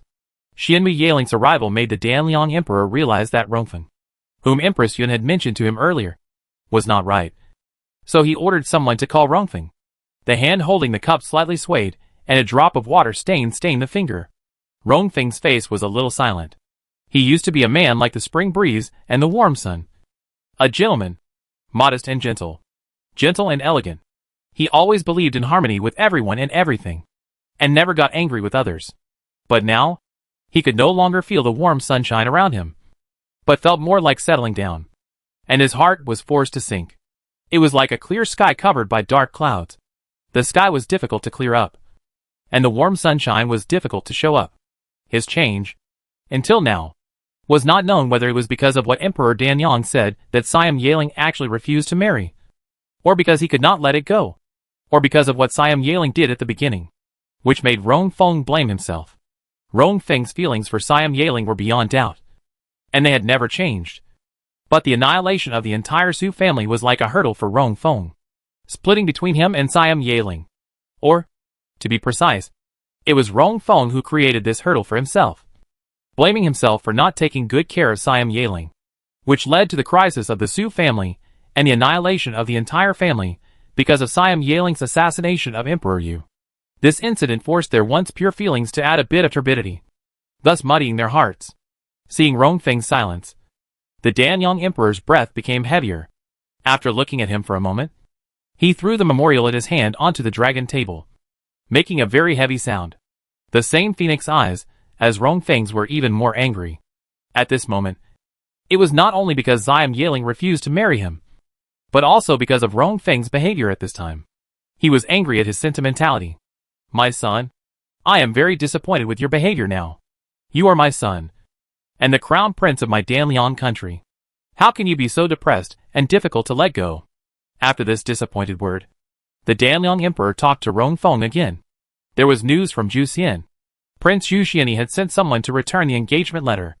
His brother and sister-in-law were the emperor and empress of a country, so it was inconvenient for them to leave the country for several months. As Siam Yaling's younger uncle, he would go to Danyang in person on behalf of his brother and sister-in-law. When Prince Yu Xianyi arrives in Danyang, it will be the time for you and Changle to get married. You only have 1 month. Either you take care of Changle and prepare for your wedding, or I and your mother will solve it for you later. Danyang must not become a laughing stock of the other two countries because of your marriage. After the last words fell, the Danliang Emperor waved his hand to let Rongfeng go down and think about it carefully. He is the son he cultivated. His heart is on the world's major events, not petty love. He wants to become the benevolent crown prince that everyone boasts of. Win the hearts of the people, win the world, and unify the three kingdoms. Don't let him down. Facing Rongfeng, his son, his only son, the Danliang Emperor did not have a gloomy feeling around him. Some of it was his disappointment in his son as a father, and more importantly, the Danyang king's unquestionable attitude towards his subjects. In the palace, there was a moment of silence. Rongfeng seemed to be able to feel how sad his performance at this moment made the Danliang Emperor feel. It was the first time that he felt sad about his performance.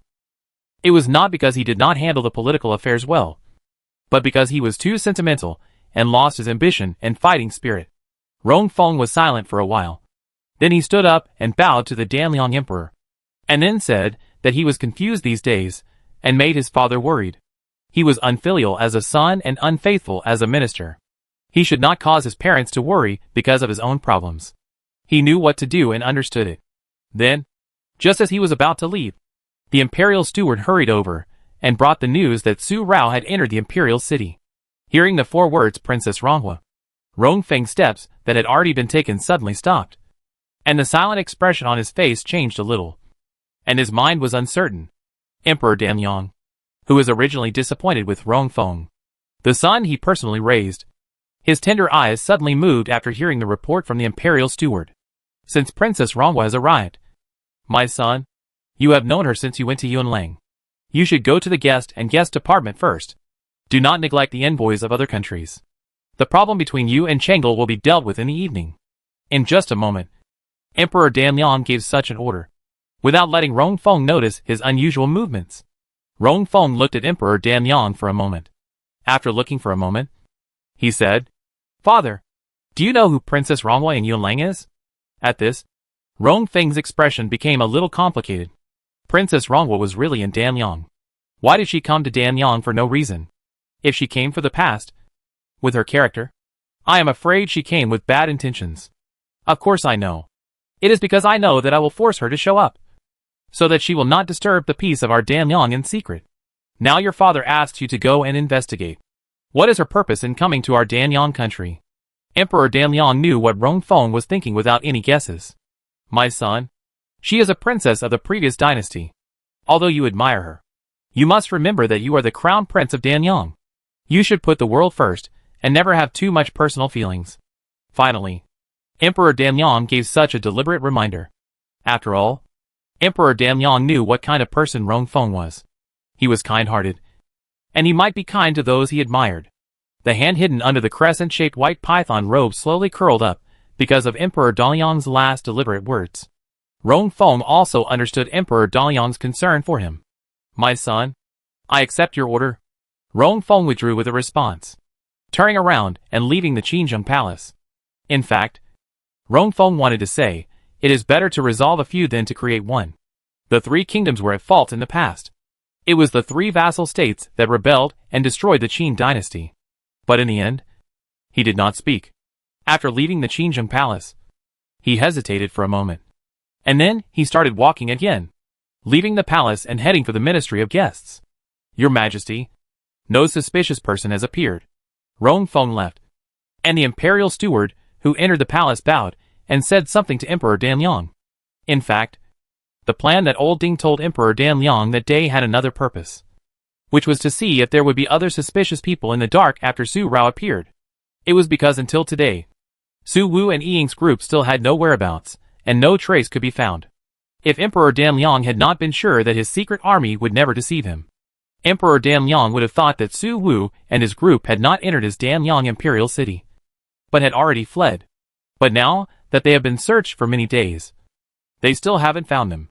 The worst possibility is that they have been rescued, or rescued by Ziyok in Xiaoyao Tower, a subordinate of the former princess, on his territory, quietly, as long as he thought that Xiaoyao Tower could come and go as if there was no one in his imperial city. Emperor Damyong was shocked and angry. He felt that his throat was tightly grasped by the hand in the dark. The hands in the dark made it difficult for him to breathe, and he felt that he was about to suffocate.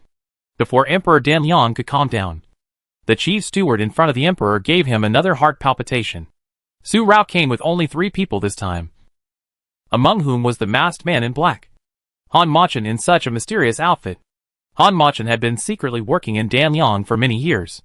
Even when he was in Yunlang, he deliberately exposed his whereabouts, attracting the assassins of Huajin Valley to chase him again and again. In Damyong's place, he must know Han Machen, but he didn't know that Han Machen was the owner of Xiaoyao Tower, who had kept him awake for many years, the remnant of the previous dynasty.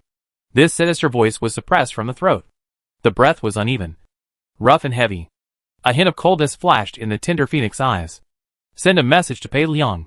The host and guest department should be closely monitored by me, and not even a fly should be allowed to enter or leave. So what if you were rescued? Now that you are in my sight, even if you have 1,000 abilities, I will make sure that you can't escape. You are the remnant of the previous dynasty.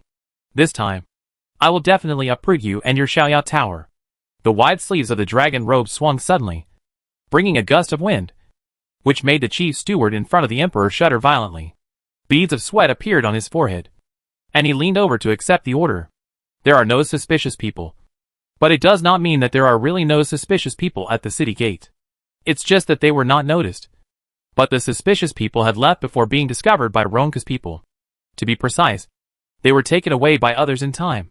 And now they are mixed in the bustling Danliang people on both sides of the street, following Su Rao and others all the way. One of them was the fifth brother that Su Rao had been worried about for months, and the fifth son of the Su family that the Danliang emperor wanted to force out through Su Rao. Su Wu really showed up.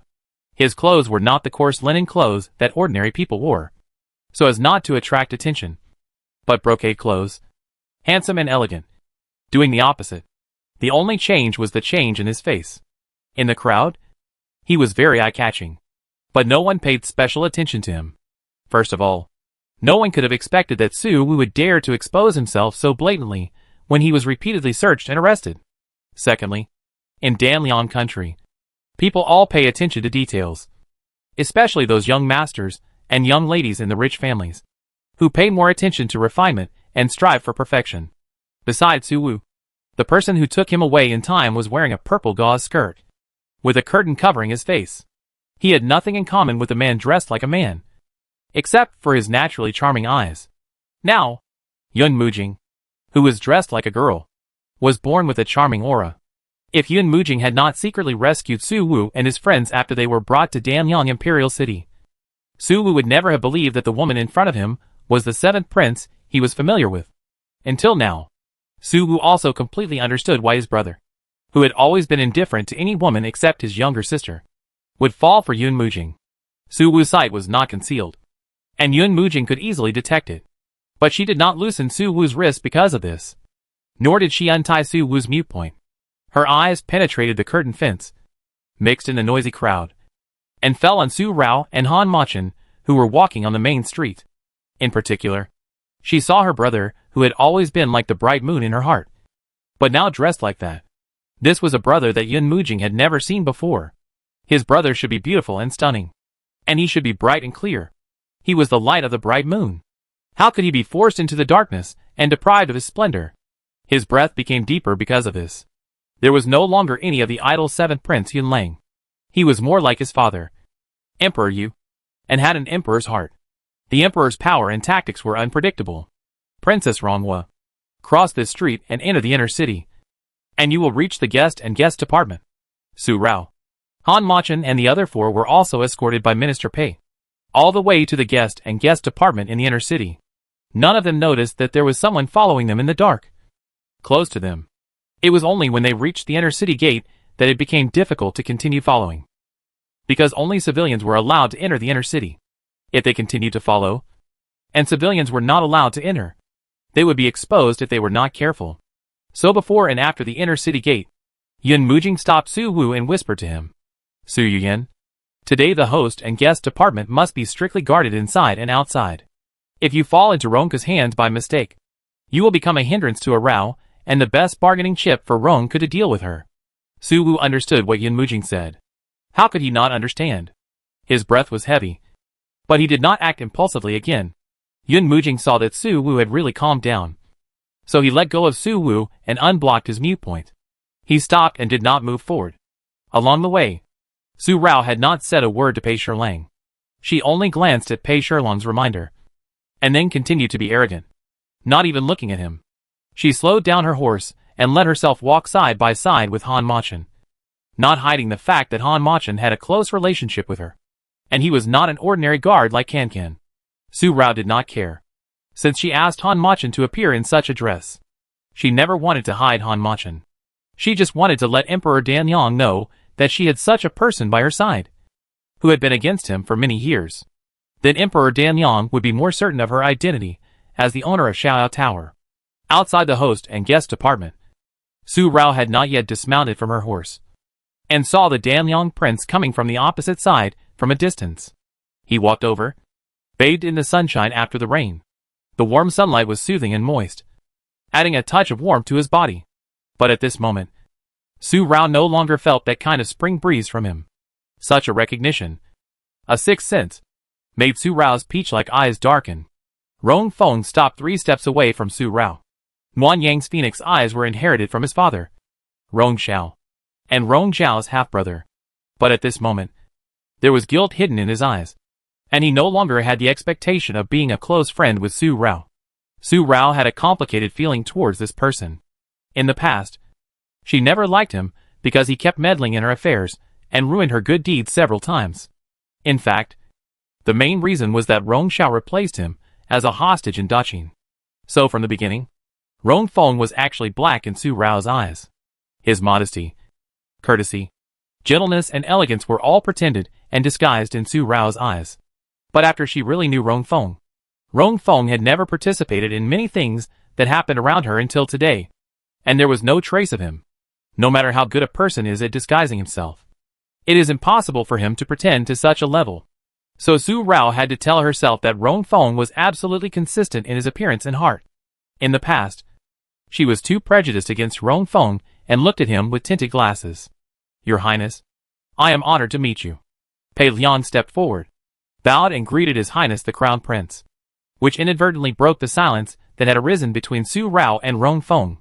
Rong Feng felt warm and sunny all over again, as if he was bathed in spring breeze, and invited Su Rao to the guest apartment. Since Rong Feng, the Crown Prince of Danyang, had come to welcome the envoys from Yunlang Kingdom, Pei Liang, the minister of the guest apartment, was no longer the host. With Rong Feng's nod, he led his people to withdraw first. The guest apartment, as a temporary residence for envoys from other countries who settled in Danyang, was elegant and well arranged. Between the corridors and pavilions, small bridges and flowing water passed through the pavilions. Being here, one felt relaxed and happy for a moment. Coming all the way from Yunlang, now to the center of Danyang City, Su Rao had to sigh again that Danyang is indeed a good place. With beautiful mountains and clear waters, outstanding people, picturesque scenery, and beautiful mountains and rivers. Princess Ronghua is here today, and it can be the same as in the past. The servant served tea and bowed and left. Su Rao was thinking whether she should say something. Otherwise she felt that the atmosphere was a little unclear at the moment. In the past, she didn't like Rong Feng, and she never cared about how to be rude to him. Since you want to bump into him, don't blame her. But now, she knows people well, and Han Machin is by her side. The relationship between him and Rong Feng. When Yunji was here, he never hated Rong Feng, his half-brother. Maybe hatred was too heavy for Yunji, so he didn't want to hate, and he was powerless to hate. But now, Yunji is asleep. No matter what Han Machin's attitude towards Rong Feng is, Su Rao will not influence his hatred as long as he does not hurt himself because of this hatred, because of many thoughts in her mind. Considering Han Machin and his feelings, Su Rao wanted to be more appropriate when she spoke. But before she could speak, Rong Feng spoke first, and said the same thing. For a moment, Su Rao's peach blossom eyes moved, and the corners of her eyes narrowed slightly. She had a feeling that he wanted to pay for his father's debt. As a son, Rong Feng could not comment on the mistakes of his father's generation. The change of dynasties was not something Rong Feng did not want to happen. It has happened, and Rong Feng also knows that even if he has paid for it with his own body, it is difficult to eliminate the hatred in the prince's heart and let the princess let go of the hatred. He stood up and bowed. The kind-hearted Danyang Crown Prince and the nosy Crown Prince Rong Feng. He has always only wished to be in harmony. Rong Feng is here, and I only ask the princess to be considerate of the people of the world. The dawn is already suffering. If there is another war, the innocent people will be displaced and suffer. Rong Feng knows that the princess is not such a cold-blooded person.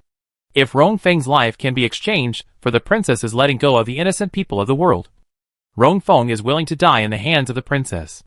After saying this, he took out a dagger from the crescent-shaped white sleeves and handed it to Su Rao. Rong Feng was so righteous that he could sacrifice his life for the dawn of the world. Heh. Suddenly, such a mocking laugh. The white lips that were not covered by the silver-black mask brought out this sarcasm. Su Rao immediately turned her head to look at Han Machin beside her, holding his hand softly, with concern on her face. Rong Feng only noticed it then. Noticed Han Machin, who was wearing a black hat and a mask covering his face, completely hiding himself, making it difficult for Rong Feng to recognize him. What a righteous and awe-inspiring crown prince of Tanliang. When he spoke again, the pair of slender phoenix eyes Under the mask, suddenly condensed ice chips inside, and lingered around the eyelids, which made Rong Feng unconsciously take a step back. After he stepped back, Rong Feng suddenly realized the phoenix eyes that were warm like the warm sun and cold like the ice cave were all inherited from the same father. Han Machen's face was covered by the mask, which made his phoenix eyes stand out more, and Rong Feng's heart trembled when he saw them. "You, who are you?" Aiken is right. Rong Feng's reaction at this moment. Su Rao looked into his eyes, heard him mutter these unclear words, and asked who Han Machen was. She immediately stood up to block Rong Feng's unclear gaze at Han Machen. "Rong Feng, if you want to sacrifice yourself for the dawn of the world, then you shouldn't die so quietly. If you want to die, you should be a clear-headed ghost." Sharp words. Between Rong Feng and Han Machen, Su Rao has no reason to stand on Han Machen's side, even if she knows that Rong Feng is innocent. If you want to blame, you can only blame him because he is Rong's son, and the beloved son of the fake Queen Yun. And they threatened her with her fifth brother, and repeatedly touched her fifth brother. If she doesn't treat them in their own way, how can she get rid of the depression in her heart? Have you never doubted why I suddenly came to your Danyang kingdom? Why did the Danyang emperor, who always stayed out of the matter, and never touched the Danyang emperor even when Yun Lang and Zhu Xian fought a war, suddenly point the spearhead at me, the princess of the former dynasty whose identity was exposed? Extremely deep words. Yes, that's right. Back then, the three great vassal states united to destroy our great Qin. But wasn't Yun Lang the real culprit? Since I can cooperate with the Siamese states to destroy Yun Lang, why can't I cooperate with you, Tan Liang? If so, shouldn't your father have used this to win me over? Why did he send you here? Su Rao's 4 questions made Rong Feng's heart tremble. He had never thought about the doubts he had never thought about.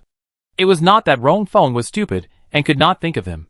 But even if he had doubts in his heart, he would not think too much, let alone suspect his parents. Rong Feng, what do you think your father is afraid of for his behavior? Is he guilty? This last question made Rong Feng stagger and step back again, and the dagger in his hand fell to the ground without being held firmly. Your Highness. Just when Rong Feng didn't know how he could react at this moment, this slightly hurried voice came from outside the hall. It was Rong Feng's personal steward. His arrival seemed to save Rong Feng, who was being pressed into a corner by Su Rao step by step, and had nowhere to escape. And Rong Feng hurriedly fled because of other things. Or maybe Rong Feng really had something urgent to do, which was more important than what Su Rao said at this moment. And it was important enough to make Rong Feng ignore his innocent heart and the kindness he had always been doing. Rong Feng also lost his composure for the first time. He did not say goodbye to Su Rao, but turned around and strode away from the host and guest department. His expression showed a sense of anxiety and panic, which made Su Rao know that the answer was the second one. Who could it be? Or what? Why did the always gentle and polite Prince Rong Feng lose his composure like this? This voice murmured to himself. After a breath, Su Rao turned and looked at Han Machen. Rao Rao, the devil sent his son to test you. So Rong Feng's departure would not be because of him. As long as the mention of Emperor Danyang was mentioned, Han Machen's bloodiness was a little difficult to suppress, and his voice was even colder. But he was able to restrain himself when facing Su Rao. That's right. Su Rao held Han Machen's hand again, and then smiled. She suddenly understood in her heart that since Rong Feng came here to test her, it meant that the fifth brother was not in his hands. Otherwise, it would not be Rong Feng who came, but someone who sent someone to invite her, the master of Xiaoyao Tower, to enter his Rong Palace. The moisture left by the morning rain evaporated after a day of sunshine, leaving behind a gorgeous night sky. The dusk fell, and the night gathered from both ends of the sky to the sky. Shining stars came out, and jumped into the sky with the shimmering moonlight. Before the curfew, when the city gate was about to be locked, a fierce horse from the Siamese country galloped through the street. When it arrived at the city gate, it did not wait for the guards to intercept it. Seeing the face of the person coming, the guard knelt on one knee. Rong Feng went out of the city unimpeded. Running all the way brought up the night dust, and the crescent-shaped white shirt left only a faint afterimage under the night. From this, it can be seen how anxious Rong Feng was at the moment. In his ears, the words told by the personal steward were still lingering. Siam Mu Yaling. When Rong Feng went to the host and guest department, she packed her bag and left with Xiaoyu. She left a letter and waited for her cousin at the 10-mile pavilion. At night, The 10-mile-long pavilion was shrouded in the night, and the moonlight in the sky reflected a touch of light. The people in the pavilion quietly looked at the direction of the Danyang city gate. They first heard the sound of horses' hooves, and then saw the crescent-shaped white figure running over. In an instant, it fell into her eyes. Princess. His Highness is here. He cares about the princess. Besides Xian Muyeling, Xiaoyu also saw Rongfeng coming. His horse speed was much faster than his usual speed, and the distance was still far. But Xiaoyu had seen Rongfeng's dusty posture, which showed that he was anxious. I know that my cousin still cares about me. But Xian Muyeling slightly pressed the corners of her lips, and a faint watercolor lingered in her eyes. In a moment, she looked even more lonely, and the dimples at the corners of her lips could no longer appear on her cheeks. But their feelings have changed, because she assassinated Emperor Yunlanyu. It gave Emperor Yunlanyu the opportunity to get rid of the Su family. Although the Su family was wiped out because of the princess of the previous dynasty. If she hadn't done it at that time, perhaps the situation would have taken a different turn. My cousin is kind-hearted, and this matter has become a hurdle he has set for himself, and it may never be overcome. Linger. As soon as the horse stopped, Rongfeng quickly jumped down to the pavilion, took Siam Yaling into his arms, tightly wrapped his arms, and hugged Siam Yaling tightly. At that moment, it seemed to be quiet for a moment. Xiaoyu, who was quiet beside him, felt redundant and quietly left the pavilion, leaving this world to the couple who were hurt by their love. Linger. I'm sorry. For a long time, Siam Yaling was in a trance that everything had been fine between them, and she was just waiting for her to be old enough to marry her beloved cousin and live in harmony with him. But this voice suddenly appeared in her ears, and along with Rongfeng's rapid breathing due to his hurry on the road, it entered her cochlea, which made Siam Yaling's heart stagnate. Rongfeng let go of Siam Yaling, and with his cool hand in the evening, he touched Siam Yaling's eyes with pity and wiped away a tear from the corner of her eyes. On his face, there was a touch of warm sunshine, which doted on his eyes. But what he said was, Linger, give me a month. If Rongfeng goes to Zhuxian to find you after a month, you will give Rongfeng a chance to redeem himself. Rongfeng will never let Linger down. If Rongfeng doesn't come, you should forget Rongfeng. Forget Rongfeng, the heartless man. The slender jade fingers in the hanging sleeves suddenly clenched, and the fingertips were embedded in the palm of Siam Muyeling's hand. She looked at Rongfeng, who was still affectionate to her as usual, but was so cruel to her. Tears, one more drop flowed from her eye socket, and then continued to flow, blurring Siam Yaling's vision. Her heart seemed to be pierced by thousands of silver needles, causing her severe pain. Maybe cousin has never seen what kind of person I am. In fact, Siam Yaling is not as beautiful as cousin thinks. Cousin, I'm leaving. She never asked Rongfeng to wipe her tears. There was no need for it anymore. Siam Yaling turned and walked out of the pavilion, getting on the horse without any hesitation. The wind passed, the horse moved, and finally parted. Rongfeng did not stop her, did not leave or stay, but walked quickly to the edge of the pavilion, and the hand that was supported on the pavilion pillar.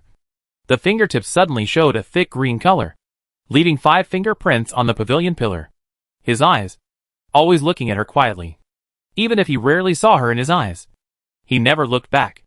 At night, the moonlight was seductive. In the morning, the early sun was lingering. This crescent-shaped figure stood in the pavilion until the morning.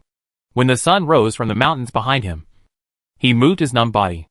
Linger, don't blame your cousin, but don't hate your cousin. Your cousin doesn't want Linger to accompany your cousin to bear this responsibility and crisis that does not belong to you. Mumbling hoarsely, Rongfeng just climbed onto his horse. Without any reluctance, he rode back to Beijing. He was the crown prince of Danyang, and he had an unshakable responsibility on his shoulders. Princess Ronghua came with great momentum. After all, she came for revenge.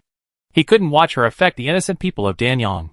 The sun was shining brightly, projected on the man riding his horse back home, reflecting a decisive, opposite path. One was a separation in life, and the other was a separation in death. The way you treat your beloved is very similar to your brother's temperament. This whisper came from the distant forest after the silence in the 10-mile pavilion. Yun Mujing appeared here. To be precise, after Su Rao and the others entered the main guest office. She waited for 3/4 of an hour before entering the inner city. Before she reached the main guest office, she saw Rong Feng hurriedly leaving the main guest office and returning to Rong Palace. Yun Mujing immediately felt that something had happened and followed him. She thought something important had happened in the palace, but it turned out to be because of Xianmu Yaling. But I'm afraid that this emperor can't do what you want. Seeing the crescent-shaped white figure that had disappeared far away, Yun Mujing just walked out of the forest, stepping into the 10-mile pavilion. The cool morning breeze blew the curtain fence and brushed against her charming face, making her emperor's heart more obvious. Your Majesty, Prince Yuxian has set out and has left the capital to rush to Danyang. Yulang border town has also reported secretly. General Yanlai received the order and secretly went to Lingtong Pass. The golden-clad secret guards came again quietly in the morning, bringing these 2 pieces of news. As long as the Zhuxian army reaches the northern border of Danyang, they can use the capture of the 8th prince as an excuse to expose Danyang's ambitions and form a 2-sided attack on Danyang. This emperor suddenly has a better idea. Yun Mujing, however, said this abruptly. She was wearing a purple gauze, which fluttered with the morning breeze, swaying her graceful figure and her natural charm. The son pays the father's debt, and the son pays the father's debt. This is a matter of course. Rong Feng's parents owed my brother so much. They made my brother lose his mother, and made my brother sick and weak. This emperor will let them lose Rong Feng, and let them also taste what it is like to be in agony. His heart was so deep and cruel. There is no revenge that is more satisfying than when the beloved learns that his parents were poisoned by his lover's parents. And there is no revenge that is more satisfying than when the son, who has devoted everything to raising him, dies in front of his parents after knowing this, and can only die to atone for his crime. Go. Go and kindly tell Princess Changle of Jiachuan of Zhuxian that her parents died. And she was not only kept in the dark, but also used by the enemy, who poisoned her parents for marriage. Her cousin actually knew everything, but chose to betray her in order to protect her parents. These words were silent, and with the promise of the golden-clad secret guard, they disappeared in the early morning. And the 10-mile pavilion was finally completely lonely, and no one else appeared here. The sound of horses' hooves, the purple-clad dancing, left in an instant. She did not return to the southern border of Yunlang after arranging things properly, as she had originally planned, and then led the army to ask for his brother from Danyang, but returned to the Danyang imperial city. Just because of Yun Mujing, she suddenly changed her plan. Rong Feng left Beijing and returned the next day. As soon as he returned to the city and stepped into the imperial city, the loving model couple in the Rong Palace knew about it. Hearing what Elder Ding said, only the prince returned to the city, and Princess Changle did not return with him. This made the Danyang emperor and his wife look gloomy for a moment, and their gloom could not be hidden between their eyebrows. Your Majesty, you must send someone to capture Princess Changle as soon as possible, and you must not let Princess Changle leave at this time, Elder Ding said again. If Xianmu Yaling was allowed to leave at this time, their subsequent plans would be difficult to implement. And the Zhuxian Wei Emperor was dead, and now Zhuxian Jiachuan Changle Princess was their bargaining chip. With her, they could ensure that Prince Zhuxian went to his Danyang country alone, and the Yingji army would not move. My husband? What Mr. Ding said is right. Fenger and Changle are getting married soon. How can Changle be so tactless? Let me handle this matter. It's just a small matter between children. Changle just hasn't figured it out for a while. Empress Yun also spoke softly. Softly, and softly, wearing Yuwa palace dress again. But she didn't make Emperor Danyang feel that something was wrong. After a few days of cooling off, the influence of Wanyang's words on Emperor Danyang seemed to have disappeared. Emperor Danyang and Empress Yun were still so loving and affectionate. Empress Yun said that she would handle this matter. Emperor Danyang did not reject it, but patted Empress Yun's soft hands affectionately and let Empress Yun go. Empress Yun stood up and knelt softly, and bowed to old Ding again. Afterwards, she left the Qingjing Hall. After she went out, the celestial elegance between her eyebrows disappeared in an instant, and the celestial charm around her body turned into a chill, which once again made her face incompatible with her temperament. He stretched out his left hand. The eunuch beside him cleverly handed the spotted venomous snake in his sleeve to Queen Yun, and wrapped it around Queen Yun's arm, hissing and spitting out its tongue, which made Queen Yun feel cold. He gently stroked the head of the spotted venomous snake. One by one, The change of Queen Yun's breath was accidentally seen by Emperor Dan Liang in the palace through the gap in the window lattice in front of the palace. Old Ding beside him also saw it clearly. The pupils of his eyes were bulging. And he was slightly angry because of this. He was angry that Queen Yun's nature was so exposed when she left Emperor Dan Liang's side. Mr. Ding. The prince left the host and guest department in a hurry yesterday. And the host and guest department did not detect any unusual movements. They just glanced at each other. And then Emperor Dan Liang talked about Su Rao.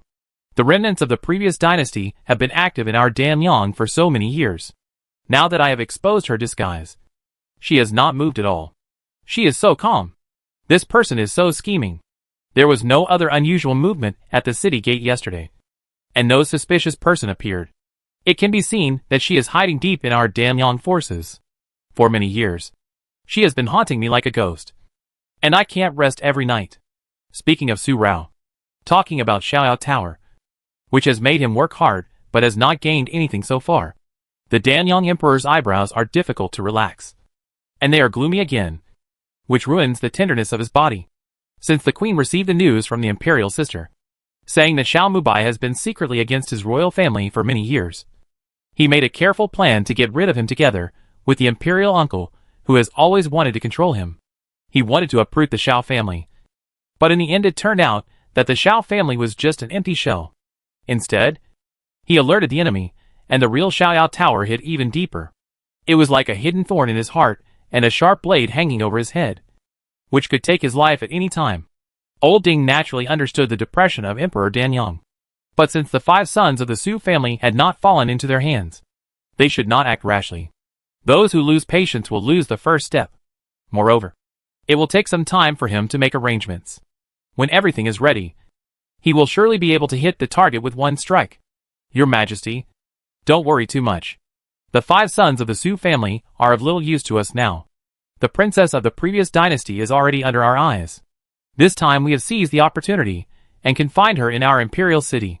Even if she has all kinds of abilities and magical powers, she can still make trouble again and again under our eyes. Over the years, Xiaoyao Tower has been disturbing your Majesty's heart and disturbing the peace of Danyang by disturbing the local chaos. Such a mean behavior shows that the princess of the previous dynasty must be narrow-minded and is just a chicken stealing and dog thief.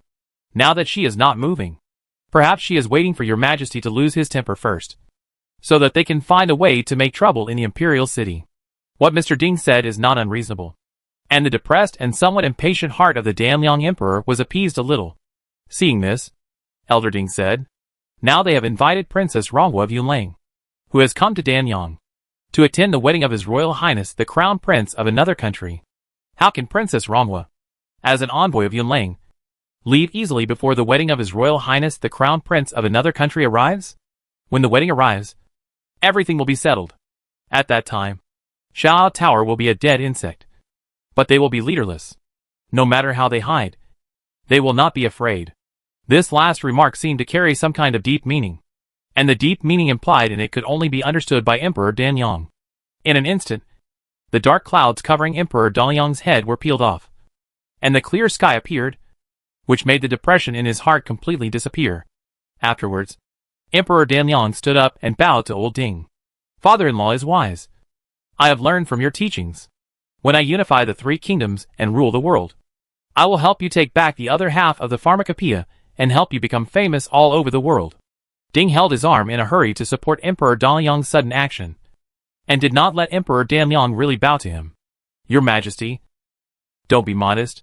Your Majesty was just disturbed by the scoundrels, and was confused for a while. The old man's words are not worth mentioning. I just hope that I can use my dull strength to help your Majesty gain the other 2 countries, and compete for the world. Those who seek fame, profit, power, and influence can only work together with such ambitions. The 2 have set up the chess game, and they only need to wait for all the chess pieces to arrive. Once they are in it, the game of planning for the world can begin. The 2 conspired again, but at this moment, Su Rao did not make any move in the guest department as Emperor Danyang said. Su Rao had not investigated Rong Feng's hasty departure yesterday, nor did she make any move on Emperor Danyang's side. It was not because she had just arrived in Danyang and needed to act cautiously, nor was it because she knew that the guest department was under surveillance inside and outside. and if she made any move, she would not escape the eyes of Emperor Danyang. But because Yunji came out, Yunji appeared again. After seeing Rong Feng yesterday, the two consciousnesses overlapped again in the evening. And then Han Machin fainted. Su Rao was guarding by his side. Yunji appeared this morning, which made Su Rao happy in her heart. And it was difficult for her to think about other things at this time. Yunji appeared because the goodness in his heart suppressed the evil. He did not want to implicate his brother Rong Feng. Rong Feng was also innocent. And he knew nothing. Rao Rao. If you touch them, you can't get around Rong Feng. But Yunji doesn't want to put his mind on Rong Feng. If he does, Yunji will become the person he hates the most. And become the same kind of person as them. The corner of his mouth contained a faint smile. But the words he said were sad. He was powerless to change. But he could not let himself become a villain like them.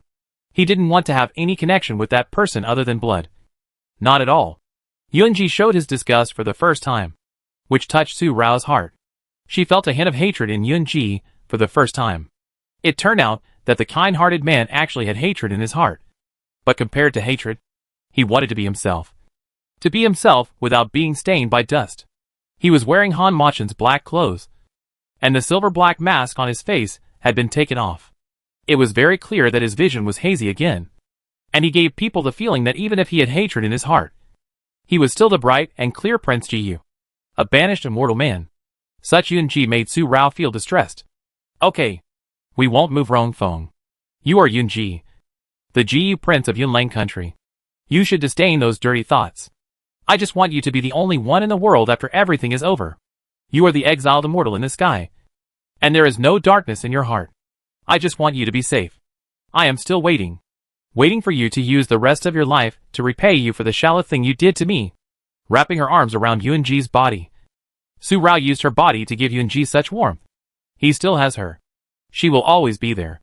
Su Rao mentioned the darkness in Yunji's heart, and he in the darkness.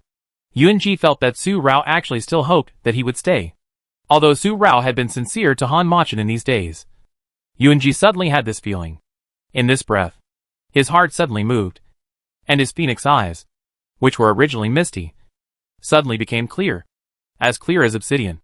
But inside, it seemed to hide a lot of ink and color, deep and unpredictable, as if Rong Xiao was about to wake up again. Suddenly, he said for no reason, Rao Rao. If there is only one person left between Yunji and Han Machin, and the one who stayed behind could not be Yunji after all.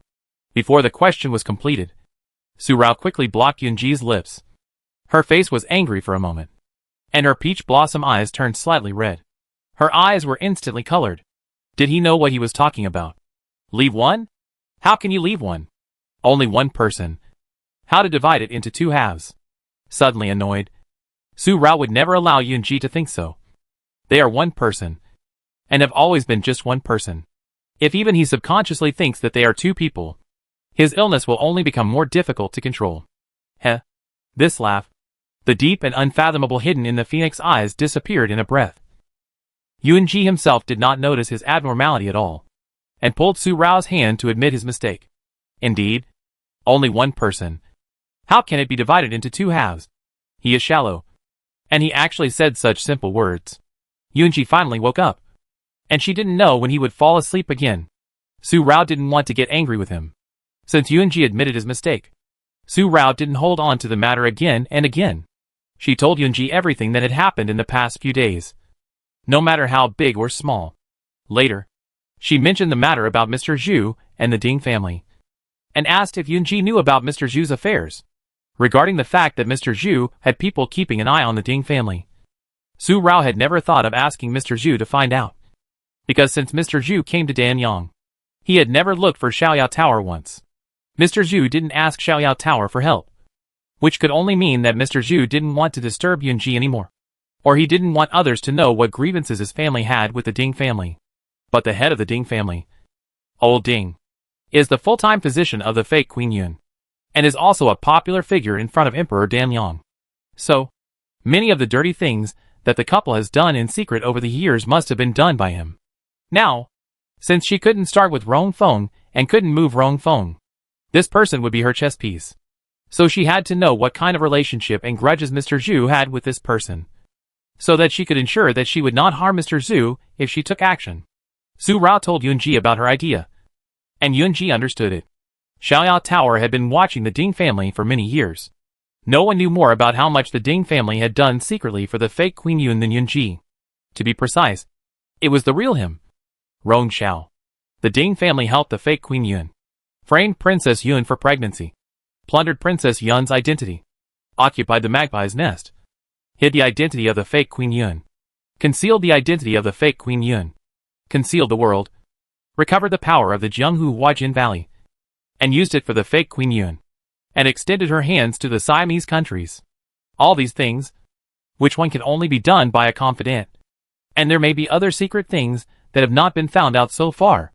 It can be seen how much the fake Queen Yun relies on the Ding family.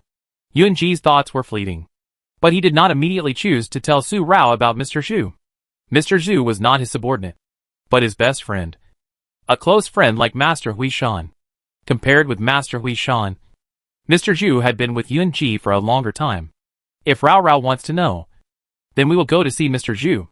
In the end, Yunji decided to take Su Rao to see Mr. Zhu, and also to see Mr. Zhu when he appeared. In fact, Yunji also wanted to know whether he had really found Mr. Zhu, and he was still worried. At first, when Su Rao said what Mr. Zhu did after returning to Danyang, and secretly investigated the Ding family, Yunji was actually surprised. And at this moment, he was worried. Yunji Zhu has been looking for the family traitor. The other half of the family pharmacopoeia stolen by the family traitor. And the family members, who disappeared due to the changes in the family. But for so many years, there has been no result. Now, it is suddenly found. And it is not another family, but the Ding family that is closely related to the Danyang royal family. But Xiaoyao Tower has been watching the Ding family for many years, but has never noticed that the Ding family may be the branch of the family that defected, as Mr. Zhu said, or the missing family members, as Mr. Zhu said, who left the family because of chasing the traitor branch and disappeared. As for the Ding family, even Mr. Zhu himself did not notice it during the 3 years he stayed in the imperial city. Later, if it were not for the discovery of the harmful elixir recorded in his family pharmacopoeia on the body of Zhu Xianwei Emperor, Mr. Zhu would have found it difficult to think that the family traitor may have always been in a family country, never fled the country to another country, and the other family members he was looking for may also be here. Today, Mr. Zhu found the Ding family. Although Yunji was inclined to believe that the Ding family was the traitors of the family mentioned by Mr. Zhu because of the matter of the elixir, it could also be that they were other family members mentioned by Mr. Zhu. After all, those who knew the pharmacopoeia, the family members mentioned by Mr. Zhu also knew it. Since they had to find Mr. Zhu, they couldn't let the Emperor of Danyang know the real purpose of their trip, so as not to bring trouble to Mr. Zhu. Su Rao had to make some preparations and go to Liangjing, since the owner of Xiaoyao Tower was invited to the Danyang imperial city, and they dared to invite her into the trap. It was time for her to stretch her legs. After a night's rest, she should also take some action. Otherwise, how could she be the owner of Xiaoyao Tower, who caused various local disturbances in Danyang state? She had to bear this title well, and make sure that their efforts were not in vain. And now Su Wu's whereabouts are still unknown. Since he is not in the hands of the Danyang Emperor, they must be in a corner now, perhaps injured and unable to move. Otherwise, they would not have missed the secret code left by the escort and contacted the escort. Or, they were alert in their hearts. And even if they saw the secret code, they would not dare to show up rashly. But now it is different. She entered the Danyang imperial city blatantly, as the daughter of the Su family. She was so ostentatious yesterday. If the fifth brother and others were in the imperial city, they would not have been unaware of her arrival. Aiken, I have nothing to do, so please accompany me to visit the Danyang imperial city. Yesterday, those ignorant people ruined my interest. Today, come with me to take a look. The scenery of Danyang is really nice. I heard that the most abundant thing in Danyang is romance. Let's go and see if the romance of Danyang can cure your stupid head. Otherwise, how can you serve me well? This is a dandy word. With a creaking sound of the door opening, Su Rao, wearing a red dress, is eye-catching and has no scar on her forehead. She pulled Yunji out of the room without hiding her relationship with the person next to her. The two slept in the same palace last night and left the room together this morning. Su Rao is so intimate with the person next to her, which shows that the relationship between them is extraordinary. Not just a master-servant relationship. This was the thought that came to Pei Liang's mind again after he met Su Rao for the second time today. Is Princess Rongwa going out? Even though he knew it in his heart. From the moment he saw Su Rao's clothes and attire, Pei Liang knew that Su Rao was going out. But he still asked this question and said this. He stepped forward and bowed. Mr. Pei, who was very polite, said that since the envoy of Yulang country was going to visit Danyang country, how could he, the minister of the Ministry of Guests, not accompany him to avoid losing the etiquette of his country? Mr. Pei, are you going to accompany this princess? Su Rao looked at Pei Liang, who had returned to guard the Ministry of Guests after Rong Feng left yesterday. He was waiting in the side hall, not far from her residence, watching her without any concealment. Now that he saw that there was movement on her side, he immediately came here, and he was indeed a good dog under Rong Ke. And a very good dog. The corners of his eyes narrowed slightly, and a cold light flashed across them. Then, the corners of his mouth raised a dandy arc. Minister Pei wants to go out with this princess. But this princess has always kept only servants under her skirt. And Minister Pei is like this. Her bright peach blossom eyes looked up and down at Pei Liang in an instant. Princess Rongwa of Yulang country, the ugly daughter of the Su family, is dandy and eccentric by nature, and lustful by nature. If you want to stay by her side, you have to be her servant under her skirt. But how can an old man like Minister Pei catch her eye, let alone be her servant under her skirt? Su Rao behaved like this, blatantly humiliating Pei Liang. But Pei Liang remained calm, still smiling, and joked with Su Rao. Princess Rongwa always likes to joke. If I become the princess's servant, it would be the princess giving me face. This person is indifferent to daily necessities, and his tongue skills are not ordinary. Su Rao has experienced it before, and now it's just a few more moves. No need to win or lose. Since this person wants to follow so much, let him follow. This princess forgot to bring silver and money when she went out, so I'll have to trouble Pei Shirlang to spend money. Su Rao glanced at the silver and money bag hanging on Pei Liang's waist, and asked Su Kan, who was supposed to follow and be responsible for the expenses, to stay. Since someone took the initiative to come to the door, she naturally wanted to give him a chance to perform well. Then, Su Rao pulled Yuan Ji and walked away directly past Pei Liang. After Su Rao walked over to his side, Pei Liang's face turned blue and purple, and then colorful. However, this time, there was no darkness in his eyes. His gaze fell on Yuan Ji again. It seemed to be a question, because today, the black-clothed masked man seemed to have a different aura, and he no longer felt the same trembling feeling as he did yesterday. After just a moment, Pei Liang followed closely behind him. The three of them were walking together. Su Rao thought that today there was only this good dog following and monitoring her, and she could still get out of this door easily. After all, the palace would definitely want to see if she would do anything after arriving in Danyang. But just as she stepped out of the guest department, the nosy man came here again, just like he came to greet her, the envoy of Yunlang, yesterday, and appeared outside the department again, bowed. The Prince of Danyang, a gentleman, was like a spring breeze. When he came here, he took the initiative to ask him to accompany Su Rao out. He was the Crown Prince of Danyang. Since Su Rao came to Danyang as an envoy of Yunlang, it was the etiquette of his country that he, the prince, should accompany her. Rong Feng was still wearing the same clothes he wore when he went to see Xian Muyeling last night. The light blue under his eyes had not disappeared. It was obvious that he had only tidied up his appearance after returning to Beijing, and came to the host and guest department again, fearing that Su Rao would do something when he was not there. He did not even change the clothes he wore last night. He came in such a hurry. Rong Feng lost his composure for the second time, which showed how worried he was that Su Rao would cause trouble in Danyang. It seems that Danyang is indeed a good country where people can live and work in peace and contentment. Can Prince Rong Feng be so leisurely every day? It is not known whether this remark was a sarcasm, or whether Su Rao deliberately told Rong Feng that even if he accompanied her, it would not matter. If she wanted to cause trouble, who could stop her?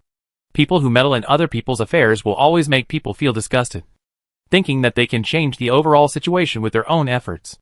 I am just a little princess. How can I trouble the Prince of Danyang to accompany me in person? If the prince's fiancé knows about this, she may cause trouble to me again. The prince should go to accompany your Princess Changdal. There is no place for you as my servant. Su Rao promised Yunji not to use Rong Feng to set up a trap. And she knew that Rong Feng was innocent. But Rong Feng kept coming forward, wanting to turn the tide with his own strength. It was so naive. So naive that Su Rao hated him. She didn't like him from the beginning. Although she was touched when she saw him again yesterday. She didn't like him again when Rong Feng came forward today. Maybe there is such a person who is born to be unpleasant. Leaving these last words, Su Rao pulled Yunji past Rong Feng and walked away. But Rong Feng was a stubborn person, and was so stubborn about this matter. Let Pei Liang stay. He followed alone. Just 3 steps away from Su Rao and Yunji. No matter what. He would not let Su Rao out of his sight during her stay in Danliang Kingdom. Rong Feng had not taken 2 steps yet. Su Rao's breath was hard to calm down for a moment. Her silver teeth clattered because of this. This person is really so annoying. Are all the people in Danliang Kingdom stubborn and unyielding? There was a hint of coldness in her bright peach eyes, which colored the corners of her eyes. Su Rao glanced at Yunji beside her. If Rong Feng was allowed to follow them, with his peacemaker temperament and his love of meddling in other people's affairs, it would definitely be bad. So Rong Feng had to leave. And he had to leave on his own initiative. Is there any reason for Rong Feng to stop staring at her and leave on his own initiative at this moment? The eyebrows under the silver-black mask moved slightly. Yunji was also clear about Rong Feng's temper. If he allowed Rong Feng to follow him, he might recognize him as the Prince Yunlang Jiyue.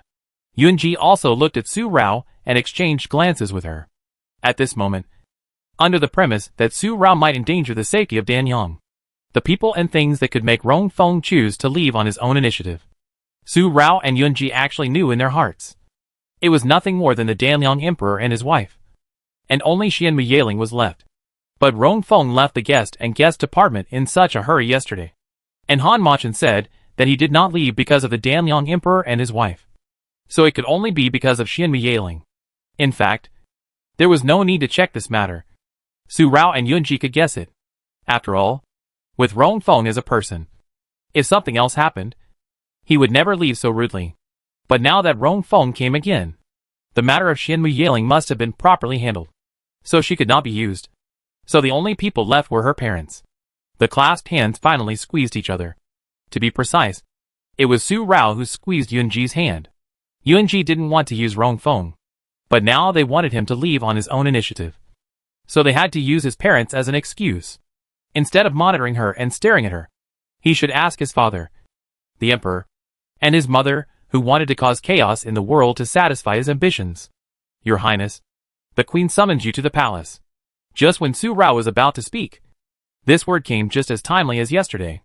The person who came, the close servant beside Queen Yun, held a whisk in his hand, and walked very quickly. After he came to Rong Feng's side, he bowed and greeted him. Then, Fong bowed to Su Rao again. The Queen's oral instruction. Rongwa had just arrived in Danliang State, and her family came. As an elder, she should have prepared a banquet to entertain her family. But because of her poor health, it would spoil Rongwa's interest.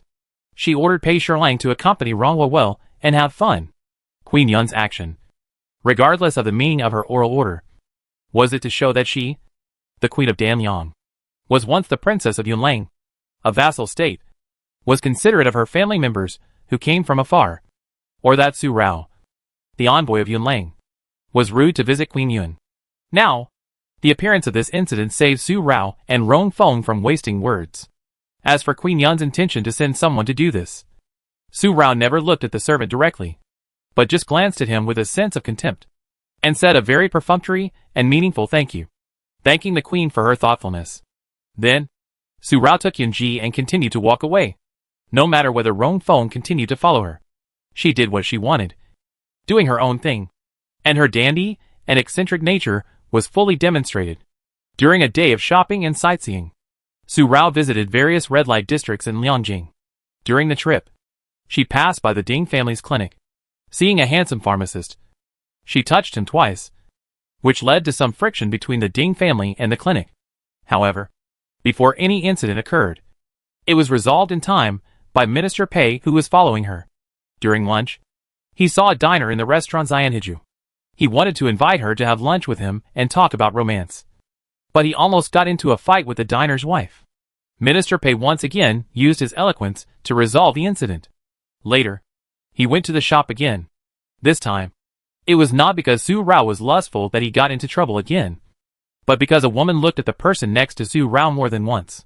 He almost got into trouble with the woman again. Minister Pei used his clever words again. The woman was just curious about the guard. Princess Rongwa was a daughter of a general. If she quarreled with an ordinary woman, it would be reported to Yunlang, which might humiliate the family's reputation. If Minister Pei only thought about Su Rao's own reputation, Su Rao would not care. She would definitely teach the woman who dared to look at the person next to her a lesson. But Minister Pei mentioned her Su family, which forced Su Rao to let the matter be simple.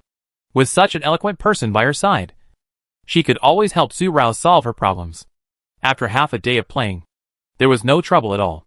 There was no one who said bad things about Su Rao behind her. So Su Rao had no one to turn to for trouble. If Minister Pei wants to be my disciple and be my servant, he doesn't need to be so outstanding. No matter how outstanding Minister Pei is, he was born more than 10 years earlier, which is not what my princess likes. This long-winded remark, after being disturbed by Minister Pei so appropriately again, Su Rao said it boldly on the street. This arrogant remark, such arrogant behavior, was passed into Rong Palace. Let's not talk about how the Danliang Emperor and his wife reacted. Rong Feng alone, in his heart, was more and more certain about the purpose of Su Rao's visit. She came here to avenge her family and country. Because of the death of the Su family, she no longer cared about anything and first caused chaos between Zhu Xian and Yunlang. If the war between the two countries was not because of her cousin Jiyu, she would never give up easily. Now that it is difficult to move Yunlang, she wants to move Danliang. Thinking of this, Rong Feng felt heavy in his heart. He felt guilty about the death of the Su family. And now, he was implicated in the self-blame and self-annoyance of the entire Danliang. It was because he did not take good care of Xian Muyaling that he caused the current crisis of his Danliang.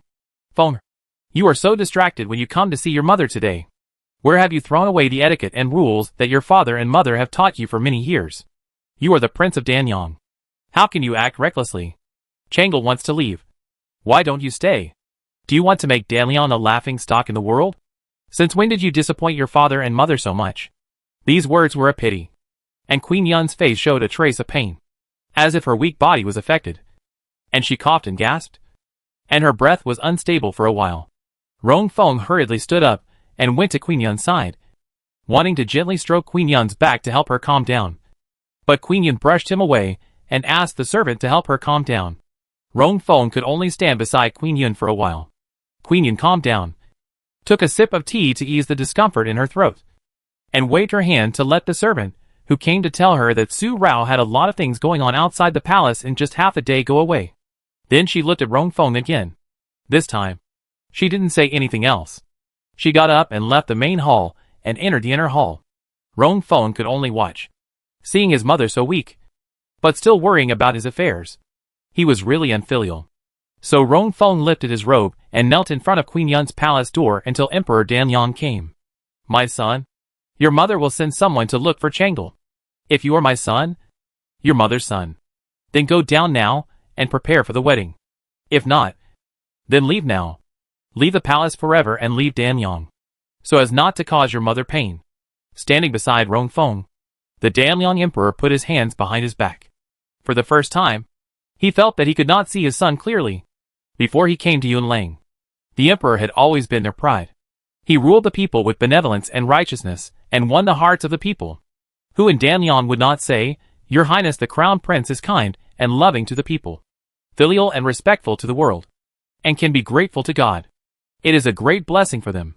But now, as a son, he has learned to disobey their parents. As a minister, he has even developed his own thoughts and ideas.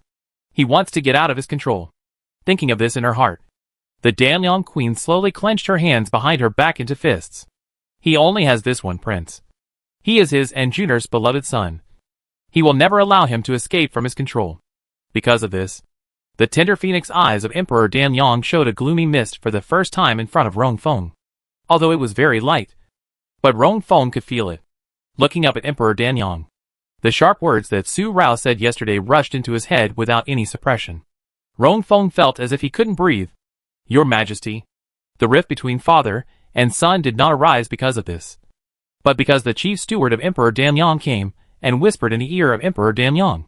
Then, Emperor Danyang strode away. His eyebrows were gloomy, and he only left one more sentence for Rong Feng. You should know how your mother is doing. Don't kneel down to tire her. Go back and do what you should do. Rong Feng was silent for a moment, then kowtowed to Queen Yun's palace door. I am unfilial, and have made my mother work so hard. I just have a knot in my heart, which is difficult to resolve at this moment. When I figure it out, I will go find Linger. I hope my mother will allow me to do so. Rong Feng stood up and turned to leave. Su Rao took Yunji for a day of wandering. In the evening, because Pei Shirlang was too capable, nothing happened. But she was not annoyed. Instead, she felt unsatisfied and decided to continue tomorrow. Returning to the guest and guest apartment, outside the palace, she left this message to Pei Shirlang and closed the two palace doors under Pei Shirlang's finally changed look. Huh? This rough sound came from Pei Liang's nose. Princess Ronghua will continue to play tomorrow. Pei will continue to accompany her and make Princess Ronghua feel at home. Leaving this message, Pei Liang said goodbye. When he turned around, his face became even darker. Pei Liang asked himself. He had never met such an arrogant and difficult person in his lifetime. She was so confident that she seemed to hope that he could not control his temper, so that she could cause trouble for him. It can be seen that, as your majesty said, this person is as treacherous as a ghost, acts like a fox and a rat, and is a cunning and mischievous person. It seems that tomorrow the princess will continue to greet Pei Shirlang. These words slowly came out of the palace, sipped a cup of tea, and smiled slightly. Su Rao and Yunji looked at each other, and then Yunji touched Su Rao's nose intimately, and his face couldn't suppress a smile. Rao's actions today, although not painful, are really irritating. But tomorrow will be fine. Today's goal has been achieved. When Yun Feng and others bring news about Mr. Zhu, you can see Mr. Zhu. Today, Su Rao went out to do those things. She attracted Pei Liang's attention. So Yunji and Yun Wei got in touch, and asked Yun Wei to tell Mr. Zhu that they wanted to see Mr. Zhu. Yun Feng and his group had already entered Liangjing last night. They should have contacted Su Rao and the others in the evening. But as they didn't know the situation in the host and guest apartment, they waited for news from Su Rao and the others first. Now that they have been contacted, there is no need for Su Rao and the others to go out like today to find an opportunity. Now that they know the layout of the host and guest apartment, Yun Feng and the others will find an opportunity to come here. Regarding Su Wu, Yun Feng and the others have been asked to pay attention to the place where Su Rao and the others went today, as well as outside the host and guest apartment. If there are traces of Su Wu and Ying and the others, they will be secretly brought to Xiaoyao Tower. Su Rao nodded to Yunji's words. Her actions today must have made Rong Gong alert. Not moving tomorrow is in line with the treacherous mind of the owner of Xiaoyao Tower. His actions can be easily observed. Otherwise, how could he have caused trouble in Danyang for many years and caused headaches for the Danyang Emperor? But he had no way to deal with it. Su Rao talked with Yunji, and Pei Liang, who left, also went to Rong Palace as soon as possible to report to the Danyang Emperor. Although the movements of Su Rao and Yunji during the day were reported to Emperor Danyang and Empress Yun by servants every now and then. After all, Su Rao was an envoy of Yunlang state, and it was understandable that he had such concern. But Emperor Danyang also required Pei Liang to report to him every day, no matter how small or big. This time, he must definitely catch the traces of the treacherous behavior of the owner of Xiaoyao Tower, so as to catch Xiaoyao Tower hiding in the dark like a mole. Pei Liang entered the palace, but did not report to the Qingjing Hall, and was taken to the palace prison of Rong Palace by the leader of the Imperial Guards. Emperor Danyang is here at the moment. The Imperial Steward came in such a hurry, and the things that made Emperor Danyang's face change were related to this place. Yin Huanyang and Mu Lian escaped from the cell. After they escaped, they did not choose to flee Rong Palace immediately. Instead, they went to the cell where Yun Muyue was imprisoned. Instead of rescuing Yun Muyue, they wanted to kill Yun Muyue. Although Huanyang and Mulian did not know what the Emperor Danyang was planning, they both knew what kind of person the Emperor Danyang was. He had captured them here, but did not move them. He must have some plan for them. After careful thinking, they could guess that it must be for Yun Muyue, because the two of them were not worth mentioning. And there was the incident of the Danyang secret army coming to capture Su Wu before. The two guessed that since the Emperor Danliang did not kill them, he must want to do something with Yun Muyue. Then if Yun Muyue continued to live, he would be a trump card in the hands of the Emperor Danliang. So he must die. Fortunately, he was discovered in time by the secret army who was secretly watching the palace prison, and Yun Muyue was rescued at a critical moment. Wan Yang and Mulian did not ruin the Emperor Danliang's plan. Yun Muyue could not die now. The incident here made Emperor Danliang depressed. He wanted to execute Wan Yang and Mulian. After all, these two people were really useless to him. However, Wan Yang's mocking face made him feel uneasy. He always felt that there was a crisis hidden in Wan Yang's smile. Because of this vigilance in his heart, Emperor Danliang did not deal with Wan Yang and Mulian. Although he did not kill them, he ordered people to cut the tendons of Wan Yang and Mulian's hands and feet. How could they escape? Then Pei Liang came and whispered carefully in Emperor Danliang's ear, reporting Su Rao's actions today word by word, when and where it happened, no matter how big or small. According to Pei Liang, although Su Rao deliberately looked for trouble in everything he did, and the people he targeted were all handsome, the people he chose were either from the Ding family, or they were good friends with the Ding family, and they were the sons of the family of Danliang Emperor's confidants, or they were the guests of the aristocratic families in Danliang. Emperor Danliang's aura became heavier and more hostile because of this. Although he is the king of Danliang, he is not completely in control of the court. After all, there are always a few families who are afraid that the king will hold too much power and endanger the interests of their families. Therefore, they restrain each other to ensure the stability of the court. Then, his confidants will secretly plant spies in the aristocratic families. But now, he knows it. This will be a terrifying thing for the Danliang Emperor. From this, it can be seen how terrible the Xiaoliao Tower owner's control over the situation in Danliang is. Compared with him, the Danliang Emperor who is in a high position, she seems more like the Danliang Emperor. And what she did today, she was not afraid to tell him that she had more than just this little handle in her hand. If she wanted to mess up Danliang, she only needed to mess up the Danliang family. If the family was in chaos, then the imperial city would be in turmoil. Click. Bang. The 5 fingers made a loud noise, which sounded very clear outside the dark prison. Pei Liang didn't need to look at the face of Emperor Danliang to know how trembling he was at the moment. He seemed to be unable to wait for their plan to get rid of the owner of Xiaoliao Tower. The coarse breath, after a gust of cool night breeze blew across his face, made Emperor Danliang sober. It's not the time yet. We must wait until Xianiqi Xiao arrives, and then we can get rid of him in one fell swoop. After calming down, Emperor Danliang waved his hand and asked Pei Liang to go back and continue to watch her, and see what she would do tomorrow. Your Majesty, if the princess of the former dynasty directly takes action tomorrow, how should this subordinate respond? Please give me your instructions. Pei Liang has truly seen Su Rao's eccentricity since today. If there is no indication from Emperor Danliang, he really doesn't know how to deal with the princess of the former dynasty tomorrow.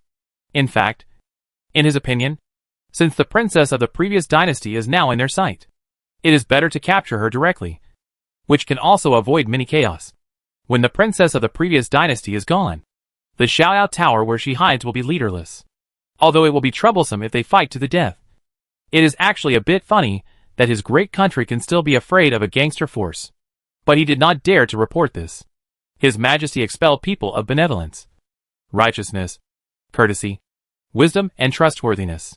Anyone who wants to ruin his reputation as a king will never live the next day. I hope she really has the courage to take action.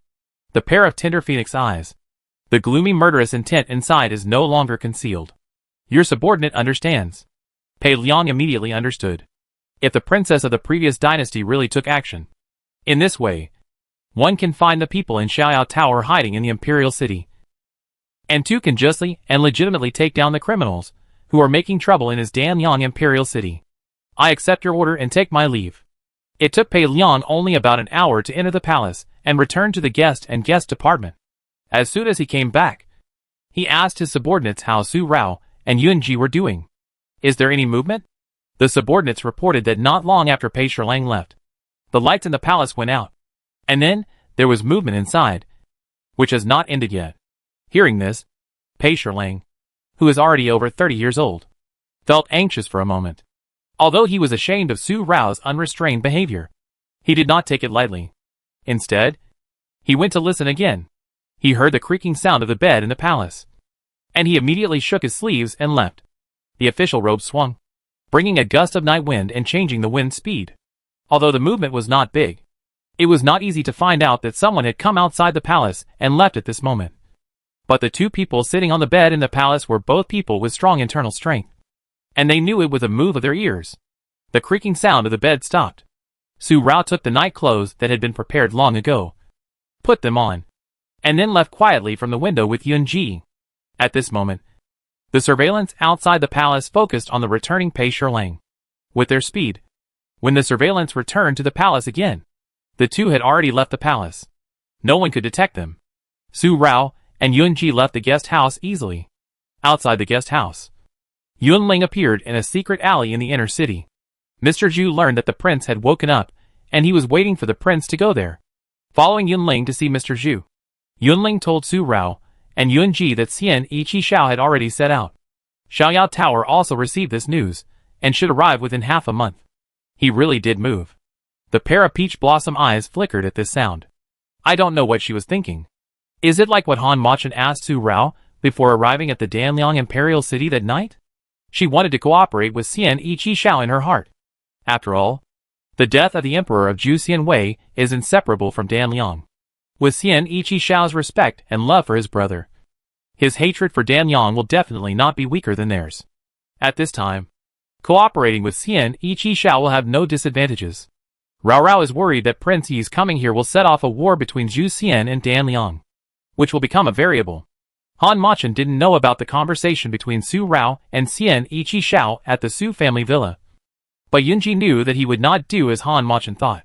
Since Su Rao chose to stay away from Xian Ichi Xiao, he would not continue to entangle with him and harm Xian Ichi Xiao. Yunji. A thought suddenly occurred to me. Su Rao turned her head to look at Yunji. But her breath was slightly calm. The wedding of Rong Feng and Xian Muya Ling is a means for Rong Ke to force the owner of Xiaoyao Tower to show up. So that I, the owner of Xiaoyao Tower, the princess of the previous dynasty, can be trapped in Liangjing. But if Rong Feng and Xian Muya Ling really get married, and the two countries are married, then the Siamese will definitely send envoys to form a marriage alliance. Suddenly said, the arrival of Xian Ichi Xiao this time may also have his handwriting. Considering Rong Ke's character, he used a letter to threaten my fifth brother. He revealed my identity as the master of Xiaoyao Tower and forced me to go to Danyang. So, does he have plans for the Siamese countries? Siam Ichi Xiao. And his plans are not simple. Under the night, the alleys were more colorful, but it was easy to see the calm expression on Su Rao's face, thinking of her treatment for Siam Ichi Wei. Although his body was already damaged, it was not easy to die. Perhaps his death was also secretly manipulated by Rong Ke, just like using her fifth brother to force her. If so, what is his purpose? Her identity as the owner of Xiaoyao Tower has been revealed. So it is not wise to make enemies with Zhu Xian. Such behavior will only lead to her own death. Su Rao was confused and could not guess for a while. Rao, don't worry too much. Prince Yi is not an ordinary person. Since he has arrived, he must have something in mind. Yunji heard it and saw Su Rao's slightly frowned brows under the moonlight. His forehead wrinkled. He touched it with his jade fingers and smoothed the wrinkles on his forehead. The plot was just for ambition and dissatisfaction. Maybe he wanted to kill two birds with one stone and put Zhu Xian and Yun Lang on the chessboard with a game. Since he is not moving at this moment, maybe he is waiting for Prince Yi to come. While the two talked, they had already arrived at Mr. Zhu's residence. Su Rao temporarily let go of the matter of Xian Ichi Xiao. What Yunji said was reasonable. Xian Ichi Xiao was not someone who could be easily calculated by anyone. Now that Emperor Wei was dead, no one could restrain his hands and feet and tie his wings. If he moved, Dan Liang would be seriously injured. Mr. Zhu's residence was in the inner city, not far from the Ding family clinic. It was in a house opposite the Ding family clinic, hiding in the city. Su Rao and Yunji came and met Mr. Zhu. They did not talk about him at first. After Mr. Zhu took Yunji's pulse, Yunji was fine. He talked about family matters with Yunji, and they were friends. Su Rao did not go in to listen. It was related to Mr. Zhu's family affairs. Since Mr. Zhu did not ask her to listen, she would naturally not make Yunji embarrassed. After leaving the main hall, she sat quietly in the courtyard and waited. The moonlight tonight is bright, and the night wind is no longer cold. Especially the night wind of Danyang country, which brushes across the face and feels comfortable and warm like jade. If the king of such a country is truly benevolent, it will really be a comfortable place in the chaos and bring stability to the people. But the king is hypocritical, ambitious, and sanctimonious.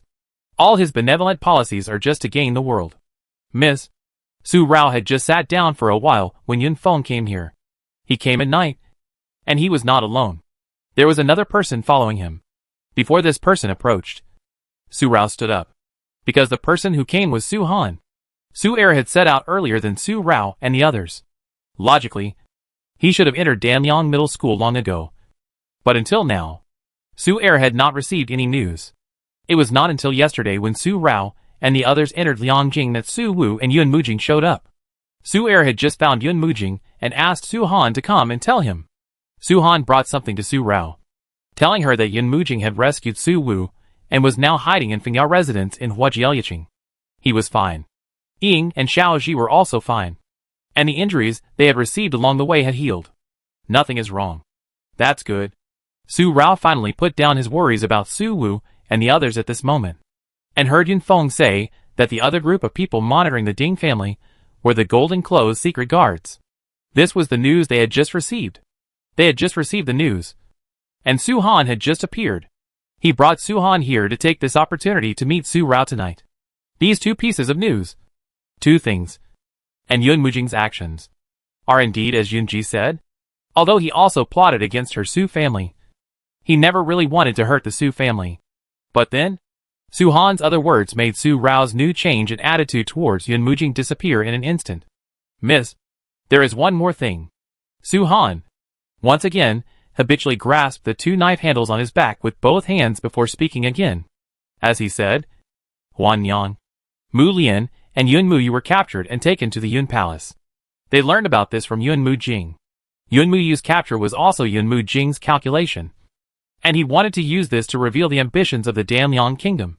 Su Han told Su Rao about this matter that Su Er specifically told him. After all, Huan Yang and Su Rao have a close relationship. He also told Su Er's instructions. Let Su Rao and Yun Ji do their work well, and he will deal with Yun Mujing's side, and he will take Yun Mujing back. A king of a country not only took risks alone, but also acted recklessly. If the Danyang emperor noticed it, he would take the initiative to deal with Yun Lang. Moreover, Su Rao now appears in Tanliang as Yun Lang's envoy. If Yun Mujing continues to act in this way, Su Rao and Yun Ji will definitely be in danger. Su Han's words, Yun Mujing and his words, or more precisely, Yun Mujing and Su Er's cognition, seem to be too shallow. Yun Mujing is a brother taught by Yun Ji. How could he be too shallow? How could he put Yun Lang in danger with his deep scheming? Then why did he act this time? For a moment, Su Rao's eyebrows moved slightly. And with Su Er's character, how could he not understand Yun Mujing's character? So what happened? Which caused Su Er to misunderstand Yun Mujing's scheming again, and not to see that what he did might have other intentions and plans in secret. Moreover, Yun Mujing actually used Yun Muyu as a trap. His behavior this time, using his brother as a trap, made Su Rao feel that this person was the second Emperor Yu. Is the son really like the father? If he really takes after his father, then Yun Mujing must have other intentions in what he did. Is my second brother also in Fengyao residence now? When asked this question, Su Rao turned her head and looked at the main hall.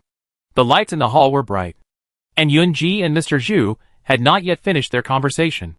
After a while, Su Rao asked Yun Ling to tell Yun Ji later that she would go to Fengyao residence and would be back in the morning.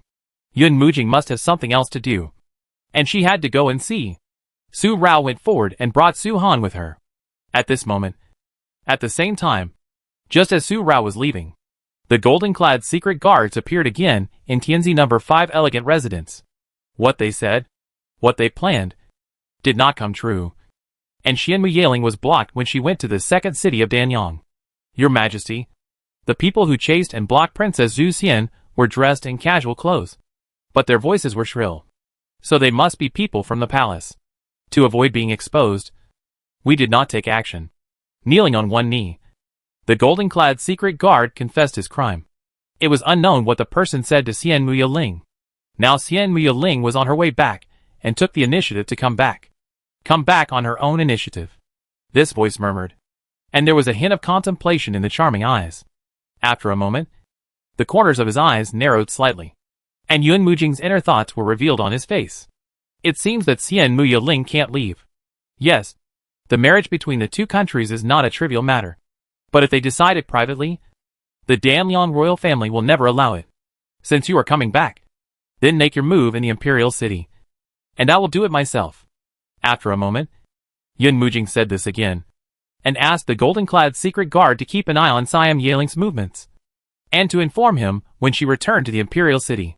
Then, he waved his hand to let him leave, and asked another secret guard to prepare a bathtub for her. She wanted to take a bath and change clothes. In the bathtub, petals fell, and the fragrance of flowers wafted with the steam. Yun Mujing went behind the screen and took off his clothes. His body was flat and had abdominal muscles. Although he was wearing a girl's clothes, the body shape of his upper body was that of a man. Brother, now that you and Arao have come to this point, aging should not do the same thing again, so as not to trouble you. Aging will do it herself. After this is over, aging will go to see me and admit her mistakes. How can aging be so willful and reckless again? Lowering her eyes, Yun Mujing looked at her exposed upper body. Even if she changed into a girl's clothes, she did not take off this fake half of her body, because her brother told her that only by pretending to be real can it be real. Even if she wore a girl's clothes, she must not show her female body. Otherwise, if she is not careful, she will be exposed. After entering the bathtub and taking a bath, she took out two things from the cabinet: a small porcelain bottle and a dagger. Brother, a Jing must use this female body. Just this once. A Jing will only be Yun Luo Jing once. As these words fell, Yun Mu Jing first took the small porcelain bottle, smeared the potion inside on the collarbone to the armpits and waist and abdomen, and then took the dagger. And the dagger blade passed through the collarbone just after the bath. It looked like her own skin, but after the blade passed, a thin layer of skin rolled up, revealing her real skin, because it was covered by this layer of fake skin for many years. Yun Mu Jing's real skin was white and red, an extremely abnormal skin color. White and red, just like the skin color after being scalded by boiling hot water. As the blade passed from the left and right collarbones to the waist and abdomen half a circle, the edge of the entire fake skin was completely rolled up. Yun Mu Jing threw away the dagger in his hand, grabbed the rolled up fake skin, and with a sudden force, he tore off the half of the fake skin with male characteristics in front of him. In an instant, a layer of fine beads of sweat oozed out of his forehead. The fake leather and the real leather fit so well together that the pain of tearing them off was actually not much different from being cut into pieces by a knife. But she just groaned slightly, wiped the sweat from her forehead, and just as she took the skirt and put it on, there was a click in her ear, coming from behind the screen. It seemed that she had not been able to control herself from seeing this shocking scene, which made this noise. Yun Mujing's face changed drastically. When she turned around, the dagger that had been thrown on the table also shot straight towards the screen with the movement of her wrist. Its blade was sharp and murderous. The dagger broke through the air and passed through the screen. But there was no sound of piercing into the body, but a clang sound, and the dagger fell to the ground. Then, without waiting for Yun Mujing to make a second move, the person standing behind the screen appeared. He was wearing another golden-clothed secret guard who had just prepared a bath for Yun Mujing. But his appearance at this moment made Yun Mujing panic for a while. Su-er. At this moment, his gaze was dull and filled with an indescribable sense of rage that seemed to be unable to be suppressed. His eyes fell on a man's chest made of fake human skin on the table. He stared at it. His hands hanging down on both sides made a clacking sound, which was extremely clear in the abrupt and silent room. The blue veins on them seemed to want to break the skin on the back of his hands at this moment. In his ears, he heard the conversation with Su Wu after he met Su Wu, and learned that everything Yun Mujing did after arriving in Danliang was really for Yun Ji. Afterwards, Su Wu said the last word. A joke. Second brother. I finally understand why you were bewitched by Yun Mujing and couldn't extricate yourself for 3 years. He thought of Yun Ji's words that night. Yun Mujing's secret. She would never and could not tell Su-er about her suffering. It turned out that this was her suffering. What about him? Since she could never express it, why should she provoke him? Yun Mu Jing How could you do this? To play with him like this. He wanted to squeeze out every word from his throat. But Su-er suddenly felt his throat was hoarse. When he was young and ignorant, he fell in love for the first time. He was ashamed and angry when he learned that Yun Mu-jing was a boy. Then, he was furious when he knew that he had placed someone else next to his brother. Now, he was deceived and played with incomparably cruelly. Feeling of suffocation. All these emotions came out at once, as if they wanted to burst Su-er's heart. There was also a sense of shocking joy that he didn't want to feel when he knew that Yun Mu-jing was a girl.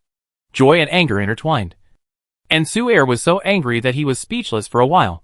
Those eyes that had always been dull. No matter how much Yun Mu-jing provoked him in the past, he had never really been angry. But at this moment, the scarlet color in his eyes made Yun Mu-jing dare not look at Su-er for a while.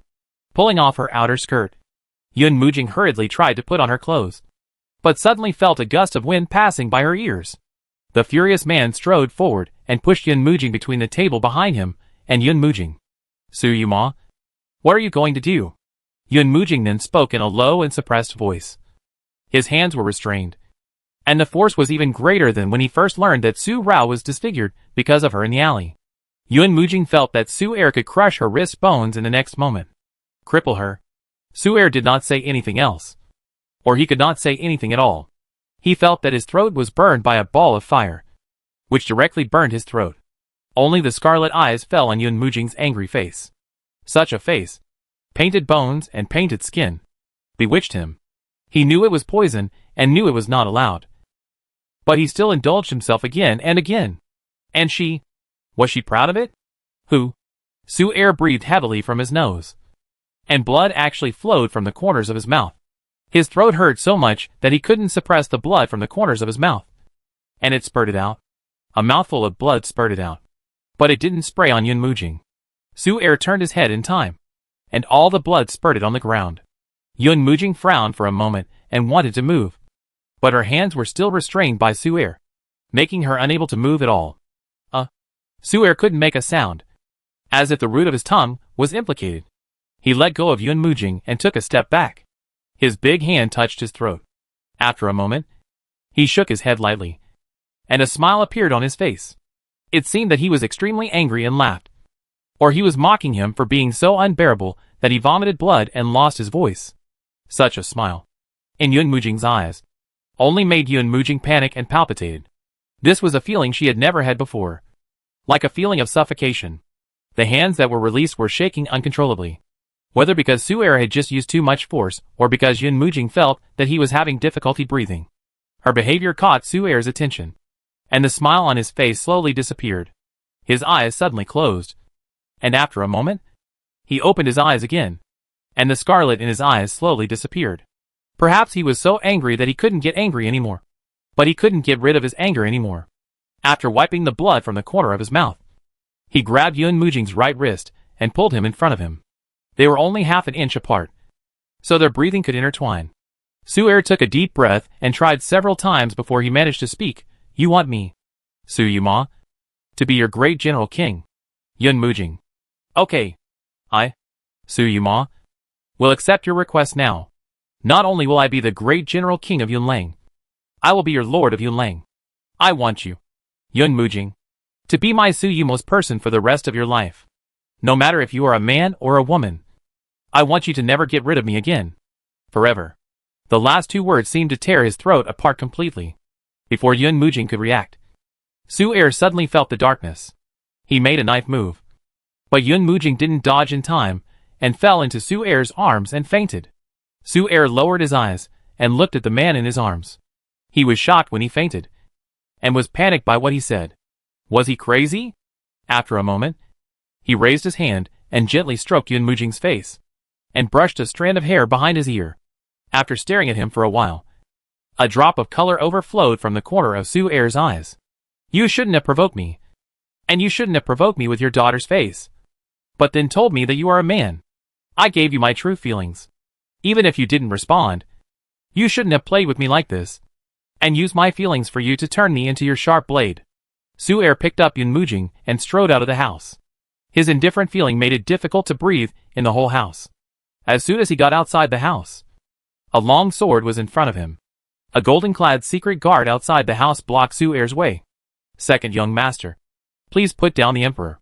This golden-clad secret guard was different from the other golden-clad secret guards. He was the golden-clad secret guard who had been guarding Yun Mujing all the way before he ascended the throne. He was just knocked unconscious by Su-er. Su-er took a look and put Yun Mujing down. But he did not hand him over to the golden-clad secret guard. Instead, he took out a black handkerchief from his arms. Then, he bit his finger and wrote a paragraph on it. Ji left you to Yun Mujing. From now on, you will only listen to his orders. But Yun Mujing is the younger brother that Ji wants to protect. He, Ji, owes me, Su Ma, a life. He killed me, and I only buried him. If you want to keep Yun Mujing, you can ask him to come to me for it. The ink handkerchief was thrown to the gold-clad secret guard, and Su-er grabbed Yun Mujing's waist, and the internal force in his hand burst out. The gold-clad secret guard was shocked and took a step back, and Su-er disappeared at this moment. The gold-clad secret guard was about to chase, but was stopped by Su Wu, who had been secretly observing and peeping. Brother, you can't really fight here. Otherwise it will be worse if the emperor's whereabouts are exposed. Su Wu appeared in a hurry, and the fear on his face had not completely disappeared. The second brother is too scary, and the price of playing with the second brother is even more terrifying. Yun Mujing, you are really a woman. Fifth brother. Su Rao and Su Han came, and they had just caught up with the incident. The two came here, and seeing this situation, Su Rao hadn't said anything else.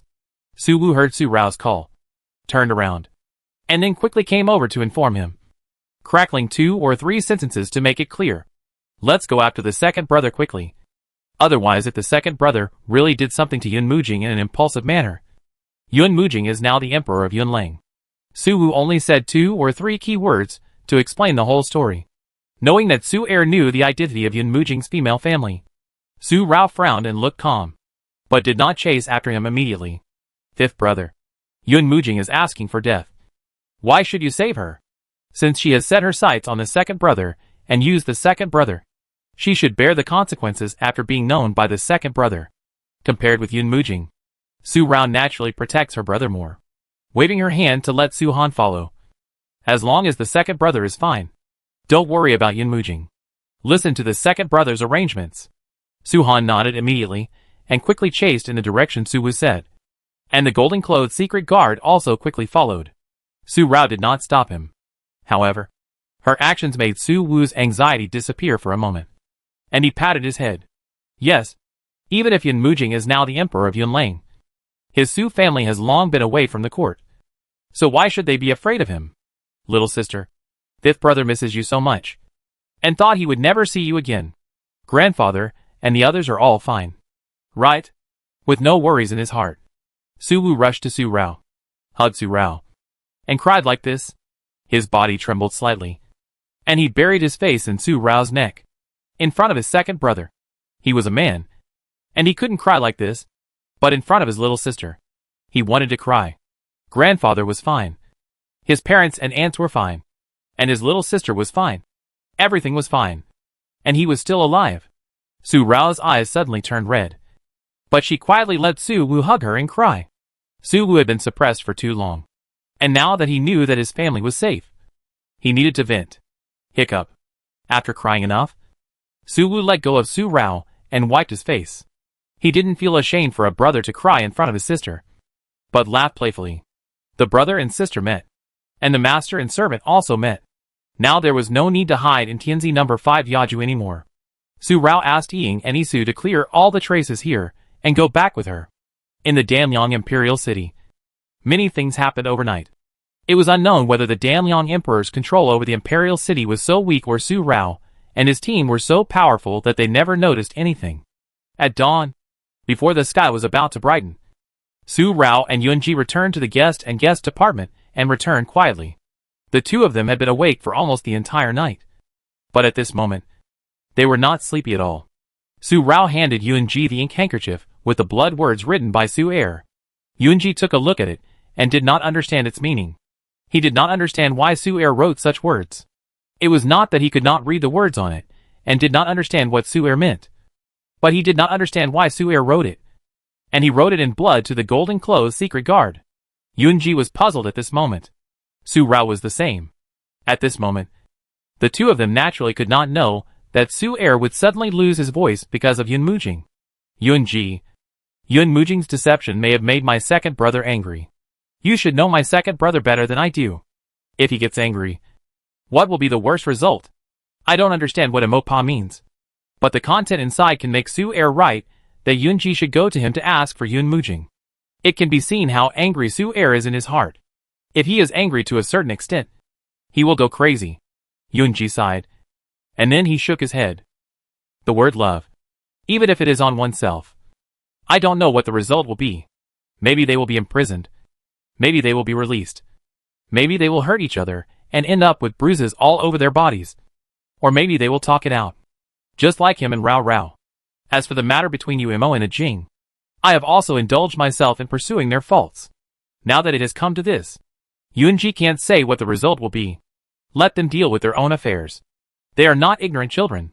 They will consider the consequences clearly before doing anything. Since Yunji said so, Su Rao could only listen to him. And as she said at night, if she intervened, she could not be fair because that was her second brother. Moreover, from the perspective of the matter itself, this was Yun Mujing's choice from the beginning. Since she wanted the imperial power from the beginning, her original purpose of provoking her second brother was just to take a fancy to her Su family's military power. However, compared with Yun Murue and Yun Muyi, Yun Mujing used the most decisive and the most brilliant trick to manipulate people's hearts. Moreover, she did not manipulate the heart of the daughter of the Su family, but the second brother whose prestige in the Yunlang army was close to that of her grandfather. This shows how deep her scheming is. If she was not the younger brother that Yunji wanted to protect, her heart towards Yunji was the same as Yunji's heart towards her. She was also the person that her second brother liked, and a true good sister of Su Rao. They might have to fight each other, and the result would be a lose-lose situation. Yunji. Yun Mujing. Will she be the second Yunyu? Su Rao asked this abruptly. No, Yunji said firmly. He understood what Su Rao was thinking. Holding Su Rao's soft hand, his eyes fell on the ink handkerchief in Su Rao's hand again. With Umo here, Ajing will never be the second uncle of the emperor. And the death of Ajing's mother, Aunt Jiao, is a knot in Ajing's heart that she will never forget. She will never let herself become a person who only pursues power like her father. Just like him. He didn't want to let himself sink into darkness. But he couldn't control himself. Okay. Rao Rao. You haven't slept all night. And it's almost dawn. Go and rest first. Otherwise, if you look too tired, others may find something wrong. Taking a look at the sky outside. The sky was already pale. And it was already the morning hour. In just 1 hour, the sky would be completely bright. If Yunji hadn't said anything, Su Rao would not have felt tired. When he said that, Su Rao suddenly felt sleepy. She also looked out the window. And then she pulled Yunji up. You stay with me and sleep peacefully. Whether you will be on the other side after waking up is up to your heart.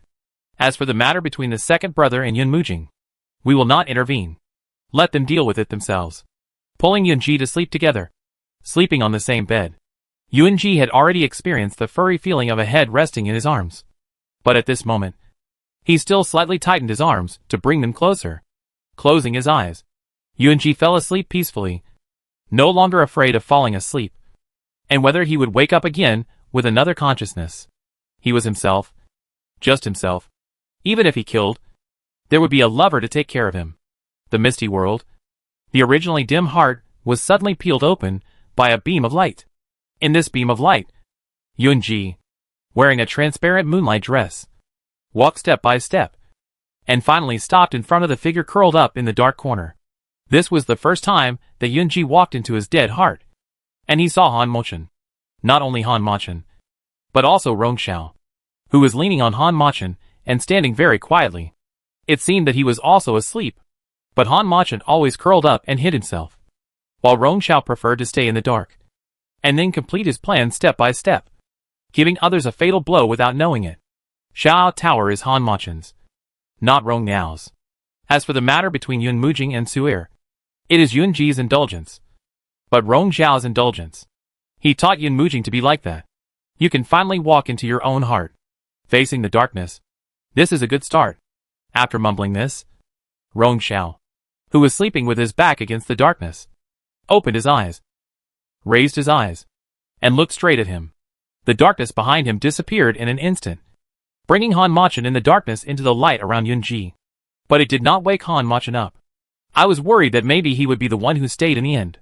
Although he can treat Rao Rao wholeheartedly, the person Rao Rao likes is you. Whether it is Rong Xiao or Han Machen, they can't bring Rao Rao stability. Only you can. So no matter what, you must live and must stay. This statement. The attitude is tough. Rong Xiao walked over and stood in front of Yunji, 2 arms away, looking at him in the light like a mirror. And then he stretched out his hand. Since you have the courage to face the darkness, then accept all the past that belongs to Rong Xiao. Whether it is Rong Xiao who has been locked up in the darkness for 6 years, or a Xiao who has been in the palace of the Qin dynasty for 3 years, and Yunji and Han Imochen who have been together for 10 years. Accept all the past. There will be no Rong Xiao in the world anymore. Only Yunji and Han Imochen. You need to solve it yourself. You will disappear. Yunji did not stretch out his hand at this first time, but asked this question. Rong Xiao listened, stunned for a moment, and then he actually laughed. Juanmei's beauty is stunning and dazzling. This smile makes all the beauty seem dull and colorless. If a person is hard to split into 2 halves, how can he disappear? Yunji was speechless for a moment. Then he laughed and shook his head. Yeah. It seemed shallow again. He raised his drooping hands and put them against Rong Xiao, the real him, who was always hiding in the dark. All of a sudden, a stream of past memories came into his mind. It was no longer the fragmentary fragments of the past, and the past that he could know and piece together through the information of Yunling and others, but all his memories, all the memories that belonged to him, which would no longer be forced to forget because of his damaged heart, and it would be difficult to explore and know. Memories, scenes passed through his mind, including all the memories of Han Machen that he had never been able to perceive before. In Han Machen's memory, there was the origin of the former owner of Xiaoyao Tower. He was actually, the sun had already reached the zenith, but in the guest department and the palace, perhaps because they had been busy for too long last night, there was no movement at this moment. In the distance, in the pavilion outside the palace, Pei Liang frowned, and the tea in the cup in his hand had already cooled down, and he had not drunk a sip. Sir Pei, should we go over and take a look? It's already 3 o'clock in the morning. Even if they are busy late and tired, they should be awake by now. If the 2 are not in the palace, the head of the guest department on the side had a layer of sweat on his forehead. The sun was mild, and they were still in the pavilion, but he still had sweat on his temples. He was restless. The hand holding the cup also squeezed the cup. After a breath, he put down the cup and stood up. The head of the guest department hurriedly followed. The 2 of them arrived outside Su Rao's residence. But before they could get close, Cui Can and his sister blocked them from the left and right. Princess, please take a rest. I don't want to bother you. Princess Ronghua said she would go out again today. I see it's already noon. I hope the princess didn't get into trouble yesterday. You 2 should go and report it, so that I can put my mind at ease.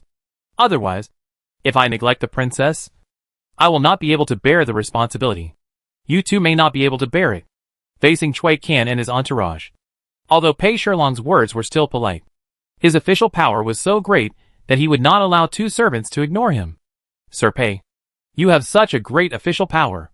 Su Rao yawned and opened the door with a sleepy face. He was still sleepy, but the corners of his mouth were raised.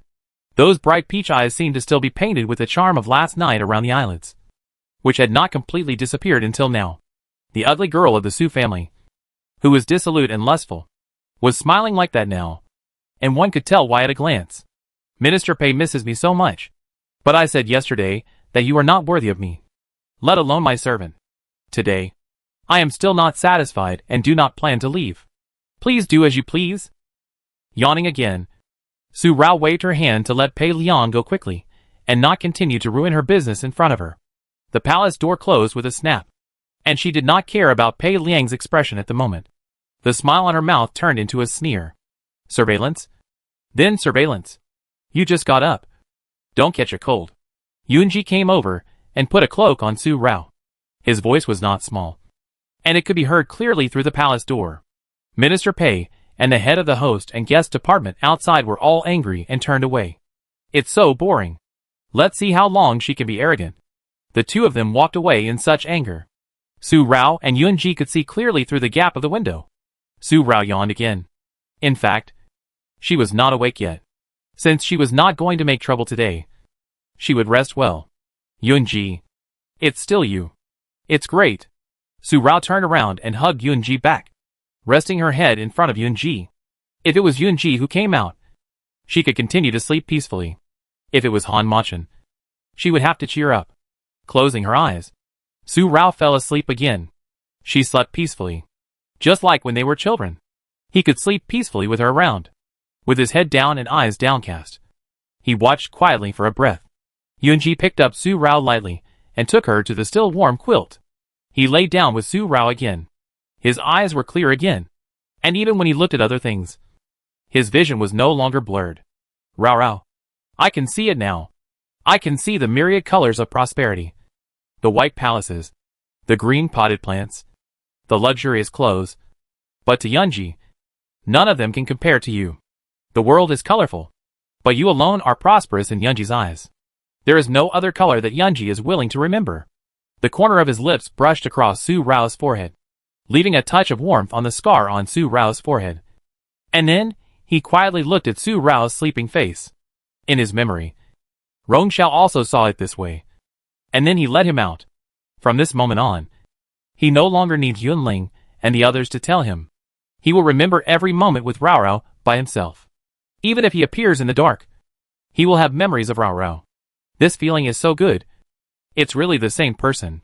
It was a warm and sweet moment. Except for the disturbance of Pei Liang and the head of the host and guest department at noon. No one else appeared to disturb their warmth today. The palace was cozy, and the surveillance outside the palace was not relaxed. After sunset, the head of the host and guest department did not dare to blink, for fear of losing his head due to negligence. Pei Liang went to the palace to report to Emperor Damyang, as he did yesterday. Emperor Damyang actually had some guesses about Su Rao's silence today. After all, if the owner of Xiaoyao Tower's treacherous behavior and thoughts could be seen through so easily, he would not have been helpless for so many years. So he said the same thing again, asking Pei Liang to keep a close eye on her, and not let even a fly in or out.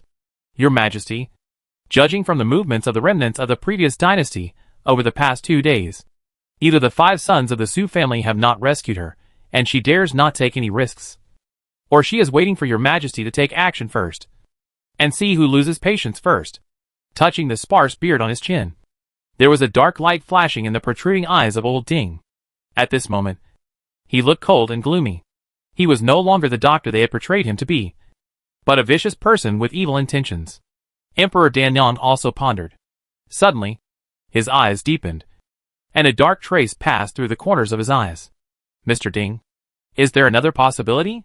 Xiaoyao Tower has been hiding for many years, and has been acting in secret all the time. This is not because the remnants of the previous dynasty want to use such despicable tricks to gradually consume me, Damyang, but because they are willing but unable to do so. Just like you and I have been planning for many years. If it were not for the small number of soldiers and generals, how could we have planned for so many years? The reason why the remnants of the previous dynasty have so many secrets of mine is that Xiaoyao Tower is actually a building for collecting intelligence, rather than the fact that Mr. Ding has found out about the underworld power Xiaoyao Tower 20 years ago. This is just a deception used by the remnants of the previous dynasty to deceive us, so that we can be afraid and take it into consideration. A word awakened the dreamer, and the speculation of Emperor Danyang seemed to be more able to explain the despicable things done by the owner of Xiaoyao Tower for so many years. If Xiaoyao Tower is really a powerful building, why did it plan things in secret again and again? Such a method, now thinking about it, is actually the same as what they have done to the 2 countries of Siam and Yuelang for many years. Because of their lack of strength, they can only secretly plot to gain the throne and plan in secret, hoping to succeed in the future. Old Ding stroked his sparse beard again, and said to Emperor Danyang. His eyes showed deep thought. In a moment, his eyes narrowed suddenly, and he thought in his heart, Your Majesty, if Xiaoyao Tower is really as your Majesty guessed, then we continue to worry about its hidden power in the Imperial City. Isn't it giving it enough time to know what it is planning in secret? Then can we test it a little bit first? If the princess of the previous dynasty is really just bluffing, then if we take her down first, and wait for Siam Ichi Xiao to arrive. Wouldn't your majesty be able to better curb Siam Ichi Xiao? If she is not bluffing, we can find out what kind of power Xiaoyao Tower hides in the imperial city. Let me try this. The conflict with Princess Ronghua was because she was the first to touch and tease my Ding family's sons. This is a profound statement. The incident of Su Rao teasing the medicine boy in his Ding family clinic is just the opportunity at this time. Emperor Danyang nodded after hearing this. If Lord Ding took action, even if there were any unexpected changes, it would not be instructed by him, the benevolent Emperor Danyang, but the incident caused by Princess Ronghua's own lust and difficulty in control. Your Majesty, the Queen sent a message that Princess Changle was brought back. The Imperial Steward came again. Princess Changle has entered the Imperial City, but the Crown Prince has not known about it yet. I wonder if he needs to be informed. The conversation between Emperor Danyang and Elder Ding stopped for a moment. Emperor Danyang's eyes darkened again. After a moment, he waved his hand and asked the Imperial Steward to tell Queen Yuan that since the Crown Prince didn't know yet, then don't let him know for now. It won't be too late to know before the wedding day. Your Majesty, don't be upset. Your Highness was just willful for a while. Your Highness is honest and filial. How could he really disobey Your Majesty? Old Ding forgave the Crown Prince, and the dark look on Emperor Danyang's face disappeared for a while. Later, he told Elder Ding about the details. As for the Crown Prince, he hoped that he would not be disappointed again. The Crown Prince mentioned by these two people. Emperor Danyang said that he hoped that his son would not let him down again. But at this moment, it was him, the father, who made his son unbelievable. It was another starry night. A night in the middle of March. The crescent moon turned into a round disk and climbed out from under the mountains, accompanied by the shimmering starry sky, embellishing the dark night sky. Su Rao just woke up energetically. She had just finished supper with Yun Ji and exchanged a few words with Pei Liang. Pei Liang left again, with a slightly changed expression. And then an uninvited guest came. Rong Feng actually came to see Su Rao and Yun Ji again this night. And he did not enter through the main gate openly as a prince, but came secretly. Rong Feng already knew that Princess Ronghua disliked Rong Feng and was tired of Rong Feng. Rong Feng once wanted to find a confidant, but he did not get his wish in the end. He also knew it. But Rong Feng still came at night tonight, making the princess unhappy. Just to verify one thing. After a long time, Rong Feng raised his head. Rong Feng is here to beg the princess. Can you let Rong Feng see the face of the guard beside the princess? This is a sincere request. This time the request is for the princess of the previous dynasty, not the Su family girl that Rong Feng has always wanted to be a confidant. Rong Feng's eyes, while begging, looked at Yun Ji who was beside Su Rao, and his voice trembled slightly. He came secretly, and now he reacted like this. Especially when he looked at Yun Ji. There was no feeling of warmth in his eyes, but a feeling that made Su Rao seem to see through his heart with just one glance. He knew Yun Ji's identity. Otherwise why would he say such words, and beg her so much? Lu Dai's eyebrows were furrowed for a moment, and Su Rao also stepped up to block Rong Feng's gaze at Yun Ji. The voice was slightly cold. Rong Feng, you are the Crown Prince of Danyang, and you sneaked into my palace at night. I haven't corrected you yet, but you still made such an impolite request. The person next to my princess is not someone you can see whenever you want. So why do you want to see him? Su Rao's mind was spinning rapidly after the last rhetorical question. If Rong Feng really knew Yun Ji's identity, how did he know it? And so quickly. In just 2 days. Could there be any deception? Just as she was thinking, her soft hand was held by warm jade fingers. Yun Ji took Su Rao's hand and took a step forward. Rao, don't be rude. Some things are already known, so there is no need to hide them. After shaking his head slightly at Su Rao, Yun Ji looked at Rong Feng. He already had the courage to face the darkness in his heart. Now that it was known, he would face it calmly. Raising his hand, Yun Ji invited Rong Feng to sit down between the couch and the table. Sit down first. If you have anything to say, sit down and talk about it. Who are you? Yun Ji was so calm, and he had a completely different feeling from Han Machin, who sneered at Rong Feng that day. At this moment, Rong Feng had an intuition that was so shocking that he could not and dared not think too much. It was because Yun Ji said to Su Rao, "Don't be rude." Rong Feng had only felt such a doting tone in one person. His cousin. Who was this person? Why did he feel so much like Cousin Jiyu? But didn't Cousin Jiyu die of illness? Rong Feng hurriedly said, and took a step forward, stretching out his hand to take off Yunji's mask. Rong Feng, who acted so rudely, was very different from the usually humble and polite Danyang Prince Rong Feng. Yunji took a step back and did not let Rong Feng touch his mask. The jade fingers holding Su Rao were slightly curled and squeezed. Su Rao understood that this was an instinctive reaction. It was because Yunji was deeply moved and did not want to implicate Rong Feng and become a similarly sinister person. However, Rong Feng was implicated after all, and could not stay out of it. Holding Yunji's hand, Su Rao gave her company. Yunji turned his head to look at Su Rao, raised his lips to Su Rao, and smiled warmly. He was fine. Afterwards, he did not answer Rong Feng's words first, but sat down to pour a cup of tea and took a sip. After that, he looked at Rong Feng again and said lightly, "It seems that Rao Rao's words that day have worked after all. Since you came so secretly tonight, I think the Emperor and the Queen of Danyang did not know. It was not them. But you saw Huan Yang, Yun Lang Jiyu, the prince who has always been meticulous, now has Rong Yao's memory and knows everything in the past. His heart is more thorough at this moment. It seems that everything in the world, as long as he wants to know, he can see what he thinks in his heart through his words and reactions, and see through the horror of people's hearts at a glance. Jiyu cousin?" The voice trembled. Rong Feng couldn't believe it, and took 2 steps back in panic, staggering, and almost fell down before he could stand firmly. "Are you really Jiyu's cousin? How could it be possible?" Yesterday, when Emperor Danyang went to the palace prison, Rong Feng followed Empress Danyang after leaving Empress Yun's bedroom. He didn't know why he followed. He followed in the dark and saw his father's appearance that he had never seen before. When he saw Huan Yang smile, he seemed to have a crazy disease. Huan Yang, the head of Ziyaju, was actually his mother's maid, and her husband Mu Lian was his father's former guard. His second brother was alive and took his place as a hostage in Daqing instead of his father. But he didn't know it. And his mother, now his mother, was also fake. He was stunned for a day, and he could not believe that his father would never do such a thing. Why would he keep his royal brother in the dark for 6 years, imprison his mother, find a substitute, and then send his royal brother and mother to Daqing 6 years later, just to plot to conquer the world? And how could the Queen Mother be fake? The love that the Queen Mother gave him could never be fake.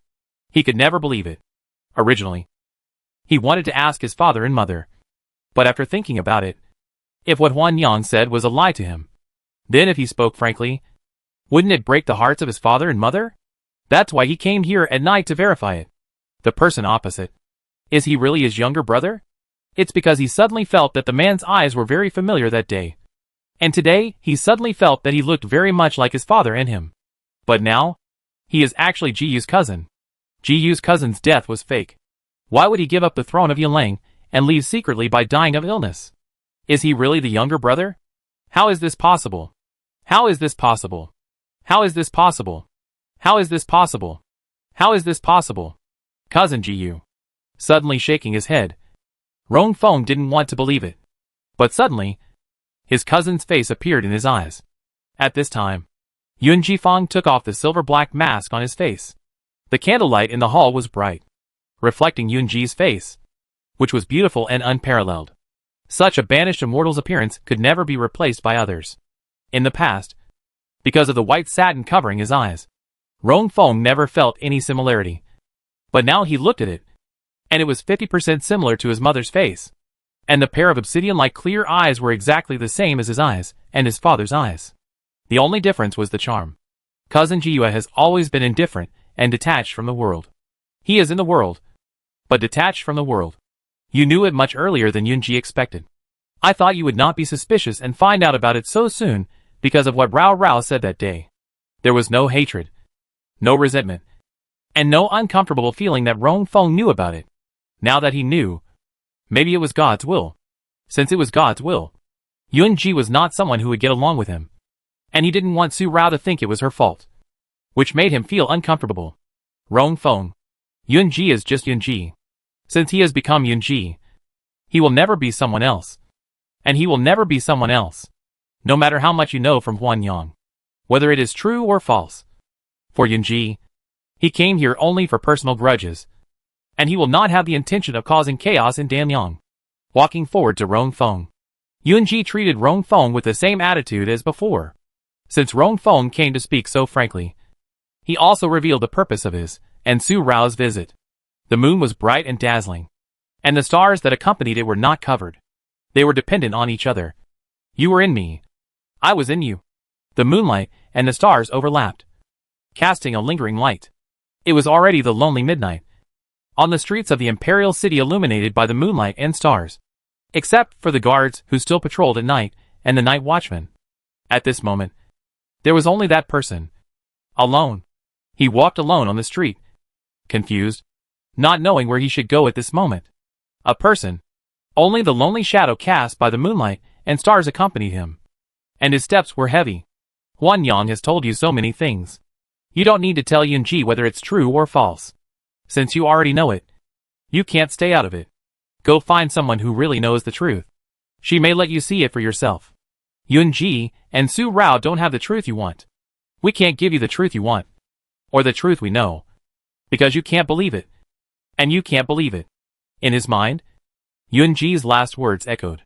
He didn't choose to deceive him because of his frankness, but let him find out and see it clearly. Suddenly, Rong Feng seemed to find the direction he should go at this moment. His heavy steps suddenly accelerated. Then, he actually ran. His steps went from slow to fast, from small to large, and in a moment, he ran far away. His speed, just like his heart at this moment, was beating rapidly, making Rong Feng feel difficult to breathe, and his heart seemed to be blocked by a sullen air. At this moment, he just wanted to break through this sullen air. If so, his heart would be clear. Rong Feng ran back to Rong Palace so quickly. At this time, in the palace, Su Rao just asked about Yunji's actions. Why did he suddenly confess his identity to Rong Feng? Then expose yourself? Yunji. Will Rong Feng go to find the mute woman? Why reveal your identity now? What you did tonight made me a little confused again. I suddenly felt that you wanted to use Rong Feng. Looking at Yunji's eyes, Su Rao's peach blossom eyes showed a trace of inquiry. A very straightforward inquiry. And she never hid her thoughts as usual, and then quietly tested with words. Because now they love each other. They have been honest with each other. Since they are honest with each other, if there is any doubt in their hearts, they should ask directly. And you are so frank in front of Rong Feng. Although Rong Feng is a gentleman, between family affection and morality, how many people can really be upright and unbiased? And how many people will really kill their relatives for the sake of justice? As for Su Rao herself, she can't do it anyway. Rao. Yunji knew that Su Rao was hard to understand, and it was hard for him to understand what he did. His jade finger brushed Su Rao's eyebrows, smoothing her slightly unsettled eyebrows, and then his eyes were far away. Since God has made it difficult for Rong Feng to stay out of the matter, let him find out the truth himself. Only in this way can the Danyang kingdom not lose a benevolent king, and the people not suffer in dire straits. Han Machen's long-cherished wish was to destroy him from beginning to end. But Yunji didn't want to. It was not because he couldn't bear it, nor was it because he was really kind, but because he didn't want to destroy the tranquility of Danyang for his own selfishness, causing innocent people to be displaced, and thus creating more Qin Rao and Han Mulchen. He just didn't want to see this. At this moment, Su Rao seemed to have completely understood that Prince Jiyue had a kind heart, but he was by no means a truly kind person. His kindness was only for those who were equally kind, and only for the innocent people in the world. Holding Yunji's hand, Su Rao had a trace of guilt on her face. She felt guilty that her care for Yunji was not as sincere as Yunji's care for her. She also felt guilty that just now, she suddenly felt that Rong Xiao had woken up. Back to Danyang. The real shock in her heart was Rong Xiao, who could blend dawn and darkness into one, and seemed to be able to be complete. Yunji. She wanted to apologize, but a finger appeared on her lips, pressing, blocking Su Rao's words. Rao. There is no need to apologize between you and me. And it's not that you think so. But Rong Xiao has indeed woken up. Yunji understood Su Rao's every move and every thought. He did not want to hide it from Su Rao, and told her frankly about his changes last night. Now he can feel the slightest change in his heart. Rong Xiao woke up. But after last night, there will be no Rong Xiao anymore. From now on, there will be no Rong Xiao in this world. There was no sudden joy in her bright eyes.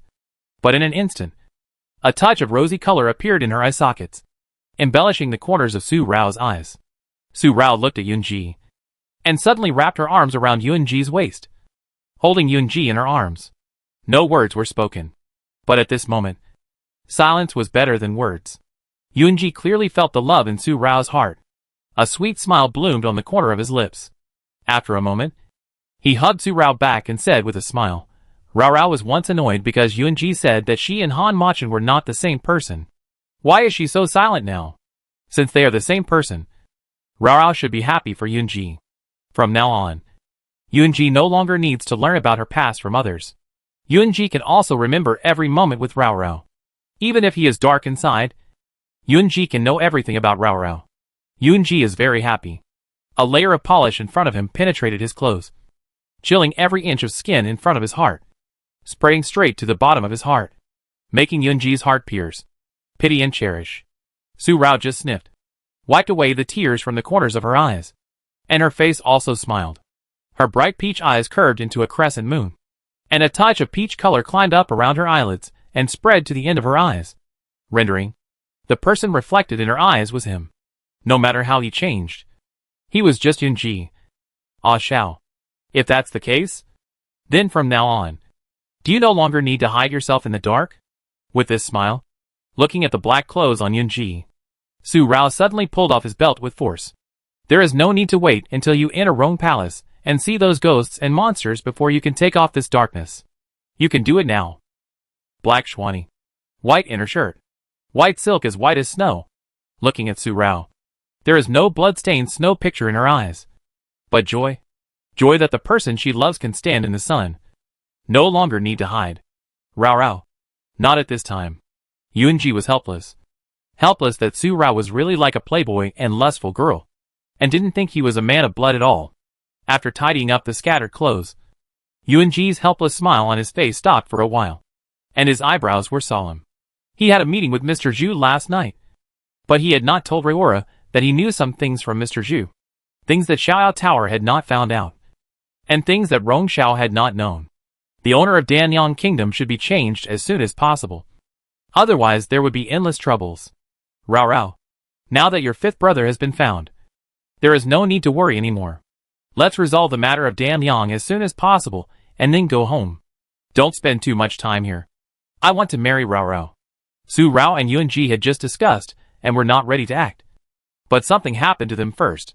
Today, the sky was clear, and the wind was gentle.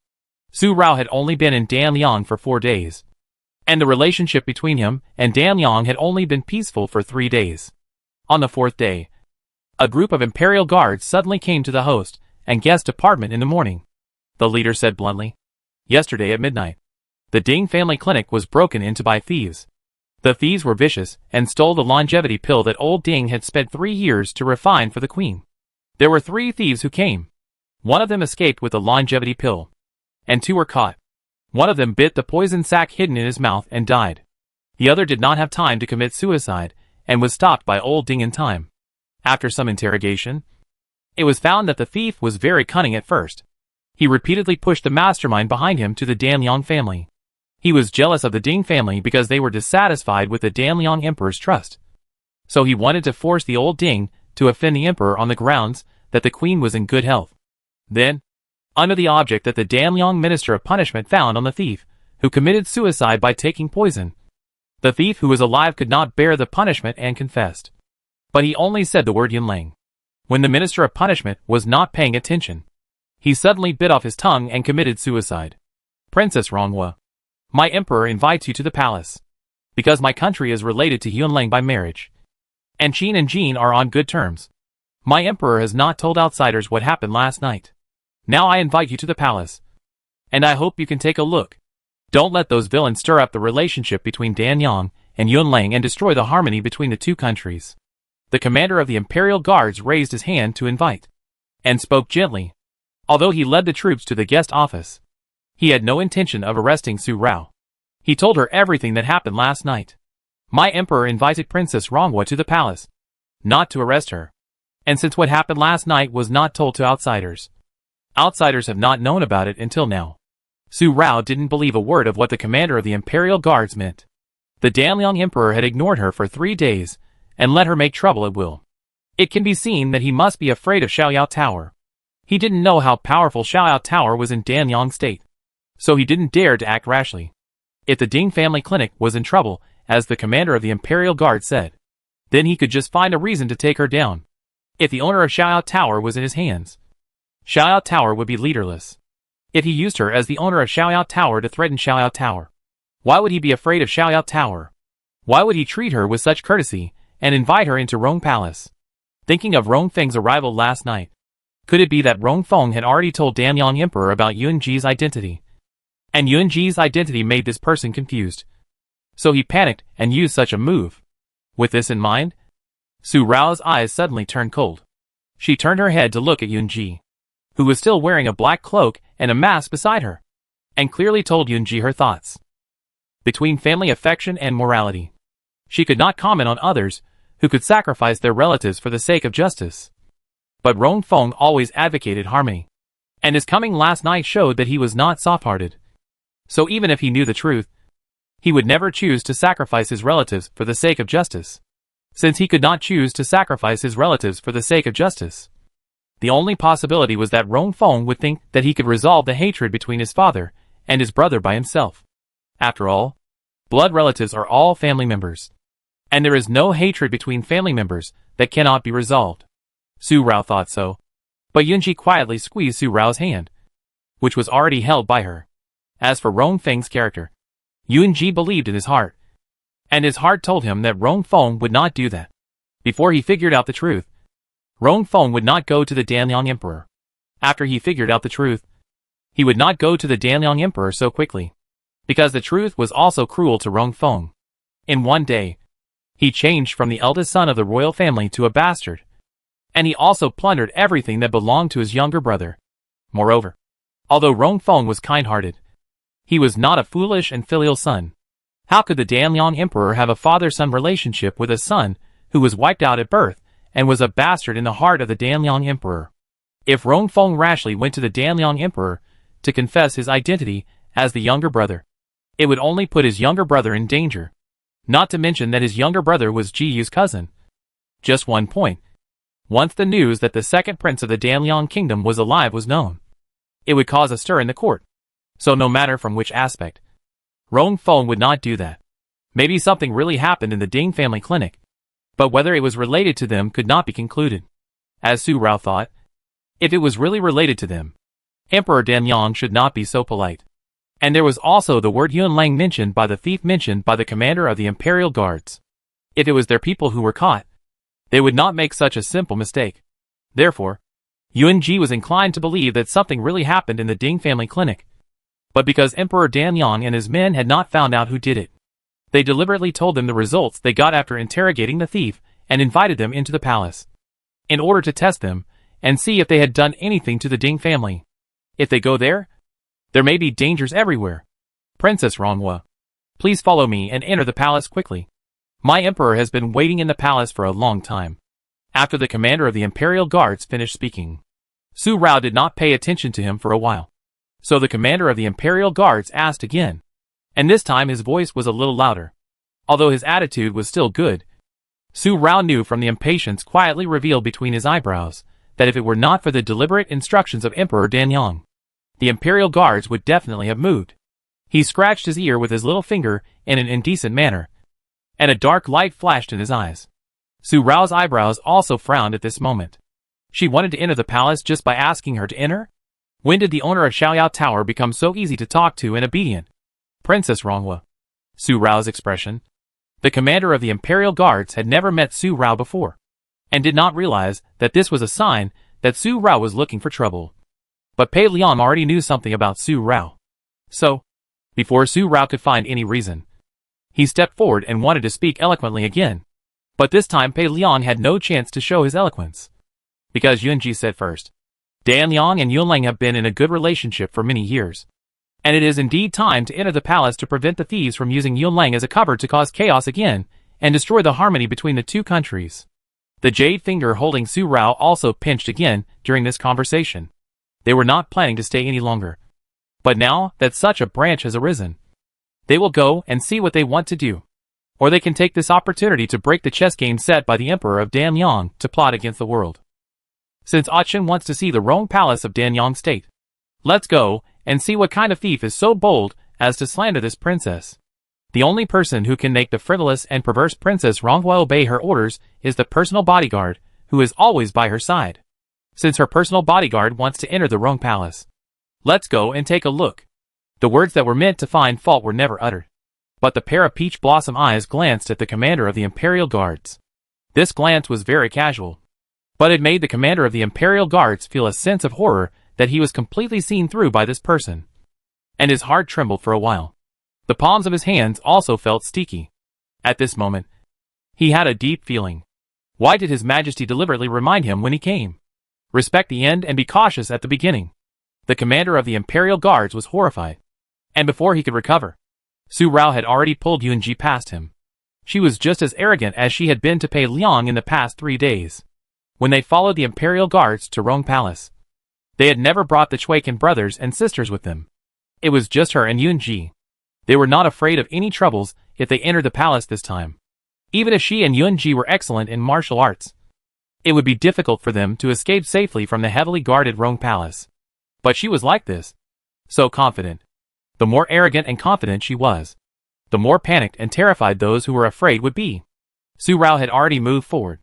And at this time, in Rong Palace, in the Qingjing Hall, it was cool and gloomy like the cold winter in December. Old Ding, who had always entered the Qingjing Hall without reporting, actually knelt in the hall at this moment, with something in his hand. A piece of clothing. The material of the corner of the clothes looked ordinary, but the pattern on the corner of the clothes was very special, like some kind of totem, although it was stained with blood and was very dirty, almost destroying most of the totem shape, leaving only half. But Old Ding could still see it at a glance. This Old Ding and Emperor Danyang discussed the move to test Su Rao, but failed to do it. They had such a branch first, which was an unexpected incident for them. Last night, something happened to the Ding family. But the person who interrogated was not the Minister of Justice alone. Old Ding interrogated together. So he found the embroidered totem on the lining of the dead thief. Old Ding's family totem. After discovering this family totem, Old Ding's face changed drastically, and he was horrified. He interrogated for half the night, and used all kinds of methods. But he did not get any useful information from the person who was caught. The death of the captured person was indeed due to biting his tongue. But he did not take the opportunity to commit suicide after confessing the word Yunlang because he could not bear the punishment. He did not say anything, but bit his tongue and died when the Minister of Justice and Old Ding were no longer vigilant. He never uttered a word until his death. From the time the thief sneaked into the Ding family clinic to the interrogation in the middle of the night, until this morning, except for the family totem discovered by Old Ding and the courtyard that had long been deserted, they had no other gains. Not to mention that this matter would be related to Su Rao and others, which was what Su Rao and others did. But why were Su Rao and others politely invited to enter the palace? The matter here was related to what Mr. Zhu told Yunji that night. Because of that matter, Mr. Ding, tell me that this is your family totem. So your identity has obviously been found out. The other half of the pharmacopoeia is in your family, in the hands of those clansmen you mentioned. Now they have also appeared in the imperial city and stole a magic pill. After looking at the totem for a while, Emperor Danyang looked at the kneeling old man Ding, his face gloomy. If they find out what I have planned, everything I have planned for many years, all the hard work I have put in, will be destroyed because of your negligence. After saying this, his voice became gloomy and full of resentment.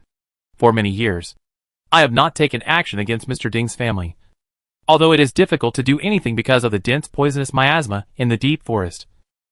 But more because Mr. Ding wants to return to his family. But now, Mr. Ding has not yet become a famous doctor, and after gaining fame and fortune, he has returned to his family, and those clansmen he mentioned have already come to find him. Emperor Danyang stepped forward and walked in front of Old Ding, with his hands behind his back, not hiding his gloomy anger. Now, it is still difficult to find out how powerful Xiaoyao Tower is in his Danyang imperial city. If he is negligent, and the matter of the magic pill is known to him, he has been working hard for nearly 20 years, and is about to succeed. Within a month, he will be able to conquer the world and unify the three kingdoms. His long-cherished wish will come true. At this time, he will not allow anyone to ruin his work and mess up his situation. Your Majesty, the theft of the magic pill was indeed my fault. Because I didn't take precautions carefully. I can't refute this. However, I have never made any other mistakes in the past few years. I hope your Majesty will forgive my negligence this time. I will do my best to catch the thief as soon as possible. Although Mr. Ding knelt down to confess his crime, he was not really scared of the anger of Emperor Danliang. Instead, he was thinking about where he had revealed his identity. He was thinking. But Mr. Ding still couldn't think of it. For many years, his lineage has been cautious, waiting to return to the family with pride after success, so that those so-called direct descendants can take a good look. In their eyes, he is a side branch with bad intentions, compared with them, who could only stay in the corners of the mountain valley. Only he can carry forward the family's Chinese medicine and be worshipped by ignorant people. To this end, he did not hesitate to change his appearance, his name, and step by step, he went from being an unknown person in the market to becoming a great doctor sought after by everyone in Danyang. His daughter is the Queen of Danyang, and his nephew is the Crown Prince of Danyang. Seeing that his long-cherished wish was about to be fulfilled, but he was discovered at such a critical moment. How could he be willing to accept this? The Emperor of Danyang was already furious, but with Elder Ding so unwilling, it was hard for him to continue his anger. For a moment, the palace suddenly became quiet, yet also gloomy. The atmosphere was tense. Your Majesty, please forgive Lord Ding. Empress Yun, who had just received the news, arrived in time. As soon as she entered the palace, she hurried to the front of Emperor Danyang and Elder Ding. Mr. Ding has been working diligently for your Majesty for many years, and there has never been any omission in your Majesty's preparations. But now a clan member suddenly came to find Mr. Ding. If there is any omission, I think it is only the matter of the pill formula given to Aunt Yer. I am afraid that Aunt Yer had already done something bad when she was alive. And then the clan members noticed it. Because she came in a hurry. Her breath was still a little unstable, and her cheeks were flushed, which made Queen Yun look even more pitiful at this moment. In addition, this beautiful and unparalleled fairy-like face, weak and charming. Dan Liangwang turned his head and looked at her. At this moment, Queen Yun's eyes were all his figure. Such a deep affection made Dan Liangwang's eyes seem to be in a trance. The big hand, therefore, touched Queen Yun's face. A stroke, very gently. It was not because of Empress Yun, but because of his Junior, who had such a beautiful face. Seeing that old Ding was even more angry than he was, Emperor Danyang calmed down a little. And old Ding was indispensable for his future situation, so it was difficult for him to punish him at this time. With this thought in mind, he bent down and helped old Ding up. Emperor Danyang softened his voice. It's useless to say these now. I also know that this matter is not just the fault of Lord Ding. But the plan now is not to wait for Shinichi Xiao to arrive and catch them all. The remnants of the previous dynasty must be dealt with first. Otherwise, I will not be able to accomplish my plan. But I will be the first to move bricks and smash my feet. With these last words, Fawn's face became gloomy again. The already existing feeling of oppression and gloom in the palace suddenly became thicker. The murderous intent in his eyes was no longer concealed. Your Majesty, I still feel that this is not a good time to act. If we act rashly, it will cause a stir in the imperial city, which will not be worth the loss. Can you wait a little longer until I test the medicine? The anger of Emperor Danyang disappeared, and Ding Lao advised him again about his decision in the morning. Although a magic pill was stolen, it is not easy to develop an antidote. He has half a pharmacopoeia in his hand. It took him years to develop this pill, and it was not until the end of last year that he succeeded. Now, everything will be ready after the test is completed. Just waiting for the wedding day. Your Majesty, the Imperial Guards reported that the host and guest department has moved, and the remnants of the previous dynasty have set off with the mysterious guard. The Imperial Steward hurried to the Qingjun Palace again. As soon as he finished speaking, Emperor Danyang waved his hand to tell Elder Ding not to say anything more. He had already made a decision on this matter. Before the great event was accomplished, he would not allow any mistakes in the matter of the magic pill.